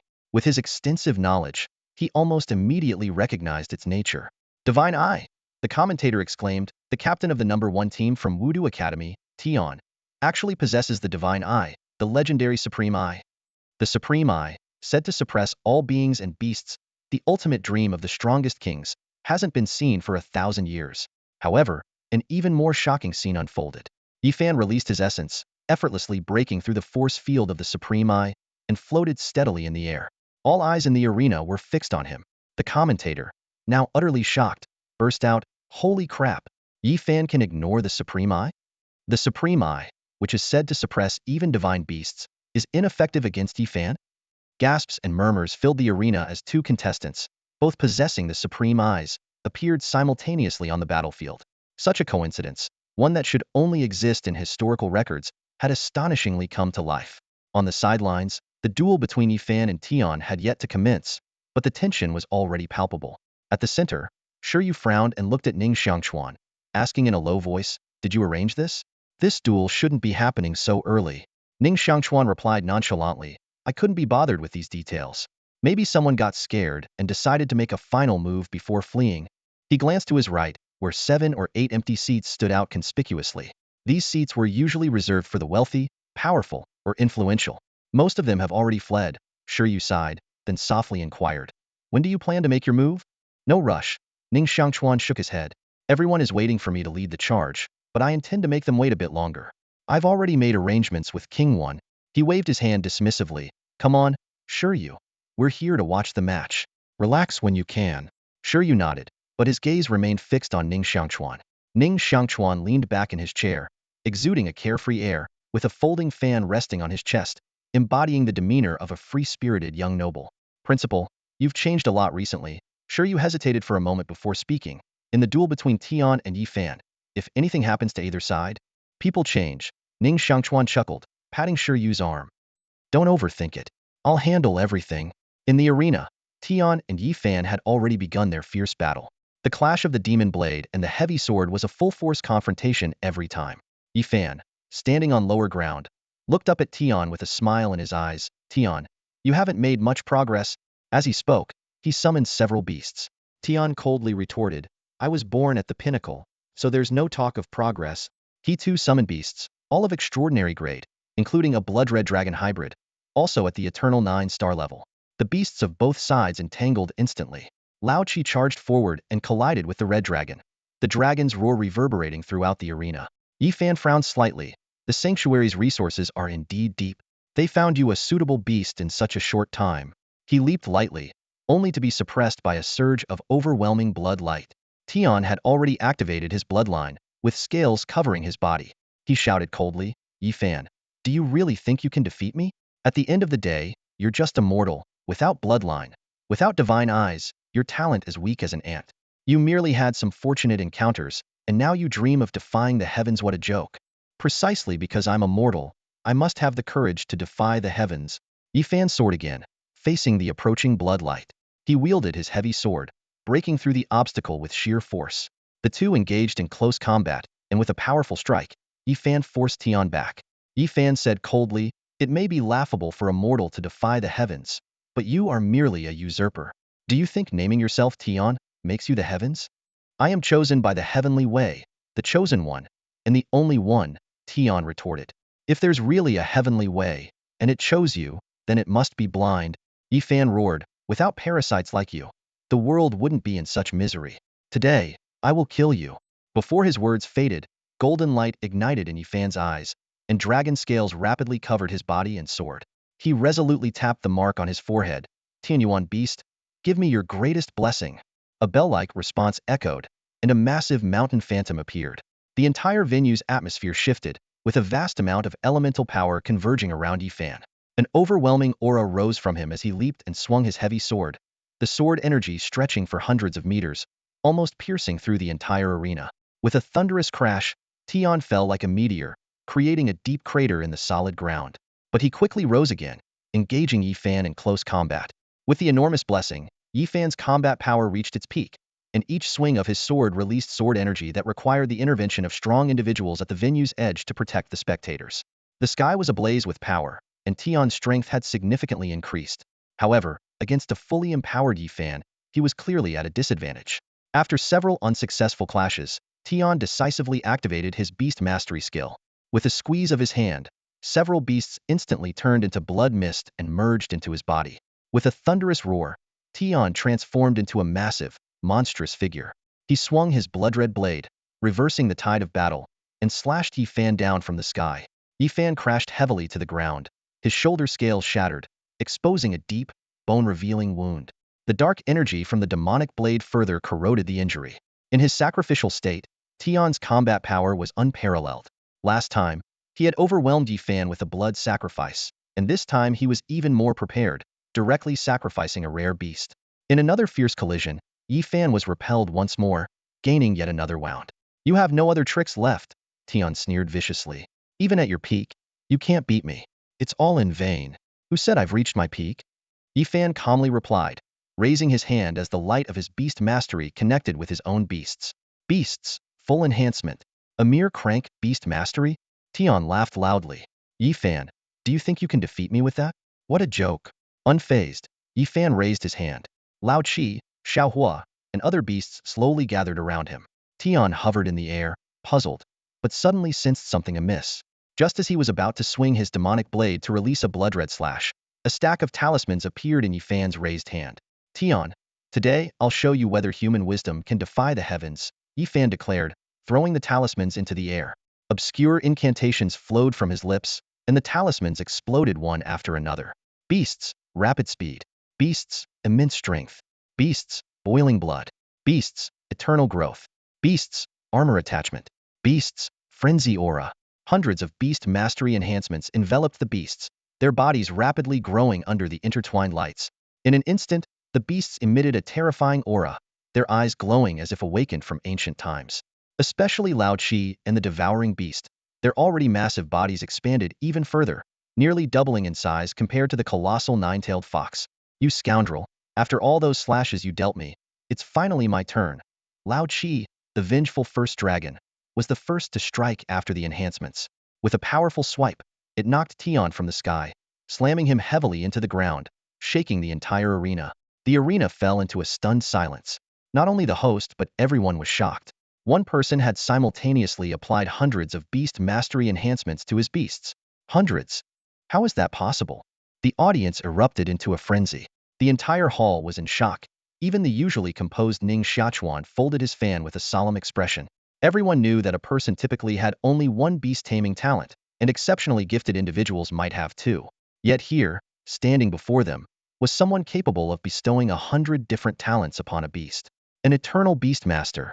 This is unprecedented, someone exclaimed in astonishment. Luo Qingxian nearly shattered the chair beside him, exclaiming, "It's the inheritance of my Luo family, the long-lost symbol art. He really took our ancestors' legacy." Luo Linger, equally shocked, stared at Yifan in the arena, who was displaying an overwhelming aura. Her throat felt dry as she murmured, "He didn't use any of these techniques when he faced me." Soon, Luo Linger sensed something amiss. Such a precious symbol art, exposed in public, would surely attract envy. It was too risky to reveal it just to win a match. Suddenly, a terrifying thought flashed through her mind. Yifan's goal wasn't to win the match at all. Luo Qingxian seemed to realize something too. He stood up abruptly, his eyes filled with turmoil. Grabbing Luo Linger's hand, he whispered, "He intends to kill Tian." Kill Tian? But isn't Tian allied with the temple? Luo Linger didn't finish her sentence. Her eyes sharpened as she warily scanned her surroundings. To her horror, she noticed several black-robed figures had quietly surrounded the arena. Looking back at the arena, Yifan's four companions were nowhere to be seen, seemingly having left during the chaos. A chilling fear swept over her. Luo Linger quickly thought, the temple will surely send people. Yifan must have anticipated this. If he's chosen to reveal the symbol art, he's determined to kill Tian. But with the temple's people present, how does he plan to accomplish this seemingly impossible task? In the arena, Yifan's beast, empowered by 100 talents, was displaying incredible strength.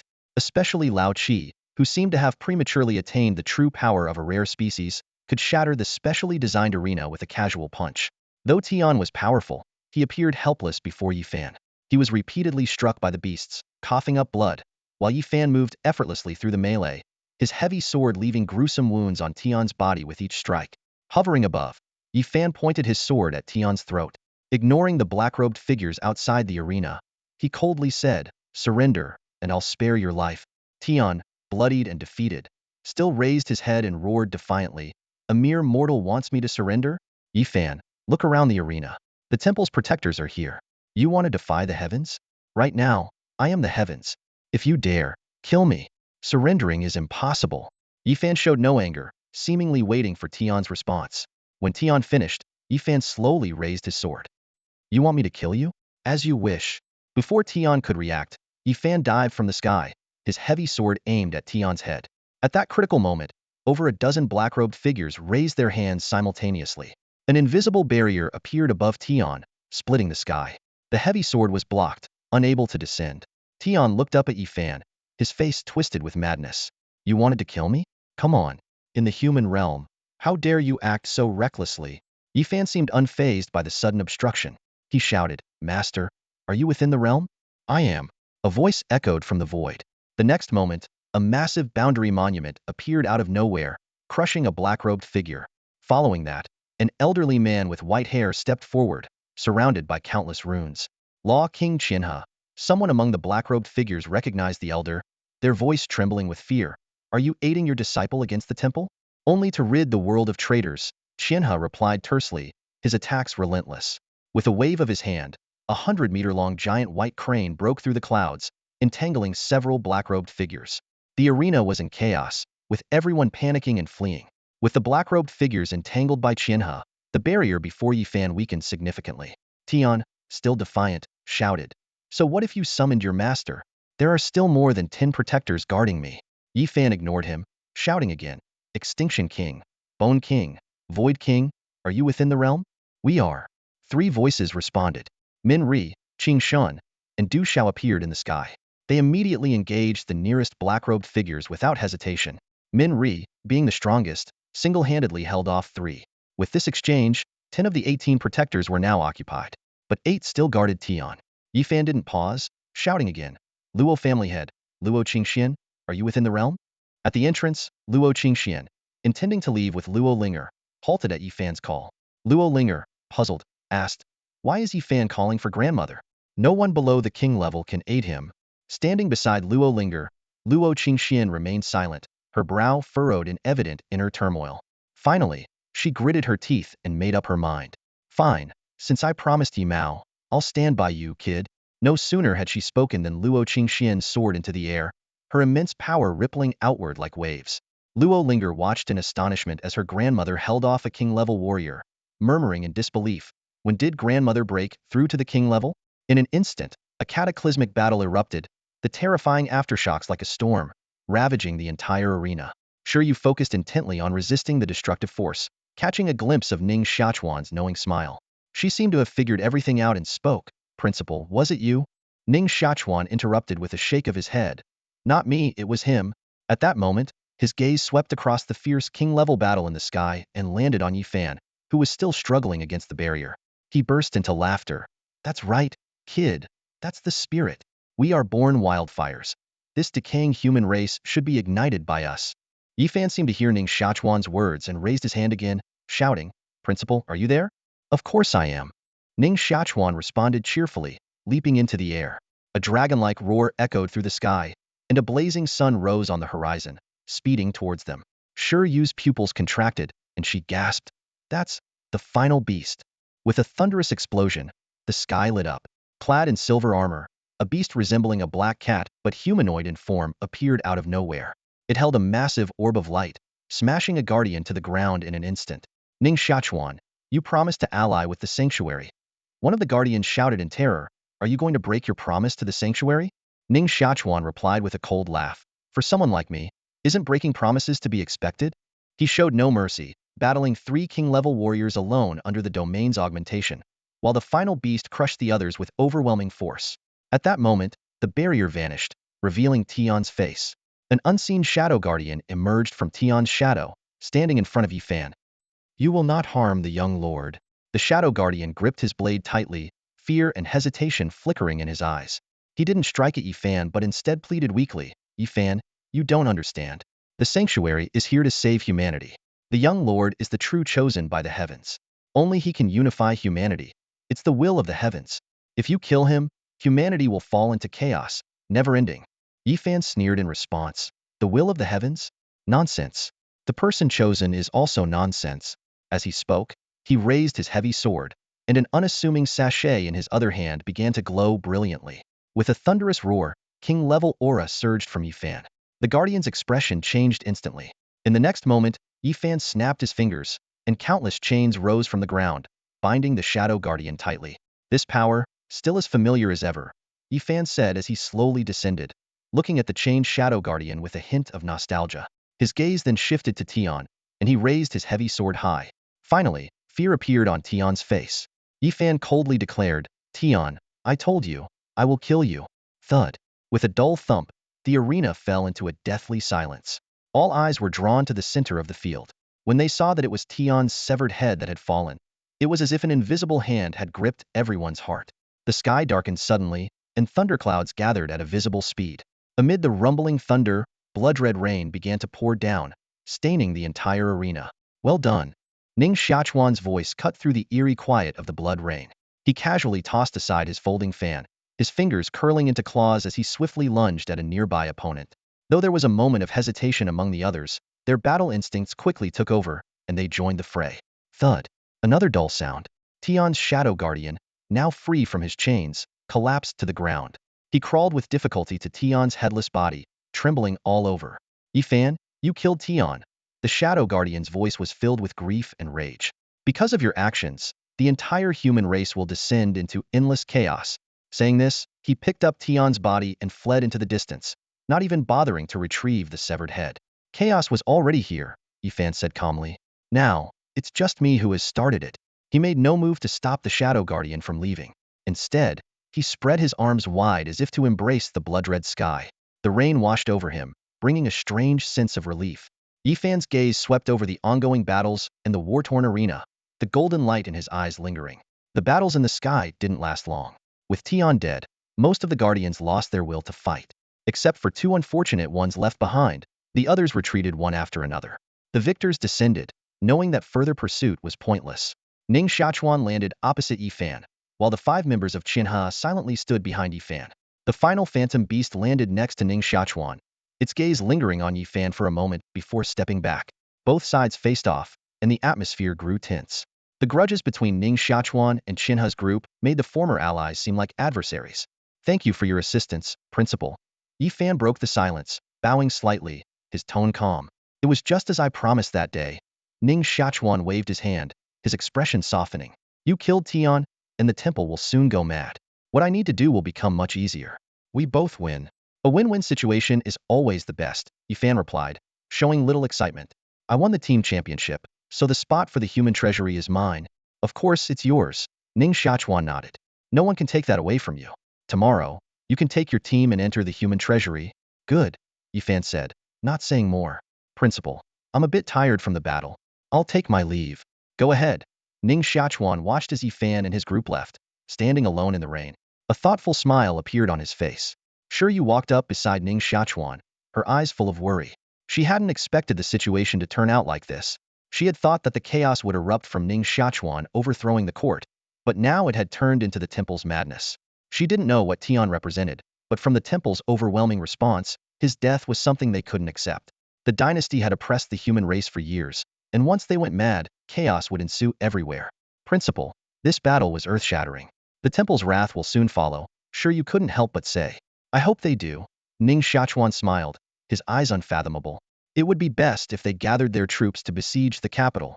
Sure, you couldn't understand Ning Xiachuan's thoughts and could only stand silently by his side. She noticed that the final phantom beast seemed a bit fearful, shrinking back involuntarily. The blood rain continued, and the devastated land fell into temporary silence. But sure, you felt the impending storm. After a long while, she sighed softly. A hero's death brings great turmoil. The temple's nonsense turned out to be eerily accurate. Yifan returned to the Forbidden Mountain area where Qianhe and the others had been staying. Li Pengzi and old Demon Wu, who had retreated there earlier, hurried to meet him. What happened in the match? They asked eagerly. Tian is dead, Yifan answered briefly, Tian's head flashing in his hand before disappearing. Wow, you actually killed him, Li Pengzi and the others gasped. With so many from the temple, how did you do it? A direct kill, Yifan didn't elaborate, walking straight into the house. Qianhe and the others followed closely, including Luo Qingxian. As they sat around the table, Qianhe spoke up. The change in the human race has begun. With Tian's death, the temple will likely go mad. What are your plans next? If we go to the human treasury tomorrow and get what we need, teacher, if you're willing, you can take my companions back to Nanchuan. As soon as Yifan finished speaking, everyone's eyes immediately focused on him. His expression was resolute, and his eyes gleamed with determination. Everything in Nanchuan was ready. The army led by the elder had already stationed at the border. All that was needed were a few powerful figures to solidify their position. Qianhe nodded in agreement, accepting Yifan's invitation without hesitation. Although Min Ri and the others were initially hesitant, they soon nodded in agreement as well. They were fugitives, abandoned by Ning Xiaochuan after following him for many years. Unable to rely on the court and afraid to return to Ning Xiaochuan, other factions were wary of such a group. Li Pengzi, sensing something off in Yifan's words, asked with concern, Hey Yifan, aren't you coming back with us? Yifan shook his head, his expression grave. I can't go back now. We've done something drastic, and the temple has deep roots. Principal Ning and I killed Tian. The grudge will be focused on us. If I return to Nanchuan now, it will bring tremendous pressure there. I need to stay in Kyoto for a while, waiting for them to come. As long as Principal Ning and I are both in Kyoto, they will focus their main efforts here. Hearing Yifan's plan, everyone became tense. Wang Lingxi urgently said, That's too dangerous. The principal alone might not be enough to fight the temple. And with someone like him, staying together with you. Yifan took a deep breath, his eyes as firm as steel. I have my plans. You don't need to worry. Just follow my instructions. Seeing Yifan's firm stance, Li Pengzi and the others had no choice but to agree. Yifan then began to detail the subsequent arrangements. Luo Qingxian, after hesitating for a long time, finally asked, Yifan, what do you think we should do about the Luo family? Yifan thought for a moment before responding with a question. Does the Luo family have ambitions? Luo Qingxian was at a loss for words. Understanding this, Yifan continued, If you wish to rise, I suggest the Luo family head find a suitable place, recruit soldiers, and stabilize as quickly as possible. Kyoto is no longer safe. The Luo family should leave directly. Luo Qingxian hesitated. Leaving without an official appointment, Yifan interrupted. The court is now under the principal's control. There will be future power struggles. The various kings will no longer obey the court. The Luo family just needs the strength to fend off small disturbances to develop peacefully. Luo Qingxian nodded thoughtfully and asked, What if we have no ambitions? Yifan replied succinctly, Seek refuge with a powerful figure. The Northern King, the Fate King, the Shou family of the South Sea, and the Ren family of Qilua are all good choices. After a brief pause, Yifan smiled slightly. Of course, Yifan of Nanchuan is also a good option. In the pitch-black hall, silence reigned. The once orderly rows of guards beneath the grand throne were now empty. The figure on the throne seemed to be asleep, a lone lamp flickering before him. By the light, a hunched old man watched over him cautiously. Time passed, and the person on the throne spoke softly. Is there still no news from Tianer? Your Holiness. No, there isn't. The old man replied in a low voice, curling up beside the lamp. After asking, the man seemed to lose interest and closed his eyes again. Suddenly, the lamp in the hall began to shake violently, emitting a piercing hum. Your Holiness, this? The old man grew nervous. The person on the throne abruptly opened his eyes, a flash of red light appearing. Is someone threatening Tianer's safety? The lamp's flickering grew more intense, and the sound became even more piercing. The old man, now frantic, looked at the increasingly grim face of the man on the throne and stammered, Your Holiness, perhaps we should take a look. The man remained silent, and the old man, trembling, drew a light screen before him. The screen displayed a scene of a fierce battle among the kings, with the figures of the Phantom Beast and Ning Xiachuan standing out. In the corner, Yifan and Tian faced off, drawing attention as well. What are these people up to? The man on the throne straightened, intending to observe closely, but a folding fan suddenly flew into the scene, seemingly triggering something. The screen flickered and instantly disappeared. The hall's temperature plummeted, and the old man became even more fearful, nearly shrinking his head into his shoulders as he watched the man's face darken to its extreme. The lamp continued its piercing hum, reaching a crescendo before shattering with a loud bang. They've killed Tiana. The man could no longer contain his rage. He roared and stood up, seemingly ready to storm out of the hall. But as he rose, a deep, resonant bell tolled, and dense golden runes appeared, forcing him back. Unwilling to give up, the man repeatedly tried to break through the golden runes barrier. The continuous tolling of the bell thwarted him every time, and after numerous attempts, he fell back onto the throne in a fury. I've been sealed for 1,000 years. Why can't I break free? Damn this curse. Damn the human king. Damn it all. The man bellowed, his eyes glowing redder and redder, his entire being emanating an eerie light, as if some terrifying transformation was about to occur. At that moment, the voice of the Dark Guardian echoed in the hall. Your Holiness! Your Holiness! He rushed in, carrying Tion's lifeless body, his face stricken with fear. Seeing Tion's body, the man could no longer suppress his fury. He transformed instantly into a massive, dragon-like creature.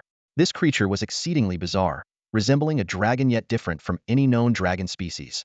Entirely black, covered in golden ring-like segments, with a long upper body and centipede-like legs, 6 thick lower limbs, and a pair of ghostly, ribbon-like wings. Didn't I order you to protect him? What were you doing? The dragon roared, his voice filled with rage. The guardians all knelt, with the Dark Guardian hastily kowtowing and explaining, Your Holiness, we did our best. It was Yifan, in collusion with Ning Xiachuan, and they rallied several other kings. Ning Xiachuan controlled the ultimate phantom beast, and we were powerless to stop them. Ning Xiachuan? That scoundrel dared to help Yifan, the dragon bellowed. They killed Tiana. My 1,000 years of waiting, all in vain, in vain. The dragon's voice had become beastly and indistinct, full of violence. With a sweep of his long tail, he knocked all the guardians to the ground. Get out of my sight. Mobilize all the seeds within the realm now. I want the entire human race to be buried with Tiana, and Ning Xiachuan and Yifan. Find them, and at any cost, kill them. The storm had not yet begun. The next morning, Yifan, accompanied by Li Pengzi and others, arrived at the Imperial court. Wow, so this is what the human court looks like, Li Pengzi said, feeling a bit uneasy as he walked on the long red carpet leading to the court, looking around nervously. Yifan patted Li Pengzi on the shoulder, his gaze sweeping over the crowd preparing for the broadcast, and said calmly, What's different are the people. Soon, they reached the front of the court. Numerous high-ranking officials were already in place.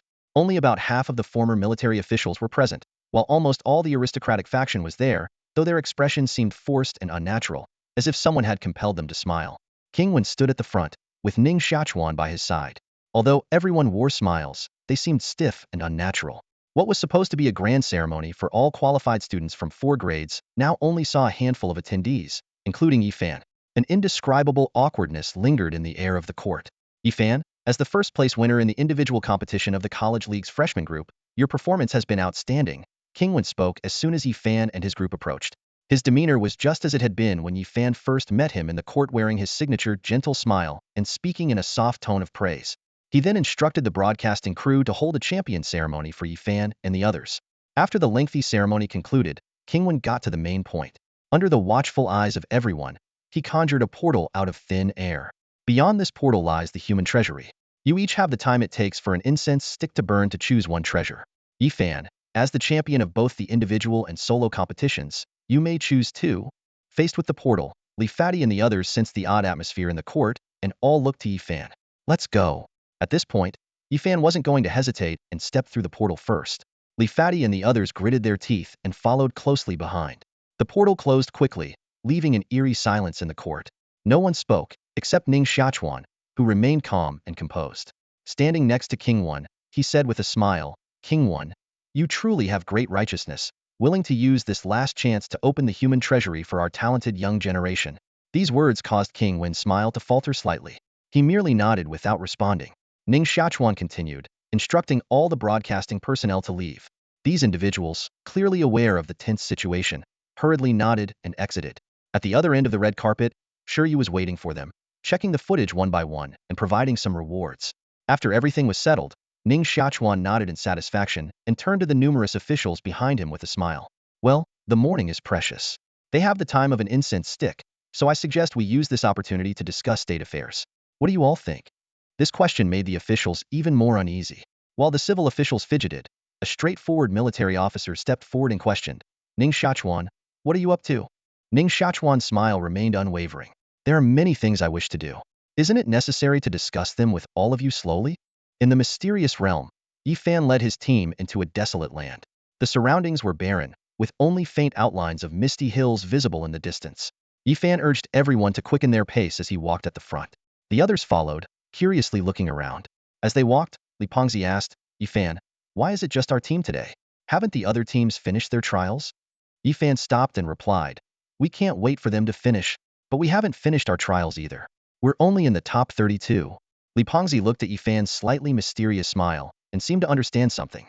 Did the principal take a bribe? Yifan shook his head and said, I did him a favor, which could be considered as payment. He didn't elaborate further and simply waved his hand, urging, all right, let's hurry up. We don't have much time. Soon, the group entered the mist. Before them appeared several small hills made of piled-up items, causing Li Pengzi and the others to stop in surprise. Is this the human treasure trove? It looks like a junkyard. Li Pengzi couldn't help but comment. Yifan smiled and explained, the things here are far from junk. He stood in front of one of the small hills, picked up a long whip, and swung it, producing a crisp crack in the air. This is likely a high-quality replica of the divine taming whip. The divine taming whip? What's it used for? Li Pengzi's eyes lit up. Yifan briefly explained, it's used to tame beasts. Generally, taming a beast of a higher level or grade is very difficult. This replica increases the success rate significantly. It works well for beasts up to 5 levels higher, and has some effect even across 3 grades. Li Pengzi calculated in surprise, so, if my current beasts are mostly at golden 9 stars, using this whip, I could tame a beast at eternal 2 stars? Yifan nodded in confirmation and handed the replica to Li Pengzi. You're a specialized beast tamer, so you'll make the most of this whip. Li Pengzi clumsily took the whip, played with it for a moment, and found in delight. Hey, this whip seems to have some offensive capabilities too. It can handle ordinary golden-level beasts without any problem. Yifan patted Li Pengzi's shoulder. With your gluttonous method, your physique is much stronger than that of an average beast tamer. This is your advantage, so make good use of it. Li Pengzi responded affirmatively and followed Yifan for a while before suddenly realizing, hey, does this mean I've made my choice? Yifan nodded and explained, with this, your beasts will permanently gain 5 or 6 levels. Just this alone is a significant transformation. Plus, it will help you reach the level of taming rare beasts faster and provide you with some combat abilities. Li Pengzi understood but still looked around at the numerous small hills, feeling a bit reluctant. But there are still so many things we haven't looked at. Yifan said meaningfully, out of 3,000 weak waters, only take 1 ladle. You need to find what's right for you. He turned to Wang Lingxi and the others. If you see something you like, feel free to choose. We'll split up and look around. We'll meet back here, and I'll help you decide if what you found is better than what I pick for you. The group agreed and dispersed to search on their own. Yifan quickly began his search as well, soon finding several suitable treasures for Wang Lingxi and the others, but nothing that caught his own interest. Suddenly, Yifan's attention was drawn to a small sapling in the corner of a pile of miscellaneous items. The sapling was clearly dead, its branches withered, and it was casually discarded among the debris. Yifan walked closer and mumbled, this looks like the sapling of the willow tree by my house. He picked up the sapling and gave it a rough look over, intending to put it down, but something felt off. Yifan picked it up again and tried to infuse it with some elemental power, but it was like a stone sinking into the sea. The sapling showed no reaction. Sensing something unusual, Yifan immediately took out his elemental flask and tried infusing the sapling with elemental power again. The irrigation continued for a long time until the flask was nearly depleted. Only then did the sapling show a faint reaction, with its remaining leaves trembling slightly. With just that slight tremor, the scene transformed instantly. The surrounding space was suddenly filled with a rich elemental force, which seemed particularly out of place in this man-made treasure trove of the human race. Yifan noticed this unusual change, and his expression shifted slightly. At that moment, Bai Zhe, who had been playing dead at his collar, suddenly spoke up. The human race actually has a holy spirit tree. It's really a holy spirit tree. Bai Zhe's words confirmed Yifan's suspicion, and a spark of joy flashed in his eyes. The holy spirit tree, a legendary and ancient species, had a simple yet powerful function absorbing nutrients and producing vast amounts of elemental force. Legend has it that in the distant past, this land had no elemental force, and both humans and beasts were ordinary. It wasn't until the appearance of the Holy Spirit tree that the world gained elemental force. The human and beast races then began a new round of evolution, using elemental force to transcend their limits and become extraordinary, akin to divine beings. This is why the tree is called the Holy Spirit tree. I thought the Holy Spirit trees were extinct. Zay sighed, then lamented. Back in our era, Holy Spirit trees were a staple of every blessed land.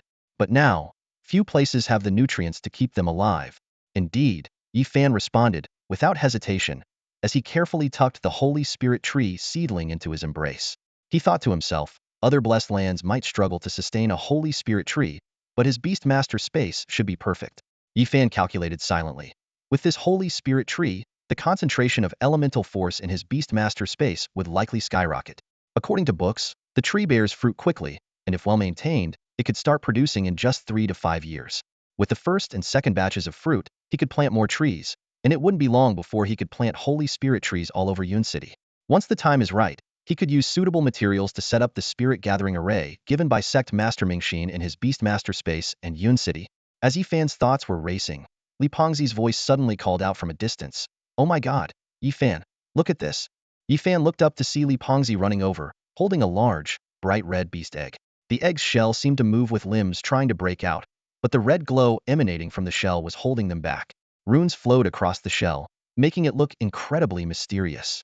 When Li Pengzi got closer, Yifan finally saw the egg clearly and gasped. That's an ancient ferocious beast's cocooned egg, and it's been sealed by someone. Throw it away immediately. Fatty Li was holding the fierce beast egg when he heard Yifan's somewhat anxious voice, and he froze for a moment. Out of instinctive trust, he tossed the egg towards Yifan, but his aim was off. Fatty Li, is this how you throw it when I tell you to? Yifan exclaimed, staring at the fierce beast egg that had landed at his feet. The egg suddenly started to roll, making a clicking sound. Yifan quickly stepped back, but the egg seemed to have locked onto him, following his every move. What the heck is this thing? Sensing that something was wrong, Yifan retreated a few more steps. Seeing the egg still pursuing him, he abruptly stopped and shouted, "Evil be gone. Disaster stay away. Protect from harm." As Yifan recited the incantation, a giant Buddha apparition rose behind him.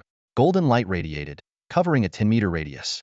The appearance of this top-tier holy scripture clearly intimidated the fierce beast egg, which stopped rolling.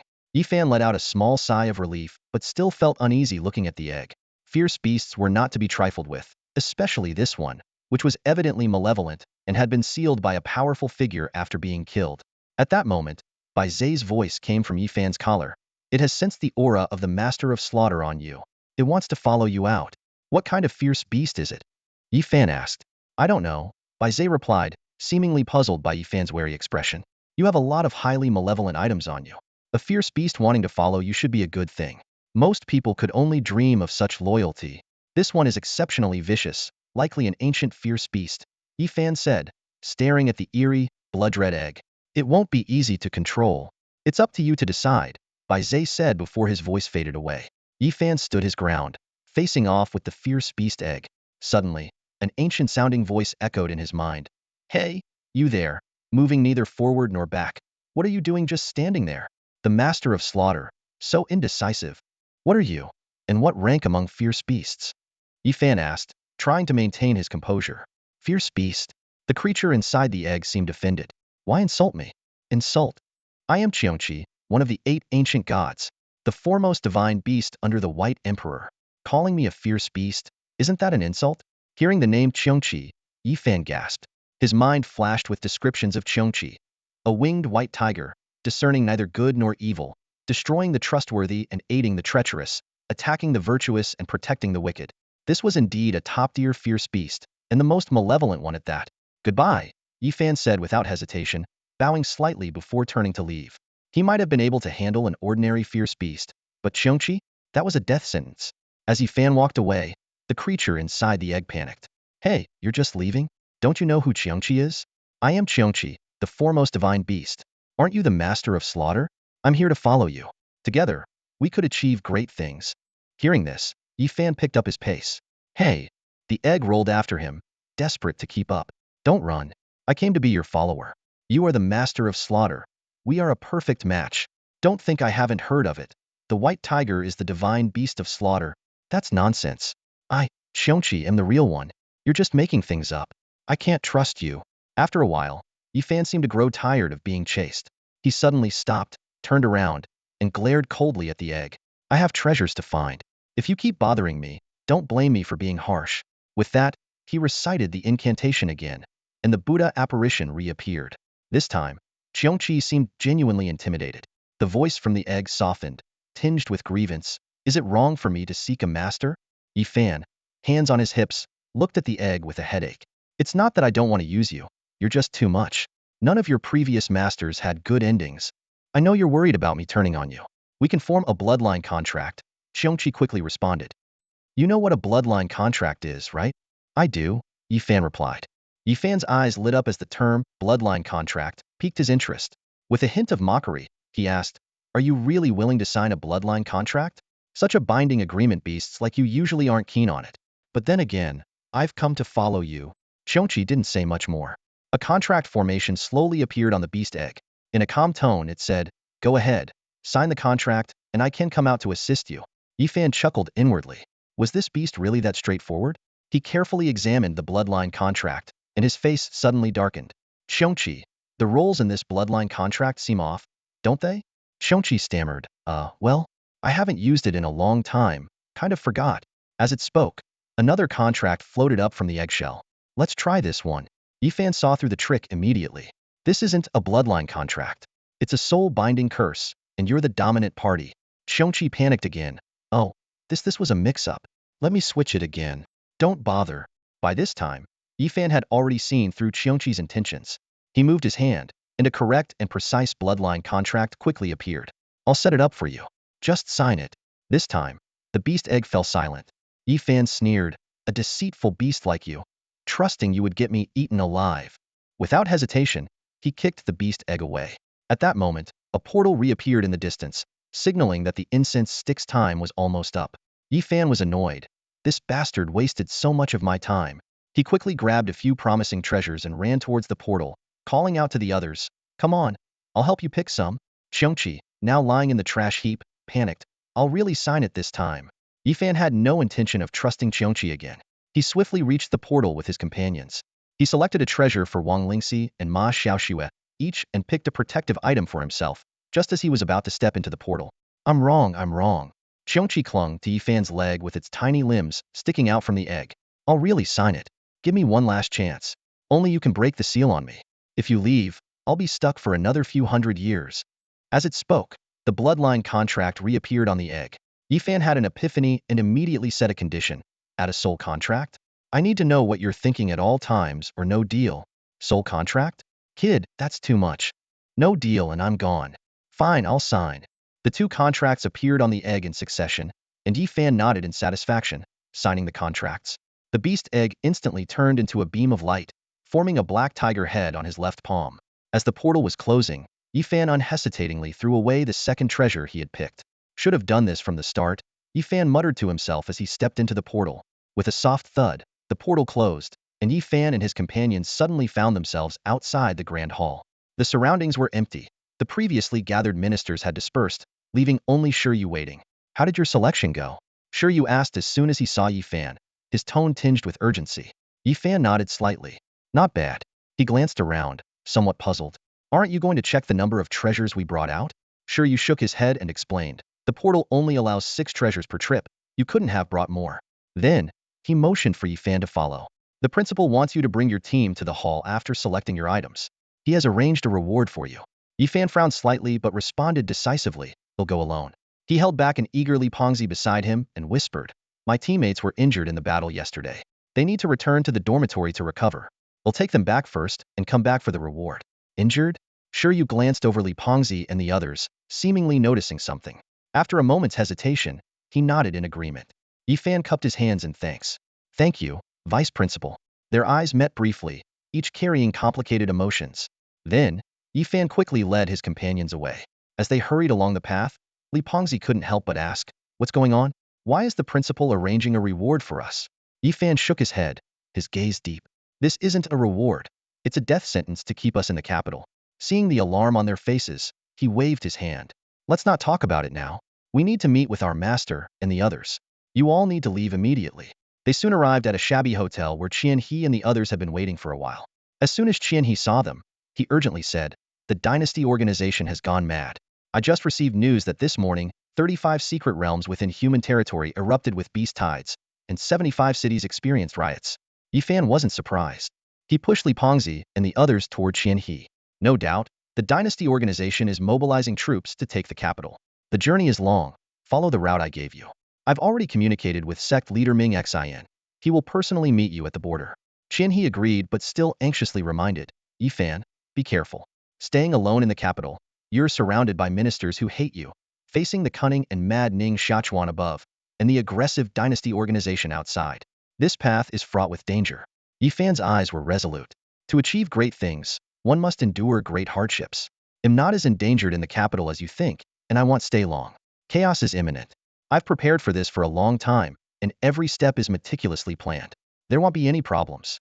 The group felt somewhat reassured but still parted with concern. Soon, Qian He and the others soared into the sky, disappearing into the clouds. Yi Fan let out a long breath, though his expression remained tense. Ning Mengyan, the only one who stayed behind, asked softly, "Should we go?" Yi Fan was silent for a moment, then nodded after another deep breath. "Let's go." They returned to the grand hall. Upon seeing Yi Fan, Yu immediately announced, "Principal, Yi Fan is here." Ning Xiachuan seemed surprised but quickly smiled. "Let him in." Yi Fan entered the hall with Ning Mengyan, ignoring the gazes of the ministers and generals around them, and walked straight to the center. After a brief pause, he bowed to King Wan. Yi Fan from Wudu Academy, paying respects to King Wan. Ning Mengyan followed suit. King Wan looked slightly embarrassed, while Ning Xiachuan smiled broadly. Students from Wudu Academy indeed understand etiquette. "Someone, find them seats." Once they were seated, Ning Xiachuan continued, "As the sole champions of this year's interschool tournament, King Wan believes you deserve additional rewards. Therefore, he has decided to grant you official positions." Yi Fan cupped his hands. "King Wan is generous. May I ask what positions?" Ning Xiachuan explained, "The city's security forces have been disorganized for years. Given your excellence, it's fitting to entrust this responsibility to you." Ning Xiachuan gazed steadily at Yi Fan and said, "The capital has 200,000 city guards, previously led by the 8 major families. Now, you are appointed as the commander-in-chief of the city guards, with the rank of third-class official. What do you think?" Upon hearing this, Yi Fan felt a sneer in his heart but showed a look of fear on his face and replied in a low voice, "Such a great responsibility makes me anxious." He calculated in his mind that with the capital in chaos, the position of commander-in-chief might be a hot potato. Ning Xiachuan seemed to see through Yi Fan's thoughts and smiled subtly, saying, "The capable should do more. You deserve it." He then turned to Ning Mengyan and asked kindly, "Mengyan, you've worked with Yi Fan for a long time. How about becoming his deputy?" Ning Mengyan responded without hesitation, "Of course I can." Ning Xiachuan nodded in satisfaction and turned his gaze to Wan Wang, asking, "What do you think?" Wan Wang. Wan Wang simply replied, "I think it's fine." Ning Xiachuan made the final decision, "Then it's settled. Yi Fan, prepare yourself to take office this afternoon." Saying this, he took out a command token engraved with Yi Fan's name and tossed it to him. "From now on, you're an official. You'll have to attend morning court sessions." Ning Xiachuan half-joked. Yi Fan received the token and respectfully bowed to Ning Xiachuan in thanks. As he glanced around the hall, he noticed that civil officials like Sun Wu and Ji Nong wore gloomy expressions but forced smiles. Clearly, they were displeased with Ning Xiachuan stripping their remaining military power, but they dared not speak out under his control of the court. Yi Fan felt a secret joy. He had always disliked these civil officials, and seeing them suffer brought him some satisfaction. He thought to himself that now, with military power in his hands, it might be time to settle some personal scores. With this in mind, Yi Fan suddenly stood up, faced Ning Xiachuan, but glanced at Wan Wang, and said firmly, "Wan Wang, with the current turbulent state of the human race and rebellions breaking out everywhere, it's inevitable that some traitors will try to stir trouble in the capital. Since I've taken on the role of commander-in-chief, I must eliminate traitors for the court. I request permission to cleanse the capital of any hidden rebel organizations to ensure its safety and stability." Before Ning Xiachuan could respond, civil officials like Ji Nong and Sun Wu were already alarmed. Such righteous words might be believable from someone like Yimuo, but coming from Yi Fan, it was obvious there was a personal vendetta. This wasn't a cleanse, it was a purge. Ji Nong was the first to object. "Wan Wang, I believe Commander Yi Fan's idea is inadvisable. In these troubled times, we should calm the people's hearts, not instill more fear with military purges." Sun Wu quickly chimed in, "Exactly. The capital is right under the court's nose and is the safest place in the human territories. How could there be hidden rebel organizations? Commander Yi Fan is overthinking this." "I agree. Yes, yes." Following their lead, Many civil officials stood up to express their opposition, clearly intending to stop Yifan's purge. Seeing this, Ning Xiachuan smiled playfully and said to Yifan, "Commander Yifan, it seems everyone disagrees with you." Yifan, hearing this, also smiled and replied calmly, "When Wang is wise, I trust you will make the right decision." Fatty Li was holding the ferocious beast egg when he heard Yifan's somewhat anxious voice, causing him to pause. Out of instinctual trust, he threw the egg in Yifan's direction, but his aim was slightly off. "Fatty Li, is this how you throw it when I tell you to?" Yifan exclaimed, staring at the egg that landed at his feet. Yifan quickly retreated, but the beast egg seemed to have locked onto him, rolling after him. "What the heck is this thing?" Yifan sensed something was wrong and took a few more steps back. Seeing the egg still pursuing him, he stopped and shouted, "Evil, be gone! Disaster, be warded off! Exorcise the wicked!" As Yifan chanted the exorcism scripture, a giant Buddha phantom suddenly rose behind him. Golden light illuminated the area within a 10-meter radius. Facing this formidable threat, Yifan held nothing back and fully unleashed the exorcism scripture for the first time. The supreme scripture immediately made the beast egg show signs of fear, stopping it in its tracks. Yifan breathed a slight sigh of relief, but remained anxious. Ferocious beasts were not to be trifled with, especially this one, which had been sealed by a powerful being due to its malevolence and the havoc it wreaked in life. At that moment, Bai Zai's voice came from his collar. "It sensed the aura of the current master of slaughter on you. It wants to follow you out. What kind of beast is it?" Yifan asked. "No idea," Bai Zai replied, sounding puzzled by Yifan's wary expression. "You've got a lot of highly malevolent things on you. A beast wanting to follow you is a good thing, isn't it? Most people couldn't dream of such an opportunity. It's extremely ferocious, likely a primordial beast," Yifan said, eyeing the eerily glowing red egg with concern. "It might not be easy to control. That's for you to decide." Bai Zai's voice faded. Yifan stood his ground, facing off against the beast egg. Suddenly, an ancient-sounding voice echoed in his mind.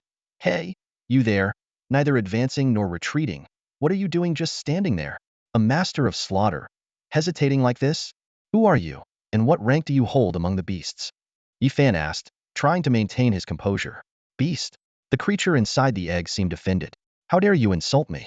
I am Qiongqi, one of the 8 ancient gods, the foremost divine beast under the White Emperor. Calling me a beast is an insult." Hearing the name Qiongqi, Yifan gasped. Images of Qiongqi's description flashed through his mind. A winged white tiger, unable to distinguish right from wrong, destroying loyalty and attacking virtue, protecting the wicked. This was an undeniably top-tier ferocious beast, and one with the worst reputation. "Goodbye," Yifan said, cupping his hands in a farewell gesture before turning to leave. He might have managed an ordinary beast, but Qiongqi? No way. As Yifan walked away, the creature inside the egg was taken aback. "Hey, you're just going to leave? Don't you know Qiongqi? I'm Qiongqi, the foremost divine beast. Aren't you the master of slaughter? I'm here to follow you. Together, we can achieve great things." Hearing Qiongqi's words, Yifan quickened his pace. "Hey!" Seeing Yifan really leaving, Qiongqi panicked, and the beast egg rolled after him. "Don't follow me. I can't handle your allegiance," Yifan shouted as he ran. "Don't run." The beast egg pursued relentlessly. "You are the master of slaughter, and I am meant to follow you. Haven't you heard? Qiongqi commands slaughter. You and I are a perfect match. Don't think I haven't heard that white tiger commands slaughter. Nonsense. Qiongqi do. You're just making things up. I can't believe you." After a while, Yifan seemed to grow tired of being chased. He suddenly stopped, turned around, and coldly stared at the beast egg. "I have treasures to find. If you keep tormenting me, don't blame me for being unreasonable." With that, Yifan began chanting the exorcism scripture again, and the Buddha phantom reappeared. This time, Qiongqi clearly backed down. Facing the Buddha, its voice softened, almost sounding aggrieved. "I came seeking a master. Is that so wrong?" Yifan sighed, hands on his hips, looking at the egg in frustration. "It's not that I don't want to use you, but you're too much. None of your past masters had good endings. I know, but you worry about me devouring you. We can establish a blood pact." Qiongqi immediately responded. "You know what a blood pact is, right?" "I do," Yifan replied. Yifan's eyes lit up with interest at the mention of a bloodline contract. With a hint of sarcasm, he asked, "Are you really willing to sign a bloodline contract? Such a binding agreement, for a fierce beast like you. Isn't that something you'd avoid?" "Of course, I came here to follow you." Qiongqi said nothing more, and a contract formation slowly appeared on the beast egg. It urged, "Come on, sign the contract, and I'll be able to help you." Yifan was taken aback by Qiongqi's straightforwardness. After carefully examining the bloodline contract, His face darkened. Xiongqi, the positions in this bloodline contract seem wrong, don't they? Xiongqi stammered and casually replied. It's been a while since I last used one. Must have forgotten. Let's do another one. As it spoke, another contract floated up from the eggshell. Yifan immediately saw through the trick and coldly pointed out. This isn't a bloodline contract. It's a soul seeker curse, and you've made yourself the primary party. Xiongqi hurriedly defended itself. Oh, I must have mixed it up. I'll switch it again. Don't bother switching. By this time, Yifan had already seen through Xiongqi's intentions. He swiftly created a correct and precise bloodline contract with a wave of his hand. I'll make it for you. Just sign it. This time, the beast egg fell silent. Yifan sneered, a deceitful beast like you, trusting you would get me eaten alive. Without hesitation, he kicked the beast egg away. At that moment, a portal reappeared in the distance, signaling that the incense stick's time was nearly up. Yifan grumbled in frustration. This bastard wasted so much of my time. He quickly grabbed a few promising treasures and dashed toward the portal, calling out to the others, hurry, come with me. I'll help you pick something. Panicked, Xiongqi shouted from the garbage heap. I'll sign it for real. I'll sign it. Ignoring Xiongqi's pleas, Yifan led the group to the portal. He swiftly selected a treasure for Wang Lingxi and Ma Xiaoxue, then chose a protective artifact for himself, ready to step into the portal. Seeing this, Xiongqi rushed over again, its tiny limbs extending from the egg, clutching Yifan's leg tightly. I was wrong. I'll really sign it. Just give me one last chance. Only you can break the seal on me. If you leave, I'll be stuck for another few hundred years. As it spoke, the bloodline contract reappeared on the egg. Yifan suddenly understood and immediately set a condition. Sign an additional soul contract? I need to know what you're thinking at all times or no deal. Soul contract? Kid, that's too much. No deal, and I'm leaving. Fine, I'll sign it. 2 contracts appeared on the egg in succession. Satisfied, Yifan signed them. Instantly, the beast egg transformed into a beam of light, forming a black tiger head in the palm of his left hand. In the final moment before the portal closed, Yifan unhesitatingly threw out the second treasure he had chosen. Should have done this from the start, Yifan muttered softly, stepping into the portal. Outside the grand hall, Yifan strode ahead with a commanding presence, the order of conquest in his hand radiating authority. Ning Mengnian followed closely, staring at the token in Yifan's hand with undisguised astonishment. My father actually handed over his authority to you, Ning Mengnian blurted out. Without turning his head, Yifan replied calmly, after all, what I'm doing is exactly what your father wanted to do. He casually waved the token. This token was prepared in advance. Ning Mengnian was even more surprised. Did my father anticipate you would ask for this? Most likely. Yifan stopped and turned to face Ning Mengnian, a meaningful smile playing on his lips. Your father said I remind him of himself.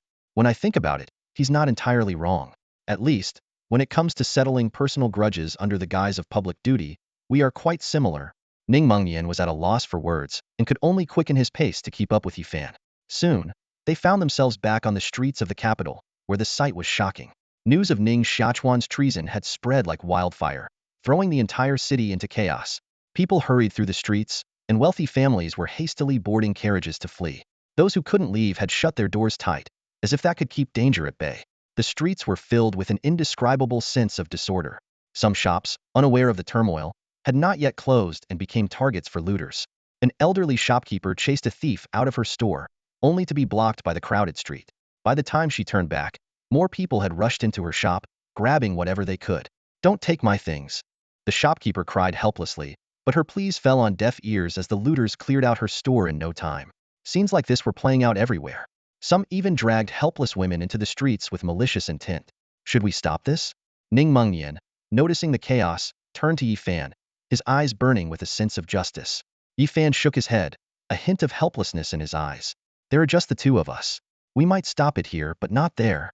He exhaled deeply and quickly dispatched a few thugs attempting to assault women. Ning Mengnian stood there, unsure of what to do, his eyes scanning the chaotic street.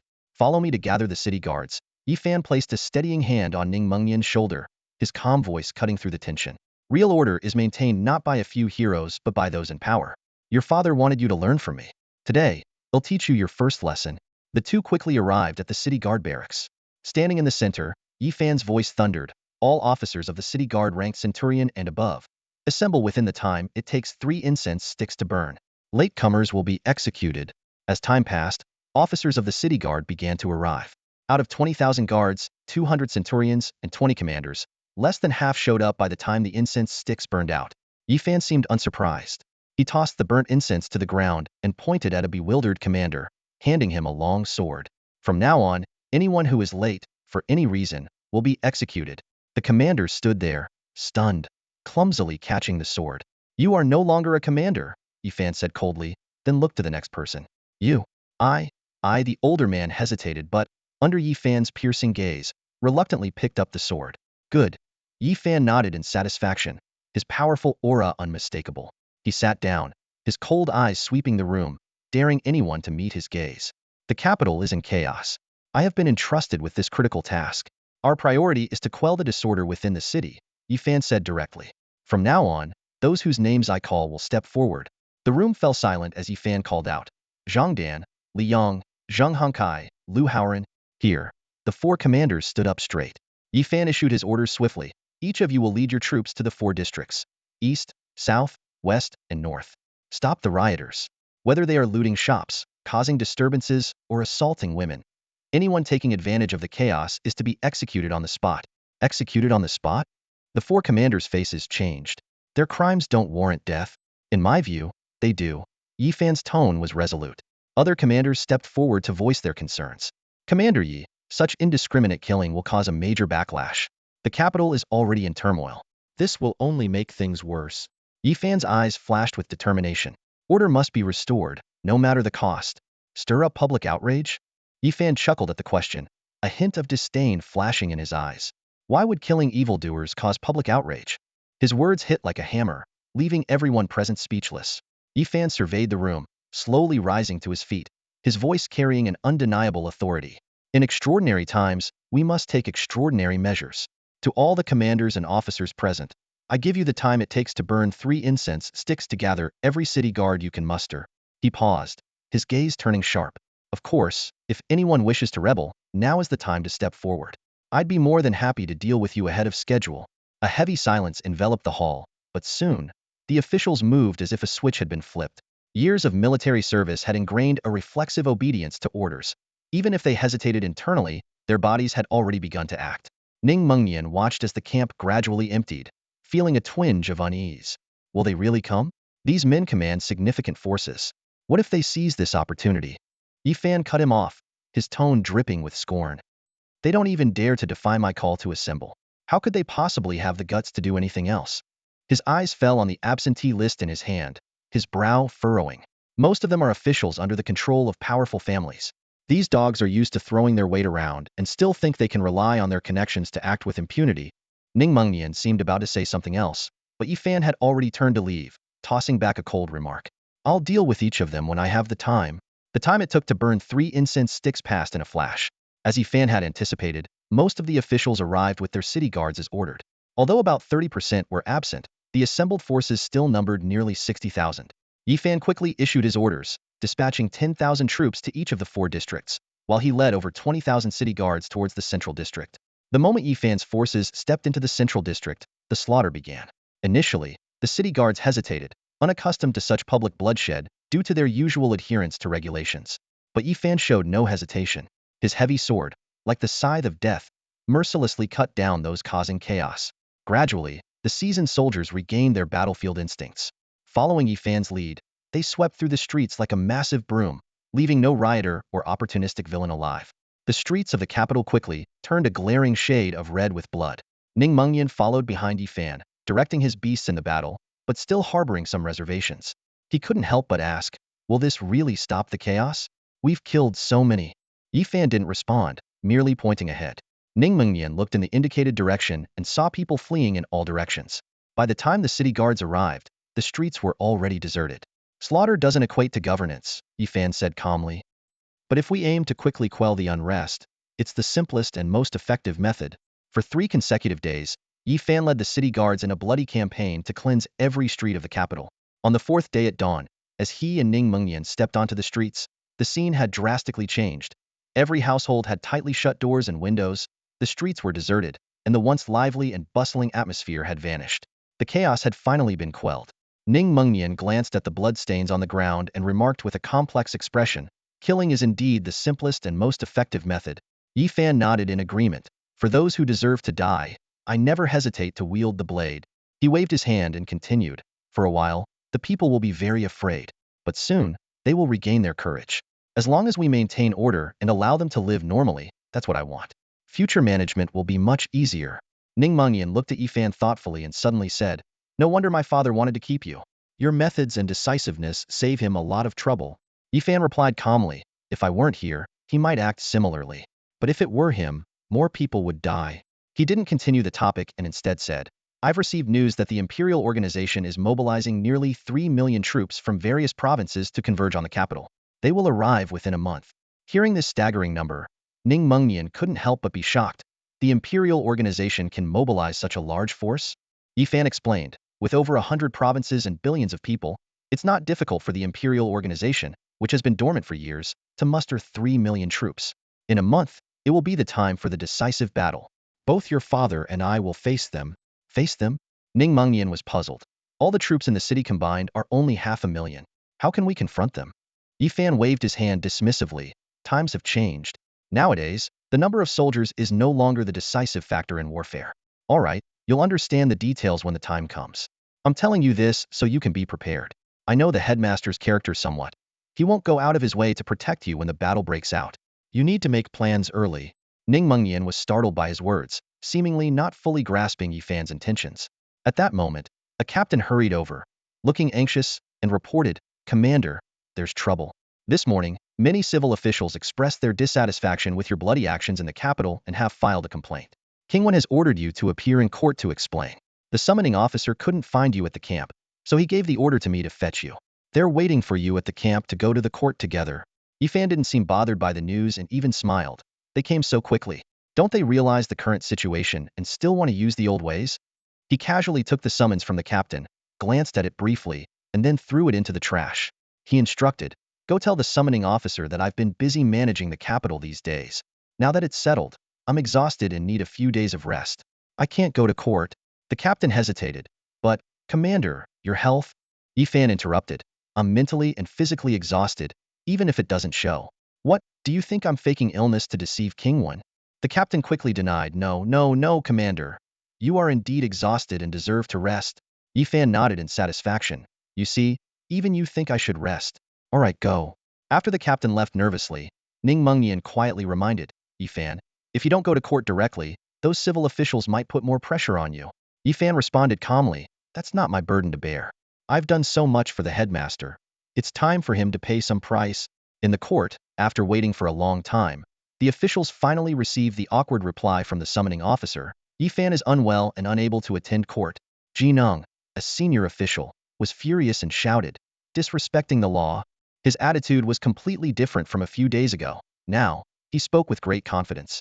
He stared directly at Ning Xiachuan and King Wen in the court and bluntly accused, since the founding of our dynasty, court summons have been regarded as divine orders, and no one has ever dared to defy them. Now, this Yifan, not only has he committed heinous crimes, but he also dares to refuse to attend court with such an absurd excuse, defying the law and disrupting the order of the court. Such actions must be severely punished. An official shouted angrily in the court, his face flushed with rage. Exactly. Such brazen defiance of regulations must not go unpunished, or it will only encourage further transgressions. Another official chimed in, clenching his fists. Moreover, it's setting a terrible example for all the other officials. A third official added, his voice filled with concern. Sun Wu stepped forward, bowing respectfully as he exclaimed, King Wen, I too believe we must impose severe punishment. The officials continued to rise one after another, each passionately condemning Yifan as a ruthless demon who showed no regard for the law. The atmosphere in the court grew increasingly tense, with voices overlapping in a cacophony of righteous indignation. From his high seat, Ning Xiachuan maintained a calm demeanor, though his furrowed brow betrayed a hint of frustration. Raising his hand to signal for silence, he spoke in a deep voice. There is no need to escalate matters to such an extreme. Our discussion today is simply about whether Yifan's methods in quelling the chaos were excessive. As for whether he's present or ill, that is of lesser concern. General Ning, we cannot disregard the rules. Ning stepped forward, his expression one of deep distress. We are in a time of great change, and if Yifan's flagrant disregard for regulations goes unpunished, it will signal to everyone that such behavior is acceptable. We all know you hold Yifan in high regard, but his mass killing of ordinary people is a grave crime. His current conduct is utterly shocking. Indeed, it's shocking, other civil officials echoed, their voices blending into a chorus of agreement. Ning Shachuan showed a rare sign of exasperation. He needed the civil officials for certain tasks, and thus had to maintain their positions to some extent, but this only led to more disputes. He rubbed his temples, seemingly resonating with Yifan's possible thoughts, and muttered under his breath, "Damn you, Yifan. You were ruthless when killing, but now you run off and leave me to clean up your mess." Meanwhile, in the beast space, Yifan sat cross-legged on a mat, facing a massive white tiger with wings. Qiongqi. Since signing an unequal pact with Yifan, Qiongqi had behaved like an obedient big cat in his presence. "Are you saying it'll take a few hundred years for you to fully recover?" Yifan asked, puzzled. Qiongqi nodded, somewhat embarrassed by Yifan's piercing gaze. "That's about right. Unlike other divine beasts, which mostly just sleep, I undergo a cocooning process, essentially starting over from death, which takes more time. But in my prime, I'm incredibly powerful, stronger than your human kings." Yifan's interest in Qiongqi seemed to wane, his tone tinged with disappointment. "A recovery period of several hundred years? No matter how strong you are at your peak, it's useless to me now.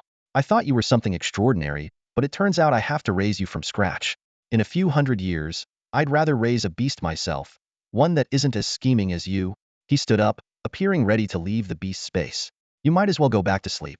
I don't have the resources to nurture you. I have plenty of other beasts to tend to. See that dragon over there? It eats just as much as you." Qiongqi panicked, quickly grabbing Yifan's sleeve with its paw. "Wait, don't say that.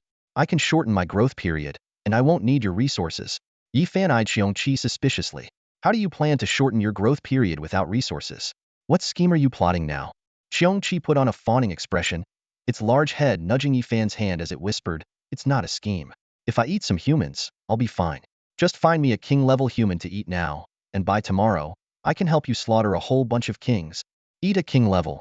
The moment Qiongqi uttered these words, Yifan felt a jolt of surprise and furrowed his brows. Staring at the massive ancient beast before him, he asked in disbelief, "Are you saying that by consuming a king-level being, one can gain king-level power?" Qiongqi's enormous tiger head swayed in front of Yifan, its eyes glinting cunningly. "In theory, yes," it replied, then shifted its tone. "Of course, finding a king-level being might be a bit challenging right now. How about you get me a Star Glory level one instead? You like killing anyway, just save some for me." Yifan shook his head, his expression stern. "You make it sound easy. I kill to quell chaos, not for mindless slaughter. If I kill indiscriminately for your growth, how am I different from evildoers?" Hearing this, Qiongqi's large eyes rolled, and it mumbled, "Now you talk about good and evil. I don't eat people because I want to. It's a physiological need, an involuntary craving. Then why do you only eat good people?" Yifan pressed. "Good people's karma tastes better," Qiongqi answered without hesitation. "I feed on karma. So naturally, I choose what's tastiest." Yifan frowned, skeptical. "Does karma really exist? And can it be tasty or not tasty?" Qiongqi blinked, a hint of pride in its voice. "Of course it does. You know Buddhist teachings, don't you? How can you not know about karma?" Shaking his head, Yifan's gaze fell on the enormous tiger head close to his face. "I only practice the Sutra of Exorcism and Calamity Relief. I'm not well-versed in Buddhist doctrines." "So, you understand Buddhism?"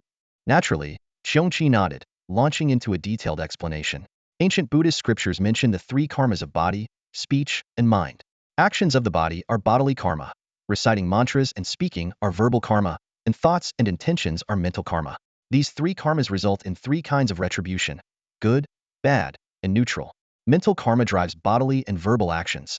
Thus, good and evil are just a thought away. Humans, driven by their emotions and desires, find it easy to commit bad karma but difficult to cultivate good karma. The ancient teachings describe 10 good deeds: not killing, not stealing, not committing adultery, not lying, not sowing discord, not speaking harshly, not engaging in idle talk, not being greedy, not being angry, and not holding wrong views. The opposite are the 10 evil deeds. Throughout history, people often accumulate bad karma more easily than good. The resulting karma affects future lives. Good karma tastes sweet and delicious, while bad karma is bitter and choking. Neutral karma is tasteless, like plain water. Naturally, good karma is the most delicious, and it is mostly found in virtuous and righteous people. Hence, I prefer eating good people." Yifan was stunned into silence for a moment before he managed to say, "Impressive." Seeing Yifan's reaction, Qiongqi's tone became more docile. "Now you understand my actions, right? I'm not that bad, am I?" Yifan remained unmoved, calmly pointing out, "By your logic, The bad karma you've accumulated would last you thousands of lifetimes. Your eloquent arguments can't change the evil you've done. Qiongqi, unwilling to back down, continued to defend itself. I may commit evil, but it's not intentional. Just like Buddhist practitioners can eat the 3 types of pure meat without it being considered killing, I can consume the 3 types of pure humans without it being evil. Your twisted logic is impressive. Now you're talking about pure humans? Yifan shook his head, patting Qiongqi's tiger head firmly. Don't even think about eating people. With that, he turned and walked away. Seeing Yifan's resolute attitude, Qiongqi's spirits visibly dropped, and its tiger head withdrew. Through their soul contract, Yifan sensed Qiongqi's dissatisfaction. Why is this generation's master of slaughter so stubborn? He's going to kill so many people anyway. What's wrong with letting me eat a couple? So stingy. Damn beast. Yifan cursed inwardly, though his face showed contemplation. He wasn't indecisive. If it came to killing, letting Qiongqi consume people wouldn't be out of the question, especially since some people indeed deserve to die. Having acquired such a top-tier ancient beast, he needed to use it wisely. The key was to ensure Qiongqi remained obedient and restrained. With its current temperament, Qiongqi might secretly devour innocent people on the battlefield. It was manageable now, but once it grew stronger, capable of swallowing entire cities, the consequences would be unimaginable. With this in mind, Yifan nodded, turning to look at the dejected Qiongqi. All right, you can eat people, but we need to set some ground rules. Qiongqi's eyes lit up instantly, nodding eagerly. As long as I can eat people, I'll agree to any number of rules, even 300. You can't eat good people, Yifan stated, causing Qiongqi to hesitate, its voice lowering. But evil people are so hard to eat. Then don't eat. No, no, no. I won't eat them. Qiongqi quickly agreed, then asked, what about neutral people? Can I eat them? Yifan paused, then replied, only with my permission. I can accept that. Qiongqi agreed decisively. What's the second and third rule? I haven't thought of them yet. Yifan waved his hand. Focus on this one first. I'll definitely manage this, Qiongqi promised confidently. Qiongqi eagerly leaned in, his eyes gleaming with excitement. So, when are we going to eat humans? He asked impatiently. I've been stuck in that egg for so long. I've almost forgotten what human flesh tastes like. Yifan looked at Qiongqi's excited expression with a hint of helplessness on his face. He said sternly, I'll summon you when the time comes. But let me remind you, you can only eat the people I allow. If you eat anyone else for each one, you won't be allowed to eat anything for a year. Qiongqi nodded repeatedly. Sure, sure. He agreed quickly, but secretly thought to himself. A year isn't too long. Eating one occasionally doesn't seem like a big deal. It was as if Yifan could hear Qiongqi's thoughts, and he grew angry. He raised his hand and gave Qiongqi a heavy knock on the head. You rascal, I knew you wouldn't be that obedient.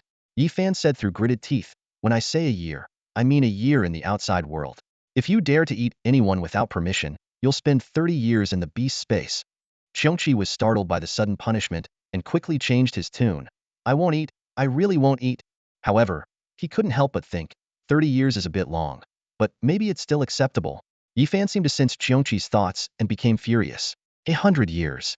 You'll stay in there for 100 years. Qiongqi was thoroughly frightened this time and waved his hands frantically. I won't eat. I really won't eat anymore. At that moment, the scene suddenly shifted to the Imperial court. Lord Wenwang, we, your subjects, have a petition about the commander of the city guards. A group of enraged officials exclaimed in unison within the grand hall. Ning Xiachuan had just taken his seat, and the memorials before him were already piled high. He couldn't help but smile wryly to himself, thinking, why is everyone so upset with Commander Yifan so early in the morning? Hasn't Lord Wenwang already issued a disciplinary order to Yifan, asking him to restrain his subordinates? Ning Xiachuan asked tentatively, what more grievances are there? As soon as he said this, the officials became even more agitated. Jinong was the first to speak, his voice filled with anger. My lord, today is already the 10th day, and Commander Yifan's city guards are still slaughtering civilians. He hasn't followed Lord Wenwang's orders at all. Instead of restraining his men, he has allowed them to wreak havoc in the city. Now, not only are they killing innocent people under the guise of maintaining order, but they are also raiding taverns and restaurants, killing indiscriminately under the pretext of arrests. This is causing widespread outrage and horror. Ning Xiachuan pretended to ponder thoughtfully. Oh, so Commander Yifan is still managing security in the capital. In reality, he was just playing dumb. However, the officials didn't give Ning Xiachuan a chance to continue feigning ignorance. Jinong continued, General Ning, this can't go on. We can't let Commander Yifan continue his rampage. The number of people executed in the name of security in the past few days is more than the total number in the past several decades. If he continues killing like this, there will be no one left in the capital. Ji Nung's voice grew more passionate, his tone full of discontent. Commander Yi Fan no longer attends court, disregards orders, ignores summons, and neglects his duties. He's acting like a complete tyrant. Given his behavior, we have reason to suspect that he is using security as a pretext to commit treason. Treason? Ning Xiaochuan's interest was finally piqued at the mention of treason. If it's treason, that is absolutely unacceptable. Seeing that Ning Xiaochuan was finally reacting, the officials' faces lit up with hope. Ji Nong was about to press on when suddenly, hurried footsteps echoed through the hall. Master Ji, something terrible has happened. A servant rushed in, panic-stricken. Ji Nung's face instantly darkened, and he shouted sternly, "This is the Imperial court. How dare a servant step in here? Get out." The servant, however, was too flustered to mind the etiquette and gasped, "Master, please forgive me, but you must listen to me first." He whispered a few words into Ji Nung's ear, causing Ji Nung's face to change dramatically. "What? Yi Fan has taken the city guards to raid my house?" Ji Nung was furious. "That scoundrel! Bold Yi Fan, who gave you the right to raid my Ji family?" Ji Nung's furious shout echoed outside the Ji family mansion. As he arrived with a group of high-ranking officials, he found the entrance heavily guarded. Ji Nung could only shout from a distance at Yi Fan, who sat calmly on the back of a Hellfire Cerberus in the center. Yi Fan, with a composed expression, casually raised the token in his hand when he heard the questioning. "King Wen granted me the search warrant. If Ji Nung wants to know who gave the authority, it's naturally King Wen." Hearing this, Ji Nung's face turned red with anger, and he immediately retorted, "King Wen only gave you the authority to quell chaos. My Ji family, one of the 8 great families, has always adhered to the law. On what grounds are you raiding us?" "Adhere to the law? Huh?" Yi Fan sneered, pulling out a stack of documents from his robe. "I have evidence of your family's crimes. Since you took power, the Ji family has established branches under the guise of expansion but has colluded with the dynasty to amass wealth, causing harm everywhere. The human race suffers because of many tumors, and your Ji family's crimes are the largest among them." "That's nonsense," Ji Nung shouted back, though his face showed a hint of panic. Trying to maintain his composure, he said, "If the Ji family is truly guilty, it should be reported to the court for verification and judgment." Yi Fan's gaze sharpened. "I will face you in court, but right now, I have the authority to raid your home. If you want to raid, you'll have to get past me first." Ji Nung roared, preparing to leap into the air. But as soon as he moved, the sound of weapons cocking and the growls of various beasts surrounded him. He hesitated, seeing the array of high-powered weaponry and beasts ready to act. "Yi Fan, do you dare lay a hand on me? I, Ji Nung, am a first rank. By royal decree, I have the authority to act first and report later," Yi Fan interrupted calmly. "This is not about my courage but the power vested in me. If you don't believe me, feel free to try and take off. The city guards may not be the sharpest, but taking down a low-ranking honor like you shouldn't be too difficult, especially for a beast master whose only strength lies in his beasts." Ji Nung was speechless, his eyes burning with anger. The officials around him grew tense, fearing Yi Fan might decide to deal with them too. One quickly grabbed Ji Nung, whispering, "Sir, don't act rashly. This Yi Fan is a madman. Let him raid. The Ji family has a long-standing reputation. If he finds nothing, we can challenge him in court and make him pay."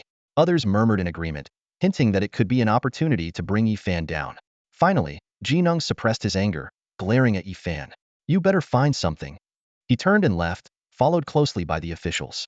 Watching them leave, Yi Fan snorted and commanded, "Move all the Ji family's assets to the city guards' camp." "Yes, sir." The city guards responded eagerly, rushing into the Ji mansion and quickly carrying out boxes of treasures. As the raid continued, Ning Mengnian remarked in surprise, "The Ji family really let us raid them like you said. With their years of development and many strong members, why didn't they resist at all?" "That's the power of authority," Yi Fan replied, raising his hand slightly. "I don't need any force. Even if I were an illiterate brute, with enough authority and the understanding to use it, even the strongest would bow." Yi Fan continued, "There are many such examples. Authority exists within the rules. If the rules change, the authority ceases to exist. Just like those officials who suppressed Principal Ning for years within the Academy's rules, but had to flatter him when the rules changed. The Ji family's rise was due to the authority of the rules. Now, with my authority suppressing them, it's only natural they don't resist." Still about the use of rules, Ning Mengnian mused thoughtfully. "Scheming and manipulation, understanding them is enough. There's no need to dwell on them. Times have changed, and future generations may not need such tactics." Yi Fan gently patted Ning Mengnian on the shoulder, conveying his reassurance. He sat quietly on the broad back of the Hellhound, his gaze piercing as he watched the city guards methodically transport the Ji family's possessions. The Ji family's wealth was indeed substantial. It took from dawn until midnight to finish the confiscation. Yi Fan nodded in satisfaction and said to the captain, who had once wielded a knife, "Commander, we've seized everything we could. We even pried up the floor tiles." This captain had recently shown exceptional performance, hinting at becoming Yi Fan's second lieutenant. Just as Yi Fan was about to leave, something caught his eye: the grand entrance of the Ji family. "This door is quite impressive, lavish even. Take it down and bring it back," he ordered. His subordinates immediately sprang into action. 3 days later, Yi Fan finally made a delayed appearance outside the court. Dressed in an elegant robe, he rarely paused outside the grand hall. Staring at the entrance, he felt a surge of mixed emotions. Once, "I thought crossing this threshold would mean working alongside the finest talents and heroes," he mused, letting out a helpless laugh before straightening his attire. When he looked up again, his eyes had regained their usual cold sharpness. Yi Fan stepped into the hall, and the room erupted in noise. Accusations and attacks came at him like a tidal wave, making the place sound like a chaotic market. Yet, Yi Fan remained unfazed, walking directly to King Wan and Principal Ning, bowing only to King Wan and saying, "Commander of the city guards, Yi Fan, reporting as per King Wan's decree." King Wan was about to speak when his gaze shifted to Ning Xiachuan. Clearing his throat, Ning Xiachuan said, "Yi Fan, you are summoned today to confront the charges regarding your confiscation of the Ji family's assets. Additionally, the officials wish to address your recent brutal and bloody methods of governing the capital." Yi Fan did not flinch and replied directly, "If I'm tasked with governing the capital, then the methods I use should not matter. King Wen entrusted me with this responsibility, and I have not let him down." His words caused another uproar in the hall. Someone shouted, "What a way to twist the truth. Is that governance? Killing so many people, anyone could do it. It's clearly a bid for rebellion." Ning Xiachuan quickly intervened. "Enough. We can discuss governance later. Let's first address the confrontation. Commander Yi Fan, you claim you have evidence that the Ji family was indeed colluding with the dynasty. Today, we need to see your proof." Yi Fan calmly presented the prepared documents, handing them over. "The evidence is here." Ning Xiachuan examined the documents closely, his brows furrowing. He then turned to Ji Nung and said, "Master Ji, the crimes listed here are quite severe." Ji Nung immediately retorted, "General Ning, these documents are fabricated by Commander Yi. He can write whatever he wants. If a document alone can convict my family, I could write one to convict his. Convictions require credible evidence and witnesses, which Commander Yi lacks. Coming here with just a piece of paper is absurd." Yi Fan abruptly interrupted Ji Nung. "Who said I lack evidence and witnesses?" Ji Nung was momentarily speechless, his heart racing, but he quickly regained his composure and countered, "If you have them, Commander Yi, why not present them?" Yi Fan let out a cold snort, turned to face the entrance of the hall, and shouted, "Where is the Kuei-Nyo clan, vassals of the Ji family?" "The Kuei-Nyo clan is here." A heavy response echoed through the grand hall, followed by dozens of sturdy clansmen with horns on their heads filing in. At the forefront, Long Wu had grown significantly in the past 3 years, with his horns particularly striking, exuding an aura of mystery. As Long Wu entered the hall, he dropped to one knee with a thud that seemed to weigh on everyone's hearts. The Kuei-Nyo clan pays respects to King Wan. King Wan nodded silently, while Ning Xiachuan, standing beside him, looked puzzled and turned to Yi Fan. "Did you summon the Kuei-Nyo clan to testify for you?" "That's right," Yi Fan replied, his gaze fixed on Ji Nung. "Lord Ji Nung, the Kuei-Nyo clan has been affiliated with the Ji family for a century. I believe their testimony should carry enough weight." Ji Nung's face darkened at these words, and he barked at Long Wu. "Your Kuei-Nyo clan was nearly wiped out, and it was the Ji family that saved you. Are you now turning against us?" Long Wu responded coldly, "If it weren't for the Ji family, the Kuei-Nyo clan wouldn't have faced extinction in the first place. Over the years, I've uncovered the truth. The Ji family claimed to help us, but actually kept us under strict control, making us their slaves. If it weren't for young Master Yi Fan showing me the truth, our clan would have remained in the dark forever, dying without knowing anything." Ji Nung was taken aback, clearly recalling the unusual behavior of the Kuei-Nyo clan in recent years. Long Wu continued, "It was young Master Yi Fan who taught me the true dragon elephant technique. The Kuei-Nyo clan isn't incapable of practicing the breathing techniques. It was the Ji family who feared our strength and saw us as a threat." With that, Long Wu signaled his clansmen to step forward and present a pile of evidence. "King Wen, this is the evidence I've collected over the years of the Ji family's collusion with the Imperial organization, their false accounts, and various heinous crimes. Most of it is recorded with image capturing devices, while the rest is documented in texts or physical evidence." The atmosphere in the hall turned tense. Ning Xiachuan furrowed his brows, looking shocked after glancing at just a couple of pieces of evidence. "Patriarch Ji, do you have any explanation?" Ning Xiachuan asked with difficulty. Ji Nung's face turned ashen, and he was left speechless. Yifan pressed on, Lord Ji Nung, I have provided both witnesses and evidence. Now, you have nothing left to say. For such crimes, the Ji family deserves to die 1,000 deaths. I asked King Wen to pass judgment. Ning Xiachuan hesitated. If the Ji family's crimes are indeed true, they deserve severe punishment. However, given the current circumstances, it may not be wise to take such drastic action. I suggest we postpone any major decisions. Yifan stood firm. If such grave crimes can be postponed, it would make a mockery of justice. The Ji family must be punished, or I have no reason to continue serving as the commander of the city guard. Seeing Yifan's threat to resign, Ning Xiachuan reluctantly agreed. In that case, let's detain the Ji family members first and decide their fate once everything is thoroughly investigated. Commander Yifan, will that suffice? Agreed. Yifan consented. Soon, the guards escorted Ji Nung away. Those who had initially intended to oppose Yifan fell silent. Ning Xiachuan quickly handled a few matters and then dismissed the court, leaving only Yifan behind. You? Ning Xiachuan said with a sigh, relaxing his stance as he looked at Yifan. The Ji family is still of some use to me. They cannot fall just yet. Yifan's eyes were cold. But to me, the Ji family must die. I've prepared for this day for 3 whole years. Ning Xiachuan shook his head in amazement. 3 years ago, you were just starting out, and you were already planning against the 8 great families of the capital. I never saw that coming. But do you really have to destroy the Ji family? Your grudge isn't that deep, is it? At most, it's just some political friction. Both publicly and privately, they deserve to die, Yifan stated resolutely. In that case, give me some time to think, Ning Xiachuan said, falling into deep thought. Ning Xiachuan paused for a moment, furrowing his brows as if pondering how to begin. Instead of continuing the discussion about the Ji family, he suddenly shifted the topic and asked, by the way, after you killed Tian, did you keep his head? Yifan frowned instinctively at the question.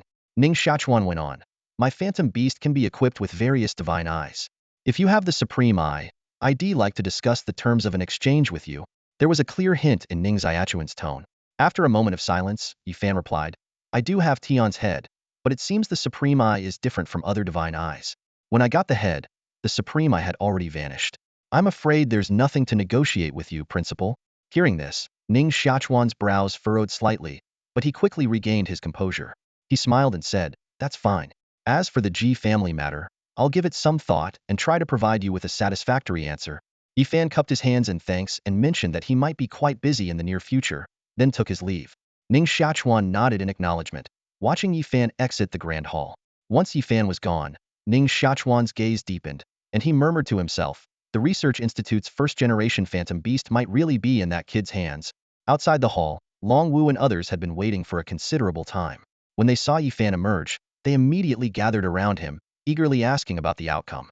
Yifan shook his head and explained that General Ning might not directly execute the Ji family, but under his pressure, they would likely face severe punishment. Long Wu seemed rather optimistic upon hearing this. He said, severe punishment is still something. We've been holding this grudge for 3 years, and today we finally got some relief. I thought the Kuainyo tribe would never rise again, but now that young Master Yifan has become our leader, we've been given a better opportunity. Yifan looked at Long Wu and asked, what plans does the Kuainyo tribe have next? Long Wu scratched his head, admitting that he had only been thinking about venting his anger and hadn't considered anything else. Yifan then suggested, if you're willing, you can join me. The city guard is shorthanded right now. You could come and help. If anything changes in the future, you can come back to Nanchuan with me. Long Wu asked excitedly, young Master Yifan, would you really take us in? Yifan explained, part of the reason you're in this situation is because you helped me. While I do hold grudges, I also know how to be grateful. You're willing, right? Long Wu nodded repeatedly and was about to lead his people to kneel before Yifan, but Yifan raised his hand to stop him. Long Wu was momentarily taken aback, but Yifan just smiled and waved his hand, saying, the Kuainyo tribe has knelt long enough. This time, there's no need to kneel. Xiaoshi attempted once again to absorb the supreme eye, but failed. Yifan frowned as he watched the divine eye being expelled, lost in thought. In the beast-taming space, the supreme eye, emitting a mysterious glow, starkly contrasted with Tian's severed head on the ground. Yifan recalled Ning Xiachuan's words about his ultimate phantom beast being capable of integrating multiple divine eyes. Logically, even though Xiaoshi, as a first-generation phantom beast, hadn't reached its final form, it should still be able to absorb multiple divine eyes. However, since acquiring Tian's head, Xiaoshi had tried countless times without success. Could it be that the supreme eye is more special than the other divine eyes? Yifan muttered to himself, his gaze shifting between the supreme eye and Tian's head. After a moment of silence, Yifan turned to the two ancient divine beasts nearby and asked, Qiongqi, Bai Zai, do you know anything about the Supreme Eye? Bai Zai responded first, his tone tinged with a hint of nostalgia. Of course. Throughout history, the Supreme Eye has appeared 6 times, including this instance. 6 times. Yifan raised an eyebrow. I've only heard of it appearing twice, Bai Zai explained. You live in modern times, and much of human history has been forgotten. Naturally, you wouldn't know the ancient events. The Supreme Eye has had 5 previous owners. The first was the founding king of the human race. The second and third reached the realm of creation and transcended the starry sky. The fourth and fifth didn't go as far but were still dominant figures of their eras. Bai Zai continued, since its appearance, the Supreme Eye has been known as the heaven's chosen divine eye, symbolizing that its bearer is chosen by the heavens, blessed with immense fortune and destiny. And often, that is indeed the case. Yifan nodded thoughtfully. No wonder Tian always claimed he was heaven's chosen. At that moment, Qiongqi suddenly snorted. Heaven's chosen? What nonsense. It's just self-aggrandizing. He fooled even himself.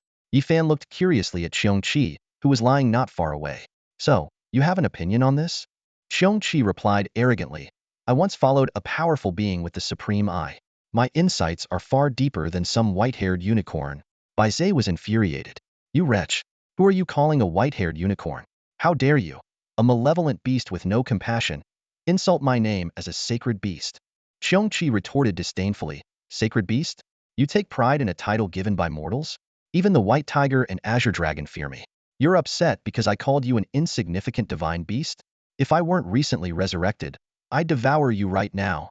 Seeing the tension escalate, Yifan quickly intervened. All right. Qiongqi, let's focus on the matter at hand. Tell me your thoughts on the Supreme Eye. Ignoring Bai Zai's anger, Qiongqi began. The one I followed should be the fourth owner of the Supreme Eye. In that era, humans weren't as unified as they are now. There were many small kingdoms. The country he was born in was the strongest among them. He was the eldest son and was designated as the heir early on. Yifan commented. Sounds like a perfect match. Qiongqi nodded. Indeed, he faced no real hardships and had the best of everything. At 16, his divine eye awakened, along with a divine gift-level talent. Divine gift? Yifan was slightly taken aback, recalling the blazing suns he had seen in the beast-taming talent constellation. Qiongqi explained, in your terms, a divine gift-level talent would be above a grade, essentially its grade. Top-tier talent, top-tier family, top-tier national power was unmatched among his peers. With him, his country quickly conquered 17 surrounding states, becoming a colossal empire. He was soon crowned king and almost reached the semi-emperor realm, with transcendence just within reach. Yifan nodded in agreement. That does sound like a heaven's chosen. But Qiongqi suddenly cursed. Heaven's chosen, my foot. His tone turned angry. He reached such heights at a young age. If he had been willing to work hard, transcendence was within his grasp, and his future achievements could have equaled those of later human kings. The problem was this heaven's chosen nonsense. Everything came too easily for him, and everyone treated the Supreme Eye as something divine, telling him he was chosen by the heavens to rule the world. Qiongqi's voice grew more agitated. The worst part was that he believed it. After reaching the semi-emperor stage, he stopped striving for transcendence, spending his days indulging in pleasure and neglecting his duties. 100 years passed quickly. Without transcendence, he was still mortal and would die.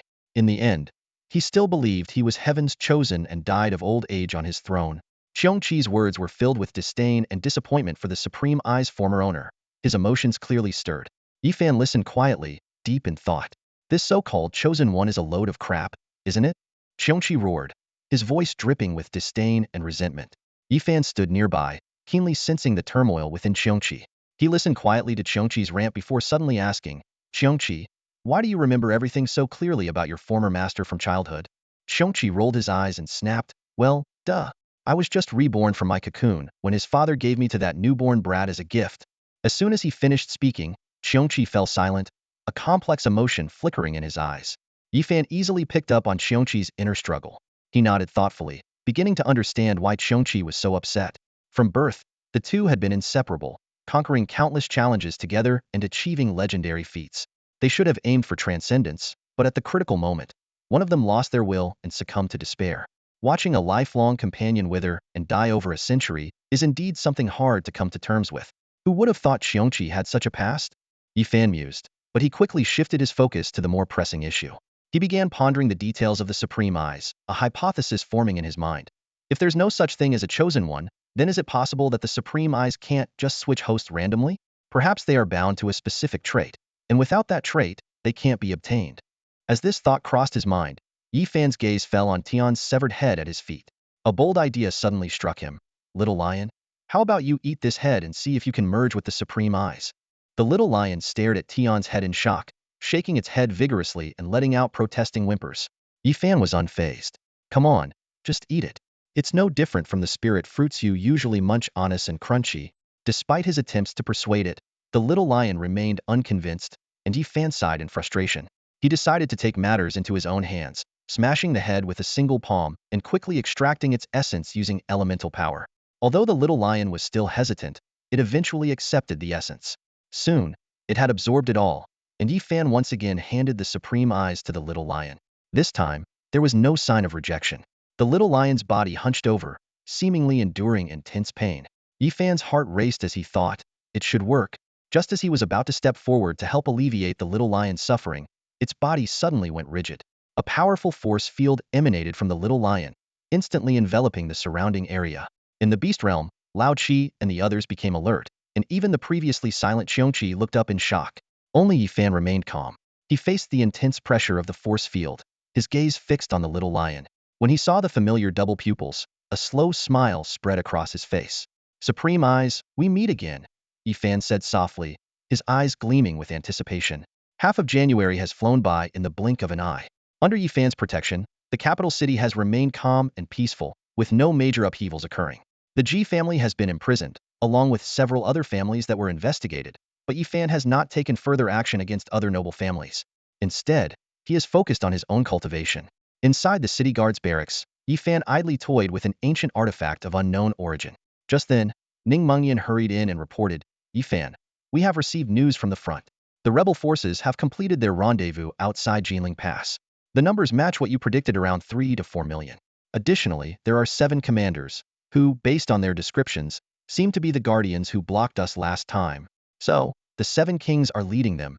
Yi Fan nodded, his gaze falling on the map before him. His finger traced a path across the map. From Jinling Pass, it's another 1,200 miles to Zhaoyang Pass. Once they cross Zhaoyang Pass, they'll be right on the doorstep of the capital. Ning Mengyan analyzed. For ordinary people, 1,000 miles would take half a month. For a well-trained and cultivable army, it might take less than 10 days. The decisive battle for the capital is about to begin. What preparations should we make?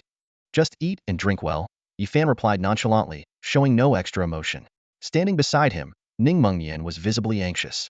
The rebels were coming with overwhelming force and a clear goal to take their lives. With the 7 kings leading millions of troops, the current strength of the capital city was simply insufficient to withstand them.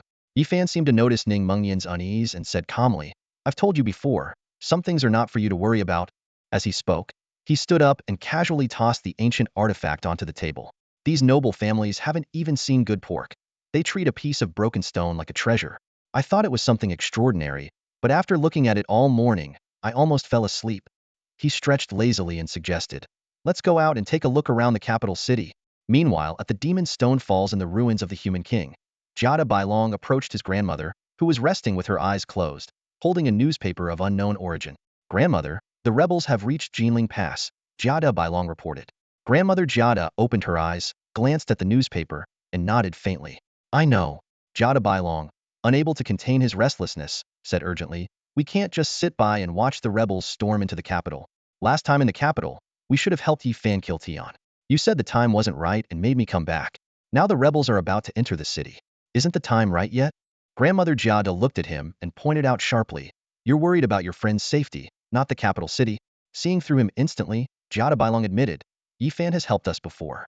Now that he's trapped in the capital, I feel that grandmother shouldn't just stand by. Standing nearby, Jiada Nyoer intervened, pulling Jiada Bailong aside and explaining, Bailong, how can you speak to grandmother like that?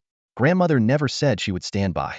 She has a kind heart, and our human king lineage has never owed anyone a favor. If Yi Fan is in trouble, grandmother will definitely not stand idly by. Rest assured, Jiada Bailong finally smiled. Then I'm relieved. I knew grandmother wouldn't be so cold-hearted. Grandmother Jiada watched the two with a resigned shake of her head. You too. There's more to this than meets the eye. Yi Fan staying in the capital doesn't mean he's trapped. His situation is much safer than you think. We will take action against the rebels, but at the right time. Stepping in now would be too conspicuous and not beneficial. Hearing the word timing again, Jada Bailong and Jada Nyo Air both looked a bit disappointed and couldn't help but ask, how much longer do we have to wait? Soon, grandmother Jada replied, then took a letter from her sleeve. Nyo Air, if you're bored, take this letter to the capital and deliver it to Yifan. Though we're not intervening now, we can still show our stance. Feeling bored in the secret realm, Jada Nyo Air immediately brightened up and stood up. All right. Jada Bailong also wanted to go. Let me deliver it. He reached out, but Nyo Air quickly took the letter away. It's not safe outside. You're just a kid. Don't run around. Before he finished speaking, Nyo Air had already disappeared. This left Jada Bailong helpless, sitting down with a sullen expression. Grandmother Jada noticed his mood, patted his shoulder, and comforted him. Don't worry. You and your friend will meet again. Yifan is a person of great ambition, born for times of great turmoil. Work hard on your cultivation, and when you meet again, there will be new challenges. Meanwhile, on the streets of the capital, Yifan and Ning Mengyan were strolling along. The post-train streets were bustling with orderly crowds. The capital feels pretty good now, Ning Mengyan remarked. It's strange. I've been in the capital for so many years, and I've never seen it like this before. In the past, the streets were filled with the roaring carriages and various vehicles rushing back and forth, with pedestrians always hurrying to get out of the way. Merchants would always keep a wide cloth ready to shield against the splashing mud. Yifan and Ning Mengyan walked side by side, observing this familiar yet slightly chaotic street scene. Yifan, deep in thought, remarked, just because something has always been done a certain way doesn't mean it's right. It only means no one has dared to change it. As he was about to continue, he was interrupted by an unexpected incident. A shabby merchant cautiously approached, holding a few bright oranges in his hands. His eyes flickered nervously, avoiding Yifan's gaze and instead looking at Ning Mengyan. Sir, the merchant said, his voice trembling slightly, please, have some oranges. You and Commander Yifan work so hard patrolling every day. Ning Mengyan's movements stiffened for a moment. He instinctively looked to Yifan for guidance. Seeing Yifan's slight nod, he accepted the oranges. The merchant, relieved, quickly retreated. Handing one of the oranges to Yifan, Ning Mengyan asked in a lowered voice, didn't you say officials aren't allowed to accept anything from the people? Yifan took the orange, skillfully peeled it, and bit into a segment. As he savored the sweet tart flesh, he replied, don't be so rigid. My intention was to prohibit any form of corruption and bribery. He paused, then continued, you have potential. You might become an official of some power in the future. You need to develop the ability to distinguish between things, and not just be a puppet enforcing policies. This orange, in essence, is nothing more than a small merchant's gesture of kindness and gratitude, which has nothing to do with corruption. With a hint of melancholy in his voice, Yifan added, I would rather hope officials receive more of these kinds of gifts, so many that they can't even fit them all in one room. Ning Mengyan nodded thoughtfully, suddenly enlightened. I understand now. Rules are rigid, but people are flexible. The so-called iron laws are emotionless, but people have feelings applies here too. Yifan gave Ning Mengyan an approving glance but then sighed. It's just a pity that such scenes won't last much longer. The two continued to stroll down the street, with the atmosphere around them growing increasingly tense. Ning Mengyan couldn't help but lament. When armies of hundreds of thousands clash, who knows how many will die? Perhaps the entire capital will be razed to the ground. Yifan patted Ning Mengyan on the shoulder, his tone resolute. War is inevitable now.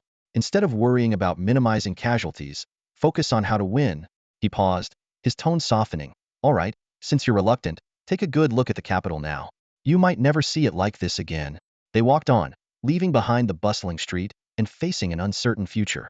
The clamor of the capital seemed to have been put on pause, leaving only the looming shadow of impending war silently enveloping the ancient city. Father, the rebels have reached Jinling. They will arrive at Jiaoyang Pass within 10 days. A young man from Beihai, Ling Bao, burst into the hall, covered in dust and still gripping his long spear. The officials in the hall turned pale at the news, their eyes all fixed on the Beatty King at the center. 10 days the deadline struck like a heavy hammer on everyone's hearts. The Beatty King, however, remained unusually calm. He leaned over the map spread before him, frowning slightly in thought. Beihai is not far from the capital, he said slowly. In 10 days, I can lead a rapid response unit and reach the city before the rebels do. Ling Bao's eyes lit up at his father's words, and he immediately clasped his hands in salute. I will go ahead and help the capital fend off the rebels. Father, you can follow with the main army. Once you arrive, we can crush the rebels. Young master, do not act impulsively. Before the Beatty King could respond, his strategist stepped forward. The rebels are numerous and powerful. Although Beihai can hold them off, the cost would be enormous and not worthwhile. Not worthwhile. Ling Bao was taken aback, his young face full of confusion. Having spent the past few years in training, he was unfamiliar with court politics. The capital is the heart of the empire, and the rebels are advancing fiercely. As loyal subjects, it is our duty to defend the court's honor. How can this be a matter of worth? The strategist looked embarrassed and glanced at the silent Beatty King before forcing a smile. Young master, we share your eagerness to protect the court. However, the world of humans is unpredictable, and there are many with ulterior motives. Although Beihai is strong and prosperous, it is also coveted by others. Therefore, every action must be carefully considered. What's there to consider? Ling Bao muttered, ready to ask more, but the Beatty King interrupted him. Ling Bao, go and assess the status of our troops. Yes, father. Ling Bao obeyed without question and quickly left. Once Ling Bao was out of earshot, the Beatty King nodded slightly and spoke softly to the others. Ling Bao is dedicated to serving the human race. Let's not reveal our plans to him just yet. Understood, the strategist replied thoughtfully. We should proceed according to our original plan. Indeed, the Beatty King affirmed, our plan remains unchanged. I'm worried if the capital can withstand the pressure, another official said, his concern evident. The capital's forces are limited. Right now, they probably have less than 1,000,000 troops available. The Beatty King was unconcerned. They will hold. Ning Shachuan is there, along with that young fellow from the Yi family. True, the officials chuckled. Yifan and his people might not know much, but Ning Shachuan is a real madman. The strategist pondered. I wonder what terms Yifan and Ning Shachuan agreed upon. Given what we know of Yifan, he shouldn't be involved with Ning Shachuan. It's not a wise choice. Perhaps he had no choice, but it's none of our concern, the Beatty King said, standing up and dismissing the strategist's question. Let's focus on our own duties. We've waited many years for this opportunity. We must seize it. His eyes gleamed with anticipation. If the time is right, I'd love to see the south myself. The rebels have reached Zhaoyang Pass. Led by the 7th Prince, an army of 3 million gathered outside Zhaoyang Pass. After days of anxious waiting, the news of the rebels at the gates finally arrived at the court. The officials were visibly alarmed, except for Yifan, who remained unusually calm, his gaze fixed on King Wen on the throne, as if waiting for something. How dare these villains? Ning Shachuan roared, his feigned outrage shaking the hall. After a tirade of curses, he flung his command token. Yifan, commander of the city guards, take 50,000 troops and defend the pass against the rebels. I will lead the other officials in overseeing the battle. We must crush the rebels. With a clink, the token hit the ground. Yifan picked it up and responded firmly. Yifan of the city guards, obeying orders. Without another word, he turned and strode out of the hall. The shadow of war descended faster than expected, yet it felt agonizingly slow. Many had prepared, but when the moment came, anxiety was inevitable. The hall was thick with fear. Even Ning Shachuan, usually carefree, was uncharacteristically serious, issuing orders like a storm, mobilizing all available forces in the capital. Despite the chaos that had driven many to flee, the capital's strength was still formidable. The remaining forces, combined with Yifan's 50,000 city guards, totaled over 1,000,000. General Ning, a trembling official asked amid the chaos, do we have to go to the front lines as well? Of course. Ning Shachuan's eyes gleamed as he looked over the officials. I promised Commander Yifan that we would all be there. No one is exempt. This. Ning Shachuan's words only heightened the officials' fear, and the atmosphere in the hall became unbearably tense. Few among them were truly brave. Otherwise, Ning Shachuan wouldn't have taken control of the court so effortlessly. Now, sending them to the front lines was akin to sending them to their deaths. General Ning stood in the court, surveying those around him, and declared firmly, the court still needs to be managed. If we all leave, there will be no capital left, let alone a court. Upon hearing this, Ning Shachuan's eyes turned icy. He retorted coldly, as high-ranking officials of the human race, don't you always claim to live for the sake of our nation? If you live for the nation, then in times of crisis, you should be willing to die for it as well. As his words echoed, the shadow of war loomed over the entire capital. The army was about to march out, and Yifan, clad in armor, sat atop his horse, leading the formation. A chilling aura permeated the air as the troops advanced. Beside him, Ning Mengyan, visibly affected by the atmosphere, gripped his weapon tighter. The streets were lined with the city's residents, most of whom had heard about the impending battle. Many handed various items to the soldiers as they passed. Yifan and his unit were particularly targeted for these offerings, with one familiar vendor among the crowd. The vendor, holding his young daughter, jogged alongside Yifan's horse, trying to hand him some oranges. Commander Yi, please have a couple more oranges, he called out, his voice choked with emotion. Yifan initially hesitated, but, seeing the vendor's earnest efforts, he stopped and accepted the oranges. Taking a bite, he remarked. These oranges are quite sweet. Then, he gently patted the little girl's head and said seriously, the capital is no longer safe. I've lifted the city restrictions. Your daughter is adorable. You should leave as soon as possible. The vendor, however, responded without hesitation. If the commander fights for the human race, how can we, the common people, flee? This answer left Yifan momentarily stunned. Yifan frowned and said, I serve under the false regime established by Ning Xiachuan. How can you say I'm fighting for the human race? The vendor replied firmly, we don't know about false regimes. We only know that since you took office, the capital has been the safest and most stable it has been in decades. The crowd jostled him away, quickly creating a distance between him and Yifan. From afar, the vendor's voice still reached Yifan. Just fight to the death, Commander. We all believe you will win. When the army returns, I'll bring you more oranges. Yifan stood in place, lost in thought. Ning Mengnian approached and whispered, it seems everyone hopes we will win. Yifan didn't respond immediately. He simply tucked the remaining oranges into his coat. Moments later, he mounted his horse again and said in a low voice, I hope we win too. With that, he waved his hand and led the army towards the city gates. Commander, you finally arrived. Inside Zhaoyang Pass, the garrison was as anxious as ants on a hot pan. Yifan led his army and quickly ascended to the top of the pass. He gazed out, seeing a vast, dark mass of 3 million rebels like a black sea engulfing the land outside Zhaoyang Pass. Ning Mengnian, following closely behind, gasped, there are too many. With so many people, even if each threw a stone, they could bring down Zhaoyang Pass. Unfazed, Yifan replied, we have people too. As soon as he finished speaking, 7 leading figures from the rebel army ascended into the sky. Yifan, do you realize your crime? A thunderous voice from one of the kings shook the air, creating powerful sound waves and gusts of wind. Yifan's hair was blown back as he looked up at the 7 figures, a mocking glint in his eyes. Rebellious scum, daring to question a third-rank official appointed by the court? Yifan sneered. One of the kings shouted harshly, you killed the young Saint Master, defying the heavenly way, committing a heinous crime. Yet you still dare to spout nonsense here. We are here under the command of the Saint Master to eradicate you, an ungrateful wretch who knows nothing of the heavens. Without hesitation, Yifan ordered, artillery unit, shoot them down. The crowd gasped. Using artillery against kings? It seemed absurd.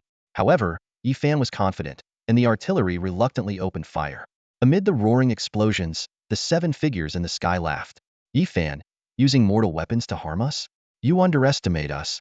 They easily raised barriers to block the artillery shells. Yifan remained resolute. Keep firing. Just as the kings behind the barriers mocked, a massive elemental cannon suddenly appeared, shattering the barriers and knocking one of them down. The battlefield fell silent, but Yifan smiled, looking upward. Sure enough, Ning Xiachuan and his men emerged from the clouds. Ning Xiachuan, you despicable fiend. One of the 7 kings cursed in panic before retreating into the clouds. Ning Xiachuan responded, kings bullying commoners, what kind of prowess is that? He also disappeared into the clouds, accompanied by several shadowy figures. Ning Mengnian's heart raced. What's happening? Yifan explained. Commander against commander, king against king. He raised his arm and shouted, today, we destroy the rebels. Everyone, fight with all your might. The battle at Zhaoyang Pass erupted.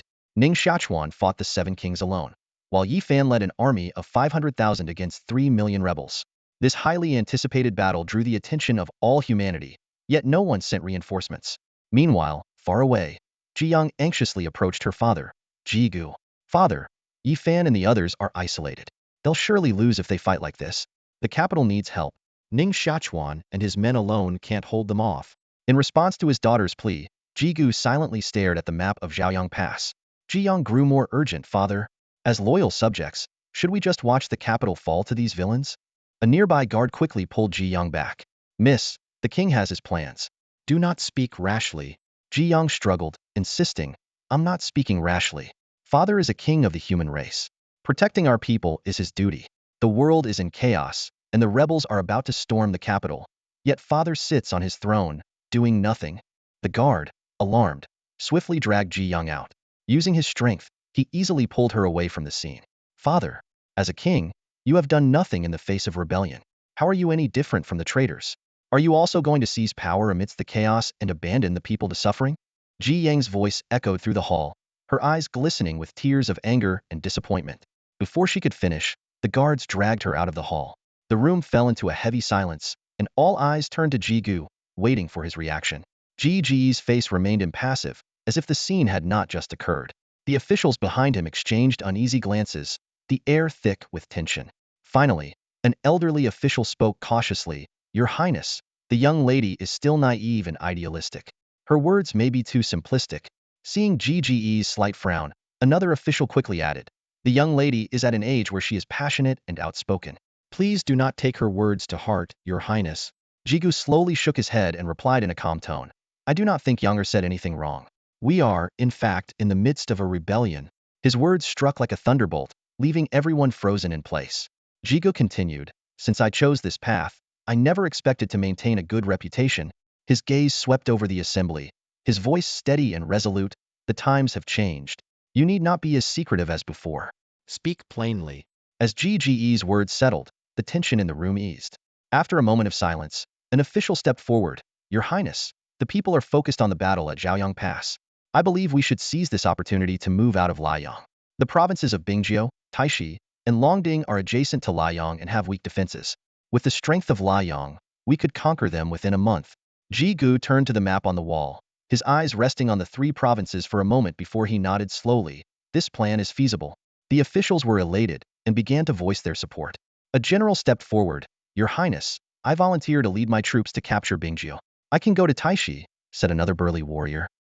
His companion immediately chimed in, "Then I will take Longding." Jigo decisively agreed. "The three of you will lead the campaigns. The battle at Zhaoyang Pass is intense, and although the capital is at a disadvantage, it will take some time for them to fall. We must seize this opportunity." "Understood." The generals responded in unison, their excitement palpable. At that moment, an elderly strategist quietly reminded, "Your Highness, what about the capital? Although no one has declared their stance, surely no one will stand by and watch it fall. If someone intervenes, they might later question why Liang did not contribute." Jigu responded calmly, "We will deal with that when the time comes." His gaze shifted to the vast northern lands on the map, his eyes deep and determined. "Not everyone has the right to question Liang." Thud, thud. In the dead of night, Yi Fan returned to the city, drenched in blood, as if he had just crawled out of a pool of it. The black sword and blood sword in his hands were covered with a layer of dried, darkened blood. Several exhausted beast companions followed him. Even the most enduring among them, the old Qi, was yawning, his body covered in wounds. As soon as he stepped through the city gates, the deputy hurried over, his tone urgent. "Commander, our forces are severely depleted. The enemy outnumbers us greatly. A direct confrontation would be disastrous." Yifan merely stretched his arms lightly and responded calmly, "I know. Strengthen our defenses and rotate the troops for rest." With that, he walked straight towards the main camp, leaving the deputy speechless. Inside the camp, Ning Mengnian and several other generals had been waiting for some time. As Yifan entered, they were about to speak, but Yifan cut them off. "Don't talk to me about victory or defeat. I don't need your reminders." The room fell silent. The men exchanged uneasy glances. After a moment's hesitation, Ning Mengnian spoke up, "Yifan, perhaps we could use some strategy. Winning with fewer numbers is difficult, but not impossible." "What strategy?" Yifan asked as he sat down. Ning Mengnian unfolded a map. "There's a narrow path through the Yang Mountain outside Zhaoyang Pass. We could send a contingent to launch a surprise attack on the enemy's rear. If successful, we could inflict casualties 10 times our own, easing our pressure." Yifan glanced at the map and shook his head. "The path is narrow, and time is tight. We couldn't send more than 10,000 troops through it. That number would be a drop in the bucket." "We could gather our elite forces," Ning Mengnian suggested. "There are many powerful scions of noble families in our army. If we concentrated them, we might inflict greater damage." Yifan snorted. "Noble scions? They're the first to fear death in regular battles. Sending them on a near-suicidal mission is laughable." Ning Mengnian fell silent, finally speaking in a low voice. "In that case, we may face inevitable defeat in this battle." "There are still variables," Yifan said calmly, scanning the room, "but the odds are slim. A single tree can't prop up a falling building.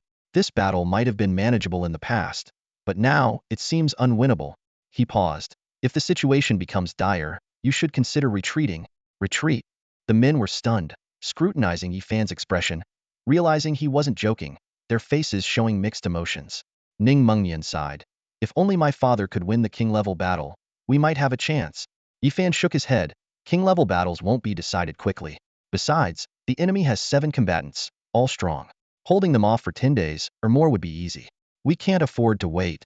Seeing the immense pressure on everyone, Yifan waved his hand. "Don't be too tense. War is just about winning or losing. Those who are willing can go to the front lines and kill more enemies. Those who aren't should take their families and leave the capital early. The human race is on the brink of collapse. Survival is more important than honor. As his words hung in the air, the room fell silent for a moment before the men gradually took their leave. Ning Mengyan was the last to go, hesitating before finally leaving. Yifan sat alone, staring at the map in deep thought. After a long while, Qiongqi spoke. I don't see the point of such a battle. The defenders have no will to resist, and the attackers have no will to advance. It's a senseless sacrifice of millions for the grudges of the higher-ups. Yifan responded softly. It has meaning. Yifan's eyes grew deep as he spoke slowly. For the rebels, capturing the capital is a necessary step.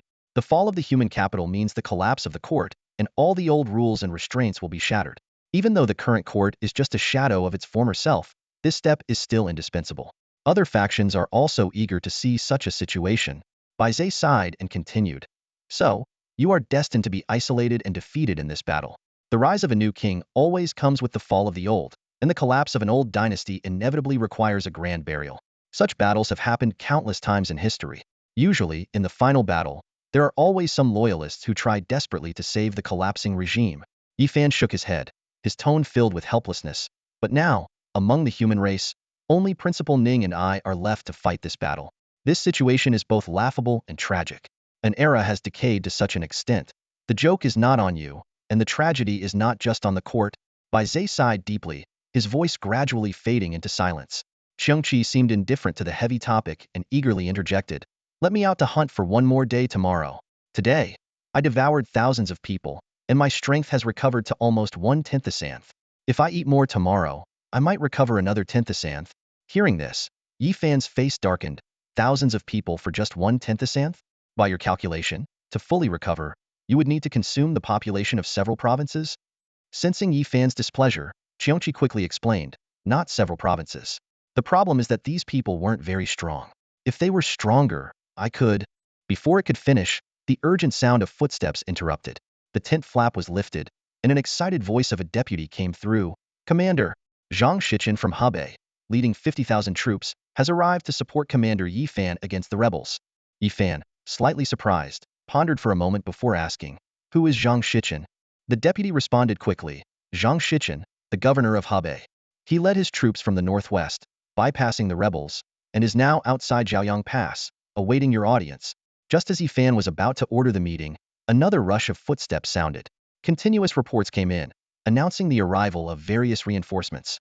Yifan's expression grew increasingly serious and complex as these unfamiliar names suddenly became well known. Finally, Ning Mengyan hurried in, his face glowing with excitement. Yifan, several more armies are on their way, and will arrive at Jiaoyang Pass in the next day or two. Over 10 armies from the south have already launched attacks on the rear of the rebels. His voice was filled with hope. Tens of thousands of troops from all directions are coming to support us. The human race still has loyalists and elite soldiers. We still have a fighting chance. Sounds of commotion rose and fell as Yifan stood up and silently walked out of the camp.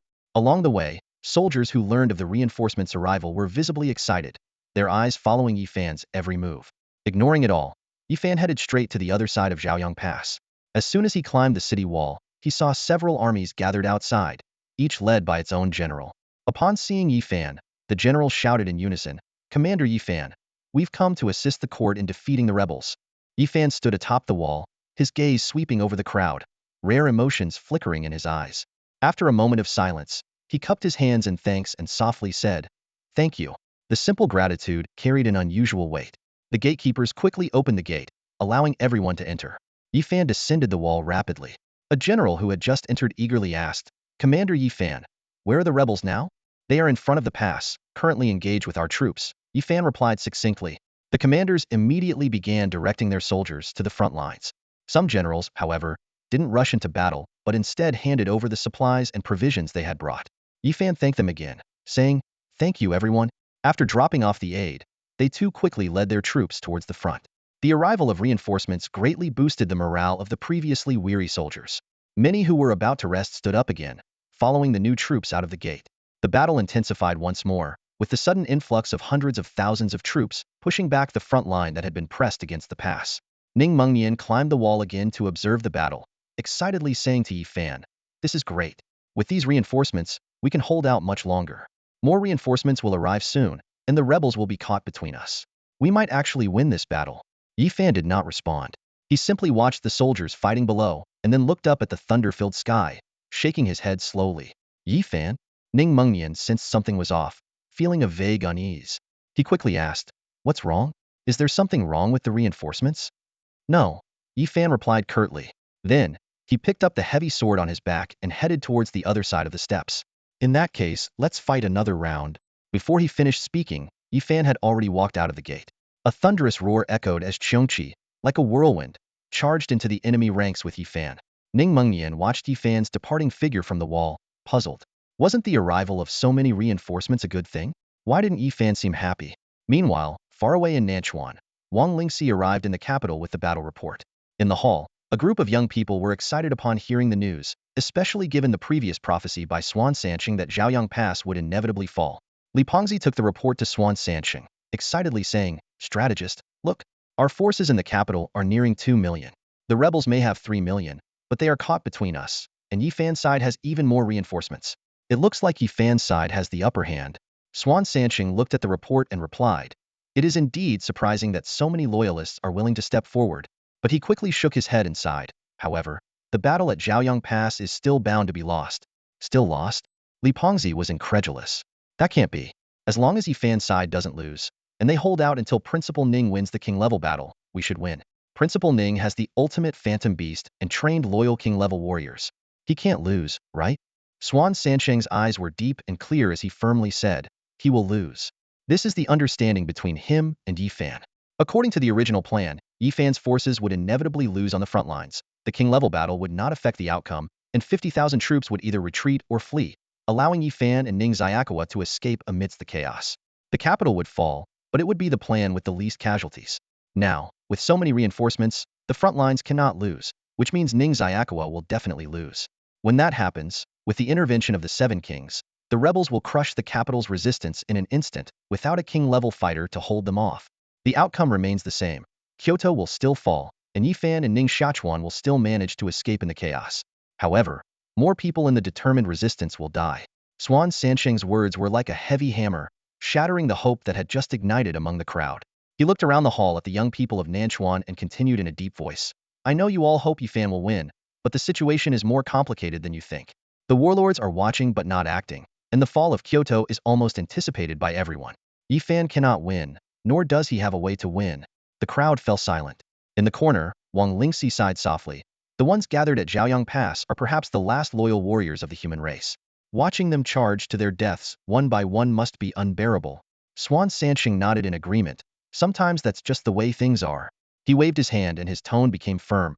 "All right, Nanchuan's army is ready, and the expedition forces have all returned. Li Ping'an is waiting for you at the border. The collapse of the human race is inevitable. We should protect what we can and do more meaningful things with this precious time. Yi Fan stayed in Kyoto to buy us valuable time, and it's too wasteful to spend it on futile lamentations." The hall fell silent once again. Swan Sanqing quietly observed the crowd. He could have withheld the truth, but as a core figure in Nanchuan and Yi Fan's most important ally, he knew exactly what kind of support Yi Fan needed. Passionate fervor is precious, but in chaotic times, failing to see reality can become a burden. After a long pause, Li Pengzi broke the silence first. Who cares? Whether Kyoto falls or the resistance wins has nothing to do with me. The most important thing is that Yi Fan returns safely. I'll eat first and then head out. Let me know when Yi Fan is back." With that, he shook his plump body and strode out of the hall. Li Yu's actions seemed to break some kind of restraint, and the others snapped back to reality. Some had sudden realizations, while others awoke from a dream. Some sighed softly. One by one, they bowed to Swan Sanqing and left the hall. Soon, the hall was empty again. Swan Sanqing looked at the open door, a meaningful smile playing on his lips. "This Li Yu, being foolish has its own advantages," he murmured to himself, his eyes reflecting both relief and anticipation. In the command tent, Yi Fan had just returned from the front lines. Exhausted, he sat down and began practicing a holy recovery technique. Steam rose from his body, carrying a pungent smell of blood. The deputy general rushed in to report the arrival of new reinforcements. Yi Fan responded briefly, "Go greet them." Ning Mengnian arrived, his youthful vigor evident in his demeanor. "The rebel forces have suffered heavy casualties. I think it's time for us to launch a counterattack." Just as Yi Fan was about to reply, a loud explosion and the sound of chaos erupted outside the tent. The two rushed out to see a group of officers carrying the bloodied Ning Xiachuan. Ning Mengnian's face turned pale, while Yi Fan gravely stepped forward to check his pulse. Ning Xiachuan suddenly coughed violently, grabbing Yi Fan's arm. I'm severely injured and can no longer fight. Yi Fan silently withdrew his hand and instructed, take Commander Ning for treatment. At that moment, mocking laughter echoed from the sky. Yi Fan stepped out of the tent to see 7 figures looming over Zhaoyang Pass like dark suns. One of them sneered, Yi Fan, Ning Xiachuan has been gravely injured by us. Your defenses are useless now. Are you ready to die? The 7 kings gave them one night to surrender, or face a fate worse than death. With that, the 7 figures swiftly departed, leaving behind the sounds of intense explosions in the distance, clearly targeting the reinforcements. The officers were enraged. How dare these treacherous rebels slaughter our loyal soldiers? We, the human race, stand strong and unyielding. We will never bow to traitors. Death is but a small price. Yi Fan remained silent, a complex expression flickering in his eyes. As night fell, Zhaoyang Pass was shrouded in darkness, filled with the sounds of deserting soldiers. Yi Fan sat alone in the tent, staring at the map on the table, as still as a piece of iron. Suddenly, Ning Xiachuan's voice broke the silence. You're still here? He stood at the entrance of the tent, looking composed and tidy, a stark contrast to his earlier state. Ning Xiachuan continued, they still fear me. Tonight is your best chance to leave. I know the Tian army has people waiting to escort you at Zhaoyang Pass. If you leave now and return to Nanchuan, you can immediately begin your true path to greatness. Yi Fan looked up, his eyes cold yet turbulent. He spoke calmly, so, after all our planning, at this critical moment, you want to become a loyal servant to the human race? I have never been loyal to the human race, Yi Fan replied with a hint of regret in his tone. It's just a pity. Those still at Zhaoyang Pass could have been the strongest backbone of humanity in another era.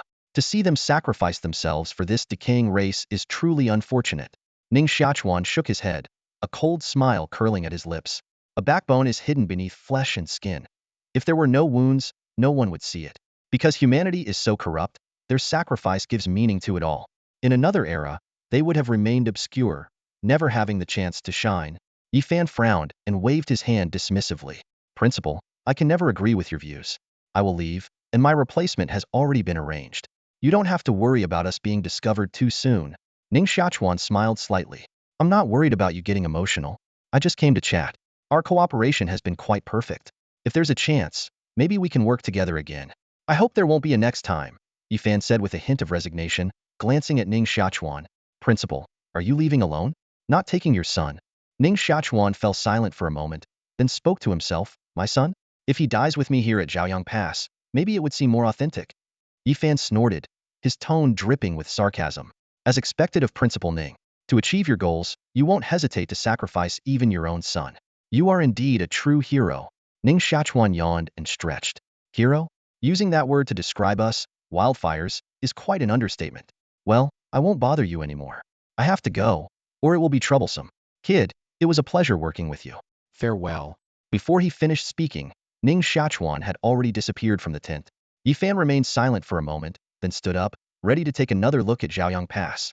At that moment, the sound of hurried footsteps came from outside the tent. Yi Fan cautiously placed his hand on the hilt of the black sword behind him. The tent flap was pulled open, and a group of generals led by Zhang Shichen entered, carrying a sack. They all knelt on one knee. Commander, we will launch a final attack on the rebels tonight. We came to bid you farewell, Zhang Shichen said solemnly. Yi Fan was silent for a few seconds before speaking. Knowing it's a hopeless cause, you still go through with it. Report the names and addresses of your families to me. If there's a chance in the future, I will take care of them. The leading general cupped his hands.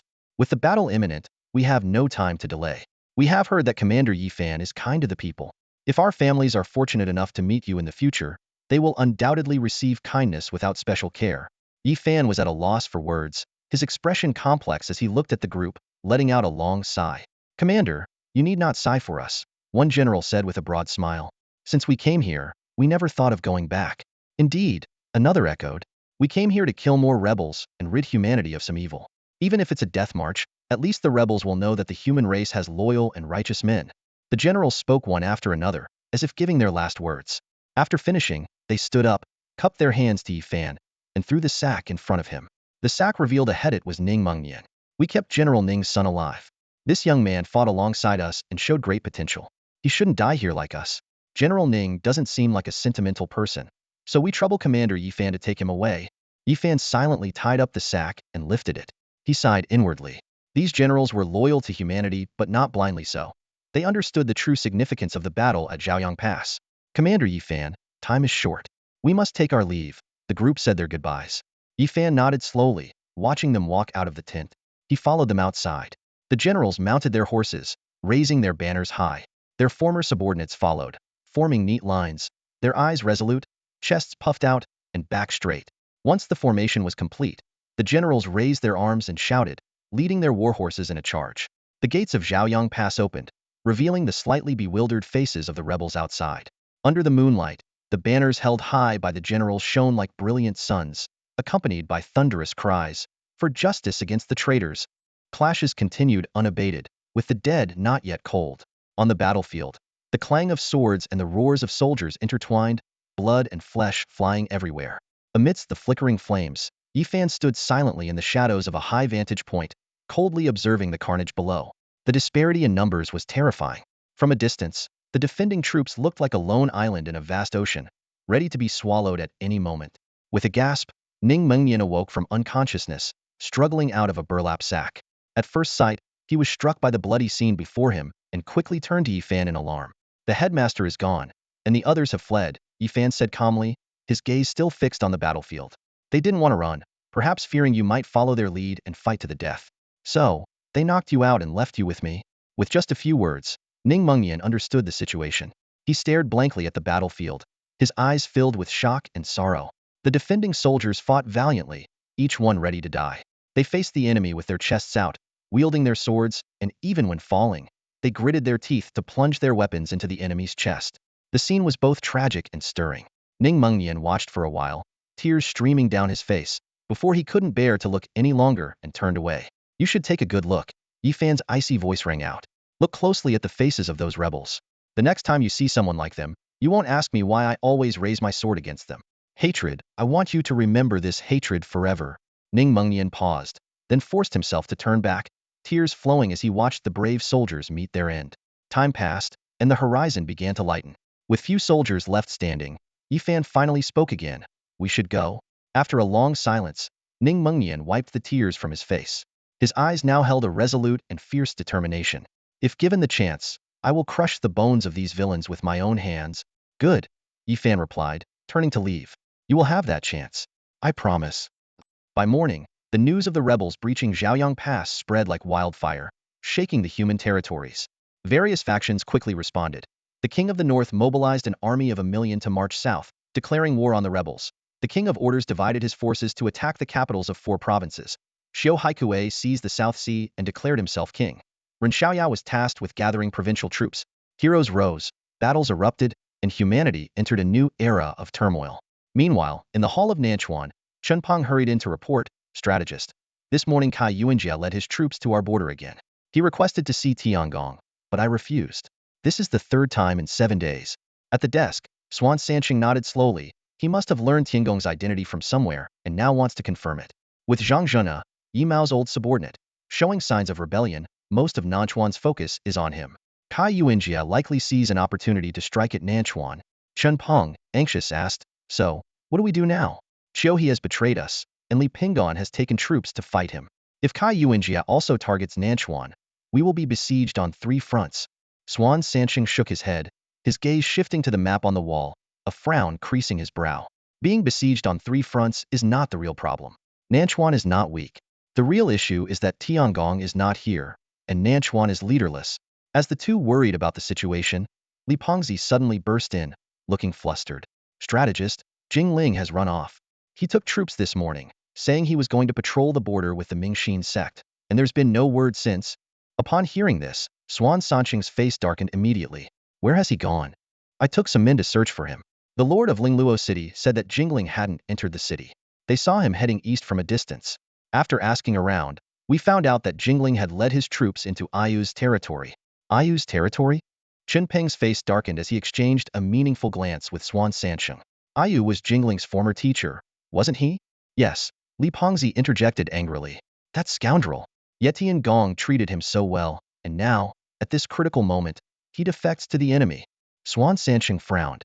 Someone whom Tiangong values wouldn't do such a thing. Despite his grim expression, he remained composed. After a moment of contemplation, he asked, "Does Jingling's adoptive father, Wu Jingtian, know about this?" "He does," Li Pengzi replied. He was furious. He grabbed a stick and left, saying he was going to beat that ungrateful brat to death. And then, he disappeared too. Li Pengzi shrank back. "I suspect he might have. Wu Jingtian is indebted to Tiangong." "That's impossible." Swan Sanqing shook his head firmly, but then he fell silent. After a moment, he said in a low voice, "Indebted to Tiangong. But now, Nanchuan has no Tiangong." The atmosphere in the hall became oppressive. Everyone wanted to believe that Yifan wasn't dead and that this was just part of his plan. But the crux of the matter was that everything in Nanchuan had been held together by Yifan. In the past, when he wasn't in Nanchuan, people followed Swan Sanqing because of Yifan and Tiangong. Now, with Tiangong gone, the core that held them together was missing. Simply believing that Yifan wasn't dead wasn't enough to trust others and follow Swan Sanqing. "Go gather more information." Swan Sanqing broke the silence. Li Pengzi nodded and left. Swan Sanqing turned to Chen Pong and lowered his voice. "Chen Pong, take a troop and assist Li Yu in gathering information. Li Yu is a close friend of Yifan. If things take a turn, he will be crucial. Do you understand?" "I understand," Chen Pong replied solemnly, bowing to Swan Sanqing. "The strategist is also very important. Take care of yourself." Chen Pong got up and left. Just as he stepped out of the hall, he saw an excited Li Pengzi running back. "Strategist, he's back. He's back." Li Pengzi was so excited he could barely speak. "He's back?" Swan Sanqing was surprised. "I knew it. Tiangong couldn't be wrong about people. Jingling wouldn't." "It's not Jingling. Not Jingling." Li Pengzi interrupted. "Jingling hasn't returned.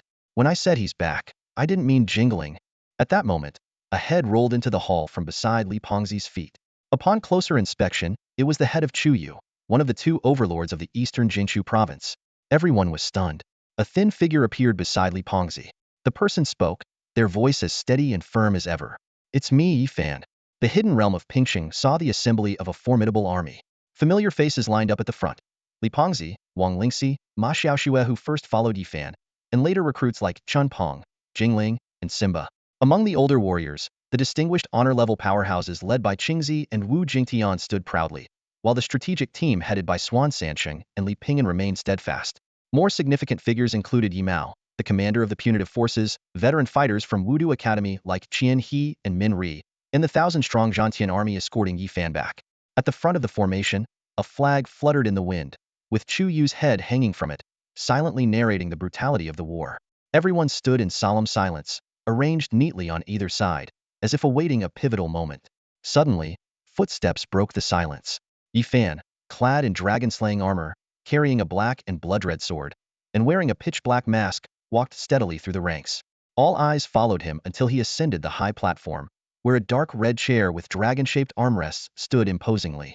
Yifan paused for a moment before the seat, then turned and sat down, his hand firmly gripping the dragon head armrest. Instantly, the soldiers knelt on one knee in unison, their loud voices piercing the sky. "Hail the heavenly lord!" The oppressive atmosphere of the army surged with a murderous aura. Yifan raised his hand slightly, signaling everyone to rise. Below the platform, the long-waiting herald stepped forward and announced loudly, "The capital has fallen. Traitors run rampant.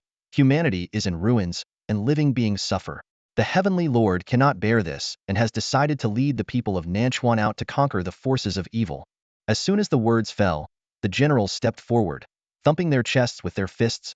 "We are willing to sacrifice everything for the heavenly lord's cause, even unto death." The army echoed in unison, their voices like rolling thunder, shaking the ground. The herald turned to Yifan. "With a just cause before setting out, please appoint the leaders for each faction, heavenly lord." Yifan stood up, overlooking the vast army, the soldiers' morale soaring. He smiled, feeling a sense of accomplishment. Years of effort and struggle had finally led to this decisive moment. "No order, no success," Yifan said solemnly. "Appoint Swan Sanqing as Minister of Internal Affairs, and Li Pingyan as the military advisor at the front. From now on, these two shall represent me." Meanwhile, in the Lingyang military camp, a scout reported to General Zhang. "General Zhang, there has been no movement from Nanchuan today." The drunken Zhang Zhini pushed away the woman beside him, looking up with bleary eyes and sneering. What movement could they possibly have? Lingyang has a 1,000,000-strong army. Do they dare to make a move against us? A refined man named Zhu Bai entered the camp, frowning at the scene of drunken debauchery, but patiently advising, "General, we must not be careless.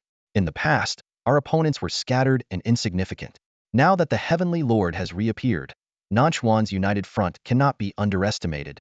Zhang Zheni, still drunk, raised his cup and said, Yimao couldn't do anything to me, and the Heavenly Lord is just a young boy.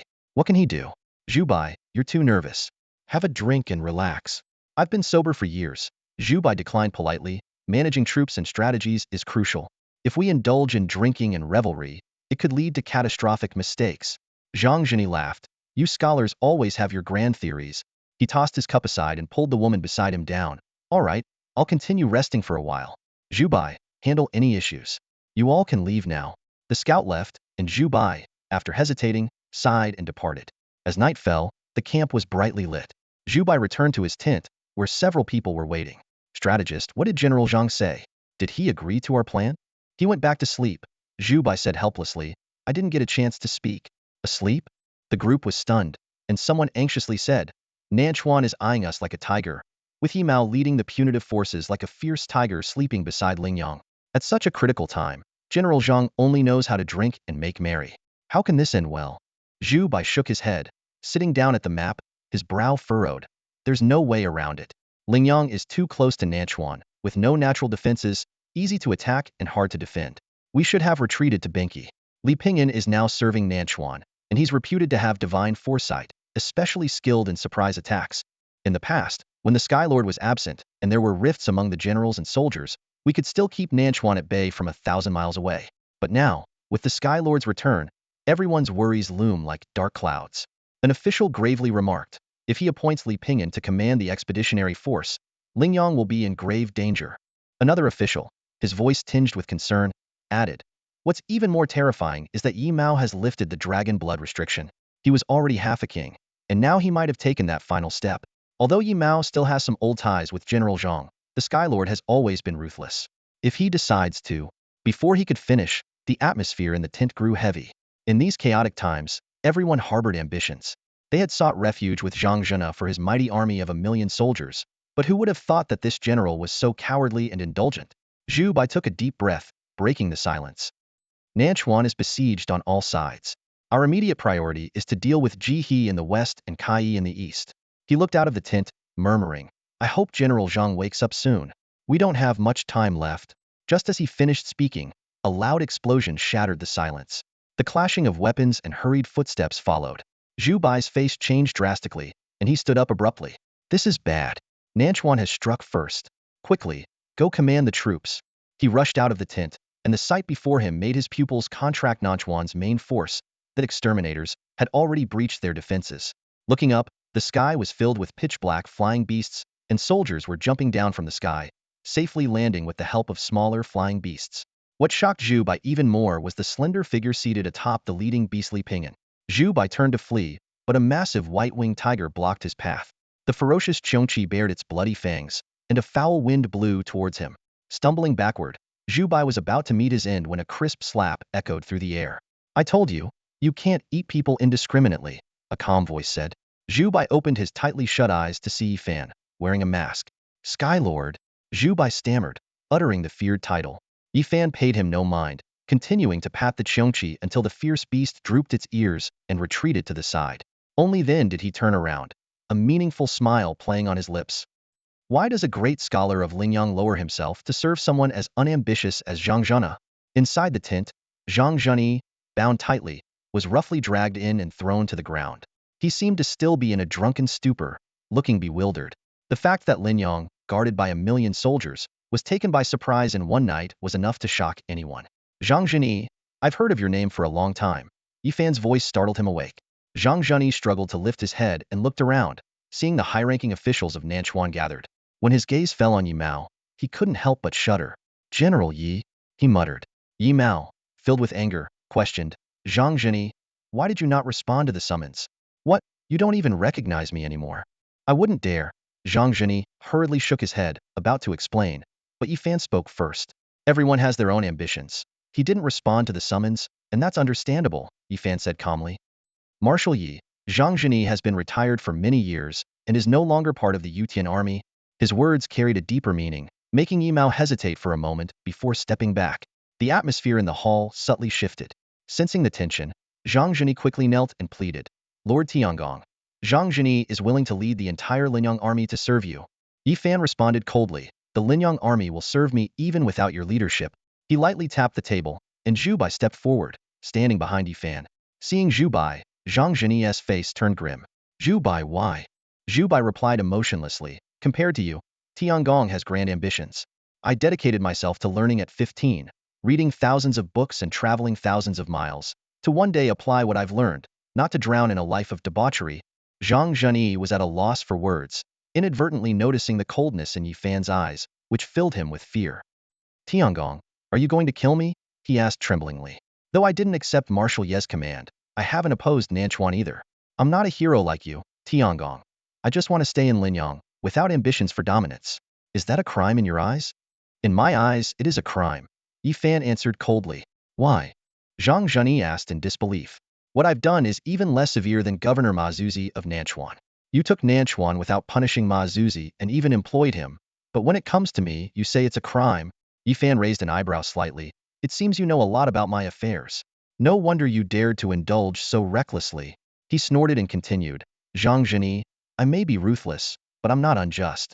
During his tenure, Ma Zuzi did some good for the people, governing Nanchuan with dedication. I didn't kill him because it was understandable. But what about you, Zhang Zheni? What did you do during your tenure? I did nothing wrong, but I wasn't the worst either, Zhang Zheni defended. That's easy to say. Yifan shook his head, tossing a bag casually. Take a good look. This is something I could easily buy on the streets of your Linyang. Zhang Zheni suspiciously picked up the bag, tore it open, and saw it contained white powder. He dipped a finger in and tasted it, his face changing dramatically. Ice. Halfway through the word, Zhang Zheng suddenly realized, repeatedly kowtowing, Tiangong. I know I was wrong. Yifan said meaningfully, as a high-ranking official, if you have faults, you deserve to die. If you have no merits, that's the biggest fault. Admitting your mistakes to me is useless. I won't give you a chance to change. Nanchuan doesn't need people like you. Zhang Zhani was utterly panicked, pleading desperately. I truly know my mistakes. Tiangong, I once served in the Yutian army. For the sake of my years of fighting for humanity on the front lines, spare my life. Seeing Yifan unmoved, Zhang Zheni turned to Yimao, trying to approach but was held back by guards. General, save me. I have an elderly mother, a wife, and children. If I die, they won't survive in this chaotic world. I can't die. Yimao showed a hint of reluctance, but at Yifan's signal, he merely sighed. You retired many years ago and are no longer part of the Yutian army. With that, he stepped back into the crowd. No. Zhang Zheni looked around in despair, seeing only indifference. Finally, he pinned his hopes on Zhu Bai. However, Zhu Bai coldly said, Zhang Zheni, I won't speak for you. These words hit Zhang Zheni like a bucket of cold water, leaving him paralyzed. It wasn't until the guards came to take him away that he started struggling and wailing frantically, Don't kill me! Don't kill me! I don't want to die. His pleas quickly faded outside the tent, replaced by a piercing scream. As the voice fell, the hall fell silent. Yifan remained expressionless, merely waving his hand to signal everyone to leave. However, Zhu Bai stayed behind, standing quietly in place. The two stared at each other in silence for a long time. Suddenly, Yifan spoke. Zhu Bai, were you trying to plead for him just now? Zhu Bai was slightly taken aback, but then responded calmly. Zhang Zheni may be foolish, but he was the one who promoted me to his side. Even though he ignored my advice, I still feel grateful for his recognition. Yifan raised an eyebrow and asked, Then why didn't you speak up earlier? Zhu Bai shook his head, his gaze drifting towards the door. He replied in a flat tone, If I had spoken up, Tiangong might have spared him. But in doing so, my standing with Tiangong would have diminished. Nanchuan is like a sleeping dragon that has now awakened. More talents and prodigies will emerge in the future. I need Tiangong's trust and support to achieve my ambitions. Yifan nodded slightly at these words. You're very smart. He said no more, turning his gaze outside, lost in thought. He could have spared Zhang Zhenyi, but given the current situation, he needed to unite everyone into a powerful force. Nanchuan had been peaceful for too long, causing many to become complacent. Death was the most effective wake-up call. The scene suddenly shifted to the beast-taming space. The full and bored Xiongqi was picking its teeth when it noticed Yifan meditating nearby. Curious, it approached and said, Kid, your cultivation speed is impressive. You're about to break through to the Starshine realm. Before it could finish speaking, a powerful aura erupted from Yifan. Xiongqi smacked its lips. Well, look at that, you've already broken through. Yifan opened his eyes, his sharp gaze fixed on Xiongqi. If you dare disturb me during my cultivation again, I won't let you off easily. Xiongqi immediately put on a flattering smile. Don't be like that. We've been getting along so well lately. You attack cities, I eat people. Our coordination is flawless. At this rate, by the time you conquer all the provinces of the human race, I'll have regained my strength. You'll have territory and the assistance of a divine beast like me. What more could you want? Just focus on your cultivation, and transcendence will be within reach. Yi Fan sneered. Spare me your nonsense. I know full well what you're plotting. Suddenly, he remembered something and asked, You've mentioned transcendence many times. It seems like your master's transcendence is crucial to you? Xiongqi initially wanted to deny it, but, seeing Yi Fan's piercing gaze and recalling the existence of the soul contract, had to answer honestly. Ancient divine beasts like myself, although powerful, are also bound by restrictions. This is both a blessing and a curse.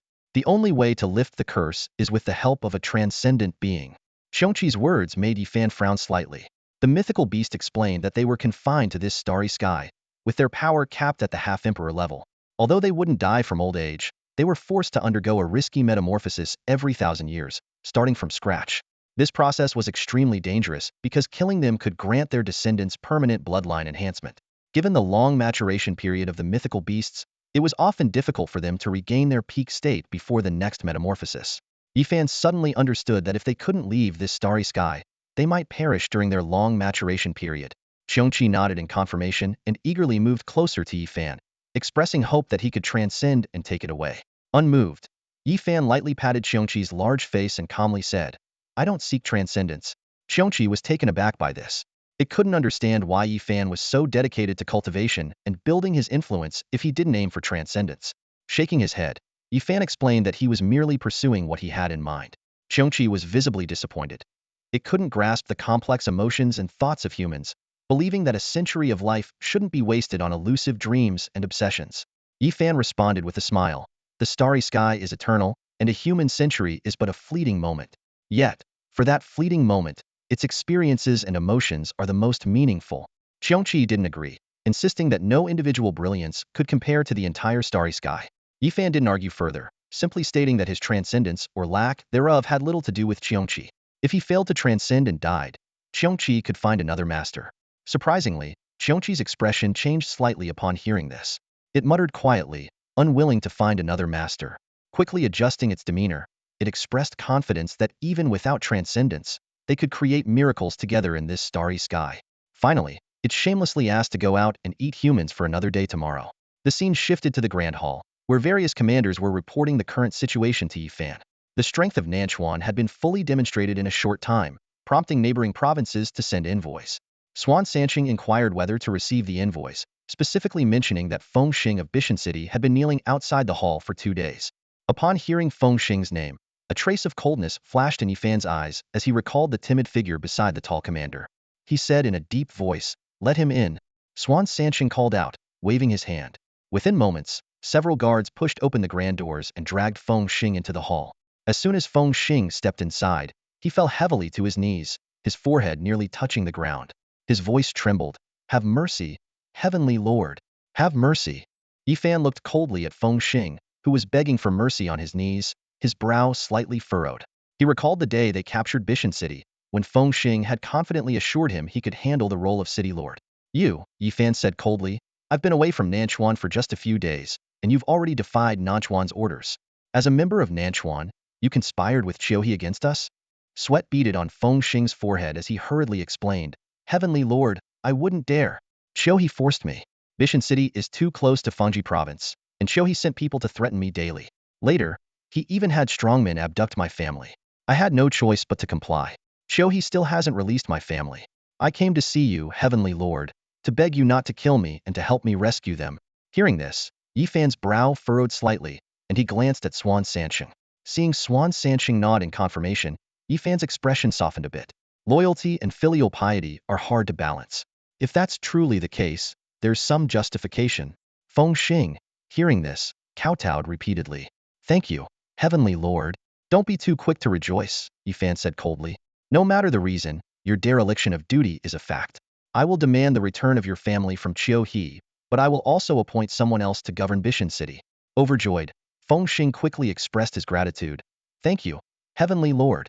If you save my family, I am willing to step down as the city lord of Bishan City. Yifan nodded in agreement and waved his hand, signaling Feng Xing to leave. Watching Feng Xing's excited departure, Yifan mused. I always thought Feng Xing was just a greedy and cowardly man.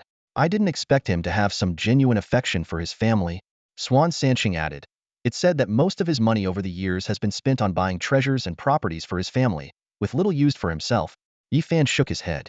No matter who he spends it on, it doesn't change the fact that he is a corrupt official. I've long wanted to remove him from his position. Now, this is a good reason. Summon the envoy from Chiu He. It's time to settle accounts with him. Just as Swan Sansheng was about to get up, urgent footsteps echoed from outside the hall. A fully armed soldier hurried in, dropping to one knee. Heavenly Lord, the Lord of the North Sea, King of the North, has sent a guard with a message. King of the North? Yifan was a bit surprised. What does the guard say? The soldier looked up, his voice loud and clear. The King of the North is preparing to counterattack the rebels occupying the capital. He is currently at Hegu Pass, 1,500 miles from the capital. The rebels are numerous, and he cannot handle them alone. Therefore, he drafted a list of heroic leaders from across the land, inviting those named to send troops to join forces and attack the capital to eliminate the rebels. The list of heroes. Yifan narrowed his eyes. So, I'm on this list? Yes, the soldier replied, taking out a list from his chest and respectfully handing it over. There are 72 heroes in total. The Lord of Nanchuan, Yi Tiangong, is ranked 36th. Yifan heard that he ranked 36th on the mighty leaders list. He remained calm and showed no reaction. However, Sansheng, sitting below, frowned, clearly dissatisfied with the ranking. The biggest advantage of Nanchuan is that it's not well known yet, Sansheng murmured. The Northern King. He met me in the capital and seems to have some interest in Nanchuan. Yifan nodded slightly, deep in thought. I didn't expect the mighty leaders list to be orchestrated by the Northern King, he muttered, a glint in his eyes. The mighty leaders list was destined to be a significant marker during the chaotic times ahead.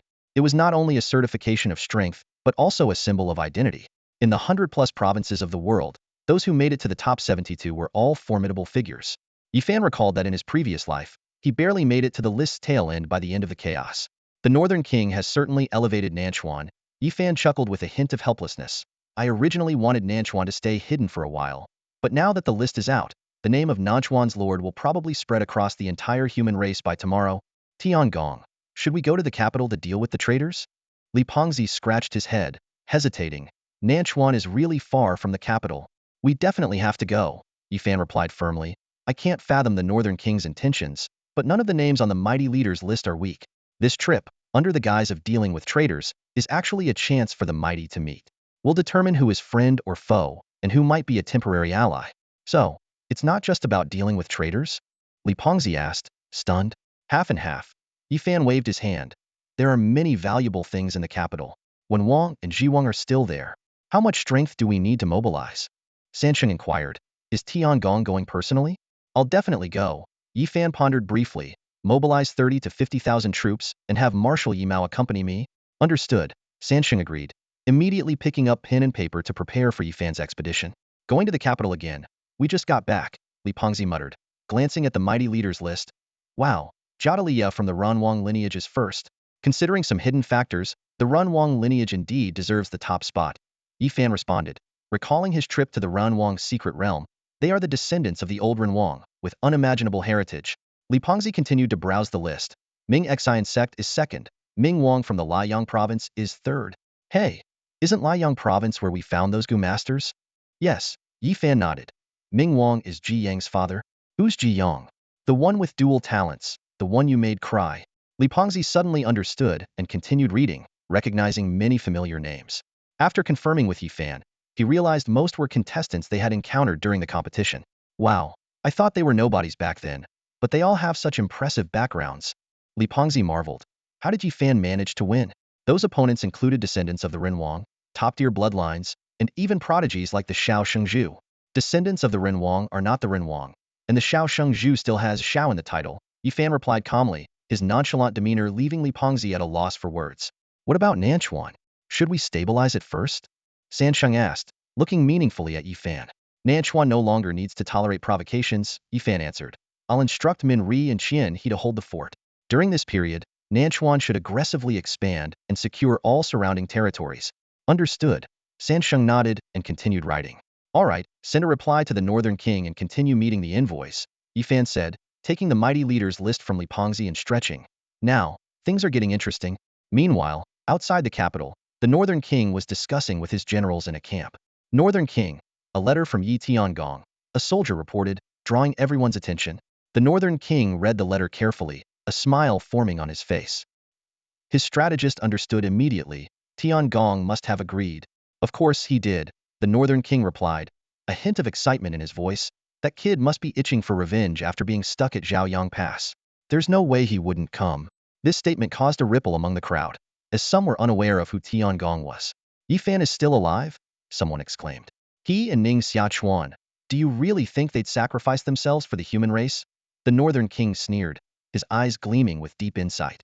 The King of Beatty returned to his tent, a knowing smile playing at the corners of his mouth. He surveyed the room, his gaze lingering on the assembled generals and advisors.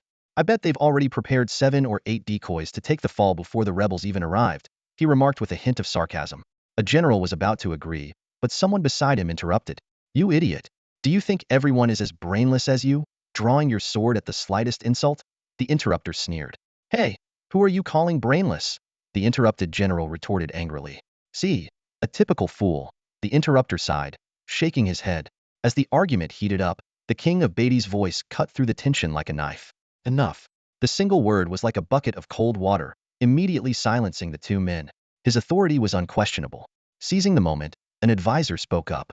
Yifan has returned to Nanchuan and assumed the title of Tiangong, but where is Ning Xiachuan? According to our intel, Ning Xiachuan disappeared on the day the capital fell, along with King Wan.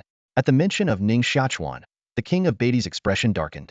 Perhaps due to unpleasant past experiences, his tone was laced with disdain. I hope the rebels really did kill him. Sensing the king's displeasure, the advisor wisely changed the subject. King of Beatty, what should our next move be? We wait, the king replied tersely.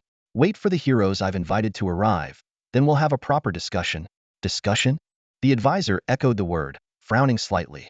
He pondered silently. The King of Beatty is renowned, and no one usually dares to defy him. But now, with the human world in turmoil and so many heroes invited, what if they don't submit to his authority? As if reading the advisor's mind, the King of Beatty interrupted his thoughts. How could they not submit? His gaze shifted to an inconspicuous old man in the corner, a knowing smile reappearing on his face. Ji Wang is here to witness. The king's smile turned sharp, his tone carrying an unmistakable threat.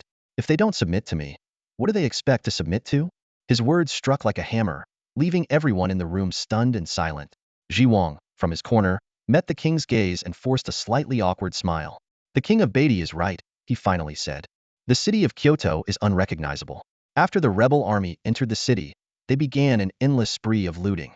Wealthier households could still muster enough to bribe the soldiers, but smaller families were stripped bare and still couldn't meet the so-called compensation fees demanded by the army. The streets were desolate. Most people could only scrape by cooking, cleaning for the soldiers, or working for the rich. In the afternoon, outside the rebel army camp, a long line of weary citizens waited to receive their meager wages after a day's labor. They were anxious and parched. Finally, a portly, richly dressed man arrived, fashionably late. As soon as he took his seat, his attendant raised a sign. 30 for odd jobs, 25 for cooks. 30? Wasn't it 40 yesterday? The crowd erupted in protest. With rice prices so high, 30 won't even buy enough food for one person. How are we supposed to feed our whole family? Someone shouted angrily. The man distributing the money scanned the crowd coldly and said slowly, that's the order from above. If you're not happy, go argue with them. Just a reminder, they're in a bad mood lately, and giving you any money at all is a favor. Faces turned pale with anger, but under the intimidating presence of the army, they could only swallow their resentment, take the money, and leave with heavy hearts. The man still held a thick wad of cash. He spat, a bunch of ingrates.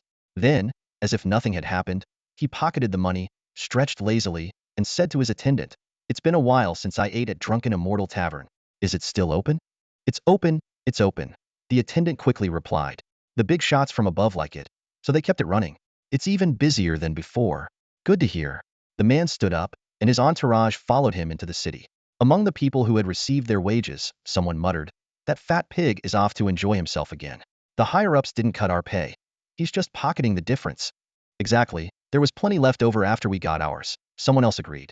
These aristocratic dogs, groveling when the rebels came, and now they're treating us like dirt. They're all two-faced scum. In the crowd, a man with a troubled expression remained silent. He stared at the 30 coins in his hand, listening to the complaints around him. After a long pause, he sighed. If Commander Yi were here, these bastards would have been cut down long ago. The remark caused a moment of stunned silence. Before anyone could respond, a sarcastic voice cut in. Give it a rest, Lu Bin. The court's gone, and so is Commander Yi. What do you mean by that? Lu Bin asked, frowning. The man sneered. What do you think? I'm saying you're delusional. You used to suck up to Yi Fan, bringing him oranges every day like a little lapdog. Too bad, with Yi Fan dead, your hopes are dead too. He was skewered by the rebel. Before he could finish, others erupted in anger. Miao Du, you ungrateful wretch. How dare you speak ill of Commander Yi, after all he did for us? Miao Du shrank back but retorted. I'm just telling the truth. You dare say that? Someone shouted, rolling up their sleeves to strike. Miao Du quickly fled. Others comforted Lu Bin. Ignore that scoundrel. Everyone knows you brought oranges to thank Commander Yi. Yeah, if I had the guts, I'd have done the same. Lu Bin forced a smile. I'm fine, but it was clear he was downcast. After a moment of silence, he sighed. In hindsight, I should have brought him more oranges. The scene shifts to a dark dungeon, where three shadowy figures stand before Ing Sheng, who is bound in chains. One of them speaks. Ing Sheng, are you still not going to reveal how to activate the sword beast? The fall of the capital plunged the city into chaos. Most people chose to flee, but some decided to stay. Among them were the principals of various prestigious schools, led by Ing Sheng. They, along with a group of students, were determined to resist the rebels to the end. However, even the million-strong army at Zhaoyang Pass couldn't stop the rebel forces, making the resistance of these principals and students seem futile. The rebels quickly broke through their defenses, capturing those who refused to surrender and deemed valuable. In a dark and damp cell, Ing Sheng was shackled with iron chains, his body covered in wounds. Despite clear signs of severe torture, his voice, though hoarse, remained firm and powerful. I, Ing Sheng, carry the bloodline of the Sword Saint. If you think I'll hand over my ancestor's legacy to you, you're dreaming. Faced with Ing Sheng's stubbornness, three shadowy figures snorted coldly without saying much. One of them snapped his fingers, and immediately, someone brought in a glowing red-hot branding iron. This was no ordinary instrument of torture. When it touched Ing Sheng's skin, his body seemed to shrivel, emitting white smoke. Despite the unbearable pain, Ing Sheng gritted his teeth and stayed silent. The relentless torture did not break Ing Sheng's will. The shadowy figure on the left frowned and said, Cursed brand, an ancient tool used against deities. Even gods find it hard to endure. The descendant of the Sword Saint indeed has some backbone. The figure in the middle seemed to feel a bit of respect, motioning to stop the torture. Once the branding iron was removed, Ing Sheng regained a bit of strength. He lifted his head, a bitter smile playing on his lips. Use whatever torture you want. If I utter even a single word, I'd disgrace the shadow in my name. The middle figure stepped forward, leaning in and lowering his voice. Ing Sheng, don't be too proud. Our sanctuary has many ways to deal with you. Your will is as solid as a rock. But what if someone pulls you into a dream? Would you still hold out if you saw your wife and children, your ancestors, in that dream? Can you remain silent then? Hearing this, Ing Sheng's expression darkened, and he gritted his teeth. You despicable creatures only know how to use vile methods. The middle figure seemed unfazed, instead showing a meaningful smile. Methods are just methods. Does it matter if they are vile? If you want to die, you can end it yourself. Staying here and enduring torture without saying anything is just a way of buying time, hoping others will come to reclaim the capital.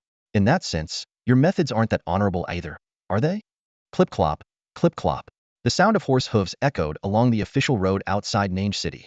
Leading an army of 50,000, Yi Fan rode at the front, with the fully armed Yi Mao by his side. The crowd that came to see them off watched reluctantly until they left the borders of Nanchuan.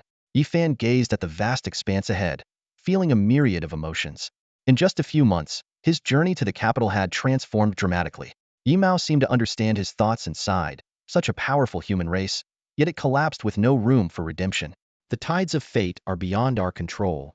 Yi Fan no longer held back and said frankly, the One King drove away the Grand Duke. In hindsight, there's a certain irony to it.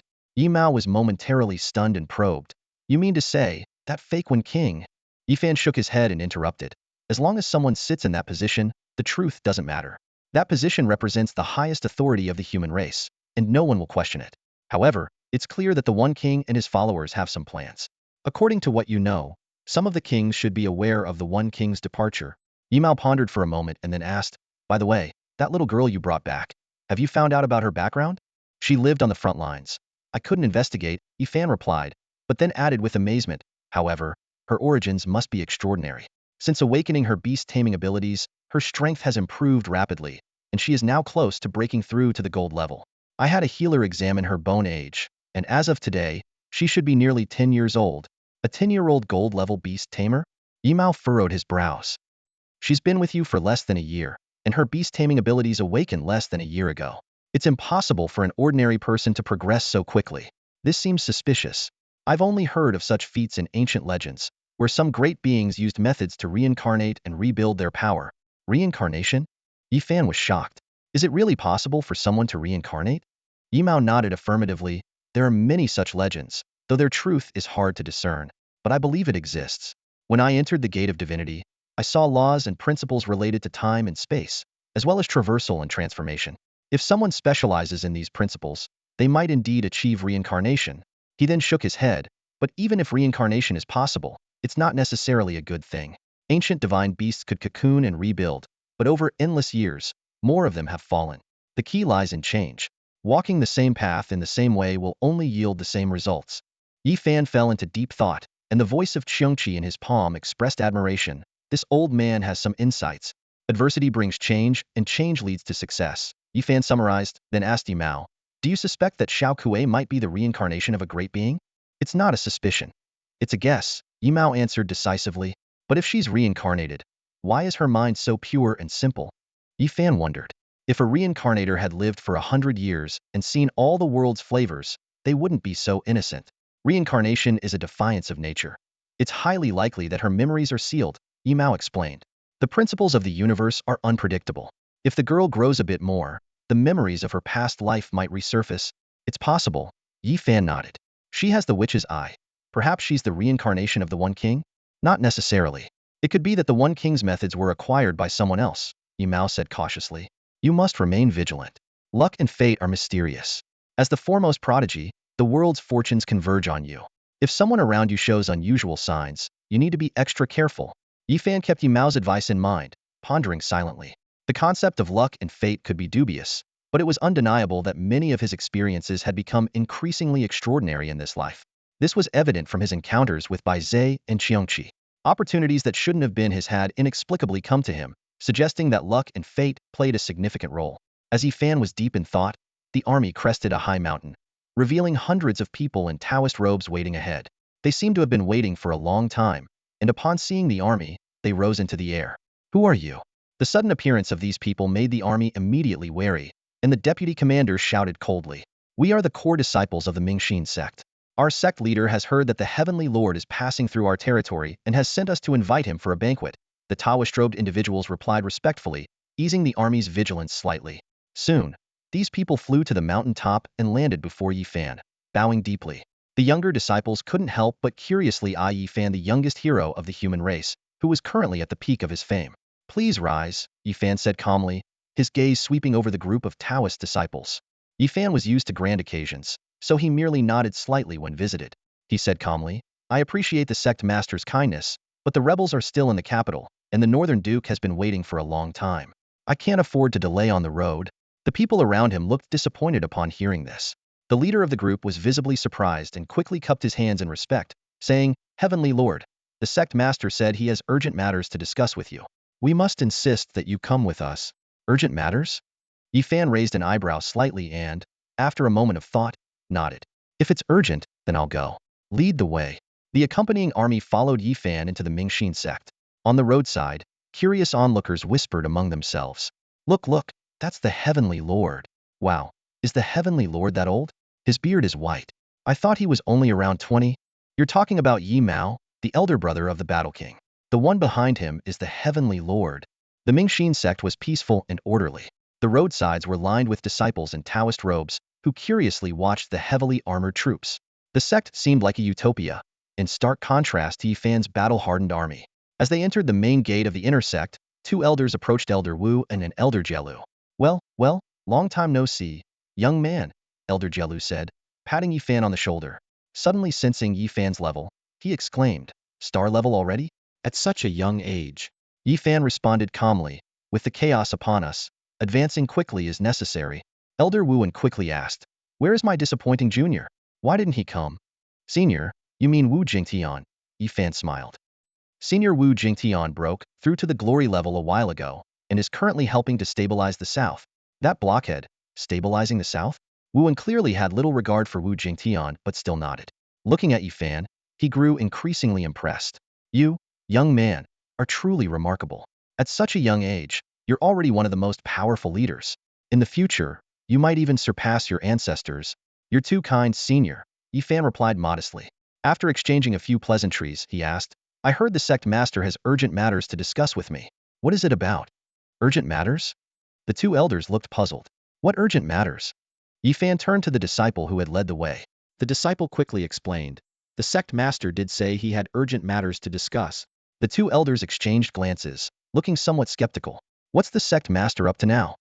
He better not be planning another wedding or something. Yifan stood in front of the Mingxin sect's grand hall, his heart filled with indecision. Two of his companions held him back, warning, don't get swayed by the sect master again. These are turbulent times. Mingxin sect needs you. With a resigned sigh, Yifan replied, I understand. Just as he finished speaking, a hearty laugh echoed from inside the hall. The Mingxin sect master, clad in a white robe, emerged slowly, his gaze settling on Yifan. My young friend, long time no see. The disciplinary elder and Elder Wu Wen immediately fell silent and stepped aside. Yifan looked up and responded, Sect Master, it's been a while. The Mingxin sect master approached with a smile, surveying the army behind Yifan and nodding approvingly. It seems you've accomplished some of your goals. Still working on it, Yifan replied humbly. The achievements of Mingxin sect are far greater than those of Nanchuan. That's thanks to your guidance back then. The sect master waved his hand dismissively. Come inside, let's talk. He then turned to the two elders. The Nanchuan army is here to fight bandits and is passing through Mingxin sect. See to it that they are well treated. The elders took their orders and went to arrange a feast. For the vast Mingxin sect, hosting an army of 50,000 was a minor task. The sect master called out again, Marshal Yimao, you come with us too. Yimao hesitated for a moment before nodding and following. The three of them walked through the majestic hall and along a long path that led to a sea of flowers at the end. The sect master introduced, I planted these during my leisure time. With a wave of his hand, he unfolded a domain, revealing a small house amidst swirling clouds, resembling a hidden realm within the Mingxin sect. Yimao grew cautious, but Yifan remained composed. The sect master's domain is nearly tangible. It seems you're close to a breakthrough, Yifan observed. The sect master shook his head and sighed. That breakthrough isn't so easy. Last time, I only managed to take half a step forward due to the innate clarity of my Dao heart. The remaining half step, who knows when it will be achieved? Yifan's eyes sharpened, and he thought to himself, even half a step is top-tier combat power in the starry sky realm. Transcendence is indeed unpredictable. Perhaps the remaining half-step lies within the chaos of the world, Yifan suggested tentatively. The sect master frowned in thought for a moment, then laughed and patted Yifan's shoulder. You're trying to use me again. Mingxin sect enters the world to fulfill its ideals, to protect one region, but we won't participate in worldly conflicts or help people fight among themselves. Yifan smiled candidly, Sect master, you misunderstand. Like you, I wish for peace among the human race, but our methods differ. The sect master waved his hand. Enough. I called you here for an important matter. Do you remember Mentor Yunyu? Of course, Yifan nodded. Yunyu was his mentor when he joined the sect and his grandfather's former lover. The sect master sighed. She failed her breakthrough to the king level and is now on the brink of death. Yifan's heart jolted. Failed the breakthrough? Yes, the sect master said helplessly, looking at Yifan. Her talent was sufficient, but perhaps seeing you caused some disturbance in her state of mind. Yifan suddenly understood and lamented. If only we had missed each other by a few days. The tribulation of becoming a king is incredibly perilous. Even a slight disturbance in one's state of mind can lead to failure. The loss of a strong cultivator from Mingxin sect is a blow to both the human race and himself. Master, is there something I can do to help mentor Yunyu? Yifan asked directly, a hint of concern flickering in his eyes. Sect leader Mingxin shook his head, his gaze shifting between Yifan and Yimao. Taking a deep breath, he slowly said, Yunyu has lived her life with no attachments, except for the regret of parting ways with King Zhantian in her youth due to differing ideologies. You too are her family. Go and see her. Perhaps it will help her find some peace. Yifan agreed without hesitation. All right. Beside him, Yimao, who clearly also knew Yunyu, frowned slightly and nodded after a moment of silence. Sect leader Mingxin turned to lead the way, and the three of them walked through the domain, soon arriving at a tightly closed door. Yunyu is inside. The sect leader said softly, go on in. Yifan and Yimao exchanged a glance, then Yifan stepped forward and pushed the door open. The hinges creaked softly, revealing a simple bed inside the room. On the bed lay a pale-faced woman. It was Minter Yunyu. Minter Yunyu, Yi Fan called softly, sensing that her breath was very faint. There was no response. He called again, louder this time, but still no answer. Yi Fan moved to the bedside and raised his voice, Minter Yunyu. This time, Yunyu reacted. She frowned slightly, barely opening her eyes, and weakly asked, "Who is it?" Yi Fan, grandson of King Zhantian, Yi Fan replied, leaning closer. Yunyu's eyes focused on Yi Fan's face, and she said with difficulty, "It's you. You have more heart than your ancestor, knowing to come see me one last time." Yi Fan was at a loss for words, but Yi Mao stepped forward and took over. "Yunyu, Zhantian is fighting enemies in the outer realms. The situation is urgent, and he couldn't return in time." "Big brother?" Yunyu's eyes lit up at the sight of Yi Mao. "I knew Zhantian wasn't dead. That guy has always been lucky. He wouldn't die so easily." Yi Mao smiled. "He's been alive all along. The battle at Ingfeng City was just a show for the traitors." "That's good," Yunyu said softly, then asked, "So, does that mean the demoness isn't dead either?" Yi Mao was momentarily speechless, and Yi Fan quickly stepped in. "No, she's not dead, but she has severed ties with my ancestor." "Severed ties?" Yunyu repeated softly, puzzled. "Why?" "Because humans and beasts are different," Yi Fan answered succinctly. Hearing this, Yunyu fell silent for a moment. After a while, a relieved smile appeared on her face, and she whispered, "In that case, I have no regrets left." With a creak, the door slowly closed. Outside, Sect Master Mingxin had been waiting for a long time, his gaze falling on Yi Fan and Yi Mao, who had just exited. His eyes held a question. Yi Fan didn't answer immediately but made a gesture for silence. Sect Master Mingxin understood, waving his hand lightly, causing the surrounding domain to recede like a tide, revealing the sea of flowers once more. Yi Fan sighed deeply. "My uncle and I lied to Minter Yunyu. She's quite happy now." "Lied to her?" Sect Master Mingxin raised an eyebrow but quickly guessed the reason, nodding slightly. "Whether it's a lie or not, she doesn't have much time left. Letting her be happy is good enough." "That's right," Yi Fan nodded, a hint of helplessness in his expression.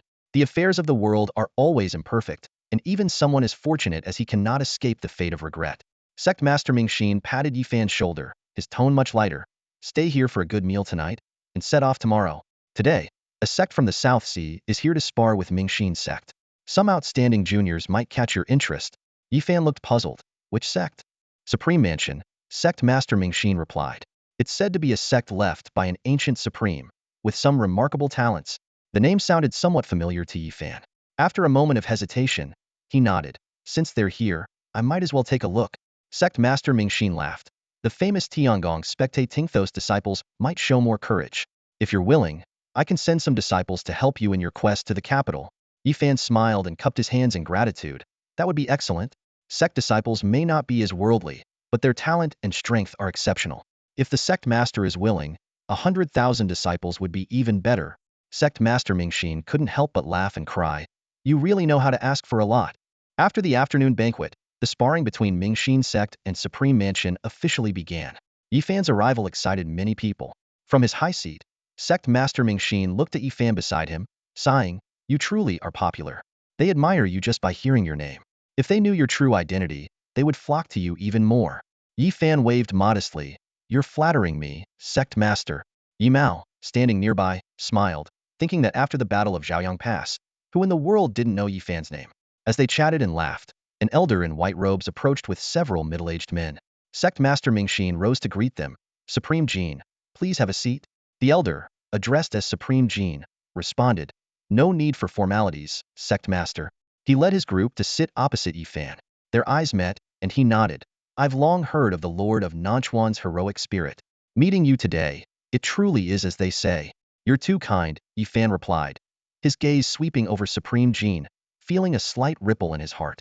In this era of kings, few dared to call themselves supreme. He couldn't help but ask, "May I know your full name, Supreme?" Supreme Jin frowned slightly, and the people beside him showed displeasure, clearly unhappy with Yi Fan's question. After a moment, Supreme Jin answered, "I am Jin Kuan." Upon hearing this, Yi Fan understood and didn't press further, only cupping his hands in salute. This small episode didn't affect the following sparring. Soon, the disciples of Mingxin sect and Supreme Mansion began their competition.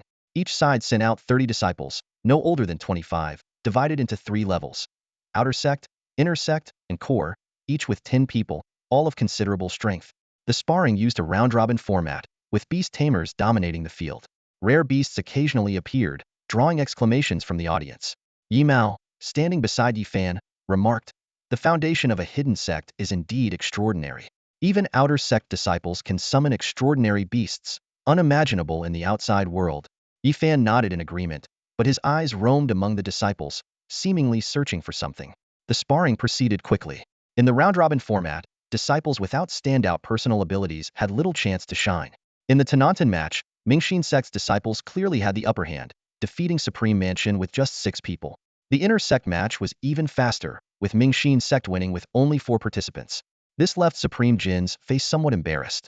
When it came to the core disciples match, seeing Mingxin sect's third disciple already challenging Supreme Mansion's 6th, he couldn't help but shout, "Feng Wuxiu, your turn?" "Yes, master," a young voice responded. From Supreme Mansion, a child who looked only about 10 years old stepped forward, carrying a long sword on his back. A child appeared in the arena, sparking curiosity among the crowd. A boy around 10 years old, seemingly without any awakened talent, was going to participate in the core competition? Doubts arose from all directions. However, as the child stepped onto the martial stage, everyone held their breath. With a swift motion, he drew a long sword, and instantly, a powerful golden aura emanated from him. His eyes then began to glow with an unusual light. The doubts quickly turned into gasps of astonishment. "How is this possible?" someone exclaimed. "A child not even 10 years old is already a golden-level warrior. He must have started training in the womb." What was even more unbelievable was, he possesses the divine eye too. This scene left Yi Mao equally stunned.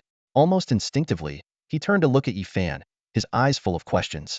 10 years old, golden level, divine eye, weren't these the exact traits of Hua Xiaokui? Yi Fan seemed to read Yi Mao's mind and shook his head decisively, "No." Seeing Yi Fan's firm response, Yi Mao, though still doubtful, had to suppress his agitation due to the many people around. As the young boy named Feng Wuxiu took the stage, the Supreme Manor's losing streak began to reverse. Despite his young age, Feng Wuxiu's martial skills were exceptionally refined, and with the enhancement of the divine eye, he was almost unbeatable among his peers. In no time, he had defeated 9 opponents from the Mingxin sect, and the defeat of the 10th seemed inevitable. Seeing the situation take a sharp turn, the disciplinary elder standing beside the Mingxin sect master could no longer stay silent. "Sect master," he started but hesitated. Although it was just a sparring match, losing this way would be a huge blow to the Mingxin sect's reputation. The Mingxin sect master also sensed the gravity of the situation. Despite his ability to maintain a clear mind, being overturned by a child on his own turf was quite embarrassing. Amidst the growing tension, Jin Jizuan suddenly broke the silence. "Sect master, there's no need to worry. The purpose of our sparring is to exchange skills, not to go too far. Keeping it friendly sounds good." Wuan quickly agreed, only to be met with a stern glare from the disciplinary elder. The Mingxin sect master clearly wanted to de-escalate the situation, but couldn't agree too directly. He paused briefly and then asked, "But in any competition, there should be a result." "The result is easy to handle," Jin Jizuan replied with a slight smile, his gaze shifting to Yi Fan. "I've heard that Yi Tiangong is exceptionally talented, one of the top in his generation. Would he be willing to showcase his skills today? Want me to show you a thing or two?" Yi Fan raised an eyebrow at the sound, his gaze sweeping over the crowd. The leader of Mingxin's sect spoke up. "Lord Yi is a formidable figure. Pitting him against Feng Wuxiu might seem unfair. If Lord Yi is willing, perhaps a match of equals would be more appropriate." Jinkuan Supreme responded candidly, "Feng Wuxiu is our sect's next supreme candidate and needs a significant challenge. Everyone knows that among the younger generation, Lord Yi is unmatched. This could be a great opportunity for my son to gain some recognition." Yi Fan smiled slightly and said, "As you wish, Supreme Jinkuan." With that, he descended the platform slowly. The crowd parted like a wave and then quickly surged forward, forming a large circle. Yi Fan walked steadily to the center, facing a visibly nervous Feng Wuxiu, who greeted him awkwardly. "Greetings, Lord Yi." Yi Fan nodded slightly and then released a powerful aura of star level, which he quickly compressed to gold level. He said calmly, "You may strike as you wish. If you can make me take 3 steps back, you win." 3 steps? Feng Wuxiu's face showed a hint of displeasure, clearly sensing the disdain in Yi Fan's words. "I'm coming," Feng Wuxiu shouted, drawing his sword with a flash. Yi Fan remained calm, meeting the blade with his hand, and with a gentle flick, sent Feng Wuxiu flying. The onlookers gasped in surprise. Feng Wuxiu, embarrassed, charged again with his sword. Yi Fan repeated his move, once again sending Feng Wuxiu sprawling. On the platform, Jinkuan shook his head and sighed. An old man toying with a child. "Lord Ye's strength is indeed extraordinary. I've seen many who have a deep understanding of the Tao, but to wield the power of laws at the star level, Lord Yi is the first. The power of laws? An elder beside him was puzzled. Isn't that something only kings can use? Jinkuan explained, not necessarily. The gate of divinity has always favored prodigies. Throughout history, exceptional individuals have often sensed the laws before becoming kings, and the very best can use them early. He pointed to the arena, revealing the secret. Look closely. Lord Ye's power lies at his feet. Within 3 steps, he maneuvers as if in his own domain. This is one way to use the laws. Lord Yi must have glimpsed the path to divinity and can already materialize the laws. The elder suddenly understood. So, Lord Ye's strength can rival high-star levels and even challenge glory? Jinkuan nodded, his tone filled with awe. He has many techniques yet to show. With such talent, it won't be long before Lord Yi can match kings. His aptitude is comparable to the once renowned Yi Fan of the capital. Are you saying he's not Yi Fan? The elder asked. Unlikely. Jinkuan shook his head. I've seen Yi Fan fight, and he never displayed such mastery over the laws. I arranged for Feng Wuxiu to challenge Lord Yi to uncover his true identity. The elder took a deep breath. That would be terrifying.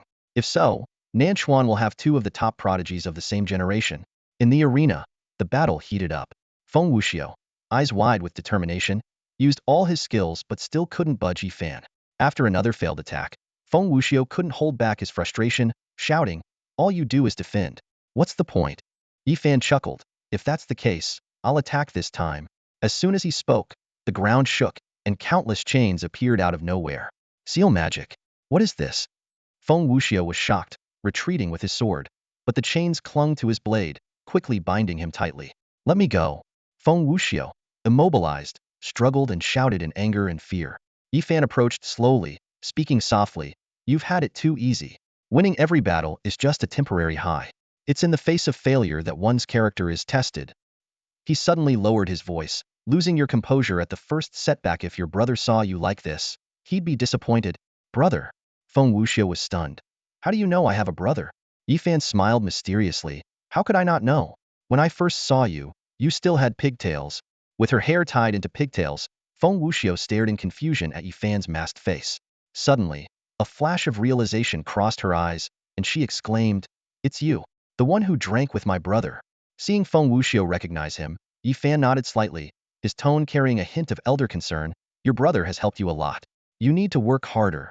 As soon as he finished speaking, Yi Fan waved his hand lightly, and the chains dissolved instantly, causing Feng Wuxiu to fall heavily to the ground. Yi Tiangong is indeed formidable. Jin Kuan, standing on the high platform, couldn't hide his admiration. It would be difficult to find another like him in the world. Yi Fan replied humbly, "The Supreme is too kind." He then sat back in his seat and continued, "Feng Wuxiu's talent is wasted within the sect. He needs more experience." Jin Kuan nodded in agreement. "That's true. The sect's protection has been too good for him, and his exceptional talent has made it hard for him to get the training he deserves." A glint of insight appeared in Yi Fan's eyes as he suggested, "He could come to my place. We are shorthanded in the southern province, and he could join my vanguard camp as a young officer." Hearing this, Jin Kuan smiled with relief. "That would be the best arrangement. Wuxiu would gain much by following you." "I hope he gains something as well," Yi Fan said, leaning back slightly and saying no more. He wasn't surprised by Jin Kuan's change in attitude. After all, demonstrating the principles at the starshine level was a feat that shook the heavens and the earth. He knew he had gained the upper hand in this contest. Yi Fan's gaze fell on the sachet at his waist, and he couldn't help but feel a bit sentimental. This was exactly why he had to compete with the heavens. Both sides had fought with all their might in that battle, which seemed costly but was actually highly beneficial to him. The power of the principles from his past life was one of the gains. Turning his attention back to Feng Wuxiu in the arena, Yi Fan's thoughts drifted to the past. The Supreme Mansion was the sect mentioned in the letter from the friend who had given him the golden scale stone. Feng Wuxiu's exceptional talent at the age of 10 was due to that friend using the sacrificial method he had provided. Yi Fan mused to himself, "Fate comes and goes, the myriad facets of life are truly fascinating." The next day, Yi Fan led 50,000 elite soldiers away from Mingxin sect, accompanied by several hundred young disciples in white robes, generous gift from the sect leader. As the group marched on, Yi Mao's gaze occasionally swept over the particularly excited young disciples, and he was quietly amazed by the talents among them. "The Mingxin sect leader is indeed wise," Yi Fan remarked with a smile. "Although Nanchuan and Mingxin have different philosophies, we are not enemies. Even the Supreme Palace is no longer a match for us." Yi Mao pondered. Jin Jizuan's strength is extraordinary. He is easily among the top 10 in the human race today. Anyone who dares to call themselves supreme is certainly exceptional. Yi Fan nodded in agreement. Though the Supreme Palace is secluded and not well known, their strength is undeniable. Feng Wuxiu has already gone to Nanchuan, so we can keep in contact with them in the future. As long as you have a plan, Yi Mao responded. He had come to fully respect Yi Fan. Yi Fan's presence had not only changed him but also altered the destiny of the entire Yi family. Shifting the topic, Yi Mao asked, "What do you think about your father becoming the head of the Yi family?" Yi Fan nonchalantly replied, "It's normal for my father and the elders to have their own ideas. They are free to do so. I've already dispatched experts to protect them covertly. There's also a military camp a kilometer west of the Yi family that can be mobilized at any time. As long as they are safe, I don't care about the rest." Seeing Yi Fan's calm demeanor, Yi Mao couldn't help but admire him. "You always handle things flawlessly, resolving many potential crises with ease." Yi Fan waved his hand and turned his attention to the Mingxin sect disciples not far away, a smile tugging at his lips. "These Mingxin disciples should stay with us." As he spoke, he raised his hand, and a dazzling light burst from the mark on his palm. Roar! A deafening roar echoed, and the massive figure of Qiongqi suddenly appeared before everyone. After days of feeding, it had not only regained its Starlight Realm strength, but also grown even more imposing. As an ancient fierce beast, its mere presence intimidated everyone around. Among the Mingxin sect disciples, those with knowledge quickly recognized Qiongqi. "Qiongqi! That's Qiongqi!" A shout of astonishment erupted, causing the disciples to boil with excitement. "One of the four ancient fiends. A legendary beast. Oh my god, I'm actually seeing a living ancient beast." In an instant, the area around Qiongqi was surrounded by curious yet fearful disciples. Some wanted to reach out and touch it, but were scared away by its gaping maw. Qiongqi, accustomed to grand scenes, merely cleared its throat and announced in a deep, resonant voice, "I am Qiongqi. I have descended to assist this generation's master of slaughter in uniting the chaotic world and achieving great feats. You mortals must have heard my name. If you wish to follow, serve under me, and in the future, I shall grant you great rewards." As soon as the words were spoken, some disciples were so excited that they scrambled to offer their services. "Divine beast, let me massage your paws. I'll rub your shoulders." "Me too. Me too."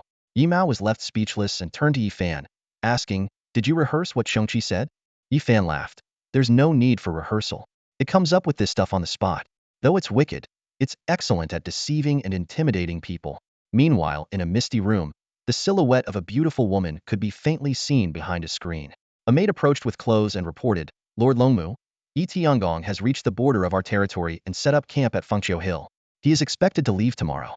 He brought about 50,000 elite soldiers. Yi Mao is accompanying him, and there are also several hundred Mingxin sect followers." Longmu behind the screen did not respond immediately, only the sound of water could be heard. After a long pause, a languid voice asked, "They have no intention of visiting us?" The maid replied softly, "It seems not. Their route appears to be skirting our border. So, they know but choose not to visit." Longmu raised her hand lightly, and the clothes in the maid's hands floated away. Soon, the mist in the room dissipated, and Longmu stepped out gracefully. The maid cautiously explained, "Lord Longmu, perhaps because we did not extend an invitation, they felt it inappropriate to visit unannounced?" In the morning, Longmu had already sent out the invitation. Now, she gazed out the window, waiting for a response. Her maid, Hong Do, hesitated, her throat moving as if she was about to speak. Long Mu turned around, her brow slightly furrowed.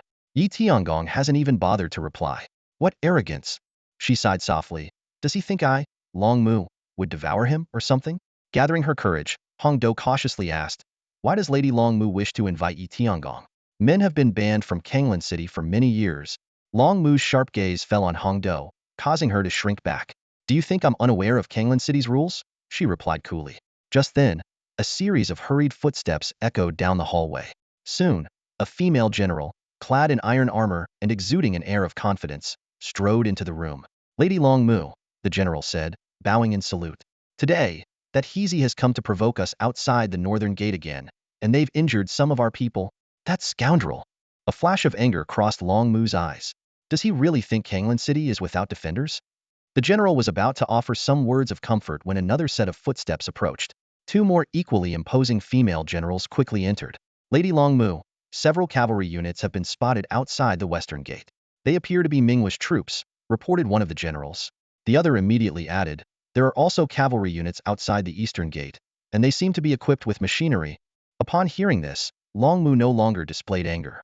Instead, she fell silent. After a moment, she turned to Hong Do and said softly, Hong Do, now do you understand why I need to invite Yi Tiangong? Realization dawned on Hong Do's face, replaced quickly by anxiety. If Yi Tiangong, one of the mighty lords, agrees to help Kanglan City, we can certainly overcome this crisis. But now he refuses to come, not even sending a reply. Long Mu shook her head and sighed, clearly troubled by their predicament. One of the generals spoke up. Anyone who makes it onto the list of mighty lords is no ordinary person. Yi Tiangong is known to be particularly ruthless. He won't help us without reason. Unless we offer something in return. Kanglan City has nothing but women, Long Mu replied, her expression tinged with helplessness. She glanced around at the female generals surrounding her, ultimately letting out a long sigh. Fine, I'll go invite him myself. It seems that new people have arrived at Kanglan City. At dawn, the army was neatly arrayed, and the scout rushed back to report. New arrivals? Upon hearing this, Yi Fan frowned, his gaze fixed on the distant figures. Yi Mao, standing beside him, spoke with a subtle tone. They still want to invite you. Kanglan City is a famous city of women among the human race. Their invitation might mean no. Yi Fan responded decisively. He was aware of some past rumors and simply shook his head. Kanglan City is too special, destined to be a place of conflict. Without sufficient benefits, I don't want any involvement. All right. Yi Mao nodded. It's your decision. Fine. Yi Fan replied, taking no further action, simply ordering the army to stay put. Since they have come, there's no harm in meeting them. Time passed quickly, and the visitors soon arrived at the military formation. A group of 20 to 30 women, led by armored guards, with a bright red sedan chair closely following, its curtains tightly drawn. A female general stepped forward and announced loudly, City Lord Long Mu of Kanglan City requests an audience with Yi Tiangong, Lord of Nanchuan. The army made way, and Yi Fan rode out slowly on his Hellfire Hound. City Lord Long Mu, what brings you here from afar? Come forward and speak. Long Mu's voice came from within the sedan chair, the red curtain slightly lifted, drawing everyone's attention to Yi Fan. He paused briefly, maintaining his composure, then nodded and leaped into the sedan. The atmosphere became tense, with the execution army and the female warriors exchanging glances but remaining silent. Yi Mao stepped forward to ease the awkwardness. You may rest in our camp. The sedan can stay here. Once their discussion is over, someone will inform you. Thank you, General Yi Mao. The female generals responded politely. We will wait here. All right.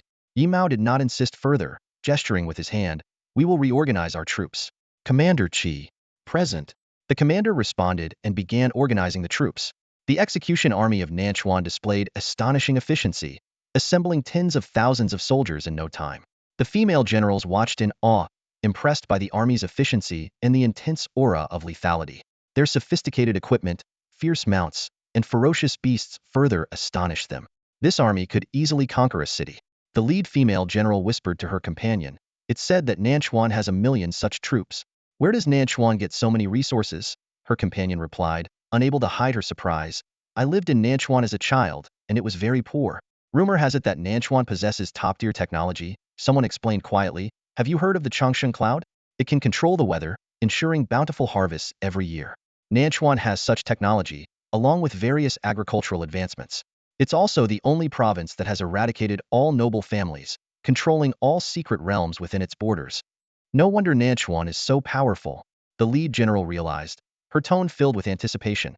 If Lord Long Mu can persuade Yi Tiangong to help, Kanglan City will easily overcome its crisis. The key is how to get his help, others echoed. Glancing at the soundproof red sedan with uneasy expressions, Lord Long Mu wouldn't. Inside the sedan was a different world. Though small on the outside, it was spacious inside, clearly a rare spatial artifact. At this moment, the two were already conversing. Yi Fan sat on one side, Long Mu on the other, dressed in a sheer veil, her allure evident. Lord Tiangong, if you are willing to help Kanglan City, we can offer some compensation. Long Mu's red lips parted, her breath seemingly warm despite the distance. I don't think Kanglan City can afford the compensation, Yi Fan replied calmly. Kanglan City is besieged on all sides. I am here to hunt down traitors and don't have much time to spare. Why are you so sure Kanglan City can't afford it without even hearing what the compensation is? Long Mu stood up, slowly approaching Yi Fan. Her beauty, especially under the sheer veil, was even more enticing. For a man, I think I can offer sufficient compensation. As she reached out to touch Yi Fan, he interrupted abruptly. What does Kanglan City want? What? The sudden question left Long Mu stunned. The heroes have risen. What is it that you seek? Yi Fan's sharp gaze swept over the crowd, demanding an answer. His voice carried an undeniable authority. Long Mu stood opposite Yifan, her expression complex. Taking a deep breath, she began. Kanglan City is a sanctuary for women. In the past, the human race lived in peace, valuing loyalty and integrity. Its existence has always been precarious. But now, in these chaotic times, it can't continue as it has. Yifan nodded slightly, a look of understanding in his eyes. He spoke in a low, serious tone. I can help you drive away the wolves this time, but soon, the tigers and leopards will come. Without sufficient strength to ensure your independence, you will eventually be swallowed by others. Hearing this, a shadow crossed Long Mu's face, and her raised hand slowly fell. Her voice was low but determined. I just want a place where my sisters can live as equals.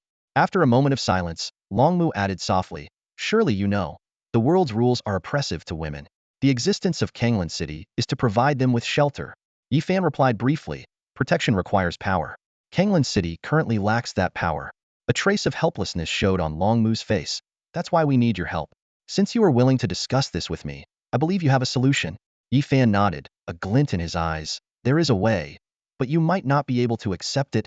Long Mu took a deep breath and said firmly, at this point, please speak plainly. Yifan looked directly into Long Mu's eyes and said, I need you to integrate into my forces. In other words, you must become my subordinates. Kanglan City will need to pay taxes annually and follow my commands in the future.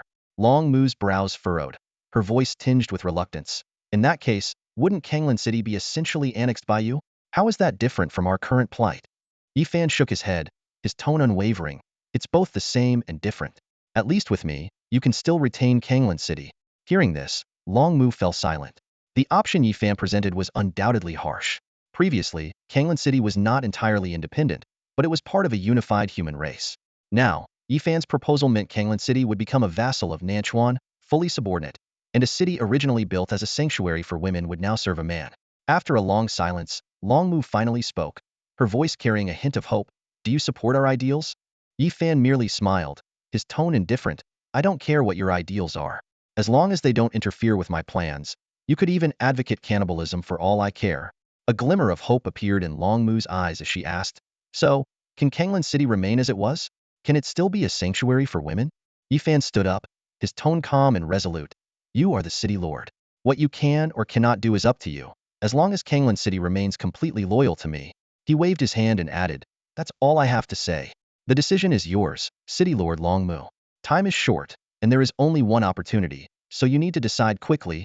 As time passed, Yifan stepped out of the sedan chair. The crowd's eyes converged on him like a tide, filling the air with anticipation and tension. However, before Yifan could speak, the screen of the red sedan suddenly opened, and Long Mu emerged. Long Mu was taken aback by the unexpected presence of so many soldiers and momentarily froze. She instinctively tried to hide behind Yifan but quickly realized that was inappropriate. Suppressing her anxiety, Long Mu composed herself and addressed the soldiers awkwardly. I had a pleasant conversation with your leader. The soldiers' expressions immediately turned ambiguous. Even Yi Mao smiled meaningfully. Yifan, confused, whispered, what are you talking about? Long Mu quickly realized her mistake and shook her head, explaining, oh no, I didn't mean it that way. I meant, ahem, let me handle this, Yifan interrupted, placing a reassuring hand on Long Mu's shoulder. He looked around and raised his voice to announce, after discussing with leader Long Mu, we have decided that given the unstable times and the weak position of Kanglan City, as well as Nanchuan's need for allies, from today onwards, Kanglan City and Nanchuan will form an alliance. We will face challenges together and fight against our enemies. Good. The soldiers responded in unison, clearly still influenced by Long Mu's earlier words. The female warriors, though slightly hesitant, also showed signs of approval.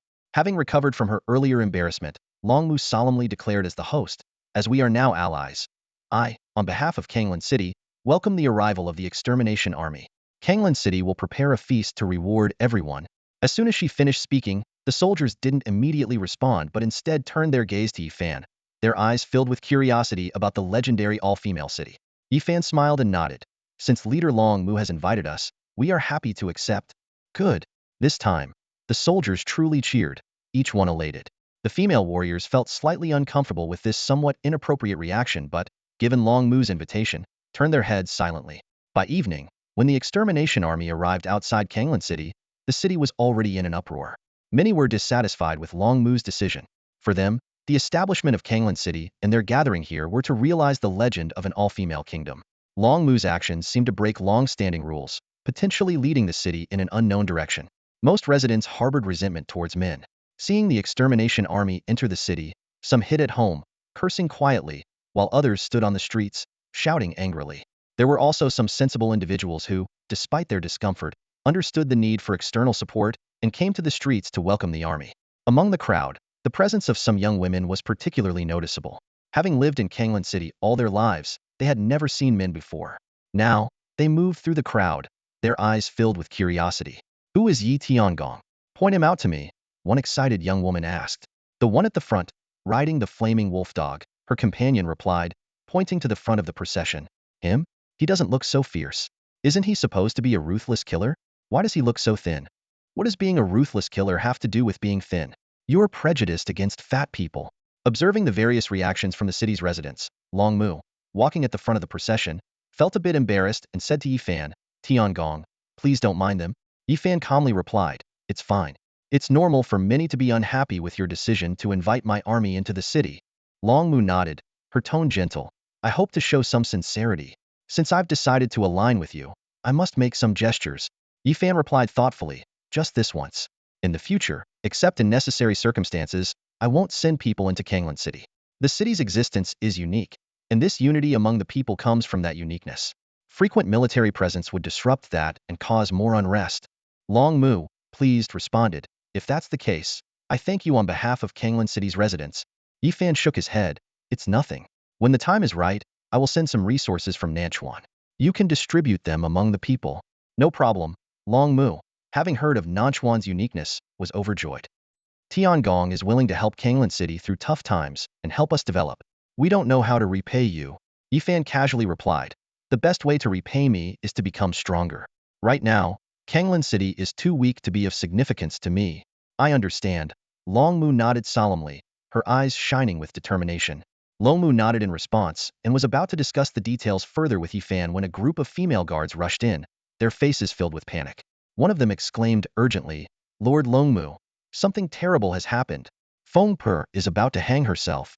"Feng Per is about to hang herself?" Long Mu was shocked, his expression changing dramatically. "Why?" The female guard hesitated, as if unsure how to phrase her words, then leaned in to whisper something in Long Mu's ear. Upon hearing it, Long Mu's face darkened. Turning to Yifan, he apologized, "Heavenly Lord, I have an urgent matter to attend to. I must excuse myself for a moment." "Long liar, please take the Heavenly Lord and his entourage to rest in the east of the city." With that, he hastily left, his steps quick and his demeanor anxious. Watching this unfold, Yifan's companion, Yimao, looked puzzled and asked, "What's going on?" Yifan responded calmly, waving his hand dismissively, "It's just someone unable to face the collapse of their ideals. It doesn't really affect anything." Yimao pondered this, nodding thoughtfully, and then remarked, "You always seem to speak more wisely than me." He then shifted the topic, asking, "Aren't you worried about sharing Nanchuan's technology with Kanglan City? With your help, their threats will soon be eliminated. If they manage to break through their encirclement like Nanchuan did, it could become dangerous." Yifan countered, "What exactly would be dangerous? That they gain power and stop following my commands, or something else?" "Pretty much what you said," Yimao replied, glancing at an old woman cursing on the street, and added, "The people of Kanglan City seem quite hostile towards us." "It will change," Yifan replied succinctly. "Some things don't need to be overcomplicated. Whether men or women, they all fear the sight of blood on a butcher's knife." Yimao was taken aback and asked, "Are you planning a massacre in the city?" He recalled how Nanchuan quickly subdued surrounding threats, largely due to Yifan's decisive methods. Wherever their army went, rebels were ruthlessly slaughtered. Eventually, city lords would surrender even before the army arrived. This was something Yimao struggled to understand. As a seasoned general of the human race, he initially disapproved of Yifan's brutal tactics to stabilize regions. Yet, after witnessing it firsthand, he realized Yifan's approach was the most efficient. There was no need to manage prisoners or guard against various schemes. With enough strength, they could swiftly pacify the area. Seeing Yimao's worried expression, Yifan shook his head and explained, "I just want to let everyone see. I am a reasonable person. The last thing I like is killing." In the mayor's courtyard, Fengpa trembled as she climbed the ladder, looking as if she intended to hang herself. Long Mu, drenched in sweat, rushed forward to stop her, only to be pushed away by Fengpa. "Fengpa, what are you doing? Come down." Long Mu's voice was filled with urgency. With a heart-wrenching cry, Fengpa shouted, I swore to the previous mayor that no man would ever enter our Kanglan city. I've upheld that vow my entire life, and now, in my old age, I have to watch you bring men in. You've ruined this place. Longmu quickly grabbed Feng Po's sleeve and explained. Tiangong and his men are here to help us eliminate our enemies. They'll leave once the job is done and won't interfere with our affairs. Without their help, Kanglan City would crumble under pressure from all sides, and even worse people would break in. Kanglan City was established with the permission of King Wan and the court. Who would dare to intrude? Feng Po stubbornly retorted. Longmu sighed helplessly. Feng Po, there are no more King Wan or the court. Times have changed. What do you mean, changed? Feng Po roared. Either let me die, or get Yi Tiangong and his men out of here. Before she could finish, a flying stone struck Feng Po. She swayed and then collapsed unconscious. Feng Po. Longmu hurriedly caught her falling body. At that moment, footsteps approached. Everyone looked towards the sound and saw Yi Fan leading a group of people. Longmu asked in surprise, Tiangong, why are you here? Long Lear whispered, Tiangong asked me to bring them here. I didn't dare refuse. Yi Fan responded calmly, just passing by to check in. His gaze swept over the unconscious Feng Po and then around the courtyard. Those who had initially opposed his entry now showed signs of fear in the presence of this young hero. I think we should have dinner here, Yi Fan suddenly said. It's spacious enough. Mayor Longmu, gather the senior officials of Kanglan City. Since we'll be allies, it's best to clarify some matters. Longmu hesitated for a moment, realizing she had no choice but to agree. All right, I'll make the arrangements. As night fell, the mayor's residence was brightly lit. Around a large dining table sat over 20 people, but the atmosphere was unusually tense. An elderly woman entered, carrying a steaming bowl of chicken soup. Chicken soup is ready, the old woman said cheerfully. Why is everyone so quiet? She looked around and noticed everyone's eyes were fixed on Yi Fan at the other end of the table. Oh, guests first. The guest should have the first sip, she realized and quickly served a bowl of soup, bringing it to Yi Fan. Young man, this chicken soup is hot. Have a taste. Yi Fan glanced at the bowl of soup and slowly asked, Grandma, did you make this chicken soup? Of course, the old woman replied proudly. This isn't just any chicken. It's a Jinmao chicken, a rare beast that can grow to a golden level. Its meat is delicious, and the soup is a delicacy. Yi Fan smiled slightly at her praise. Then you should have the first sip, Grandma. The old woman was taken aback, but tried to stay calm. Young man, you don't think an old woman like me would poison you, do you? No, Grandma, you're overthinking, Yi Fan said, handing her a spoon. I just think you deserve a reward for your hard work. You take the first sip, and I'll drink right after. The old woman hesitated, her eyes fixed on Yi Fan. If I drink, will you drink too? Of course, Yi Fan agreed without hesitation. All right. The old woman made up her mind, took a spoonful, and drank. Your turn. She pushed the bowl towards Yi Fan. However, Yi Fan didn't take the bowl. He just watched her quietly. The old woman grew agitated. Drink. The Lord of Nanchuan. Are you going to deceive an old woman like me? Drink. Her face twisted with anger, and soon, blood began to seep from her mouth and nose. Liar! You liar! The old woman cursed, but Yi Fan remained silent, observing coldly. Blood gushed from the old woman's wound, and after a few shaky moments, she collapsed heavily to the ground with a dull thud. The silence in the courtyard grew even deeper as the female warriors bowed their heads, not daring to make a sound. Yi Fan stood over the old woman's body, facing Long Mu, who felt as if an invisible hand was squeezing his heart tightly. Moonlight bathed Yi Fan's calm face as he slowly shook his head, his voice icy. You have a lot of guts, but it seems like you lack brains. Meanwhile, on a hill outside Kanglan City, a ragged boy came running, gasping for breath and shouting hoarsely, It's over! It's over! It's all over! A group of fierce-looking men gathered on the hill, exchanging puzzled glances at the boy's cries. A man wielding a curved blade blocked the boy's path and demanded harshly, Xiao Fizi, what are you yelling about? Ignoring the obstruction, Xiao Fizi, looking distraught, tried to dash to the other side. I need to find the boss, he shouted. Seeing this, the group reached out to restrain him. The boss is still sleeping. Just tell us what's going on. Maybe we can help, a burly man suggested. Held back by the crowd, Xiao Fizi was on the verge of tears. He plopped down on the ground and shouted, Yi Tiangong has entered Kanglan City. He just issued a notice that he will start purging the rebels who have troubled Kanglan City by tomorrow morning. He demands those involved to come forward, or he will kill everyone who harbors the rebels. Yi Tiangong? Many were unfamiliar with the name, but those who knew were visibly shocked. A scholar-like man emerged from the back of the crowd, frowning as he asked, Why would Tiangong help Kanglan City? Isn't the city off-limits to men? How did he get in? Advisor Tian Feng, Xiao Fizi, seeing the scholar, clung to him like a lifeline. I don't know the exact details, but I know someone left Kanglan City this morning, and then the army arrived. Tian Feng pondered for a moment before saying, that means Kanglan City sought Tiangong's help. Nanchuan is far from here, and Tiangong's presence suggests he is on his way to the capital to confront the northern warlord. As he spoke, his frown relaxed, and he waved his hand dismissively. He won't stay here long. We just need to hold out. As the sun rose, rows of tightly bound prisoners knelt outside Kanglan City.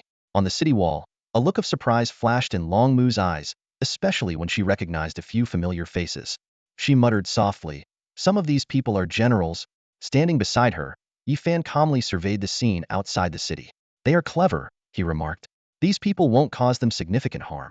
If handing them over can bring peace, it's a small price to pay. Long Mu hesitated and asked, so, have we reconciled with them? Yifan responded with a question of his own. Reconciled what? Long Mu was momentarily taken aback and then explained. If they sent these people, and we still go to war, it seems unreasonable. Yifan shook his head, his gaze cold.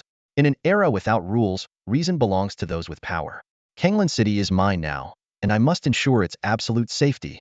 Long Mu lowered her head in silence, and the female soldiers around them also remained quiet. After last night's banquet, no one in Kanglan City dared to oppose Yifan any longer. Yifan nodded slightly and turned to descend from the city wall. Soon after, the city gates opened, and he rode out slowly on his Inferno Hellhound. Envoys from various factions, who had been waiting for a long time, were overjoyed to see Yifan appear alone and hurried to greet him. The lead envoy, a man with a goatee, approached with a flattering smile. My lord was not discerning in his choice of subordinates and failed to restrain them properly. As soon as he received word from you, he realized the mistake and sent me to bring these traitors for your judgment. All the offenders are here, and we hope you can forgive our momentary lapse in judgment. Yifan, sitting on his mount, glanced at the bound prisoners. Let me see. After a brief inspection, he shook his head. All right, this will do. The goateed envoy cautiously asked, does this mean you forgive us? Yifan raised an eyebrow and countered, forgive? Did you make a mistake? The goateed envoy was at a loss for words, and someone nearby quickly interjected, our mistake was failing to discipline our subordinates and soldiers, resulting in rebels. Yifan nodded and waved his hand dismissively.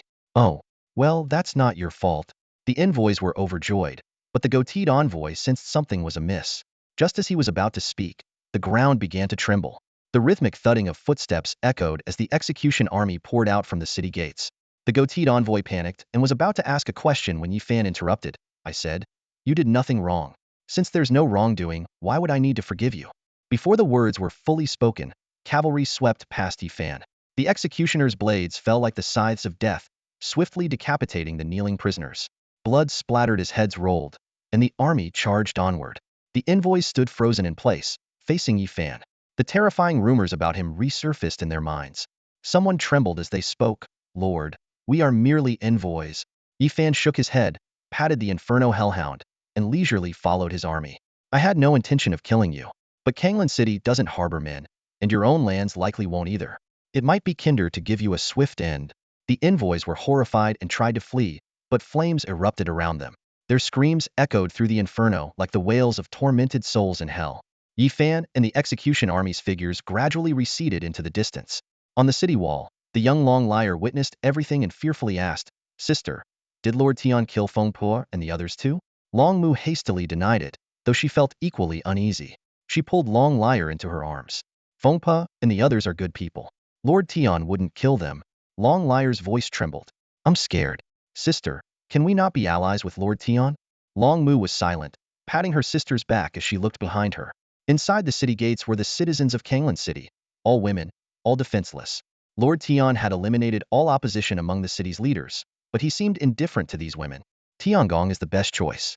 After a moment of contemplation, Long Mu answered resolutely, he's like a ferocious tiger. Only someone like him can intimidate those who covet Kanglan City. Tiangong is not tempted by beauty and has no ulterior motives for our city. As long as we remain absolutely loyal, this is the option with the least cost. Long Liar frowned and asked, can't we rely on ourselves? Haven't we always overcome difficulties on our own before? Long Mu shook his head and looked again at the blazing fire outside the city, his gaze becoming more determined. Perhaps in the future, but for now, we have no other choice. In the mountain stronghold, as Yifan stepped through the gate, a disheveled leader charged at him like a madman. Soldiers quickly subdued him, pinning him to the ground. The leader roared, you stand up for a bunch of women? You killed all my brothers just to avenge them. Yifan crouched down and said calmly, I'm not standing up for anyone. Killing you was just a matter of eliminating traitors. Do you think you don't deserve to die? Do I need to recount your crimes? The leader spat out a mouthful of blood and threatened. We attacked Kanglan City on orders from above. You stand up for them, and those above will make you pay. Yifan raised an eyebrow, judging by your tone. Your master must be at least at the level of the Northern King or King Ming? The leader replied defiantly, enough to kill you 100 times over. Tiangong, your brutality is well known. They didn't want to be your enemy, but now you've chosen your own path to death. Just as Yifan was about to continue questioning, the leader's mouth emitted a sharp crack, and he lost all signs of life. The guards quickly checked and retrieved a shattered fake tooth from the leader's mouth. He hid poison in his mouth. Yifan was somewhat surprised, carefully examining this unusual leader. Soon, other cleanup units returned with shocking news. All the leaders who participated in the siege of Kanglan City had, without exception, committed suicide in various ways after being captured. Yimao returned, his expression grave. Their tone suggested they didn't regard Nanchuan at all. The forces behind these people are likely no small players. By attacking Kanglan City, we may have attracted the attention of some significant figure. Yifan sat at the desk, staring at the items the leaders used to commit suicide, his brows furrowed. I had considered this possibility. Kanglan City is located north of the 13 provinces of Zhengzhou. Besides the Northern King and King Ming, who else could have the power to control so many henchmen? Yifan scanned the list of prominent leaders, his brow furrowing slightly. Both he and Yimao were quickly filtering through the names, but found no one particularly noteworthy. Just as they were pondering the possibility of future strong contenders, two generals escorted a peculiar-looking man into the room. Lord Tiangong, one of the generals reported, we captured this man in Kayun City. He claims to know your identity and demands to see you. With that, they pushed the man toward Yifan. The man's appearance was extremely odd. His entire face was flat like a shriveled pancake, with a flat nose and eye sockets level with his cheeks. Yifan stared at him, frowning slightly, his tone calm but tinged with displeasure. You wish to see me, yet you don't dare reveal your true face? Using such mysterious arts is overly cautious. As soon as he finished speaking, a round of applause sounded from outside the door. As expected of Lord Tiangong, sharp-eyed as ever, said a man in a blue robe as he walked in. His appearance was ordinary, but his eyes carried a hint of frivolity and nonchalance. The generals tensed, gripping their weapons tightly, and Yimao looked surprised. Who are you? Yifan asked calmly. I am Zhuge Qing from Nanyang, the man said, bowing slightly. Just a wanderer of the martial world. Yifan thought for a moment but didn't recognize the name. Why have you come here? I seek Lord Tiangong's assistance, Zhuge Qing explained. My younger brother gained fame at a young age but was entangled by a villain, forced to recognize him as a father and act as his pawn. Though I possess some mystical skills, I am powerless to save him. Lord Tiangong has great strength. I wish to borrow some of it. Who is your brother? Zhuge Li. The name was still unfamiliar to Yifan. He was losing interest but asked nonetheless. I can help you, but what can you offer in return? Zhuge Qing promptly produced a scroll. Nanchuan aims to dominate the southwest. I have a strategic map of the 20 provinces in the southwest. Yifan took the map and unfurled it, with Yimao also leaning in to examine it. They both showed signs of surprise. Yifan asked, where did you get this map? I've been a wanderer since my youth, Zhuge Qing replied, his eyes gleaming. I drew this map during my travels through the many provinces of the southwest. I thought Lord Tiangong would find it useful. Yifan nodded in approval. The map was detailed, not only marking strategic points and hidden paths, but also including annotations on local customs and geography, invaluable for military campaigns. I'll keep the map, Yifan said, rolling it up and putting it away. Under whose command is your brother? Zhao Gao. Zhuge Qing's eyes turned fierce at the mention of the name. King Zhao Gao. Hearing the name, Yifan frowned, seemingly recalling something. Yimao explained from the side. The Zhao family has been very powerful. Even before this dynasty, they produced 3 generations of renowned scholars. Although Zhao Gao didn't become a scholar, he is still a well-known feudal lord. Yifan added, he has no sons, so he took a liking to your brother? What are Zhuge Li's talents and abilities? He's 22 and has reached the eternal high star level, Zhuge Qing replied. He can defeat top-tier extraordinary level beast tamers of the same rank, and he's both astute and clever. Yifan nodded thoughtfully. You seem quite confident that I'll help you. Yes, Zhuge Qing said frankly. Zhao Gao is your enemy. You would have come into conflict with him anyway. Yifan was puzzled. Zhao Gao is far in the northwest, with his family outside the capital. Nanchuan is in the south. Why would you have a conflict with him? He may be in the northwest, but his influence is not confined there, Zhuge Qing answered, his eyes deepening. Yifan suddenly understood, picking up a broken poison fong from the desk. So it's his doing. No wonder. He crushed the fong with a gentle squeeze. I'll take care of this. If I ever meet your brother, I'll bring him away. Thank you, Lord Tiangong. Zhuge Qing bowed. When that time comes, I will naturally come to find you again. With that, Zhuge Qing turned to leave. At the door, he seemed to remember something and pointed to the disguised man. This puppet is made from a spiritual beast. It can change its appearance at will, making it difficult for ordinary people to recognize. The identity of Tiangong must remain hidden, so this puppet could save us a lot of trouble. Before the words even finished, a metallic key appeared out of thin air and landed steadily in Yifan's hand. This is the key to activate the puppet's core. Tiangong is wise enough to figure it out on his own, Zhuge Qing said, and without another word, turned and walked out the door. A general hurriedly chased after him, only to return moments later with a look of astonishment. Sir, that person vanished into thin air while walking on the road. Yifan responded nonchalantly, it's just some trickery. To a true expert, such tricks are easily seen through. He looked down at the key in his hand, a thoughtful gleam in his eyes. Yimao leaned in and whispered, this person's background is unclear. Should we really help him? King Zhao is not someone to be trifled with. Although he's ranked outside the top 20 on the list of great leaders, the prestige of the 4 generations and 3 kings is formidable. Yifan shook his head, his tone calm. Helping him is of little consequence. We took over Kanglan City and eliminated his henchmen. A conflict with King Zhao is inevitable. Mentioning King Zhao, even the usually decisive Yimao showed a hint of hesitation. Clearly, even someone as brash as him was reluctant to entangle with an opponent as deeply rooted as King Zhao. After all, in the current situation, going against the 4 generations and 3 kings was not a wise move. Sensing Yimao's concern, Yifan's lips curved into a mysterious smile. Don't worry too much. King Zhao is ambitious. One Kanglan City isn't enough to provoke a major reaction from him. At most, he'll try to trip us up outside the capital. Yimao's brows furrowed, still uneasy. You seem to take it lightly.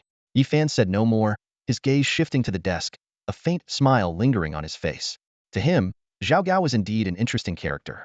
If it were anyone else of similar status, it might truly be a headache. But Zhao Gao, on the contrary, amused him. The illustrious identity of the 4 generations and 3 kings, the unparalleled influence, one of the most sought-after leaders in the early chaos, all of this would crumble due to a single decision by Zhao Gao. He would fall from a revered hero to a figure everyone despised, exiting the chaos early. So much so that when Yifan considered the master behind these henchmen, he couldn't help but overlook him. King Zhao was a prime example of someone squandering a winning hand. What is there to fear in facing an opponent like that? That's all for today. Thank you so much for watching. I hope you guys enjoyed. If you wish to have another part of this recap, please give us at least 1,000 likes. Please don't forget to comment and subscribe to our channel for more content like this. Until next time.